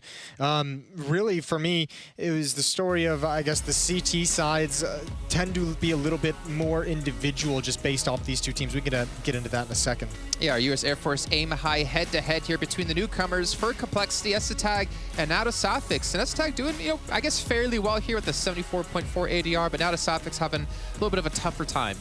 Yeah, I mean, the entire Complexity team did decent, right? Everyone was decent. Everyone was right there kind of with each other. That's the problem, is without Config, they didn't have anyone really blowing up the scoreboard, really taking over, really expanding the lead. Over on the 4 side, you had Kenzie with 24 kills, and the rest of them, much like Complexity, very solid, a very tight grouping in terms of their score lines. But yeah, both these teams, it felt like on the CT side, played with a lot of individual looseness, which, I mean, especially in Complexity's situation, you have to.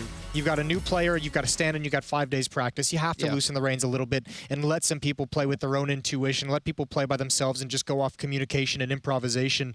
But yeah, CT side's certainly a struggle for both teams. Yeah, there's obviously a lot of clutch moments overall when it came to this series. A lot of like individual plays, especially when it came to the T side for fours. I do kind of wonder, you know, if you pull away those clutches, how could things have turned the tide? You know, we saw, I think very early on, It's like one of the first few rounds, you see JKS's face when we go full screen on it. He's sitting there like visually frustrated, eyes rolling as well, knowing that there's some rounds they should have had that they lost. Yeah, I think that was very early on, like around like the 6-1 or 7-2 scoreline that Fours got out to, and obviously some frustrating things there. And then, I mean, it just kind of was standard from there. At that moment, Fours able to run away when they have control of the economy. When Complexity eventually get it back, they're able to kind of bring the scoreline a little bit closer, not nearly as close as they'd like. But yeah, it was good on Fours to run up the scoreboard quickly when they had that kind of an advantage in the early game. Yeah, well, we can see Kenzie, you're talking about before here, dropping 24 kills on the side of Fours, 89 ADR and 18 rifle kills. Not bad here for the side of Fours. They looked to carry momentum forward when we got on over to Nuke. But, I mean, obviously, as you were just mentioning, right, without Config and Complexity side, they don't have that, like, second heavy hitter or that one to really stand out. We saw Blame F, I think, for me, uncharacteristically, not having a great game. I think he finished off around 16 and 20. Normally, for an in-game lead, I see him, you know, one of the top fraggers for the team. He's probably doing a little bit more work in terms of trying to keep the team together, I would imagine. He's probably focused more on his calls, and he's got a couple players. This is the other side of the coin of letting the reins loose a little bit. He's got a couple players that haven't fully been acclimated into his system. He doesn't necessarily, he's not comfortable with how they necessarily like to play. They're still making decisions differently than what he's used to and what he knows about.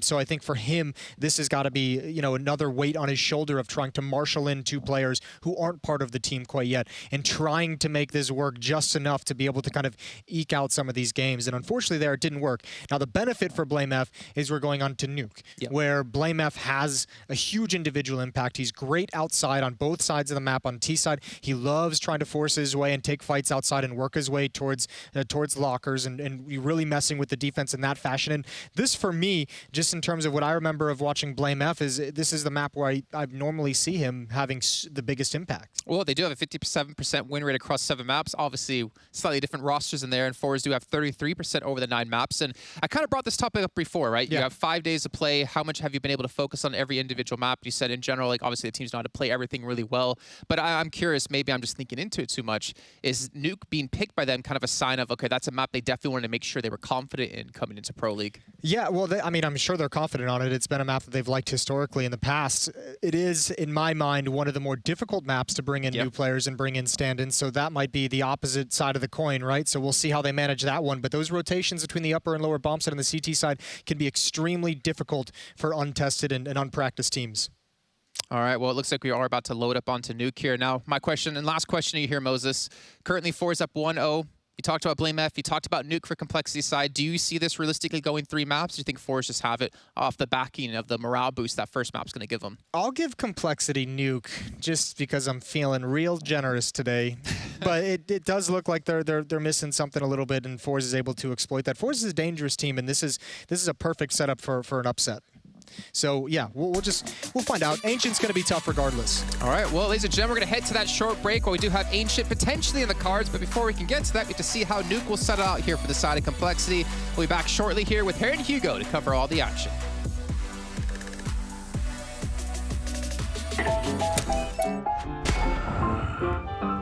Yes, nice shot, my friend. Cheaters ruining your plays? I have eyes on the enemy. Bad servers stopping your shots? What you need is ESEA. Advanced anti-cheat to stop cheaters. And the best servers around, all with 128 tick rate. ESEA, the best way to play CSGO.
Mirage, and the gap that once existed back on that map closed down a good bit, but in the end, Fours were able to get it over the line. Now, Hugo, now we start to cast our minds forward to Complexity's map pick of Nuke in this series. I'm really excited to see where this squad is at in terms of the preparation, in terms of the readiness. What are we going to get out of them with NATO as the stand-in, with the latest edition of S-Tag? And what have Fours prepared for us here on Nuke as well? Yeah.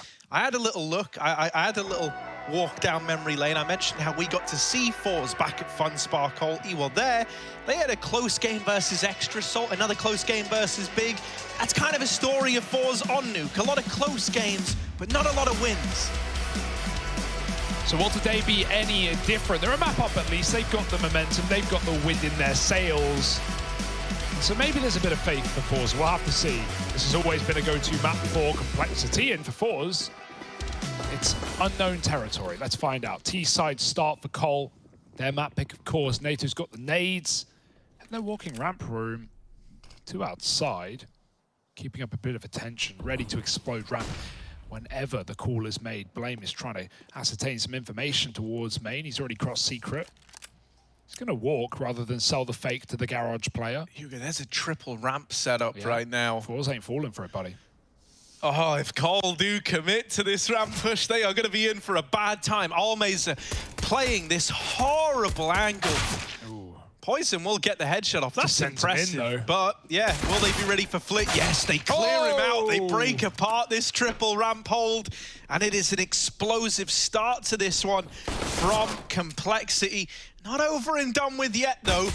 Jerry getting that kill has made them interested again. They even deal with Blame F on this lurk. So Jerry, 1v2, and JKS doesn't give him any more room, nor any more respect. It's Cole stealing that round away. That's a roller coaster of a round. The scales is flipping back and forth, a seesaw here on Nuke.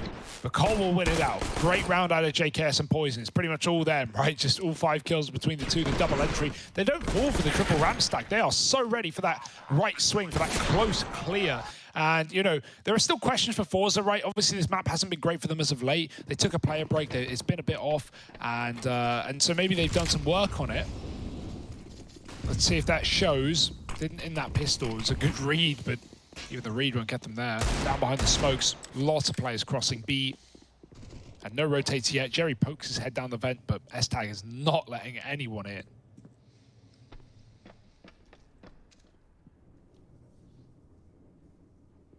Overtimes are pretty common for Fours on this map. You know, they always manage to make it close. Ooh. Oh, that's a nice trade. JKS not ready for that scout at ramp. It's going to take his head off Zorti. Can he get any more? Another tag from the scout. Softening up these players, making these pistols even more dangerous. No. The scout is brought down. Terrifying. All but one player so far. Blame F is the only guy who has yet to sustain damage. Oh no. And even then, he's playing with fire. Oh, good grenade in response. Now, there's no kit. That's the problem. If this bomb does go down, you've got to be quick about capitalizing on the damage Zulti's done. He's definitely called it. Careful, you don't want to waste your CZ ammo. That's dime a dozen right there.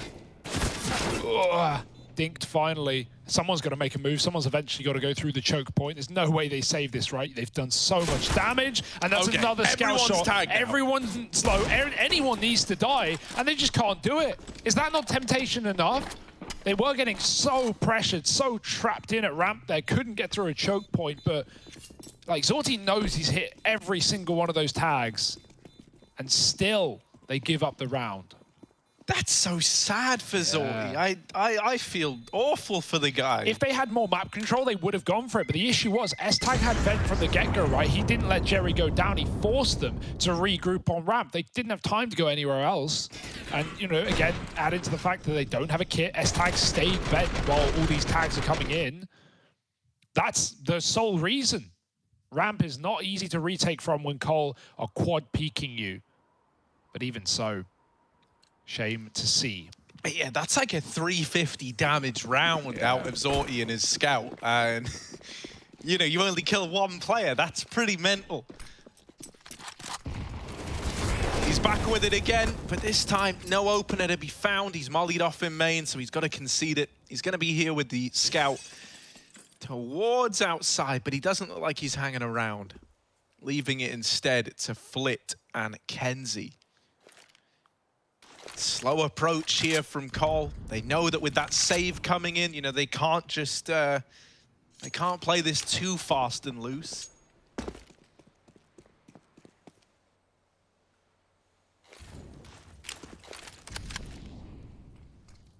So outside smoke's going over. This is the wall of smokes, the one that lands a little deeper, gives you a lot more options. You can look to wrap main, you can look to take garage if you throw the smokes on a timing. And obviously still provides the ability to cross down secret like the older, more standard, you know, smoke wall. They clear out Kenzie back here in garage. This is what I mean about smokes on a timer, right? This garage smoke fades before the two smokes on the cross do. So you're still able to walk across, but you don't have to go through a smoke to take garage. Oh, They don't know more about damage. Flit. They don't know about Flit Yeah. yet. Now they know. Now they learn. Almazer and Flit with a killer piece. The rest of Cole start to collect pieces of their own. Almazer dead in this A-bomb site, and the Deagles don't find much outside of those couple of kills in the mid-round. Yeah, some very close shots. If they go through, that's probably Fours upsetting with the save deco. That's why they saved it. They tried to do it again. Scout and Deegs tagging everyone up, but Cole 3-0. Back to what we expect, what we wanted to see out of this team. Just got to keep it going now, really. AWP Vizorti as well, taking on Poison 5-0. JKS continuing to have a good series. Nades, smokes outside, keep back Kenzie. The AWP on A, though, for Zorti. He is not getting involved in the yard fights. He wants to play for the round win, for the bomb, but that bomb is heading ramp. Zorti is one step ahead. Now, he's not playing for ramp himself. He knows his smokes are outside, so he's going to check out secret, see if anyone's come down behind them. They have not. Blame is always up to no good in the garage, always lurking outside while Cole waits in the lobby. Kenzie considering it, but knows nothing about it. This is a massive fight between Kenzie and Blame. In the meantime, the ramp player is coming in. Kenzie wins his garage engagement, triple flash, Flit avoids, and he still provides one damage to JKS, who gets the trade. But Cole, even though they've got this kill and this control, Fours won't fight them. They can give it up, and they can force them either into B, into the AWP, or back up to the top site. It is A, but they've got the lurk. Yeah, it's quite lovely. The Fours are holding their own here, right? They're very, very confident in this setup. It's the kind of freedom that being 4-on-3 gives you. The fact that Zorti dropped B early means he's just watching out. He's keeping an eye on it, and he's saying, look, boys, they're not coming B. They haven't come down ramp. Now you get made aware of this player over towards door, and you start to get paranoid about the A play, but now the vent drops in. Are they ready for Zorti? As mentioned, he's been waiting here for a damn long while now. Doesn't know about this second man yet. Has to close the door on him. Worried about a ramp fight. This was the territory that was taken earlier on, and so S-Tag will surprise him with it. That's now a bomb plant given over. It's a ramp plant as well. S-Tag gets paranoid that the guy planting was about to go down, and he will, but it's from Decon. Tagged and finished off by Almazer, who closes it with a double. I've got to say that is the bet. Like, that's Cole can be happy with that round, and you know, maybe they didn't know how it was going to go elsewhere or otherwise, but if they try to go for the original play, which looked like, oh, get out A, S-Tag lurk out heaven, that would seem to be the call in that 3-on-4. Kenzie was back in CT spawn watching hell. Like, he would have absolutely won that fight. It was in a weird spot behind orange box, and so S-Tag's lurk would have gone nowhere, and they tried to get out A. Jerry gives them the respect. He lets them go down vent because he knows Zorti is lower. So, you know, Fours planned for every contingency there, but as far as that 3-on-4 goes, that was the best Cole could have done with it. But that being said, I'm really liking how Fours are communicating right now on the CT side. They seem to, know exactly what they're up to and know what to give away. We've, you know, hyped Jerry up in that regard. Very aware. Re-smoke at ramp. Zorti started outside this time. Wasn't just anchoring that bomb site. Gap in the smoke, and S-Tag takes his free B. They won't go lower though. Maybe expecting more towards the ramp. There have been stacks there before from Forza. So Cole just continue the default and look for a top pick. Grouping outside finally. Jerry's moved in to fill the void. And this AWP is down lower, playing for Secret. So as long as Kenzie doesn't die, he can offer them that pathway into lower. Oh, Kenzie. No, he's dead. The crime of all timings here. Yeah, they've seen him. Does get out with one. You know, really about as much as you could have expected out of how bungled that whole situation was there. This is where Zorti needs the trades, and somehow that shot connects to Poison. The bomb now spotted down lower. They're starting to paint a pretty clear picture of what was hoping to happen in this round. Now, there is a bit of room gained by Jerry leaving ramp. He's set towards red and drops the bomb there. S-Tag, even though he recuperates that kill, there's not enough time to win the round, surely. He's got to run knife out, and that means he's a dead man.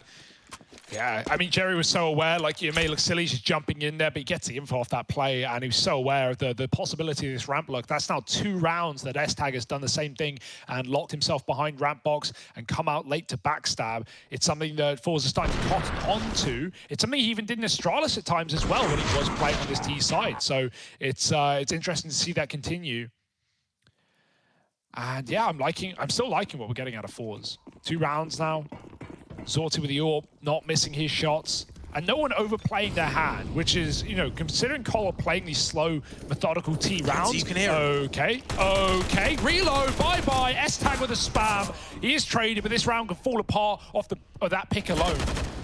Yeah, Flit and Kenzie need to keep this under control. Kenzie's dead, but Flit should be here to hold it all together. My goodness. Yeah, they owe Flit a great deal of gratitude for saving that round. Kenzie drops the ball a little bit outside, right? He hears the player running main roof, but just reacts to it a second too late. There is nothing more infuriating when you are an A-bomb site player than your main player not holding for that main rush, and you get punished as a result. Like, that's one that can really get in your head. So the fact that that round is saved, and at the end of it you go, okay, yes, that was silly, I messed up, but I'll make it right in the future. Like, that's good, you know? Like, you don't lose that round, you don't have that be the one that, like, wrecks your money, and now suddenly Cole are back into it. Yeah, maybe it's like the smoke's landing outside and the grenades popping that, you know, means you can't hear that main roof drop, but that is a crazy play. And, you know, it's something that a lot of the time it's going to come down to luck for Cole in terms of not only spawns, which you can't control, but also how Forza are playing. Like, we've seen Zorti start rounds on A with you. We've seen Zorti start rounds on B. We've seen him start rounds behind Garage, you know, picking off that silo player. So, you know, it's been all over the place, and it's kind of hard to read and to know exactly where that AWP is going, because a lot of the time Forza are just playing around it, letting him pick his spawn. This time he's back in main, and it's Kenzie watching for that play. Zorti drops vents.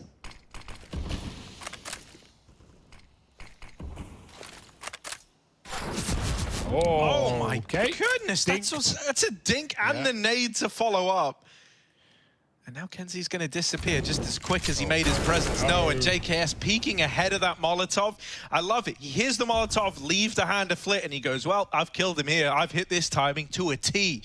Full confidence on that peak. And that's opened up ramp again. This has been a bit of a reoccurring problem for Forza. They could stem this bleeding if they catch these players crossing towards hell, but I don't think this is info that they're going to have. I think Kenzie has just missed this timing. And so now, Cole, this is a perfect place to build this round from. You've got hell, you've got ramp, you've got outside. This is all the makings of a really threatening crunch into this A-bomb site. Yeah. I think Forza are starting to wisen up to that as well. But they're actually not going to do it. They're instead going to take hell to ramp. This is almost heroic-esque, right? Whenever they get hell, they try to keep you guessing as to what they're going to do with it. Yeah, it would be so easy to climb up heaven. Kenzie actually did start considering it. Now Zorti timing is everything. Oh, he's turned around. He needs to get back on the angle. Smokes give it away. Can he hit the shot? Yes, first found. Man up. Bomb dropped, and he's in open view of it. 15 on the clock. And even though Zorti smoked off, he's going for timing shots through it. He hits Flame, trying to get that package package back under control, and everyone's dying, everyone's dead. It's just JKS, not long for the world, and one with him is all he'll manage. Oh, that looked, the entire round, from our perspective, it looked like Fours had made the wrong read, and as soon as they had made the right read, they made the wrong read. They moved Jerry back up vent, and still Zorti holds his own with a double down lower. He is proven to be quite the problem on this B side for Complexity. Not to say that that necessarily would have gone any better if they went heaven, because there was a point where Kenzie turned around and stopped dedicating main and started holding for that heaven wrap. Plus, as we said, Jerry did come up vent, so that was a AAA as Cole were walking into hell into ramp.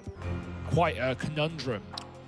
But they're trying to complicate things here, and I like it. I think the way that Fours use Zorti on this map is super intriguing, right? Yeah. Like, he finds himself down lower a lot. Now, it's not uncommon to have your AWP, like, moving around, and so as a result, down on that lower site.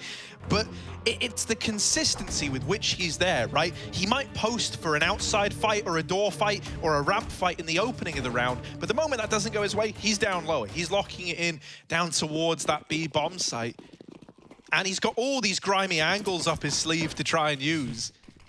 But, you know, he's not like a lot of other AWPers where they would be trying to flex, you know, a bit of a secret challenge every now and again. No, he's pretty reserved for the most part down on B. He really makes you come to him.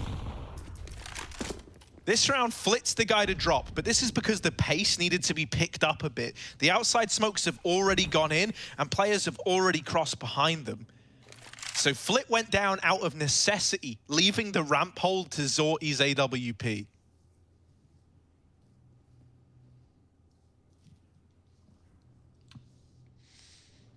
All right, Blame. Trying to break the silent streak. Zorti, got to be careful with the naples here. They're going to run him down with the flash, and Poison hits the tap with the P250. That's disgusting. Blame, good timing. Flit just moved off that angle and gets caught. Free gun and free lower control. Almaze is here, dispatched to deal with him, and even though he's low, he will live to win the fight. Jerry, same case. 2 players up now for Cole. They get that plant in B, and this is where Poison is going to be the man of the hour. Teammate blocks his shot, but NATO takes the kill, and now the retake's on. Oh, the timing for Poison. Talk about Counter-Strike timings. Yeah. NATO now in the 1v2. They're going to tap on the bomb, smoke to follow, waiting for this peak. Now, delaying the defuse has actually given NATO more time. Thankfully, Kenzie is able to get the trade anyway. They try to just play that 2v1 before they worry about the defuse. Yeah, that was... I get nervous for a moment, because a part of me is like, well, if he was on it, he's like a second off of defusing right now, but still... The round's locked in. You never have to worry. Fours 5-3 up, building upon this lead. Oh, that's a round. Poison's turn there, right? That's certainly a round. And a sad way for it to go, but you knew that you had so much time in that 2-on-1 that you could tap it, and you know NATO's going to sweat. You know the pressure's on for someone in his position, you know, standing in here, wants to win that clutch, and so Fours play with his mind and heart. And right now we're getting a great CT side. Zorti's now back outside. Second time we've seen him here. Kenzie's pushed below silo. They know Cole loved this outside control, and now they want to stop it in its tracks. Blame may have gotten the board last round, but he won't this time. And escaping is Kenzie, back behind red. Molly's could push him out back into the open again, but he's been flashed off as well. There's nowhere safe to stand until his teammate pops the smoke and the flash behind him. Kenzie pops off 2 more. 3 in the round, and JKS in another unwinnable situation.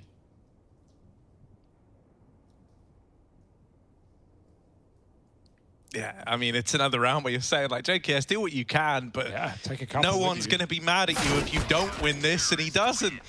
6-3, Fours building up, man. It's a flawless rifle round now. That's concerning. This is all money in the bank to Fours. Cole can still come in with a buy, right? They've still got the economy to do that. But it is going to be lacking some features, most notably an AWP if you wanted one. Also, pretty limited on the util, so they're just going to partial up here. An A-rush? All right, this makes a lot of sense now as to why you partially invested. They're going to try and change the pace, and honestly, it's a pretty good look out of the gate, right? You've managed to deal with 2 of these players, a mixture of gunfights and utility to get you there, but once again, Flit is this nuisance. Blame F. That's a convincing little tap to Kenzie, who's having a pretty rough time of things in main. Now Blame's going to try and get nerdy with it. Yeah, this is perfect, right? Bleed this round for everything you can. Now, they're already starting to wonder, okay, where could he be? How far could he go? And Flit, I might have heard the steps. They're both playing for it. They know for sure the Blame's outside, but he's hit the headshot, and it's up to the AWP. Can't blame Blame for not knowing about the second man there, but his steps were ascertained, and Forza will close the round. Very nice try from Blame. Oh, see, surely a part of you might want to repeat that, right? Like that is a very, very close round. You have Tech-9s running out through Molotovs, you know, into the flashes, and both times you've tried these faster A plays, you've gotten very, very close to winning a round. We bought the AWP here though, so it does, you know, point towards the fact that they probably won't do that. Maybe they'll be more interested in taking top, you know, just a little bit delayed, right? Often when we see Cole go for A plays, it's someone like Blame, you know, lurking around the smokes and garage, coming in on a main timing to try and complicate things, try and get another, you know, side to backstab from. But Forza have been really good all over the map, having Kenzie at B, having Zorti down low with the AWP as well. And they've seemingly been aware of the tendencies of Cole on this T side. It's a scary start, I've got to say it. You know, it's not like Cole can't come back here. They can still win the half, for crying out loud. But Forza, a team that's not really been too good on Nuke pre-player break, have put in the work. And right now the results are there. Boost up on ramp, a new little trick in the book means Jerry can anchor this position all round. The AWP can stay or it can float. There's no pressure on Zorti either which way. Cole do want A, and it's a bit delayed.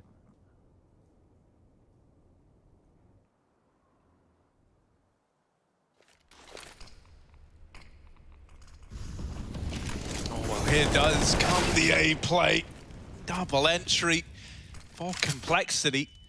Kenzie trying to get a little cute down in the vents. What's he going to do? He's throwing nades up, so that's going to draw attention toward this vent player. Jerry denies that bomb plant. Molly to follow, but it obscures his vision from Blame F. Zorti's claim one, though, and that's going to now open up this vent rotation for Kenzie.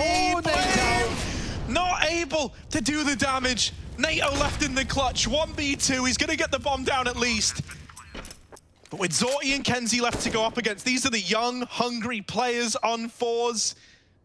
They do not want to give this one to Complexity standing.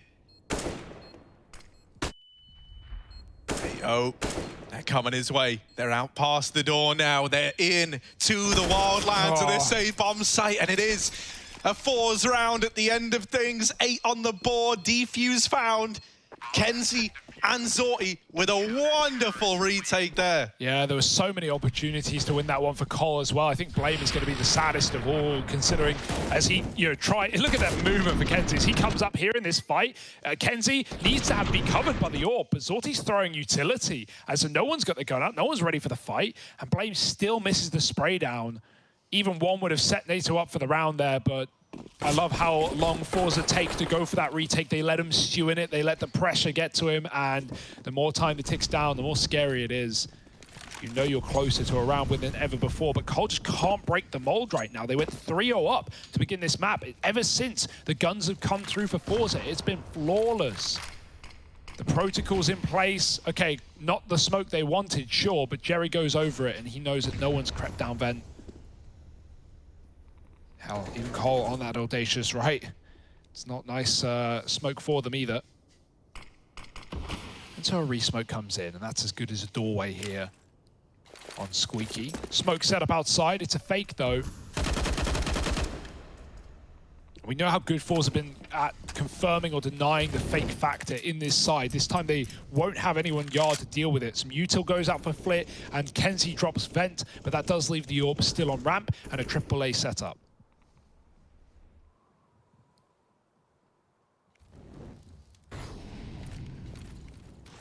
It's only 2 right now, rather. Oh, Jerry's actually pushed all the way through. Almaze is surely dead here. Yeah, can't get anything done. They know about Jerry back in the lobby. Still swings. Yeah, that's mental. Throws himself into the fight. Takes one to the grave with him. A 3-on-3. Jerry's got to watch on from beyond the grave now as his team try to reconvene, try to keep this flawless since the rifles have come out. They want their 9th in a row. Or do they? Slow on the approach, but that's not unusual for fours, especially with smoke still up in heaven. Is this going to be a last-second retake, or are they just writing this one off? Kills are not presenting themselves. They're going to have to go to call, and with these crossfires set up, it's a rough bomb site to get into. Zorty takes one to the grave with him, but the round is one for Cole. It becomes expensive at least. Yeah, I don't know about that. The one detail that just doesn't make any sense to me is Kenzie's walking up secret. It'd be one thing to be walking early when you're below that A site, but he walked like considerably out of earshot. And really, at the end of the day, okay, sure, you don't want Cole to know where you're retaking from, but it's not like they have any more utility. You know that at least. None's coming down, and you're double main. So I don't know. I don't know about the walk-up secret. I feel like that cut the time off. They got the kills. They were favored. They were 2-on-1, but the clock decided it for them. Feels like a wasted opportunity, yeah. But Cole will take it. Whatever the recipe is, Collar on the board, and it's about time. Oh, I love this from Zorty. He's had enough of playing on their terms outside. He's trying to peek over these smokes. Will Cole be ready for this? Oh, they're so close. They're wrapping up close to main. They're going to go under his crosshair. He hasn't seen them get out yet because they all cross. NATO, you saw the barrel. NATO saw the barrel, but I don't think it clicked. He's tunnel visioned on the crosshair. Blaine now gives up his presence over in Garage, but they weren't ready for NATO so deep. Blame on these Garage lurks, Hugo. You highlighted these as a thing to keep an eye on. Let's see if he can deliver. Oh, Jerry, that's a crazy swing with no flash from either of his CT players. Gonna be dead now in a 3-on-5. Flit trying to move in to kill Blame. This could be a freebie for him, and actually Blame's dead to Zorty instead. Amazing. If he gets a double or something here, this could still be winnable, but anything less is going to be trouble for Forza. Cole now own the A site. Zorty coming back up through heaven. He's having a great game. Makes sense to want to poke his head in, but if he loses his orb, he won't have it in the next. So save is called. Cole now building in, now looking for a good half after all. 8-7 would be fantastic, especially considering how this one began. They seem to have found their number, and it does lie on this A site, back-to-back rounds on top. I think ever since, Harry, that eco, where you said, like, damn good try, you know, they should do that again. They've been all over this A site to great results. Yeah, I mean, you know, I think this is one of the things, like, Blame F's calling is obviously been through a lot, what with, you know, the trials and tribulations this complexity squad have had, right? And you can imagine when you've had so little time to get ready with this squad, and, you know, then you factor in the fact that config is missing on top of that. You know, you imagine the calling is to be a little more simplistic than what Blame F maybe wants to do. And so I always think it was going to be a bit of a battle of trying to get a read for what Forza like to do, right? Trying to figure out where you can find these successes. And now that they've seemingly done that, now that they've got this kind of building block, they can put up a good T side. You know, they've started to figure this one out, and that's a nice feeling. Everything feels like it has a lot more intention, a lot more direction behind it. They're not just feeling the game out anymore.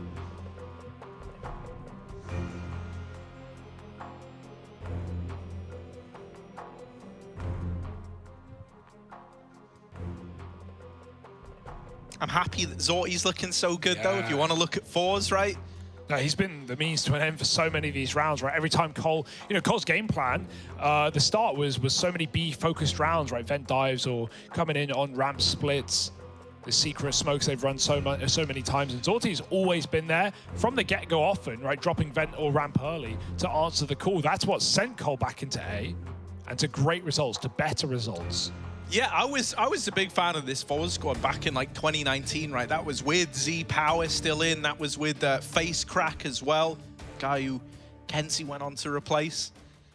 And you know, like Jerry's mantra was always, you know, he loved that old team. He loved all the guys on it, and he wanted to try and build it up with them. So I think it was quite telling when they make that switch, right? That they realized something had to change, something had to give. Oh, JKS. Trying to come through. Flit waiting in main. Wants to put this AK to good use, but he's been smoked off. The A bomb site overran. Calling's been perfect in these last few rounds, right?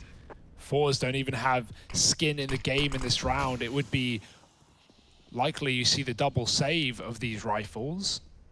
At least sending the pistols in first to trade the kill. Blame's been spotted. He doesn't want to activate and give away back in, or give another gun back to these CTs. Holds off, double peeked, and Blame almost sprays them both. Still, the retake is not happening. That's to say for sure. Kolov won this round. It's just about getting the guns out of there. Zorti, he needs to do the same, saving the AWP. Cherry looking for a rifle to take with him. But right now, Kolov seemingly built back into this half after all, and 8-7 is possible. Zorti, careful, mate. They're coming from everywhere. Knife out, he's dead. No, no, no, not happening today. No AWP save. And, I mean, Flick can drop him one at least into the last round. Forza need to be set up for an A play, whatever the cost. That's kind of the mind game of this 15th round, though, isn't it? Right? Like, because you're going, well, they've gone A in every single round they've won now. So, are they going to do it again? And that's kind of the beast you're having to wrestle with. Because it would seem oh so simple for them to just hit that A bomb site once more. Oh, that's a blinder. Zorti has not been bested in many of these opening fights, so the fact that Blame has finally removed him from play is huge. But look at Flit, he's playing this box, and I call it the box that no one ever checks, because no one ever damn checks it.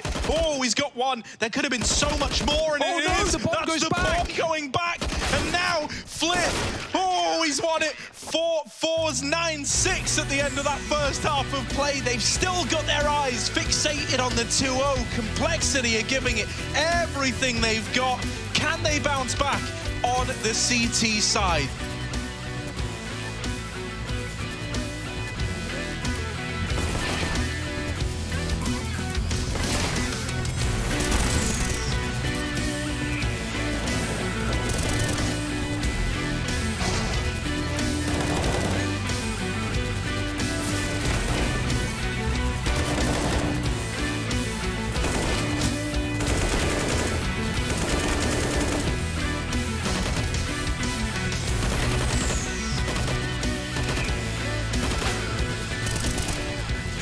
It's been a while since I was playing CS. Like I had a little bit of a break there, but it feels incredibly nice to be back.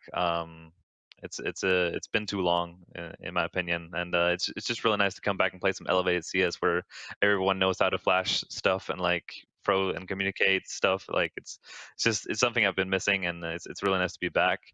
Unfortunate circumstances with this Pro League, but we'll just have to take it one tournament at a time, one match at a time, and see like how far we can get in each one of them. Yeah.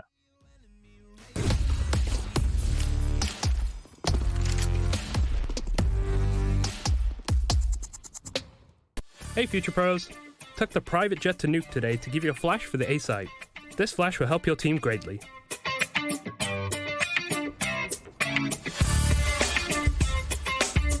First, make sure you shoot out this window.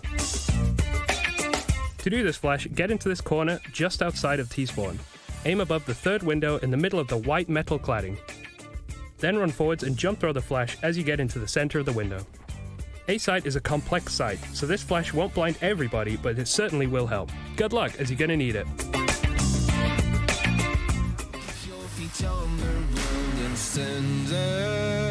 You've got what it takes to fight back. Don't stop until you black out, out. Stand up. You've got what it takes to fight back. Don't stop until you black out. Give all you got, show them how to make a miracle. Stand up. You've got what it takes to fight back. Don't stop until you black out. Give all you got, show them how to make a miracle. Go save your team, be a hero.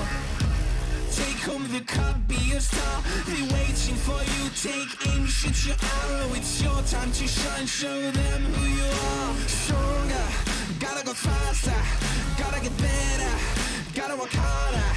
It's fight or flight now, get out now. Go wake the moon, go for the goal, lead up the stadium, you know how it's done. Stand up, go what it takes to fight back.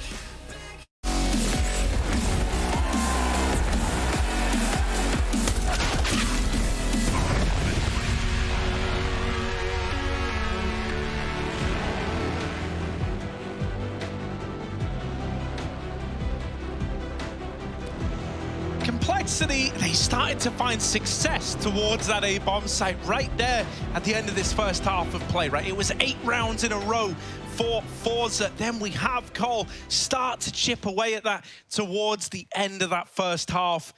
It's allowed them a 6-9 scoreline. Is that enough on their map pick for them to pull it back? They're now moving into this CT side of play.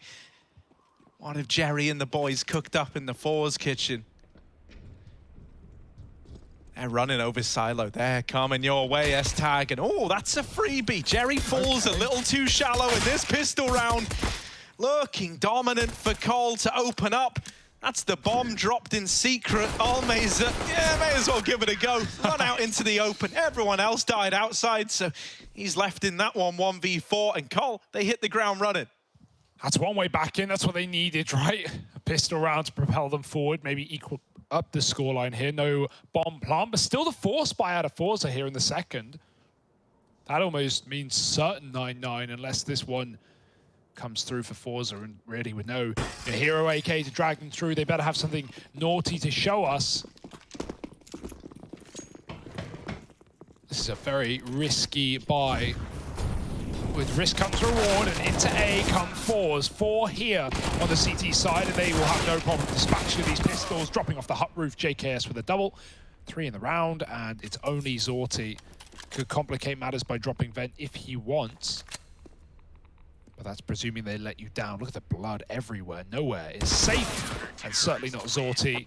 8 rounds to Cole. That was always going to happen. Now looking for the anti-eco before Forza buy up full. And yeah, this is where Cole can certainly start to get back into this game. I've got faith. I've got Ancient on the back of my mind.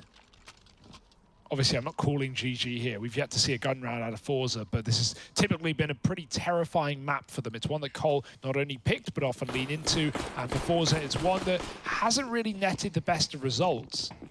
But these guys are already looking pumped up after the player break. Let's see if they can show it. Yeah, and you know, I think just to reiterate, right, for Forza, this is a huge opportunity.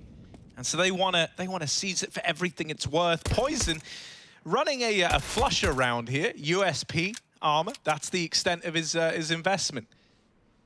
And he's already doubled up.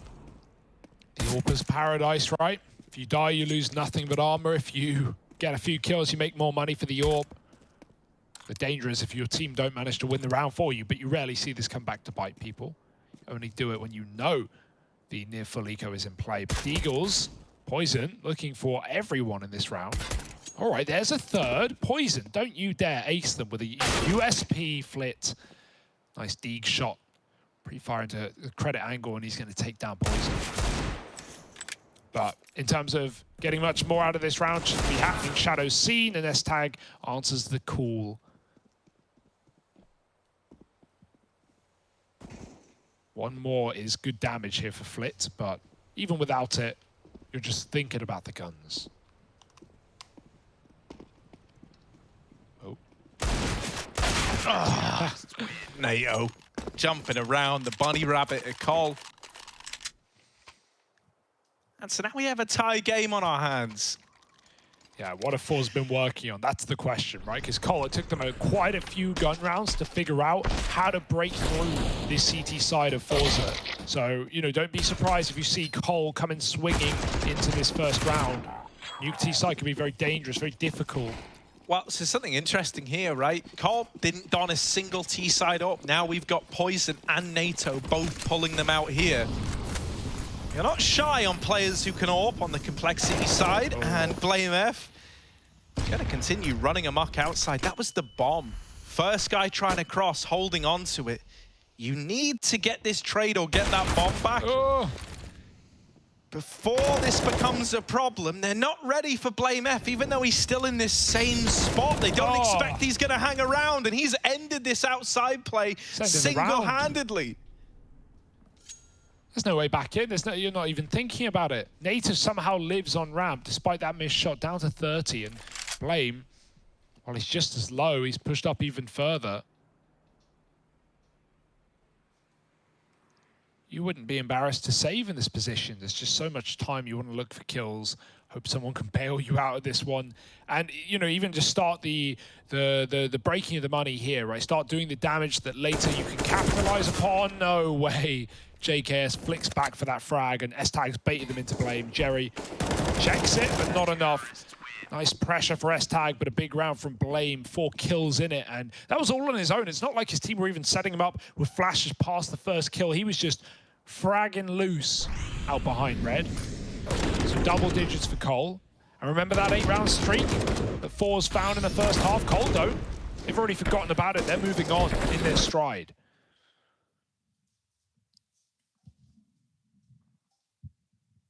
Hell of a way to head into that first rifle round as well, right?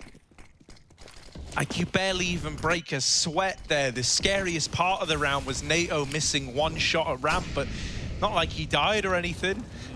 Blame. Oh, yeah, dear. so outside is off limits. Blame F is making that very apparent right about now. He's got to be careful with the rotate, because I imagine the calls come through. I'm smoked vent. I don't know what's going on. Careful.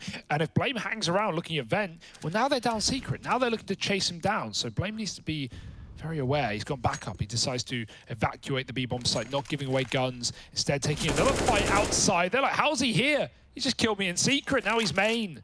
Man's got moves. Smooth the ones at that, and the bomb dropped down lower. Oh my God. Blame is everywhere. He's in your nightmares right now. Blame's playing this on single player or something, mate. He's like nipping around the map. Oh yeah, I'll just go deal with him. Don't worry, boys. Yeah, look, one of the soldier NPCs gets a kill alongside him. He's like, good, sweet. Just leave this last guy to me. Flit, 1-on-4, the bomb. Down with the beast at this B site, and there's JKS to close it with the AWP. Or even treated to a bit of the JKS AWP. Everyone can do it, man. Everyone can do it on this team. That's something safe to say. But yeah, give it back to Poison, saving his weapon. All right. This is scary now for Forza, right? They may have had a big streak on CT side. They may have had Zordi popping off, but it's not like he's been fielding an AWP into this T-half either. It's still a distant memory. And yeah, if you keep going outside, Blame's going to keep punishing you. Oh, S-Tag, that's a crazy play. The spam is good, though.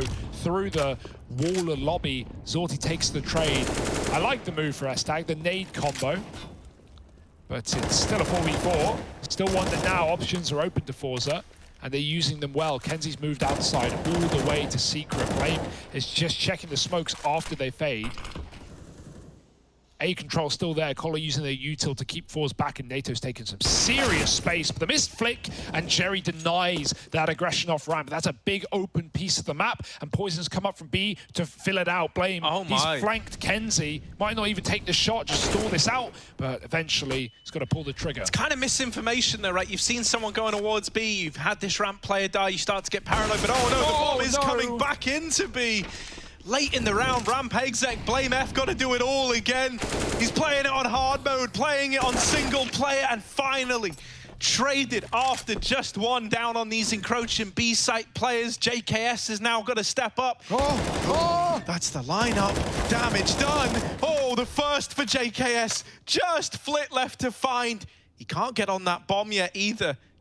Not with the pressure that JKS is putting his way. All right. Flit's going to try and get out of there. Going to try and go around the world, all the way back into this A bomb site. Yeah, the penny will drop in a second, but JKS is too late. You can even fly up the vent, but where's the molly? Is it there in time, JKS? Oh, it's on top of the vent. That's even better. If it went down, JKS could have gone through. Instead, he has to respect it. Flit doesn't have a lot of time to change position. JKS is up and over, through, and into safety. Door is shut with a big gap through it. If the timing is good, Flit could shoot JKS through that gap, and there it is. Fours do find a big clutch out of Flit. Nice try from Blame down on B, and JKS, even his spam, almost won the round alone. A few more bullets would have done it. And now Fours break the curse, finding their first on the T side. Both AWPs as well, massive whips out of, NATO there, trying to flick left, but then Poison up on ramp, re-aggroing right as the rush came in. Bad timing on him. That's not normal to see the AWPs whiff for complexity, but it might have changed everything. Yeah. you know, it's a little bit rough. I think Poison's is the most forgivable, right? He's kind of blindsided by the players being up close to him on ramp. You know, I think BlameF getting that kill on Kenzie and like clearing out the secret push made up Cole's mind that it was going to be an A play, and that's why we saw Poison hit that very unfortunate timing. BlameF's back in secret. He's been a nuisance here. What? How does he get away with that? BlameF shouldn't be winning these. S-Tag's heard the climb up. Yeah, now S-Tag going aggressive. Like, you're so tunnel visioned on Blame, you will not be ready for S-Tag. There's even a timing where S-Tag can get aggressive and come in on a T-spawn wrap. At the very, very least, you no longer have to worry about outside if you're Cole, and that's going to free up players. Oh, the spam! They knock him out! I don't know how Jerry's gotten away with his life intact, just barely. But wherever fours are looking, Complexity are ready to deny them entry. Yeah, where do you go from here? Other than save. Yeah, nowhere. Save is the call. Bomb of the roof. Boys back in spawn. 30 seconds to hold on as well. But, you know, in Nuke, Cole aren't going to hunt this one. By the time they realize that, yeah, fours aren't trying a late vent dive or a quick pop out A with 5 seconds left up, well, they're already too far to hunt down, and Cole need their money just as much. This isn't like a good call for fours. They don't want to have to make this. But it's all that's left up. No util, low HP, no map control in that 3-on-5, and Cole lock in another. 9-6 down to now a significant lead. The money is not getting any better for fours as well. Kenzie may as well just buy, equal up his money. Almeza won't have a rifle though unless he goes Galil. Right now, this is a means to ancient for Complexity.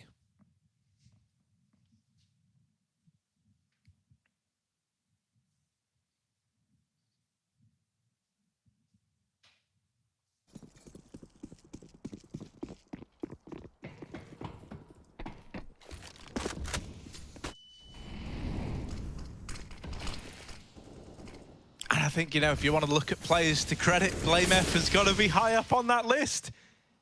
Right? Outside has just been off limits. Every single round, this guy has been good at shutting down the outside plays. And with a new play every round. Fours just don't have an answer for it. Oh, Poison. He got degged through the wall to 4 HP. But already he's called for rotations into ramp. And because BlameF is able to just hold outside alone, you no longer need as big of a support system around him. As long as he's got an occasional flash from like heaven or hell, you know, he feels very, very comfortable here. And so there's a lot of attention at ramp right now for Cole.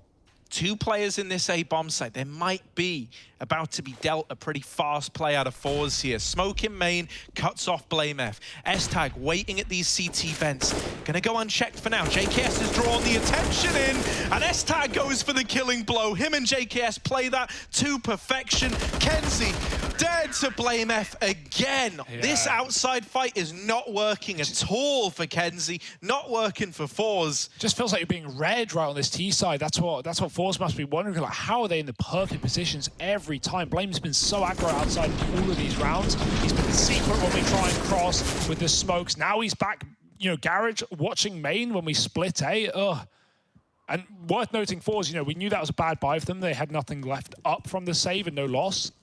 But they had one flash there and they threw it into main. Does nothing. Telegraphs the play. And yeah, like you said, the bait and switch was there. Rush through the ramp smoke. That nade from NATO, and he gets a triple off of it. It slows everyone down on the rush. Now JKS here to mop it up. And bucket in hand, he's ready. Sweeps it right under the rug. That's going to be a wet rug, I'll tell you that much. 14-10, Cole ready to close. That quick eco, already forgotten. And now, we may never see this T-side or parry. Zorti is, you know, having to work that out himself. Does he want to glass it? He has not had one this half. Poison, at least, I think he had one T-side. I don't remember him doing anything, but Zorti, who was carrying the first half, he was 14-4 at one point. He's now 20-14. Yeah, that's more like it. They're just getting involved. Feeling good. Cole feeling ready for Ancient. And no AWP for Zorti. He's gone for the rifle. They've got the grenades, but they need their best strat now, not never.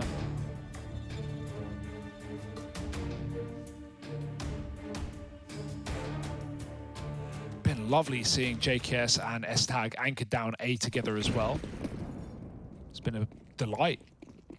What a wombo combo. Here we go for Forza, trying to fight up against the edge. Oh, but they're getting rushed outside. Blame F again, a different play. The many faces of Blame F, but finally, Kenzie gets his sweet, sweet revenge. He has been looking for that since this T-side started. Sometimes just getting over the mental barrier of like, okay, Blame F's dead. Oh, that's so much more room now. Look at this, though. Col are trying to retake lobby. They want something to show for losing numbers outside. Almeza is the guy who could make or break this round for Fours. Either he gives up a kill, giving the 3-on-3 back over, or he picks apart this lobby aggression. He's missed every one of these timings. And so now we have to see if that's going to work to his benefit or work against him, right? Because they don't know he's here on the side of complexity either.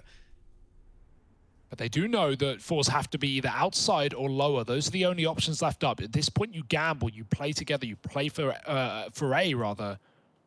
And that might be the perfect call, because up climbs Jerry into the heavens. JKS below the ladder. He can even shoot up if he hears anything go on this top position. 30 seconds, main split is ready, and JKS goes out wide to take that kill. Are you sure you're ready for a second man, though? They want him to feed them. Zorti's not giving a thing. Molly gives away that second player, and now Cole know what's up. Through the Molotov, through the smoke, Almeza with a shot, and the bomb had to win that fight. Otherwise, it would have been stuck up in the rafters with a one round for Cole. Now just JKS on the re-aggro, and Kenzie denies. It's not pretty, and it's one that Cole were fully aware of. But it is a round. It's the first round with guns for Forza. Yeah, but they're a long way from getting any freebies, right? I can tell you that much. They are going to have to grind their way back into this game. And also, you know, this one kind of comes with the caveat of this double outside push. This is a very aggressive move. This is Cole looking to end the map there and then. I like that Blame does that, because he goes for some aggro rounds early before they like realize what he's doing. Then when they start realizing, he goes passive, he switches it up, and they start discounting it. Then they call a pause. They know how key this rifle round is. You know, off that pause, Forza aren't thinking about what Cole are doing. They're just thinking about what they're doing. How do we set up these smokes? How do we set up this split? How do we go for this round? And then Blame catches them by surprise off the back of the pause. It's the equivalent to rushing B off of a pause, something of that the likes there, right? Now, it doesn't work, of course. Gets a kill, but double trade for Kenzie. And so maybe off the gas for Cole, back to these safe setups, bleed the round out. I don't think they have to be nervous, not yet. They have a bank.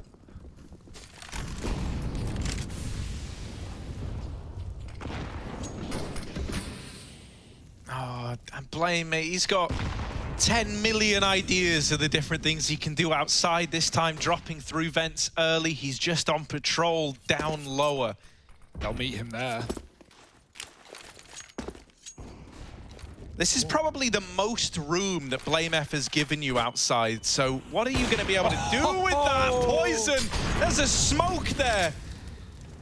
Lucky son. Oh, JKS, they're not ready for this. He's been anchoring top, and that's a freebie. They think they're deep. They're not worried about trading the kills. They think they have B for free. It's nothing of the sort. Kenzie can win this round on his own, but he's missed the shot. Even though JKS gets traded, you're now in a clutch position. 2-on-3. Need a hero. Yeah, you're still kind of nervous as to where Blame F is as well. You know him as this lower player who's been very, very keen on dropping fast from outside, so they're trying to locate him. Flit playing around this smoke. Him and Blame, they just keep missing one another. No. But eventually Blame F reaps the reward of playing around that smoke there. Almeza, not a nice spot to be in, and it's just sheer aggression. Fours, I think, anticipating they're going to be given more respect than maybe they're due in that 3-on-1.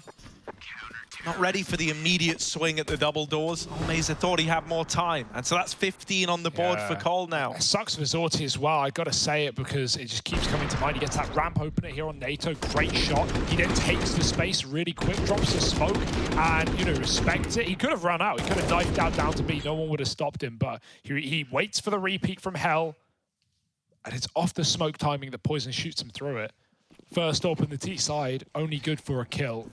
He's at least got another, and he needs to make it work. He's going back to ramp, looking to take down NATO again. He's done it once more.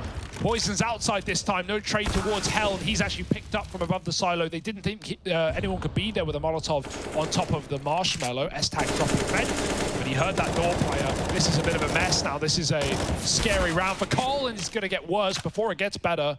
Smoke shot, A site open for business. And with you hearing S-Tag fall down the vent earlier on, you're very assured in this A plant, right? This is probably just a save out of complexity. You know, I mentioned how this was going to be a grind for Fours if they were going to get back into it. Well, Cole, they've still got money to reinvest, even if they gave this round a go, but it would be very, very limiting. And to make matters worse, you know, you don't want to be the team on 15 that gets their money broken to have the game go to overtime. So they're just playing for longevity here, knowing that out of the 3 rounds that are still to come, they just need 1. S-Tag's going up the vent late while Blame's drawing them away. He could mop out every one of these saving players. Quick shot. Instead, he's dead after 1, and Blame might face the same fate here. Oh, there's the chase. And so those guns are removed. 12 to 15. And now that you lose both those guns, the idea of reinvesting is spooky. Yeah, I actually like a pause here, and Cole do it, because this is just a weird... I'll read out the money just so you know. 3-3, 3-7, 7-8, 4-4, 3-5. Like, that's not... What do you even do with that? 3, 7, 8, 4. Yeah, I'm just reading out the first 2 numbers. Do you want me to say $3,350? 3,700... It's not deal or no deal, mate. You can read. Yeah. No, I can read. I can. Can you count, though? That's the question. Maybe not on stream. Always dangerous. And so, Cole, they're going to decide to buy. They're going to throw caution to the wind and bring out the wallets. Flexing that plastic, maybe.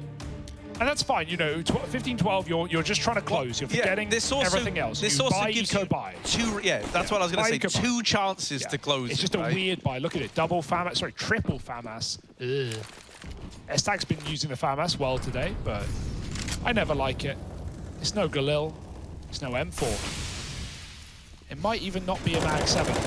Oh, okay. And with Zorti now donning the AWP in these last few rifle rounds, we really have seen the difference of that. Uh-oh. Kenzie. Oh! Run! No, he's been spotted once again. Blame F beats him. Kenzie, you're obsessed with... Ah! S-Tag! They've run right by him. He's a ghost. He's a ghoul. And he's stealing this round away. Him and JKS have put the nail in the coffin.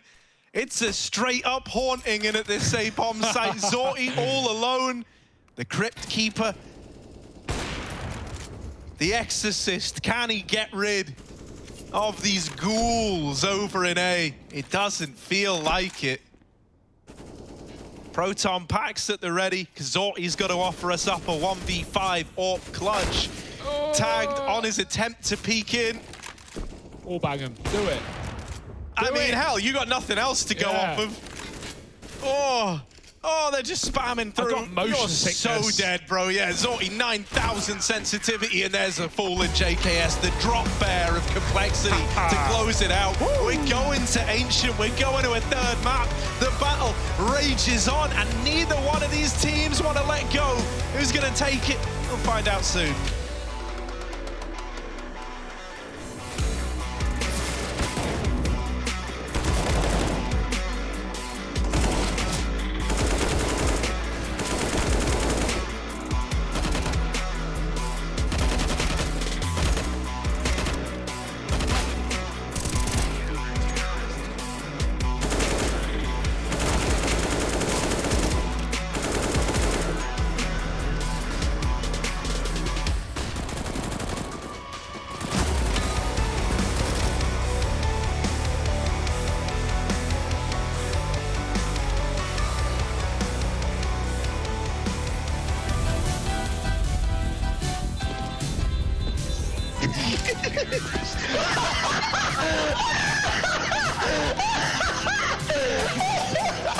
North defends and he nails the first shot. Second, maybe the third. He's gonna give it a good shot. Nork's found another one. Anybody else? No. He's going for the ace.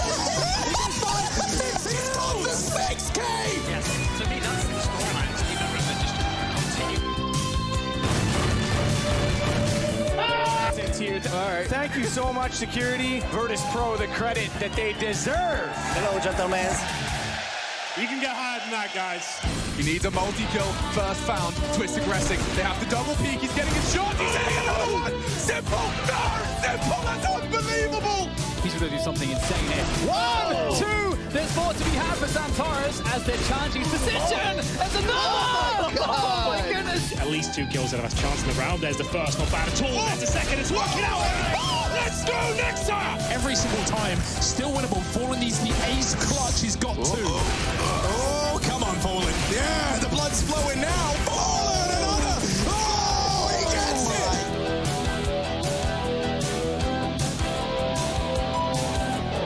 it. Wait, he's dealing with the kid. What are they doing? They're not finding the bomb? No. No one's No. Oh, There could be absolutely no way. This can't be real. Oh, no, G2. Holy shit. Side belong A doors, and here is Pearson. What?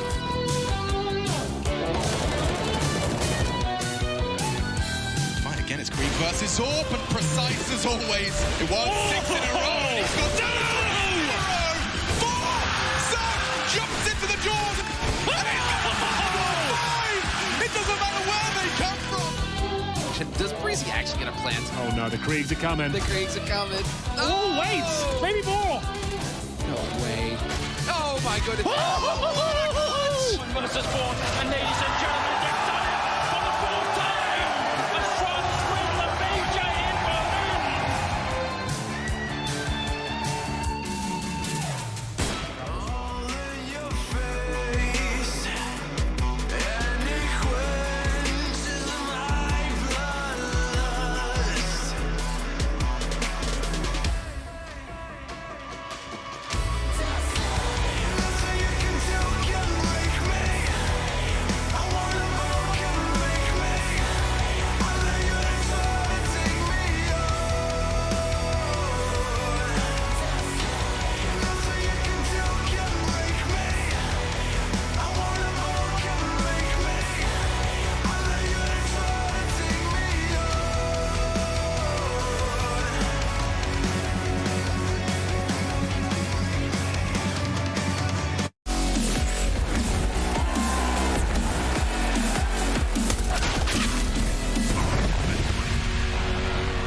It looks like we got a game on our hands here, Moses. Complexity have struck back and taken Nuke to tie things up at 1 apiece, leaving us over to Ancient.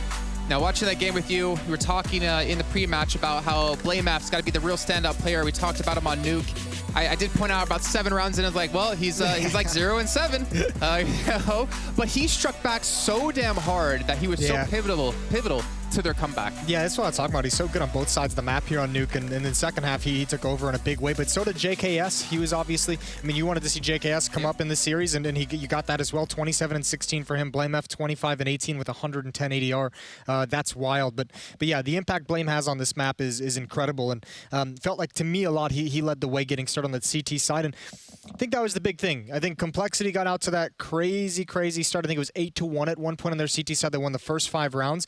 Fours, I don't think was comfortable enough on Nuke and familiar enough on Nuke to actually be able to challenge Complexity in any real way. I think they needed the economic advantage that they had on Mirage to be able to get T-sided rounds. You could see a few times trying to get to the lower bomb site, they were a little bit confused on timings, they were a little bit disjointed moving into different parts of the map, they were trying to do a lot individually, which just kind of says to me they have some discomfort on how they want to move and attack the different points on Nuke. Yeah, and maybe it's not one of the maps they're going to be feeling too favorable on against the likes of Complexity, but again, when you have JKS and BlameF dropping 27 and 25 kills respectively, even S-Attack chiming in with 20, and then you look on the other side, you have Kenzie, who I believe was their top fragger in the first map, only dropped 13 kills. It's kind of hard to take Complexity in a map like that. Yeah, you can actually respect a lot that Force was able to keep this match within striking distance for most of it with that kind of a performance out of 3 players from Complexity. So very impressive stuff. Good map from BlameF. I think if you're Complexity too, you got to be pretty happy with S-Tag in these opening 2 maps. He's put together some really good games for Complexity. So even despite all the difficulties, you've got to at least be happy on some level that S-Tag is coming in and performing. Yeah, I mean, you know, I don't want to give grief to South Suffix at all. Again, it's really hard to be slotted into a team like that. He didn't put up too many kills, but he did have a couple of very impactful rounds to help set them up for success, which is very important, very key. But I do kind of worry, though. With Ancient next, they haven't played once for Complexity. Yeah. Force have played it 10 times and have a 60% win rate on it. Again, going back to that point of you only had 5 days to prepare, how much realistically could you prepare for all of these maps, especially a map that might be a secret pick out of some teams, or, you know, that little bit of an extra they need to take down the top dogs. I feel like Ancient might be that one. Well, yeah, I think that the big key to it is exactly what you said. I mean, Complexity didn't exactly play it a whole lot, so I'd be curious to know how much of like an actual game plan they have on it outside of having essentially 2 new players entering the team. That's the big one, is an unfamiliar map, 2 unfamiliar players. That's a lot to overcome. Now, the nice thing is, yeah, Forz has played it a lot, so they're certainly going to crush you when it comes to how comfortable they are on Ancient, but they don't have any like crazy wins. It's not like they're you know, blowing out. They've played Gambit, they've played Na'Vi on it, they've played Spirit. They haven't won any of those, so they've mostly played a lot of the tier 2, and that's where they get kind of racked up their win percentage. I think they've won 6 out of 10, and those 4 were to the better teams. Now, the Complexity you might be able to really exploit them. You might have an easy time of it if you're Forz, but I wouldn't count on it just being a cakewalk. Yeah, I honestly, I hope it would be a cakewalk. I mean, I love both these teams, and I like to see them both be challenged. You know, you have the likes of Sinners who have been playing nonstop, getting game after game after game, really putting in the reps to get here today. And both these 2 teams have had, you know, well, like 5 weeks since their last official being played. Complexity with some switches in coming through too, but I don't really know what to think of Ancient when it comes to these 2 maps. No. I don't really know of like who potentially is a standout player, because again, we haven't seen Complexity play it enough. Like you mentioned before, Forz have been playing like, you know, lower tier teams when it comes to this map, but in terms of reps, you would have to assume Forz has the advantage. Yeah, they definitely do, and I have to imagine this map is going to be probably going to feel like the most individualistic gameplay that we've seen out of all 3 of them, especially because of Complexity not playing it a whole lot to begin with. So it's not like you have 2 guys coming in where you can say, this is what we do, this is what we like to do. They're still probably figuring out that themselves to a certain extent. So yeah, I see this one getting very scrappy, and yeah, coming down to individuals. But the nice thing for Complexity is that's a pretty decently close game on Nuke. Obviously, Mirage, you know, hurt a little bit. This map coming up, the more maps these guys get to play together, they're going to start feeling better and better. So it's actually not the worst thing in the world for Complexity. Go to 3 maps early on in this group stage, start getting some reps and officials with each other. Then maybe you can start to see NATO Suffix feel a little bit more comfortable in a stand-in position and step it up. And same with all the other players on the team. And then hope that Peacekeeper as well could put in some extra time when it comes to the matches. Peacemaker. Well, he's the Peacekeeper for the team, the coach. Also you like to think so, yeah. I like to think Keeper is better than Maker. But you know what? He's have a lot of work ahead of them. All the teams here have a lot of work ahead of them in Group B of the ESL Pro League. But that music, you know exactly what it means. We're going to head to yet again a short break, the almost last one of the show tonight, while we get things ready to go here on Ancient, brought to you by Hair and Hugo, A Final Time.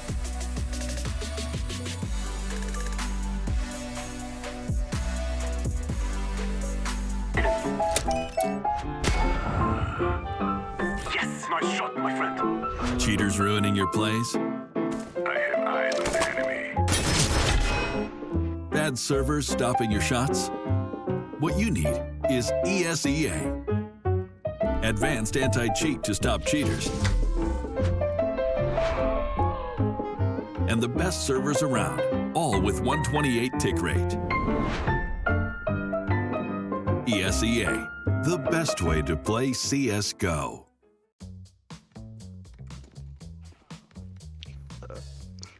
Oh, I'm so fucking dead, oh my dude. god, I'm fighting. Oh, get him.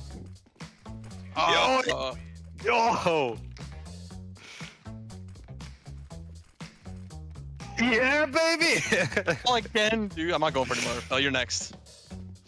Oh.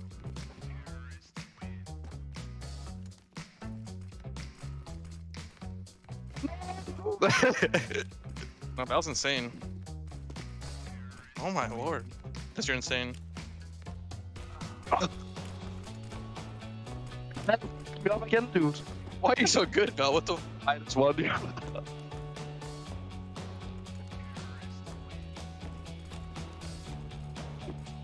No, Will! Bell! You're bloodthirsty. No, Will, why? Let's go, Justin. Damn, you gotta fucking go. They wanted to kill me, man. Yeah. Ah, man, I'm gonna win it. No! Oh my god, he fucking took my ankles out. Oh! I've done 4 times going for the gun, dude.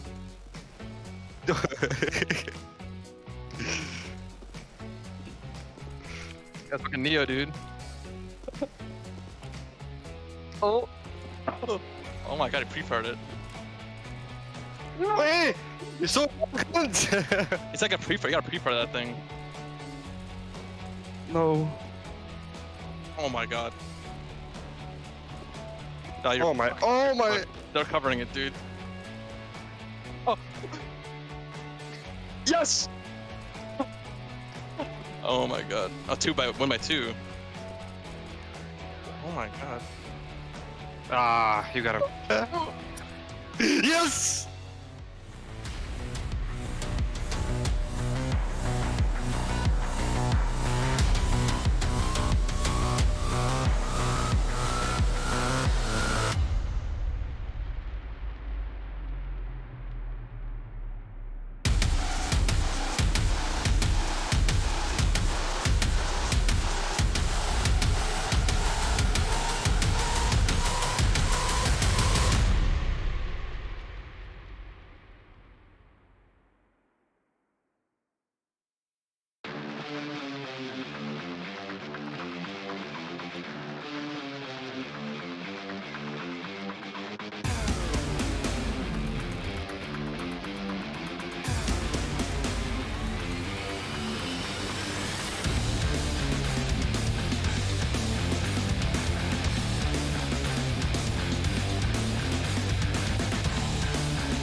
Well, welcome back. We've got a bit of Pro League. We've got our last map of the night, and it's going to be Ancient, Harry, where we find ourselves here for the final series. Cole and Forza. It's gone the distance. I can't say I'm surprised, right? Both these teams looking a bit messy in that last map, but I'm excited to see what Cole bring to the table here. Obviously, both teams have had lots of time to crack Ancient over the player break, but we've yet to see Cole play it.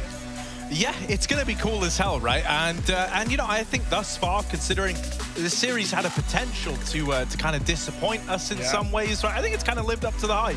We've had great stuff out of Forza. I think Zorty has been a treat to watch. I really can't wait to see what he can get away with the AWP on a map like Ancient as well. But Cole are the big question mark, right? Like, what have they been doing? What work have they been putting in? Is this one of the maps they've looked at too heavily, right? Considering the circumstances, there's a lot of questions here, Hugo, and I can't wait till we get the answers. Yeah, one interesting fact as well is that, you know, when we look to this old Cole team, we often talked about how, you know, Keita and Blame were always going through demos, were always doing research on their opponent. You got to wonder if that holds true here with Peacemaker and with the fact that Force do have a lot of games played on Ancient. Yes, all before the player break, of course, but still, there's still stuff to go through. There's still demos to crawl through. More likely, Cole have had other focuses in mind, right? With the fact that, you know, just 5 days ago, they've been bracking now with the stand-in. So it's good for NATO, I gotta say. You know, it's the most time he's ever had as a stand-in with some of these rosters, right?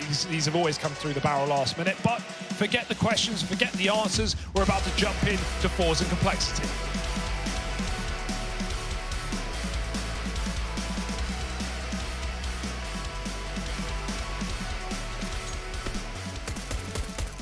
Yeah, and without any delay either. Look at this, nice and fast into the pistol already. Poison's in a spot to succeed, but instead he gets his head taken off. S-Tag might want to think about getting out of cave, getting out of danger. He's hiding out in the caves like a goblin. And Zorti's going to trade onto him. So a 4-on-3.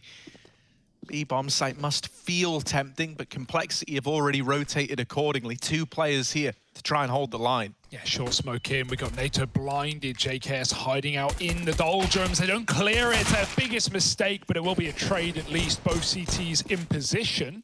One locked behind the smoke, and NATO getting chased. He gets one. The nade now almost finishes the job. 1 health for Almeza. Blame.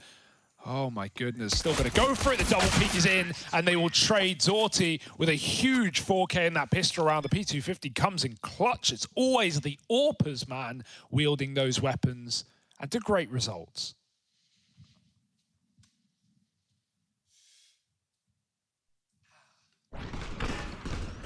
Man, no one checks that dark spot. No one checks it. Let's just admit it. Let's just, you know, pull it out the hat. You couldn't hide so deep in that corner. Yeah. It's despicable. No, it is pretty gross, I think is the word you're looking for, Hugo. Certainly a word for it. Do we have an A execute? Do we have smokes flying over the top from middle? We have a CT smoke thrown by Jerry. Everyone else stuck behind the main utility. Oh, the spam, that might tempt them through now. They probably weren't going to go until that point, and now they never will. One smoke is enough to deter Fours. They found a frag. They're in no hurry. They're in no rush. Yeah. They've got Cole leaning A at least. Yeah, pressure's kind of off in this situation, right? S-Tag's trying to apply some pressure with his Deagle in middle.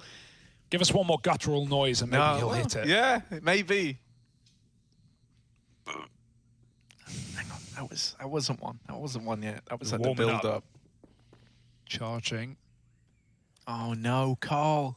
Cole! They're leaving A, they're going towards B. They're trying to hedge their bets. They saw players crossing middle, and that was enough to sell them down the river. I guess sail them down the river, sell them down. Fours are going all the way through as well. Oh my goodness. They're following the breadcrumb trail. The bomb is just staying donut. Like, what's the... Forget the plant. They're too scared of the possibilities that come with that A plant. They just want to kill instead, and hell, it might work out. It's not normal. And now they realize, yeah, we've literally got everything. We may as well make the most of this. S-Tag going to walk into Flit. But he surely isn't ready for the right corner. It will have to be a reaction shot. Okay, talking of which, Poison does give us one of them. Lovely flick. S-Tag locked out. And he doesn't even know it. Not yet. But they aren't retaking. They are sitting on their laurels. Gambled on B. They're going to be so confused when they see S-Tag here. Wait, he's been there all round? Okay, buddy. Traded at least. Mac 10 dies. It's not a worry. Fours with a second. And that is the one thing, like at the end of the day, even if Cole haven't gone through a single demo, they don't know what Fours do on this map, like Fours have the experience, and that's something Cole just don't have on Ancient.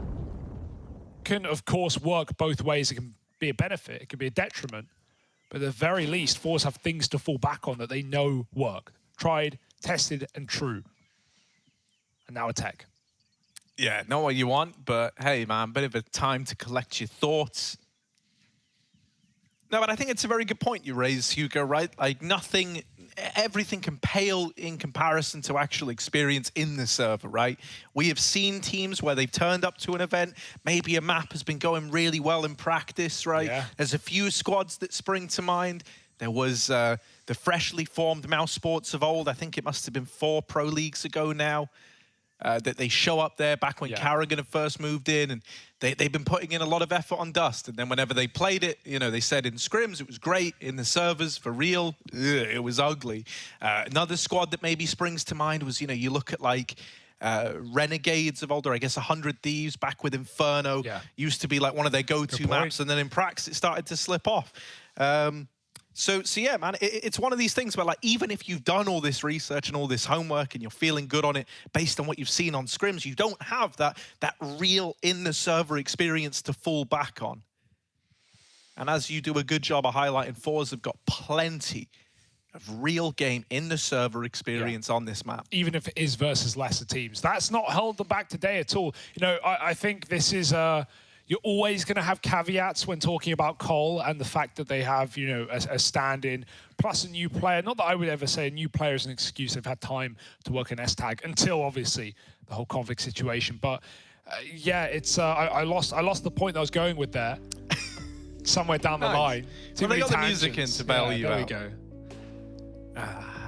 Sorry, yeah, I remember now. I was going to say, you know, you can always give a caveat to Cole. If Fours win or lose a series, you know, they've looked good in it.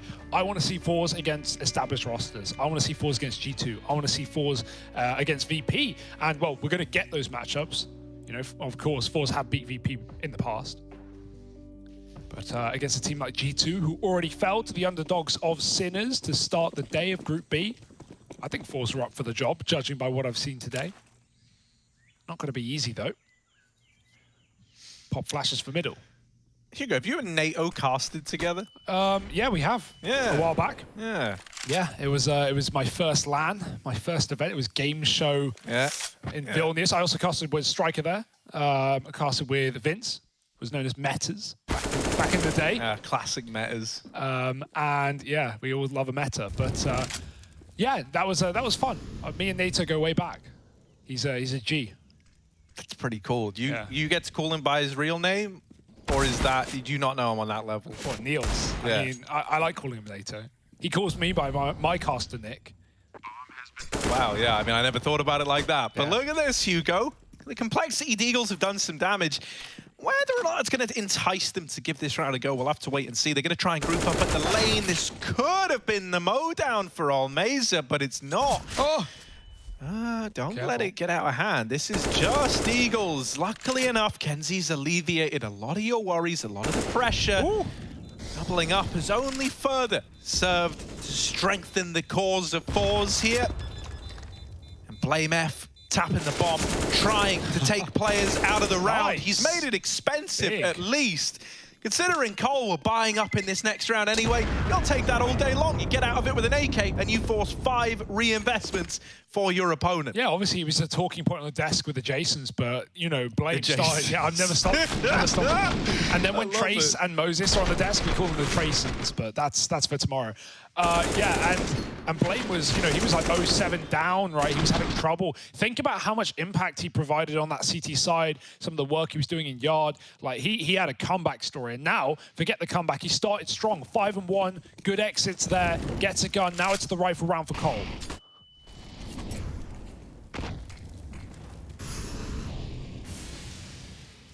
And Blame is immediately keeping his confident look from Nuke going. He's fighting you in middle. Oh my God, now his back is turned to lower mid. How has he gone up here? They are all around him. Yeah, that was... I didn't like the way that one even looked, let alone how it played. Good timing, so from Fours on the mid split, right? If it was even a second difference, it could have been a double for Blame. So he kind of gets crushed between 2 targets. That's one way to shut him out. Fours 5-on-3. These rounds, you got to gamble, you got to lean. And so Cole will do so. They move back off of the B side. They made the right read. JKS needs to kill the ball. He's seen the barrel. He's got a double dead down in the donut. And JKS still standing, calling for S-Tag, who's also got a kill. Don't tell me they're about to uphold this round, uproot the 2-on-4. Oh, there it is. A trade at least. It leaves JKS on his own. JKS, though.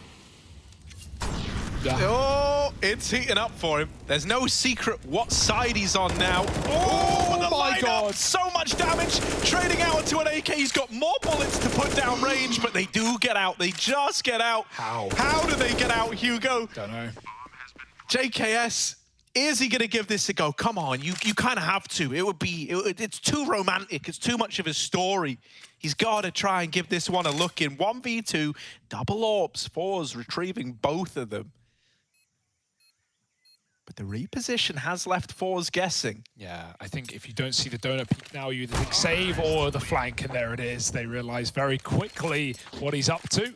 Trade out one AWP. They just take them for the post-plant. One shot's all they need, and they find it. Really, one bullet was all JKS needed into either of those players. He could have won the round on that spray. I don't know how he didn't kill them.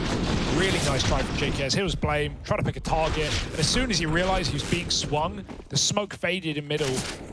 The in-sync jump. Yeah, we're getting a great game out of fours. This experience on the map paying off right now. If they found this upset win to take down Cole on day one, that would be quite a statement for some of these underdogs in Group B.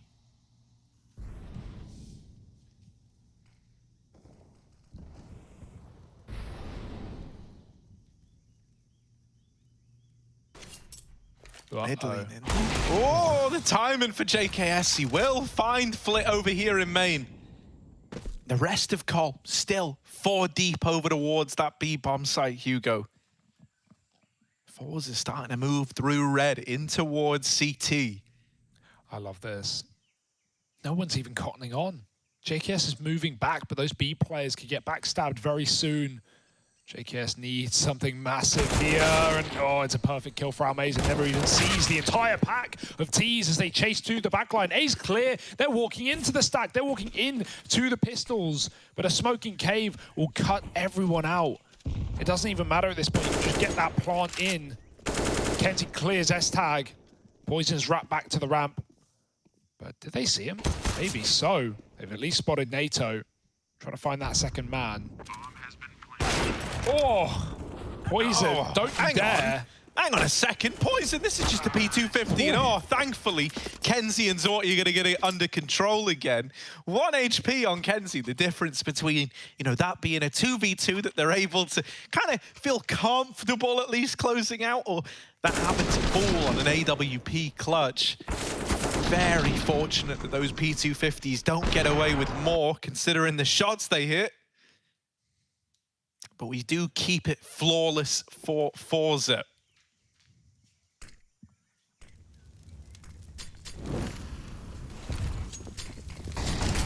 Oh, Cole, they've done their own work. The double molly setup. Now that seems easy, but those lineups, you need actual lineups. You need to be careful where you throw them or they will just explode and go nowhere. I wonder, I've never thought about this. Can you triple boost here? Look over into B? Is there a way to do so? Maybe. Someone needs to have a look, see. Probably, right? Yeah. Like there's different elevations and stuff as well, so I wonder if you could do it even easier. All right, we'll have a look when we get home tonight. Yeah, we're going to do that Shout now. out the Observer team. We have a really cool Observer team. And it's a team, right? Yeah, whole gang. So respect. I love the donut shot. We'll see it later, I'm sure. The sky high one. But right now, defaulting outside A, right? All this noise outside B has kept a couple here, but Cole aren't falling for it. If these mid players climb up ledge, they'll meet them there. Okay. What's that for? I couldn't tell you. Flashing in the sky. Sorty got to pick a side. Flick will do. Switching cave, A to an S-Tag playing side by side. And there's Blame getting the trade. AWP is gone. It's down to a B take. Oh, but that kill from Blame F is starting to make Complexity doubt if this is still the B commitment. They've just pulled Poison away from the B bomb site as this push has come in. Also, Flit's lurk in middle. It could be the thing that makes this round happen for Fours. Even getting 1 kill is enough. He's out of there. His teammates need to stay alive in the site, and so Kenzie fighting tooth and nail so as to not give this defuse over. Just S-Tag, who has dealt with the incumbent player in the site. However, he's read it wrong.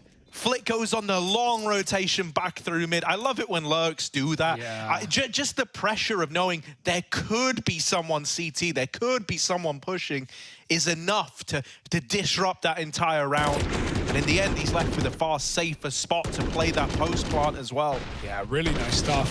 Can't blame S-Tag for not knowing at that point, right? You're just thinking Flit's on a late activation, but the bomb was never for him, so wise of Flit to go back. Talking of triple boost, I did actually try one out on my stream. You can do one in CT Spawn that looks over to long B. Not super helpful.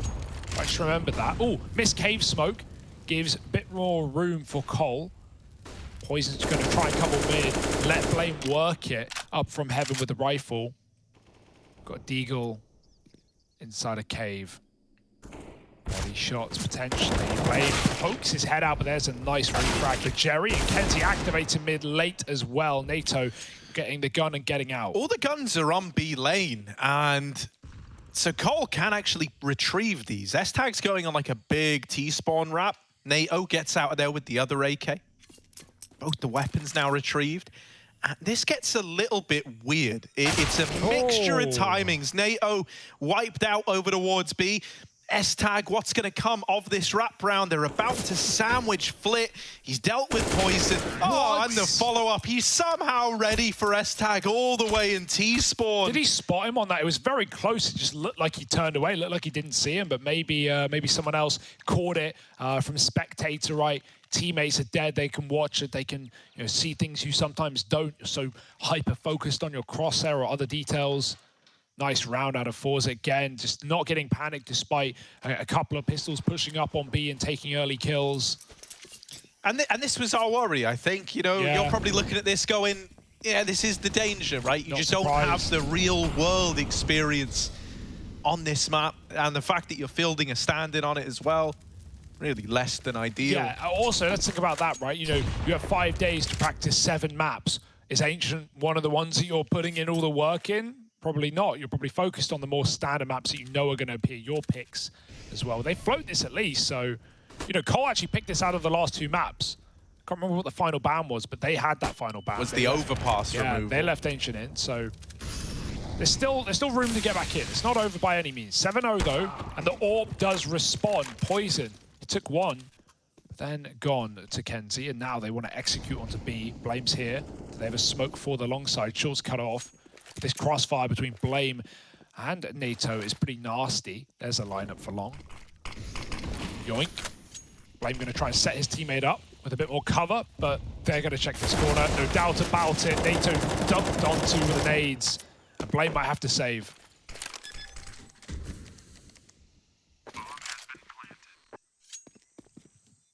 If you remember back on Nuke, it took a while for Cole to really piece together what was happening before they were able to come up with these solutions. I think they're going to be a lot harder pressed to do that here on this map, right? I think you needed to be able to repel some of this stuff from the offset. The fact that everything Forza have tried so far has worked means that, there's a lot of holes in this boat that you've got to plug, essentially, or else you're going under. And complexity, I'm not doubting Blame F's brain power, but it's already so dominant, Hugo. Even if you're able to recover a couple of rounds, if this first half, even goes 10-5, that's already banging for Forza moving into that second half of play. And I feel like we haven't even, I think it's still kind of tip of the iceberg for what we've had to see out of Forza yet. They haven't really been tested. Also, I find that, in the games we've seen so far, it does lean in the favor of CT side. Only a little bit, I'd say, obviously, as this is a new map, T's can get away with a lot. We're seeing these lurks be a great example of that, right? Not everyone is aware of every possible timing. Forza finding a lot of gaps in the defense, and you've got to shuffle rotations. I'd say there's a lot of floating on the CT side as well. So, yeah, maybe for the short term, it will be T-side in pro play, but I'm still waiting for changes. I'm not going to mold about the bugs. I'm not going to keep that up. I do that every day. Valve are aware. Valve know. They don't listen to me anyway. I can't blame them. But aside from the bugs, Vertigo went through so many changes. I'm surprised we haven't had yet any for Ancient. I can only imagine the big changes are coming, and what a bait that is, because I have no information to suggest that call. Absolutely none. Well, I guess, on an infinitely spanning timeline, Hugo, you're right, eventually. It's 50-50. Either massive Ancient changes will come, or no Ancient changes will come. Well, there's something in the middle there, I'm sure, but... Yeah, something tells me Valve don't just go, well, that's it with CS, I think. He's figured it out. Oh, S-Tag's going through. But the AWP on the boost. This is a powerful position for an AWP. Flash, though. So he's dodged it, and there's the response for Meza.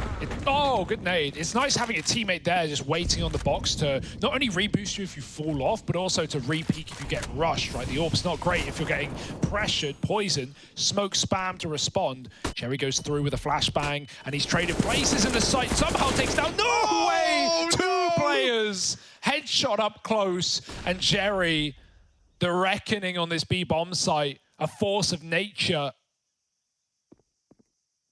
pushing even further through. Does this not know when to quit, when to cut it out? Good flash and a tap for Jerry. It's a deal sealed, signed, and delivered. JKS might want to save. Damn it, Jerry. Oh. Even crossing back into CT is terrifying. There's that tiny little angle where they get a bit of vision on you. But he will get out. He does save the M4, maybe, providing Flit doesn't hound him down. Oh, God, Flit is hounding him down. Oh, JKS doesn't want to part with the M4, so he won't. But there's no ignoring the 9-0 scoreline on our screens. We can try, Harry. We can try our best. But yeah, this is a masterclass right now from Forza.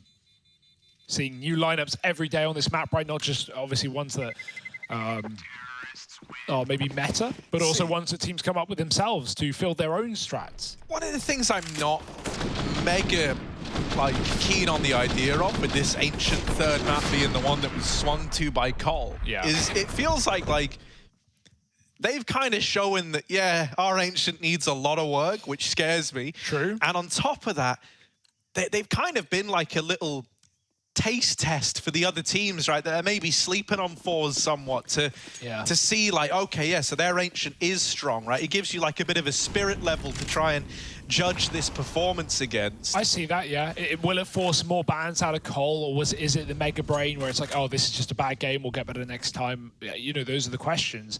To just talk about the veto in this context, it's like, well, Overpass is like one of Forza's best maps. It's also their second most played map. It's not, it's not one that Cole ever really lean into heavily with picks. They usually go Nuke, Mirage, these kind of maps. So, yeah, I'm not against them trying it, but I wonder how their vetoes will look after today. That's a big question for me, because any team that's been prepping Ancient, because, honestly, Cole could have thought, man, our Ancient's sick. Like, we've done a lot of work, we've got a lot of strats, but right now, the CT side, they're kind of at the beckoning of Forza's moves. We don't even get to see this T-half if Cole don't put up a fight here. They could have so much more to show us. All these ifs and all these buts, but if Forza wreck 'em, then that's a statement in and of itself.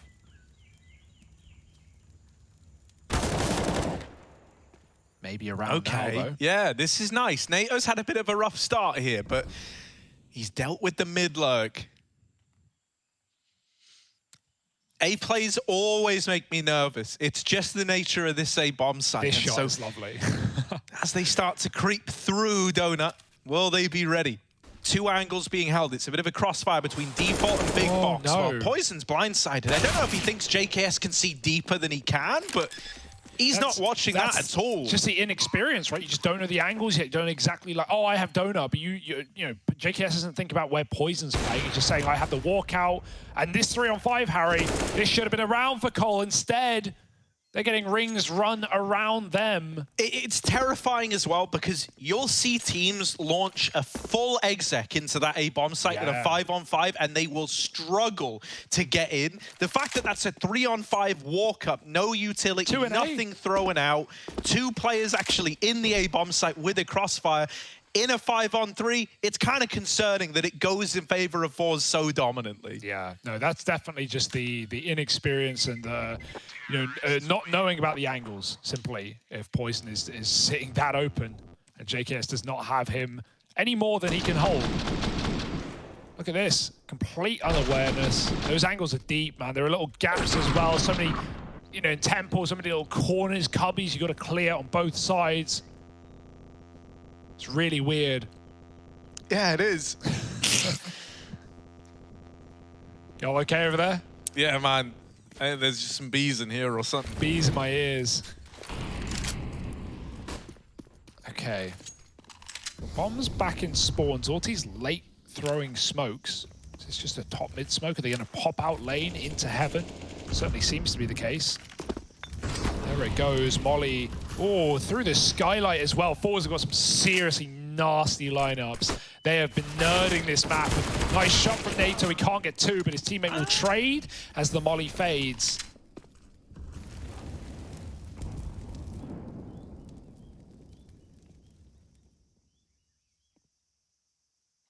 Oh, Mazer. This fight up the ramp can get tricky, can get scary, and with Poison claiming another, we look at Zorty and Flit as the two remainders now. JKS is trying to take some liberties, and this is all info for... There we go, they do get the bomb, but are they ready for JKS? He's given up this deep mid angle. They know about him now. He knows about them. It's a no-off. They all know something, all right. It's going to be an A play now. Poison with this AK retrieved, bought over from the B side of the map. Here, a little earlier than Fours were ready for. They need to deal with it. They've got to flush him out. Missed shot from Zorty Zorp puts the pressure on. What? They can't find a thing. Poison lines him up. No one could hit a shot on him there. Yeah, the molly pushed him. He had to swing. You know, they knew it was coming. They waited. And Poison kills both. There's something in the water, all right. Nice round out of Cole, finally breaking it, finally getting on the board. It is, again, like best case of 5-10, but if they can manage that, I've seen harder comebacks won. It's a weird round to lose, though, for Forza, certainly. So now they're going to put out something big. Yeah, I just don't think they deal you another fast cave push. Like, you know... Fast ramp instead, yeah, they still want to take a bit of a fast peek, I guess. S-Tag will open the round up, though. Call.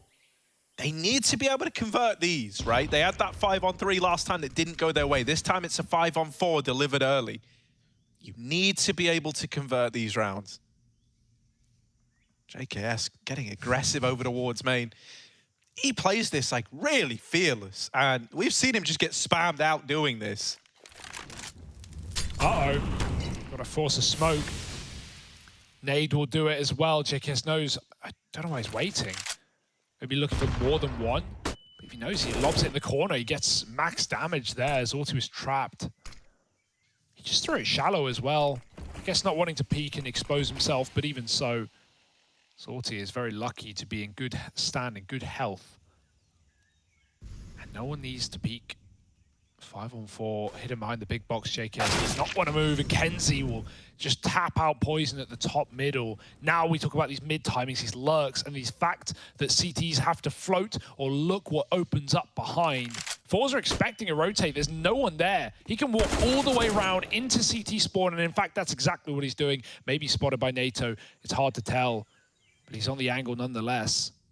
Meanwhile, if Kenzie walked into A, it's a free round, but bombs coming up B ramp. NATO can't watch the flank forever, and if he does, it gives up the plant. Oh, and it's beautiful from Kenzie. He just waits, he just lays the trap and waits for Cole to spring it. Even though Blame gets one, I think this is just the save. I think it's got to be. You don't have the manpower, you don't have the resources to go for a round like this. And so Forza moving on to 11. Something I will say is like the lurking potential on Ancient is huge. I think it's a very hard map to nail down lurking on, but once you've kind of, you know, got a feel for it, got a feel for the kind of options it can open up, the responses from CTs, it's very profitable if you have a good T-side lurker here. And Cole just seemingly don't have the experience to deal with these top mid lurks. A lot of the time, it's just being left open. And that gives way too much room to guys like Kenzie, as you see there. Yeah. You know, he had full control over that round. Even if NATO didn't peek him, even if NATO stayed at the B bomb site and never gave that fight over, Kenzie has full dominion over the rotations and can just lock the round in before they even have a chance to set up for a retake. So, yeah, this is pretty brutal. There is no denying this 11-1 scoreline is not a little painful to watch. I'm enjoying it, though. I'm in the honeymoon phase of Ancient, where I like seeing what teams are bringing to the table, and I like seeing the smokes that teams are using and how they are adjusting CTs. And Fours right now are giving us masterclass. Oh, bro, yeah, no, don't get me wrong. I'm not saying, like, I'm crying in the club right now, but, you know, like, it's just a little sad to see a Complexity squad that looks so good back on Nuke, that we're trying to build back up now, just hitting a brick wall on this big question mark of a map for them. Well, our concerns about the map were, I guess, in good faith. And here is the evidence. Here is everything you need to know. 11-1 and more to be shown by Forza. This makes Forza not only a more threatening team in the group, not just the fact that they play this map or take this series if they were to. That's a one-way, that's cool. Is that by design? I hope so. But also, you know, teams are going to start having to consider this as they go into the veto process against Forza. This isn't even one of their typical go-to maps, but look how good they look. Jerry, the flash doesn't do a thing to poison, but he can't get any more than one. And there's 3 in middle. They try and fight it tooth and nail, and both of which get stabbed into their chest. It's a 3-on-2, and Flitz hit a perfect timing out A. That donut player re-aggressing. Kenzie even flanking again. This guy does not know when to quit, and Flit catches JKS doubling back. Kenzie's here to kill the rotate.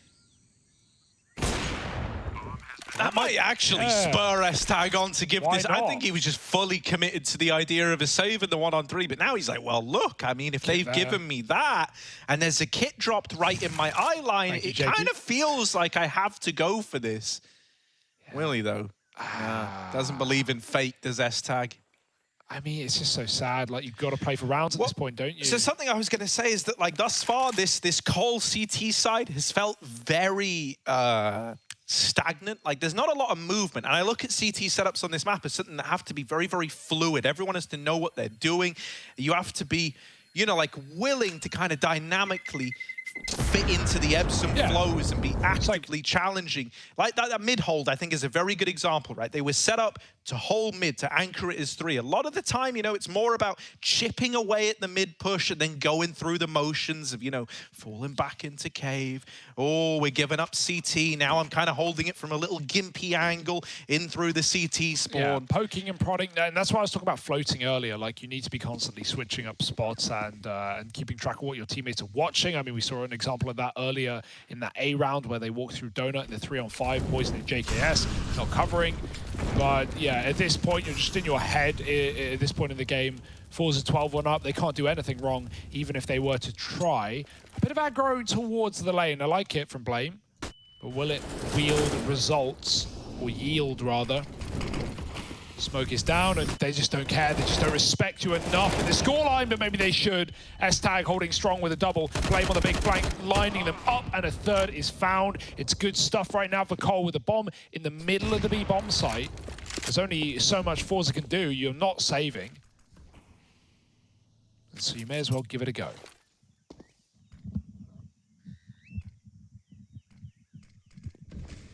Yeah, Cole don't want to ruin this opportunity though, right? They're just going to group everyone up on the bomb, with the exception of JKS, who's caring for like a late mid lurk.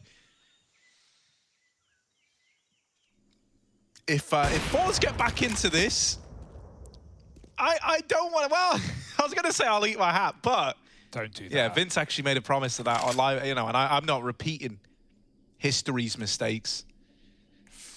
Double dark setup. Yeah, it's scary because, like, either this is going to look incredible and it's all going to work out just fine, or it gets disrupted and instead NATO peeks ahead of the AK. Now they chase down the AWP Azorti, and finally NATO is able to flex a little bit on that B-bomb site, trying to build some confidence, back up complexity, or onto a second round. Yeah, looking for 3, looking for the scraps under the dinner table. That's fine. It's better than nothing at this point. Need your nourishment. Nice hold from S-Tag. And again, yeah, I feel like Forza, they're at a 12-2 scoreline. They're doing 12-2 stuff. They're running through your B smokes. They're not calling it off. If that was a major final, you wouldn't have done that. You would have waited. But Forza are feeling fluid, and I can't blame them. Again, Kenzie's done with the mid-lurks. He's right up B, and S-Tag just won't give them the time of day. He won't give them the space to play. 5-on-4, and Cole, right at the end, are starting to feel it. Zorti, though, dropping Blame. He's been in heaven round after round. Gun grabbed. Well, upgrade for Jerry, and with the smoke down, this time you won't go through. You'll wait. Patient play. Let your AWP work it. It's been the shining star this series. Flick gonna maybe faking water here, even making the noise that Cole can hear around the map might make them think you're leaving B, and they want that info badly. They're getting misinfo, Harry. They're pushed up. They see Flick behind the door. They know about Cave, but they don't know how many men are right inside. Well, this is a grimy angle. I like that from Poison. Nate, oh no. Oh, that's a team flash. Awkward. That's fine. It's all fine, because they've also found the double on the Cave players. Split. Now in the 1v4, S-Tag is trying to pull matters back at this B-bomb site, demanding some respect. You can't beat us every time, but maybe he's going to have to swing out and silence Flip. Puts a stop to the clutch attempt still. This is a Fours story, baby, and we're all along for the ride.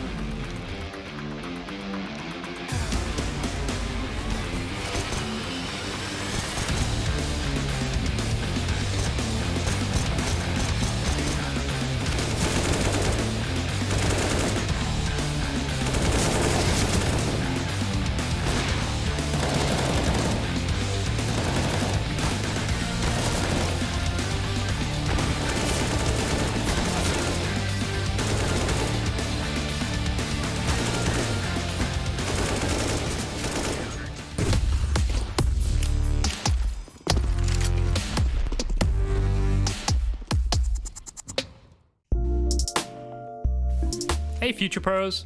Taking mid as a T can open so many options while playing Ancient. Throwing mid smokes from spawn is quick, but also means you could be locked out if the CT's utility is on point. So these mid smokes I'll show you will be great for a slightly delayed mid take. For this mini execute you'll need 2 Future Pros, 2 smokes, and possibly a molly to be safe. Future Pro number 1. You'll be throwing the top mid smoke. To throw the smoke, position yourself so this wall meets the edge of this highlighted brick while crouched. Aim just below this dark spot on the edge of the shadow. Then jump throw the smoke. Not too hard, right?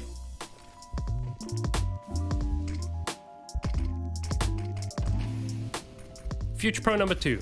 You'll be throwing the donut, Lara, cube, whatever you want to call it smoke.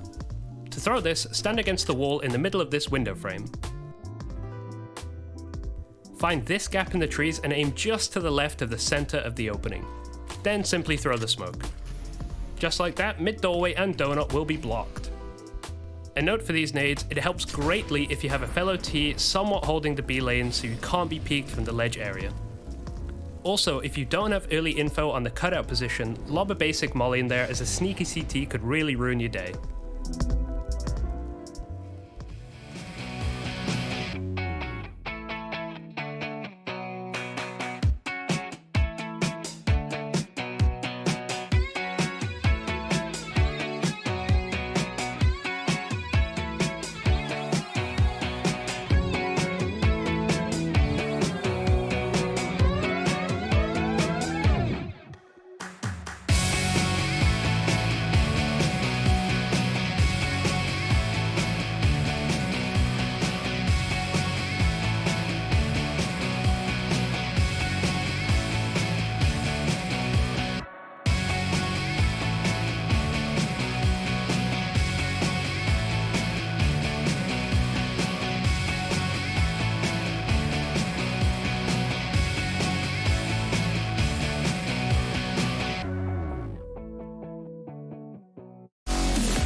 Well, Fours are certainly making a bit of a name for themselves here on Ancient Complexity, managing to only get 3 rounds, Hugo.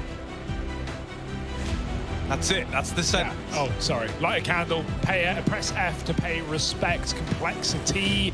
It's not what we want to see, but it's a trial by fire as Fours come in red hot into the T side of Ancient. Now we get to see them on defense. Now we get to see what Complexity have planned for us. And although we don't have much room for error, well, let's see if they can work it out. Kenzie smoked out, does escape death, giving up the A site. It's a lovely little execute from Cole, and it's a retake now for Fours. Planning on A, one of the worst jobs, but JKS makes it look easy. He plugs in those numbers, and Blame F takes the head off in the meantime. Jerry with the dualies on a wraparound. Oh, look, they suck. A lot of damage. What a shocker. They're bad. He does Crazy. get one, Hugo. Okay. He does get one. Jerry will make us believe in the dual Berettas. He's got the kit as well. It's worthwhile buy. He's only got 10 bullets. Oh no. And reloading takes a long while with these puppies, so he's gonna have to get on this bomb, sticking it. He needs protection. Flit is dead in the water. Jerry, oh no, out of ammo. Cool guns, man. Yeah, cool guns. sick. Yeah, maybe one day they'll do literally anything, but I don't know. I've yet to see it. I watch Counter-Strike every day. Yet to see anyone kill more than one person in a pistol round. Not even joking. Not even joking. What was that? What Happy birthday to Mantu. Yeah, it was I hope everyone else heard that. Yeah, please. Yeah, like, I'm going to keep molding. I don't care. You can't stop me. I'm the one with the microphone. Julies suck. Nice try, Jerry. What more random noises can you play our way? I'd be down. Me screaming. I can do that for you, actually. But yeah, it's fine. Cole, I'm glad we got a pistol round from them. We get to actually see some rifle rounds now without the looming threat of a 16-3 looking over our shoulder. He's behind you. No, he's not. Look, he's actually to the left of them, Hugo. Jerry. Oh. Yeah. Bye. Dead, actually, right away. Blame F just going to take his head off now. There is a triple A main push out of Forza. Or sorry, double. They've taken away this. And that's the bomb. They've taken the bomb away. Poison. Dead with it. JKS is now on a rescue and recovery mission, but he's smoked off. This could still get weird. They're seeing Cole look to scramble back to get this bomb. And Forza go, you know what? Let's just give him it. Let's not hang around and let them reclaim these kills. They're going to waste a lot of time getting the bomb. Sure. So much time, in fact, that they might not have any other choices but to commit to something very fast and very sloppy. No one wants fast, no one wants sloppy. They're re-aggroing back. Oh, no, they changed their mind. They go mid instead. If they want to go B, they got to go now, and so they will. Now, Forza are leaning A. Forza are playing for that donut control, and it's not happening. 13 seconds. They're cutting it pretty close. Almeza can win the round with a well-placed shot or two. It's not going to be easy. He needs the cover. NATO taking space. It must happen, and there's a scout shot connecting, but NATO still gets the kill. Blame follows up. Bomb is stuck down, and somehow saved our complexity. The last second plant. Good reaction. If they go A, they lose the round there almost certainly. We talk about how hard it is to get a bomb down there at the best of times. And this is not the best of times, not for Kenzie either. 1-on-3. Just going to take some guns with him. Yeah, NATO is probably dead here. Oh, no, he's going to run away. Nice.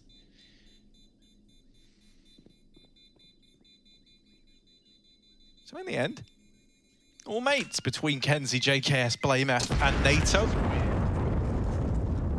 The conversion lands for complexity, and now they've only got vanilla pistols to worry about, so 6-12 should be pretty much guaranteed.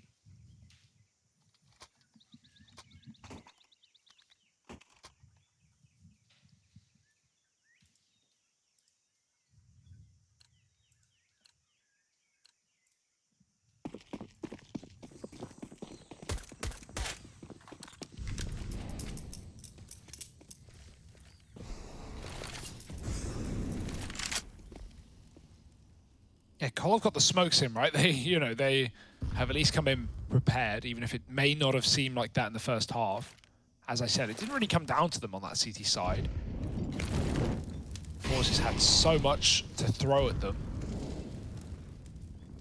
It's a team dink. Not the end of the world. Cave getting cleared. I hate this corner. It's 50-50, man.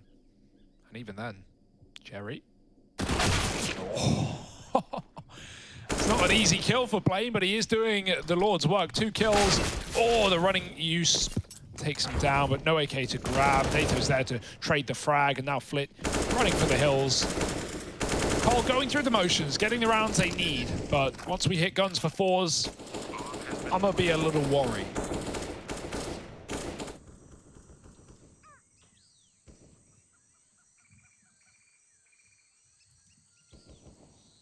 Yeah, all that's left to do now is just to hold on to a P250 and armor. It's a pretty sad state of affairs, but hey, man, playing for KD, you feel me, Hugo? You ever do that? Yeah, every day, baby. Average 20 kills. What are you going to do about it? Huh?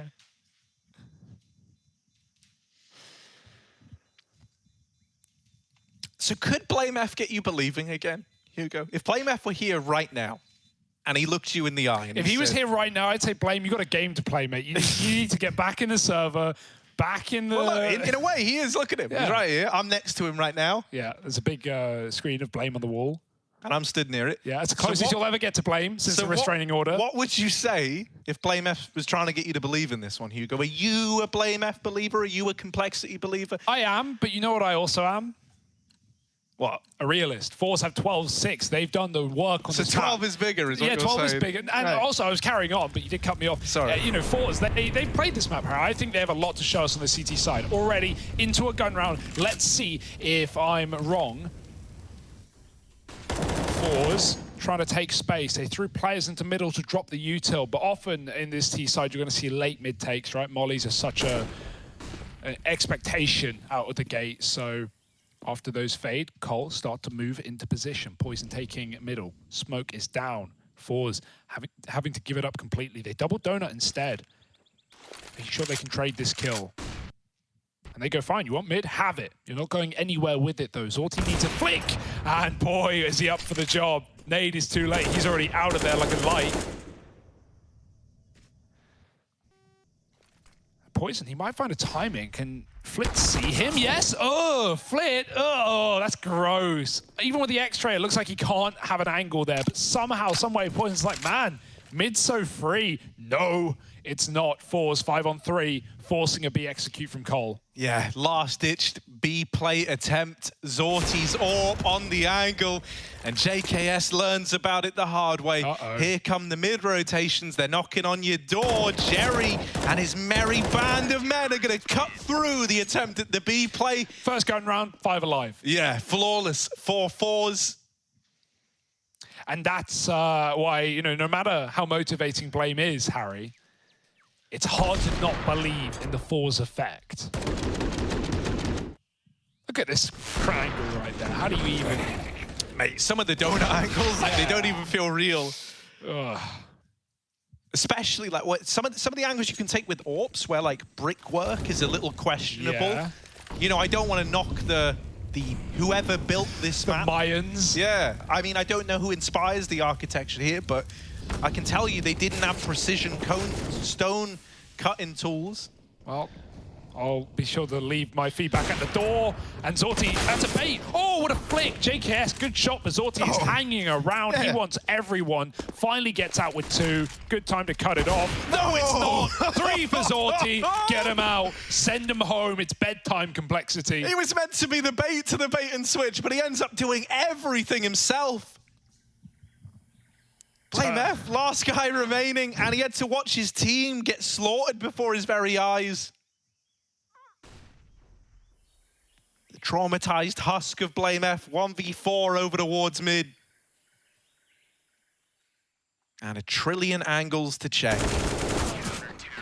And he falls at the first one. Oh, it's a shame. It's a shame, but you know, after 12-3, if a pistol round changed your mind, if you suddenly were off the Fours train, I don't know. It's leaving now. Board back quick. Look at this one. On the smoke bloom. Zorti is going to be the guy for Group B right now. He's going to be the guy to watch out for. No matter what team you are, you know, you got to watch out for Zorti. This guy is so damn fast. Filling the boots of Z-Power, and mate, his feet are twice the size. And you know what they say about a guy with big feet? Big shoes? Big shoes, big socks. The whole 9 yards. That's how long? Jesus. Zorti, yeah. You could just measure it. There was 2 feet. Jerry looking down the lane. He's seen even more, Hugo. Oops. What happened to that nade? It's cursed. Oh no, Amazer's had enough. Molly won't do anything. Boost up denied, and now Amazer can get out of there alive.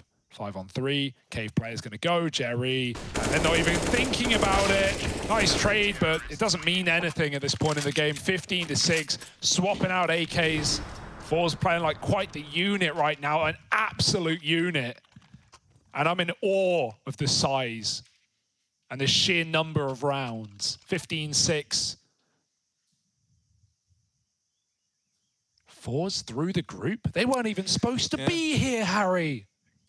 Complexity, they're going to have to do a deal with the devil or Crumple Stiltskin or whatever his name is. Grumble Foreskin, I don't know. Look, Zorty over in middle getting boosted up. What a boost. I've not seen this one. He's using it to peek up onto lane, give himself a deeper angle. Okay. And if you die to this, molding, that's the only word. Well, for luckily, it might not be, you know, it might be about time to mold. Oh, no. Game's over, isn't it? Poor Blame. Blame doesn't even know where he just died from. Like, you are left clueless with that one. 4-on-4 Kazaneto. Maybe. He's trying to work this cave control and work it. He shall work it, baby. Come on, Nato. Nice little double, causing some trouble. S-Tag's gone deep, but Zorty with the flick has wiped him off the earth. Bomb. The bomb's coming up through ramp. JKS is so far removed from this whole B take, and Zorty, he looks so oh my goodness, he's threaded a needle. Tags Nato the second time around. What? They're getting suspicious of A. They're getting worried about what could be coming in on this flank. They're holding for JKS. Oh JKS, I'm so sorry. I can't believe they're holding for you. Oh, they will deal with Zorty at least. That's something. It's a 2-on-2. It's a chance for Cole, but is it enough, Hugo? Nato's on the angle. He's back with his aggro move and his poison. Gonna grab the kill instead. Flip with a fast flank. But he could be anywhere now. Smoke and kit available. Poison at the back of the site. It's going to clear him, but not win the fight. 10 health on both players, but they stand tall. I've got to wonder what would have happened if Zorty fired a little bit to the right in that smoke shot. He knew Nato was there. Cole, hold on. Blame forgetting about the boost already. Move on. Back with another round, but it's just up against the unwinnable, unsalvageable scoreline of 15. So something that we've actually seen from a few teams on Ancient is like triple AWP setups, or at very, very least like common double AWP setups, right? They are fully leaning into this scoped meta, Hugo. They're bringing out the triple AUG, double AWP investment. Ancient has got so many grimy long-range angles, and so the AUG might be in its element here.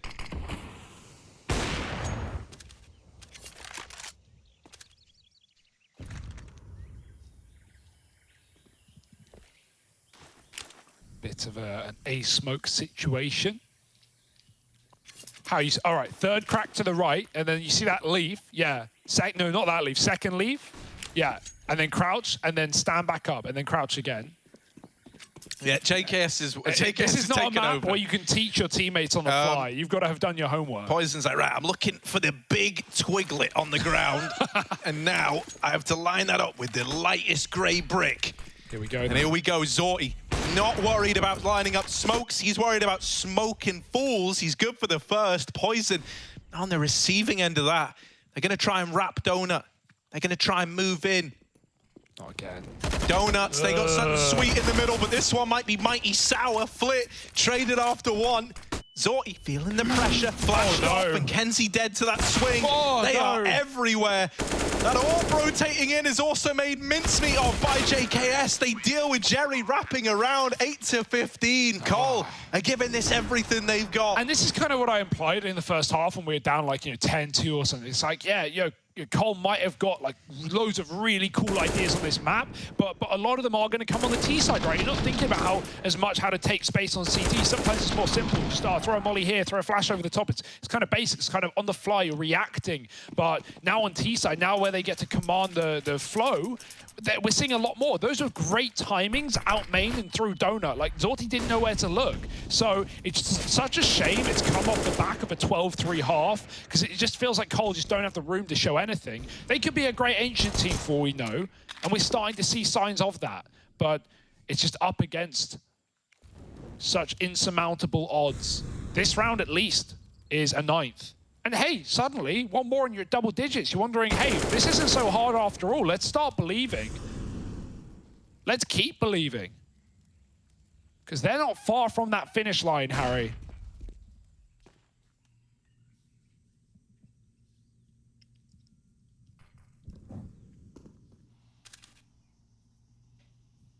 Yeah, the USP round should be pretty uneventful. Should be pretty unexciting. but it's another step, another baby step towards this comeback for Cole. Oh. That's like a deceptive dink because, you know, you're thinking like, oh, the Orc's one hit away. Yeah, I'll get him. Nah, mate. In reality, you did like 6 damage. Oof. 9 to 15. And even though you took a full eco there, the buy still isn't very good for fours. So I hope they partial this. And yeah, that looks to be the idea. Right? Keeping money to reinvest in the next. I don't think Almeza got the memo, but the rest of the guys did. He just doesn't care. He wants to close it. And maybe they always, or maybe they can rather. Maybe they will. It's a new smoke for a stag. Where's that? Quick A execute. Out of spawn as well goes the utility. No waiting around, no lining up outside of Donut. They're just going to run it dry into the site. Now that smoke, I don't know if it was meant to go in Donut, but it did. That one did. Second time around.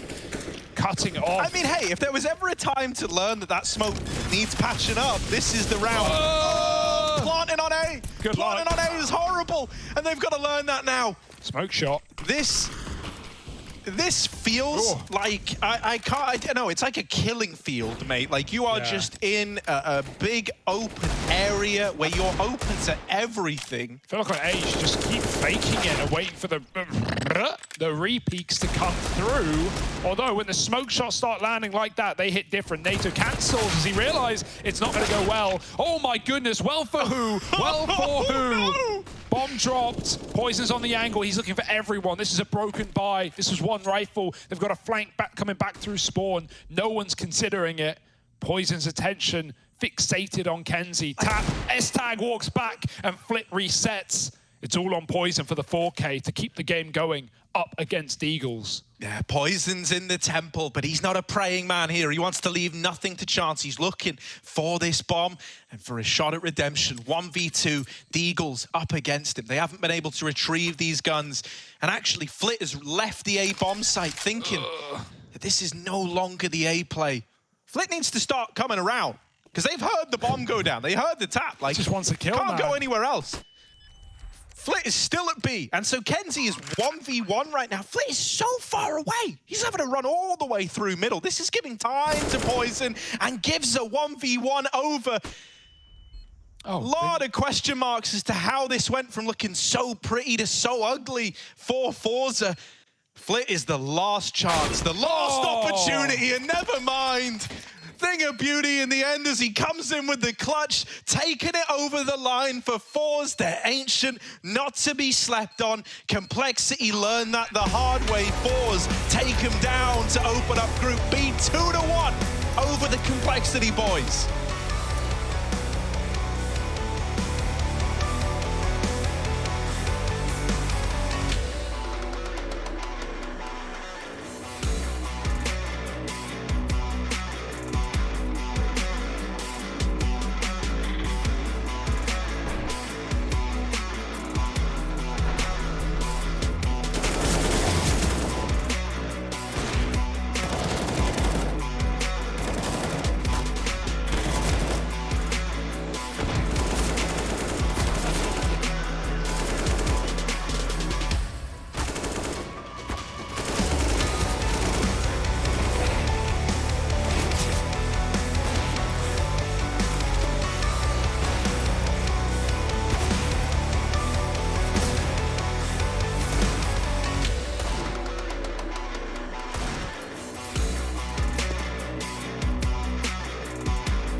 Yo, Alex, you almost done?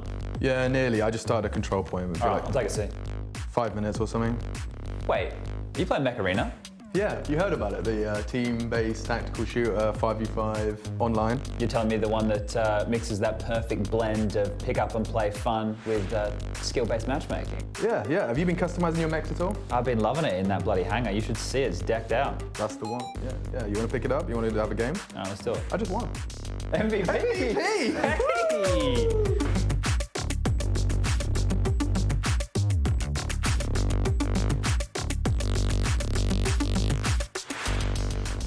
5 games? 5 games. We start on Mech Arena. Yeah, the classic control point clash. That's the Badger. Let's do it. Okay, different Kick it game off. modes? Yeah. All right, may the best mech win. 3, 2, 1, go. Let's get things started. I'm so slow. If you hold, I'm giving you like, you know, Got if you tip? put the joystick like all the way forward, Yeah. you get a little bit of movement speed. Oh? Bungie's eating some serious rockets. What is there. going on, man? Bot 1 just unloaded on you, bro. What is going on? Oh, what are you doing here? Just chilling, man. Just chilling. Just chilling, killing. You know me. That shield's gonna run out soon. It is. This is the angle management you were talking I'm managing my angles really well. Oh, dear. Down goes Sponge. Oh, he's angry about it. I love how quickly you capture the control points.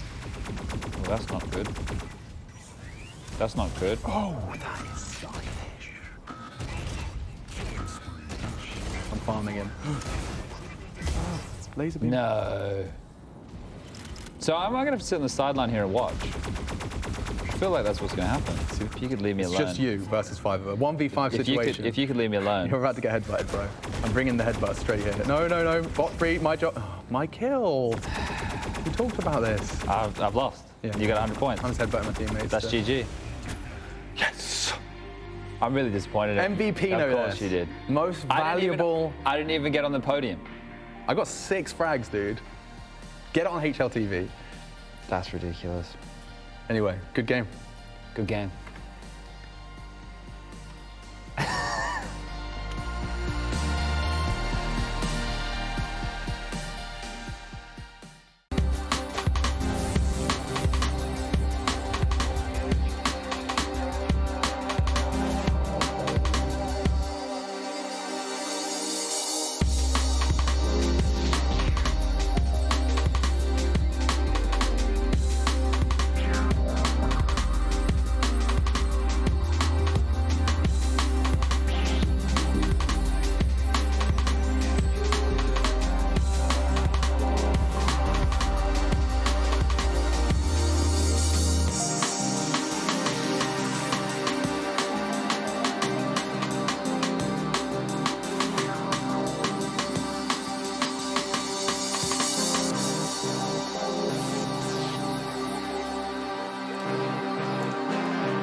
Forza have done it. They have pulled off the victory here up against Complexity, winning their initial match here in the debut of the ESL Pro League Season 14, and Complexity unfortunately falling by the wayside. But they've shown they have some potential, but they still have some work to do. On the other hand, Forza now going ahead with a victory in the win column, looking to continue that streak when we get into tomorrow. Jason Captain still joined by Moses. The Jasons, as you heard Harry and Hugo referring to us, though, it makes me think of like a Cyclops with two heads, and I'm one of them and you're the other one, and we're like fused together in one body. Could be awesome. That's some weird stuff. Yeah, very weird stuff. Okay. You know what's also weird? Yeah. Is not necessarily how well they did, but Forza, I want to say with this victory, I think they have some real potential to take top 3 in this group, especially with what we've seen so far today. Oh, yeah. I still think this group is pretty much entirely wide open considering the issues that Complexity's having, bringing in two new players, one being a stand-in. Obviously, G2 today looked very beatable, and that might continue because we've seen historically their online performance isn't necessarily an unbeatable beast. Virtus Pro showing that they're beatable as well today. So, yeah, very, very wide open, especially considering we had 2 upsets today over these teams. And, yeah, this was a nice showing from Forza, and certainly they're going to be a dangerous squad throughout this group. Yeah, I'm excited to see like if the individuals on the team like Flit, Zorti, and Kenzie can continue to step up. We talked about, Kenzie on the first map, he was a real standout player for them when it came to Mirage. On Nuke, unfortunately, he fell off, but he ended up finishing with 20 kills, just 3 behind the top fragger in the server. So we're starting to see some real standout players on the side of Forza, and on Complexity side, I mean, he still had Blame F. He still dropped 60 kills, but it's still not the Blame F we typically see with Config on the team. Yeah, and I mean, S-Tag was up there as well. I mean, I still think if you're Complexity, this is, I think, a better Forza team than a lot of people would expect coming into this event. Fair. So I don't necessarily think this is any kind of a real disaster, especially with what they go on. I expect the Complexity that we see, next week in the last day of the group stage to be much better than the Complexity that we saw today. Yeah. The more time they have, they're going to be scrimming tomorrow. They have matches. Day off is going to be all work as well. That team is going to improve throughout this group stage. And again, like, this loss sucks and it hurts, but you've been given a little bit of a favor. VP dropped their match. G2 dropped their match. So you have chances to be able to take some of those down the road and gain back the tiebreakers that you've lost here against Force. So, Jason, just to give you an idea, they play tomorrow up against Sinners. Yeah. So, well, look, if you lose that one, then you're really in some trouble because you exactly. Yeah. Like realistically, they're quote unquote easy matches. We're supposed to be at the start of the event for them with Force, with Sinners, and then they go into G2, then they go into Virtus Pro, and they round things out against OG. It's a very tough schedule for them, but at least they get, well, I mean, I was going to say, at least they get the harder matches in the end, so they have more time to prepare for it, but then it's the other way around. You'd rather have the hard matches to be getting, lose those, and then win out the ones you should win. It's just the idea that if you go down 0-2 in the group and then you have VP, OG, and G2, you have no room for mistakes. You essentially have to win all 3 of those games, and that's a tough ask for a team with 2 new players in. So I think tomorrow, like, must win for Complexity, and maybe not statistically, but certainly in the context of getting out of this group stage. I'm curious then. I didn't get to talk to you much about it. I did try to bring it up, though, with Peacemaker on the team for the coach. Realistically, what can you do in a couple days' time that he's been able to have with this team? Like, if you were in his shoes, what would be then your priorities of what you want to get through to hit to make sure the team can play well together? I have to imagine that you're doing a lot of, like, soaking up, like, exactly what the players like, what rules they want to play, what kind of fights they like to take, talking through things with him. And I think at this moment, it's almost, this was always a hard part for me when I was coaching as well, is you're almost kind of in triage mode because your schedule is so busy. Yeah, there's probably like 10 different problems that you have on a list that you can say we need to work on this, and this. But at the moment when you're in a live group stage environment and you're playing matches every single day, you only get to like cherry pick 1, maybe 2 of them to work on at a time while you're also preparing for opponents. So this is a really probably tough and busy time for Peacemaker, I'd imagine. Well, not to mention also their opponents here for Force. We do have Jerry on the line to actually join us here for a post-match interview. And we got to hear from him before the entire series kicked off, and he talked about like the motivation, the opportunity they have ahead of them. Jerry, if we can bring you back in. First of all, I have to say congratulations on that massive victory for you guys. And I want to ask you, what does it mean to you guys actually to take the first game here of the Pro League? It's feeling great. I mentioned before, we're really excited to show that we're capable to show something. We had bootcamp before, just went back home, and I was aware that we're not able to prepare for that team, and that all we need is from me, good calls, and from guys is to make headshots. And in this case, without preparation, I mean, preparation is to watch demo, think what they would do. So think it worked well, but not maybe on second map.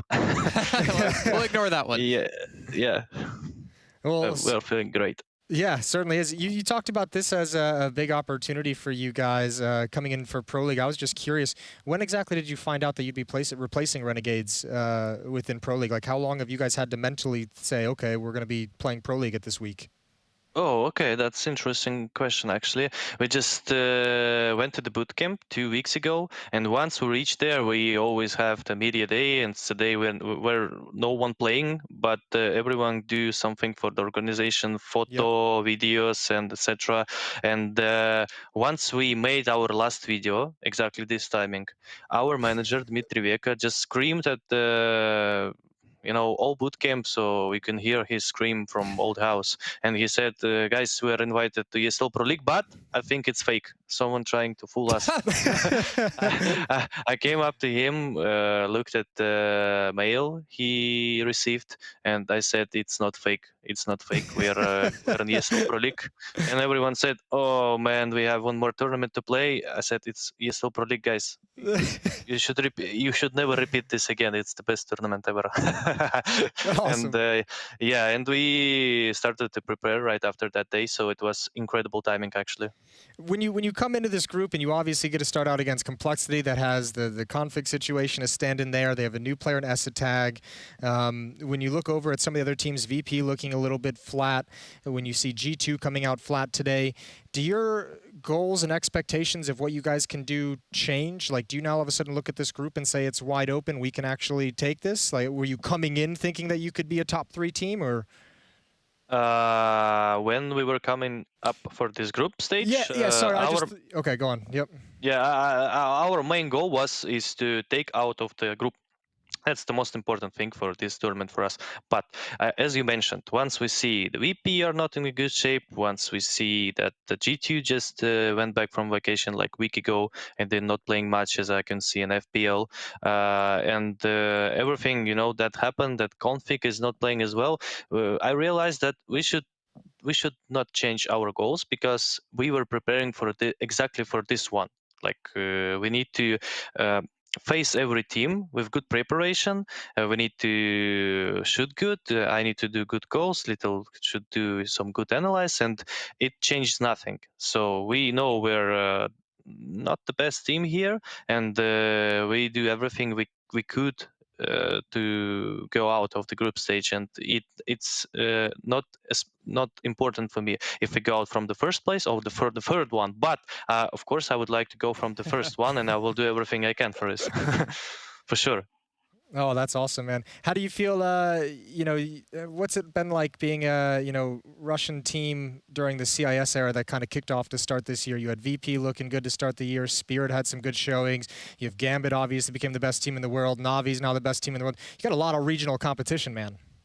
Yeah, I mean, Gambit, they were playing with their roster like for a long time. And if we talk about Navi, they have Simple, they have Electronic, they have the star players. So I was realizing that my roster, our roster it's too new to beat this kind of teams. We don't have much experience, and I need to give that experience to the boys, to the Zord and Kenzie, and we had like half of the year to prepare for Ermer event, and we put our maximum from there. I mean, we won every team, but not Gambit, Navi, and Virtus Pro. But we won the rest, and that's enough. So we just need a little more experience. And as the Ancient showed, we can do pretty solid T-side on Ancient, for example, because we had some time to prepare it. And once we get a little bit more time, if we qualify for the major, qualify for the qualifier, if we get enough RMR points, we will have again some time, and we can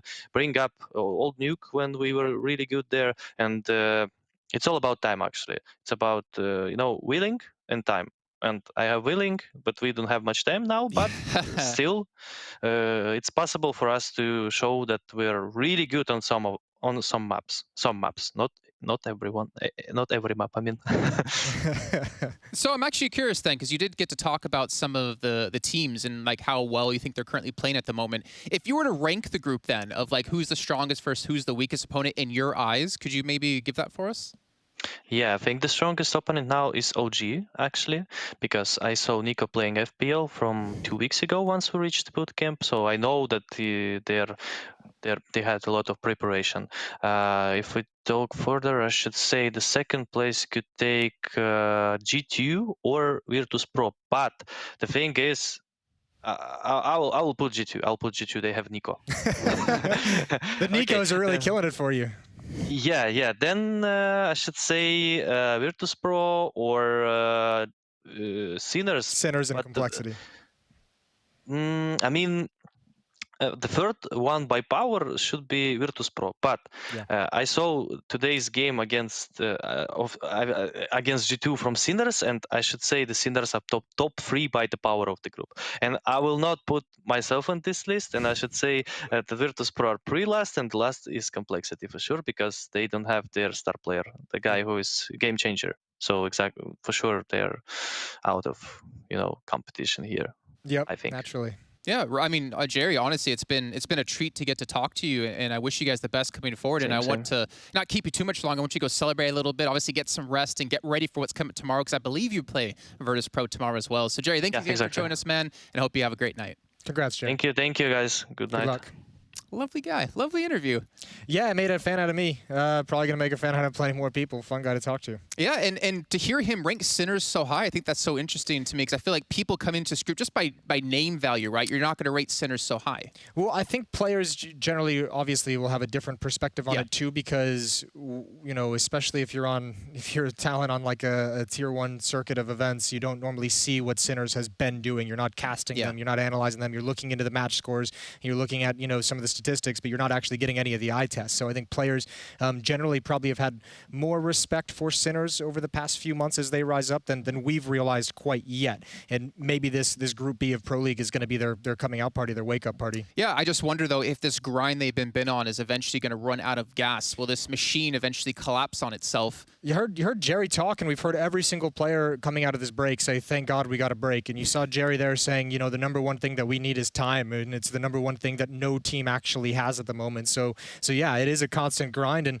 and just like I said with what Peacemaker's dealing with, sometimes you don't have the time to go down the list of problems that you'd like to solve. You have to really kind of pick and choose which ones are the important ones to solve right at this moment. So yeah, time is everyone's favorite thing. And no one's got it. Yeah, exactly. And speaking of time, we're kind of running out of time. So I want to go ahead and talk about what's coming up tomorrow for you guys at home. Remember, we're starting at the exact same time every single day. With 3 more matches to come your way with a headliner match. G2 taking on OG to kick off the bat. We have Virtus Pro taking on Fours and Complexity up against Sinners to round out the day. Honestly, I'm excited for quite a few of those matches as well, just to really determine who's going to be towards the top of the table here, who's going to get their 2-0 berth initially, who's potentially going to get themselves 1-1. And just imagine G2 losing to OG. They're down 0-2 in the group so far.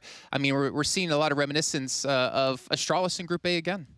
Yeah, I would actually, I'm pumped for those matches tomorrow. I think there's going to be a couple teams put in really tough places. This group is going to be really interesting. This actually might turn out to be the most interesting group in the entire group stage of ESL Pro League, just by the losses we've seen today, the upsets we've seen today, the roster changes on Complexity. It's wide open, and this is going to be fun. Yeah, it's going to be fun indeed, but we cannot wait to get there. Unfortunately, we're going to have to, since we have to end off the show until we can kick off things tomorrow. But you guys, make sure to stick around. We have some highlights for you from today's action, and also to celebrate our part 9 of our 9 years of CSGO. We'll see you tomorrow. Happy birthday, CSGO!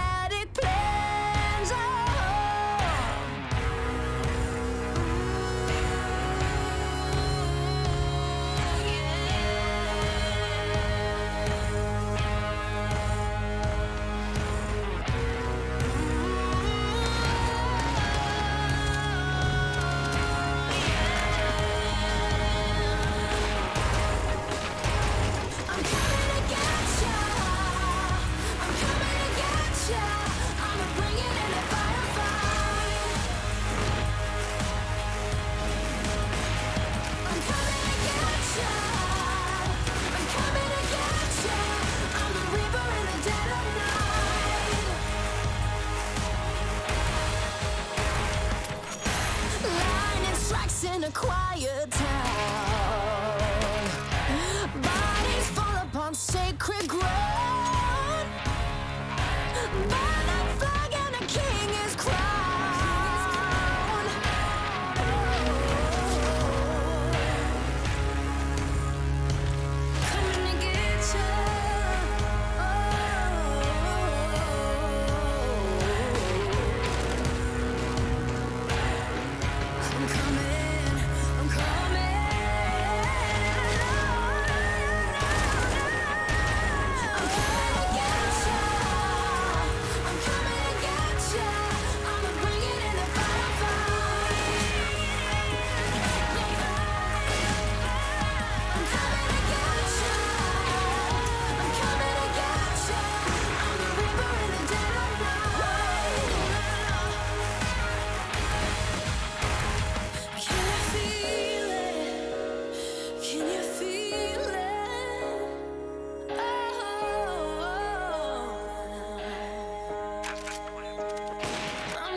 Guarda su Neri, questo è mio. Mercato è mio, mercato è mio, un altro mercato. Un mercato, un mercato. Oh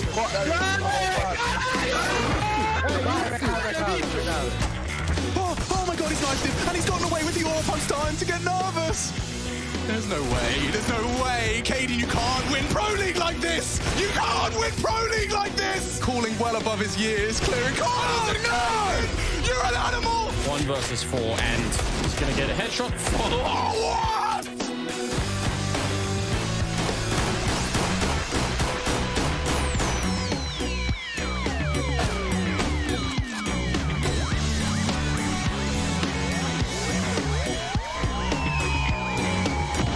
For the cleanest finish, he's been turned on.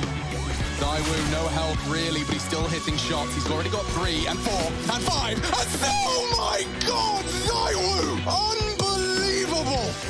Oh, nice shot from Simple. He with one. Wants even more, and he gets the shot through the door. Another shot lands. Simple looking for it. He finds a headshot. Oh, he's going for more. Dingo. He's going for more. Simple's hitting all the headshots with the orb, and it's gonna be the ace. Hi haters, I'm here again. This is it. This is it. Cameras, lights.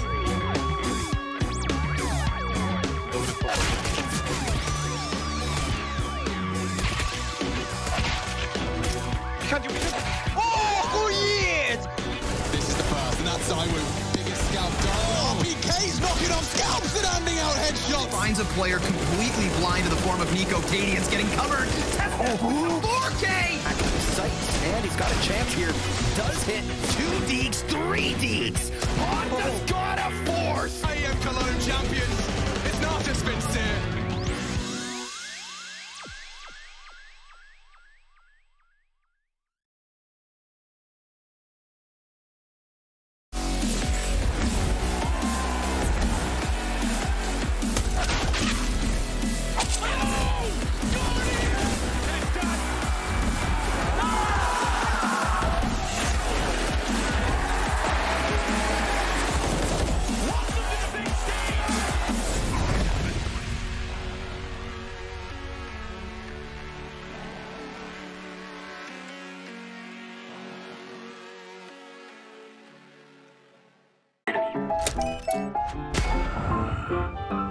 Yes, nice shot, my friend. Cheaters ruining your plays? I have eyes on the enemy.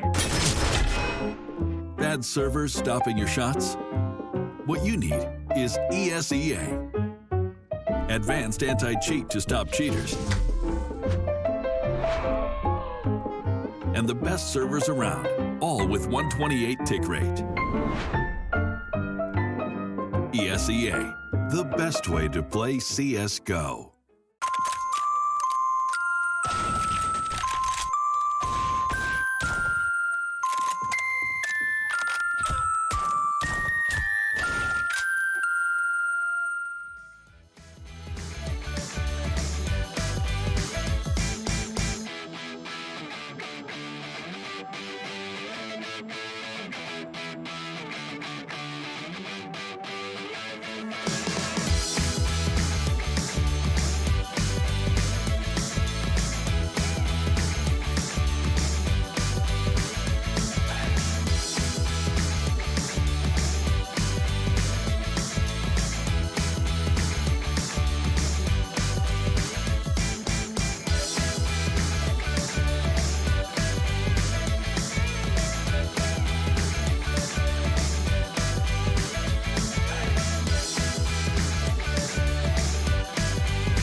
From the back roads to back streets, I see you foes trying to trap me, but I don't run like a track meet, even though I'm #1 like an athlete. And the way I maneuver around you and through you, I'm coming and I'm bound to pursue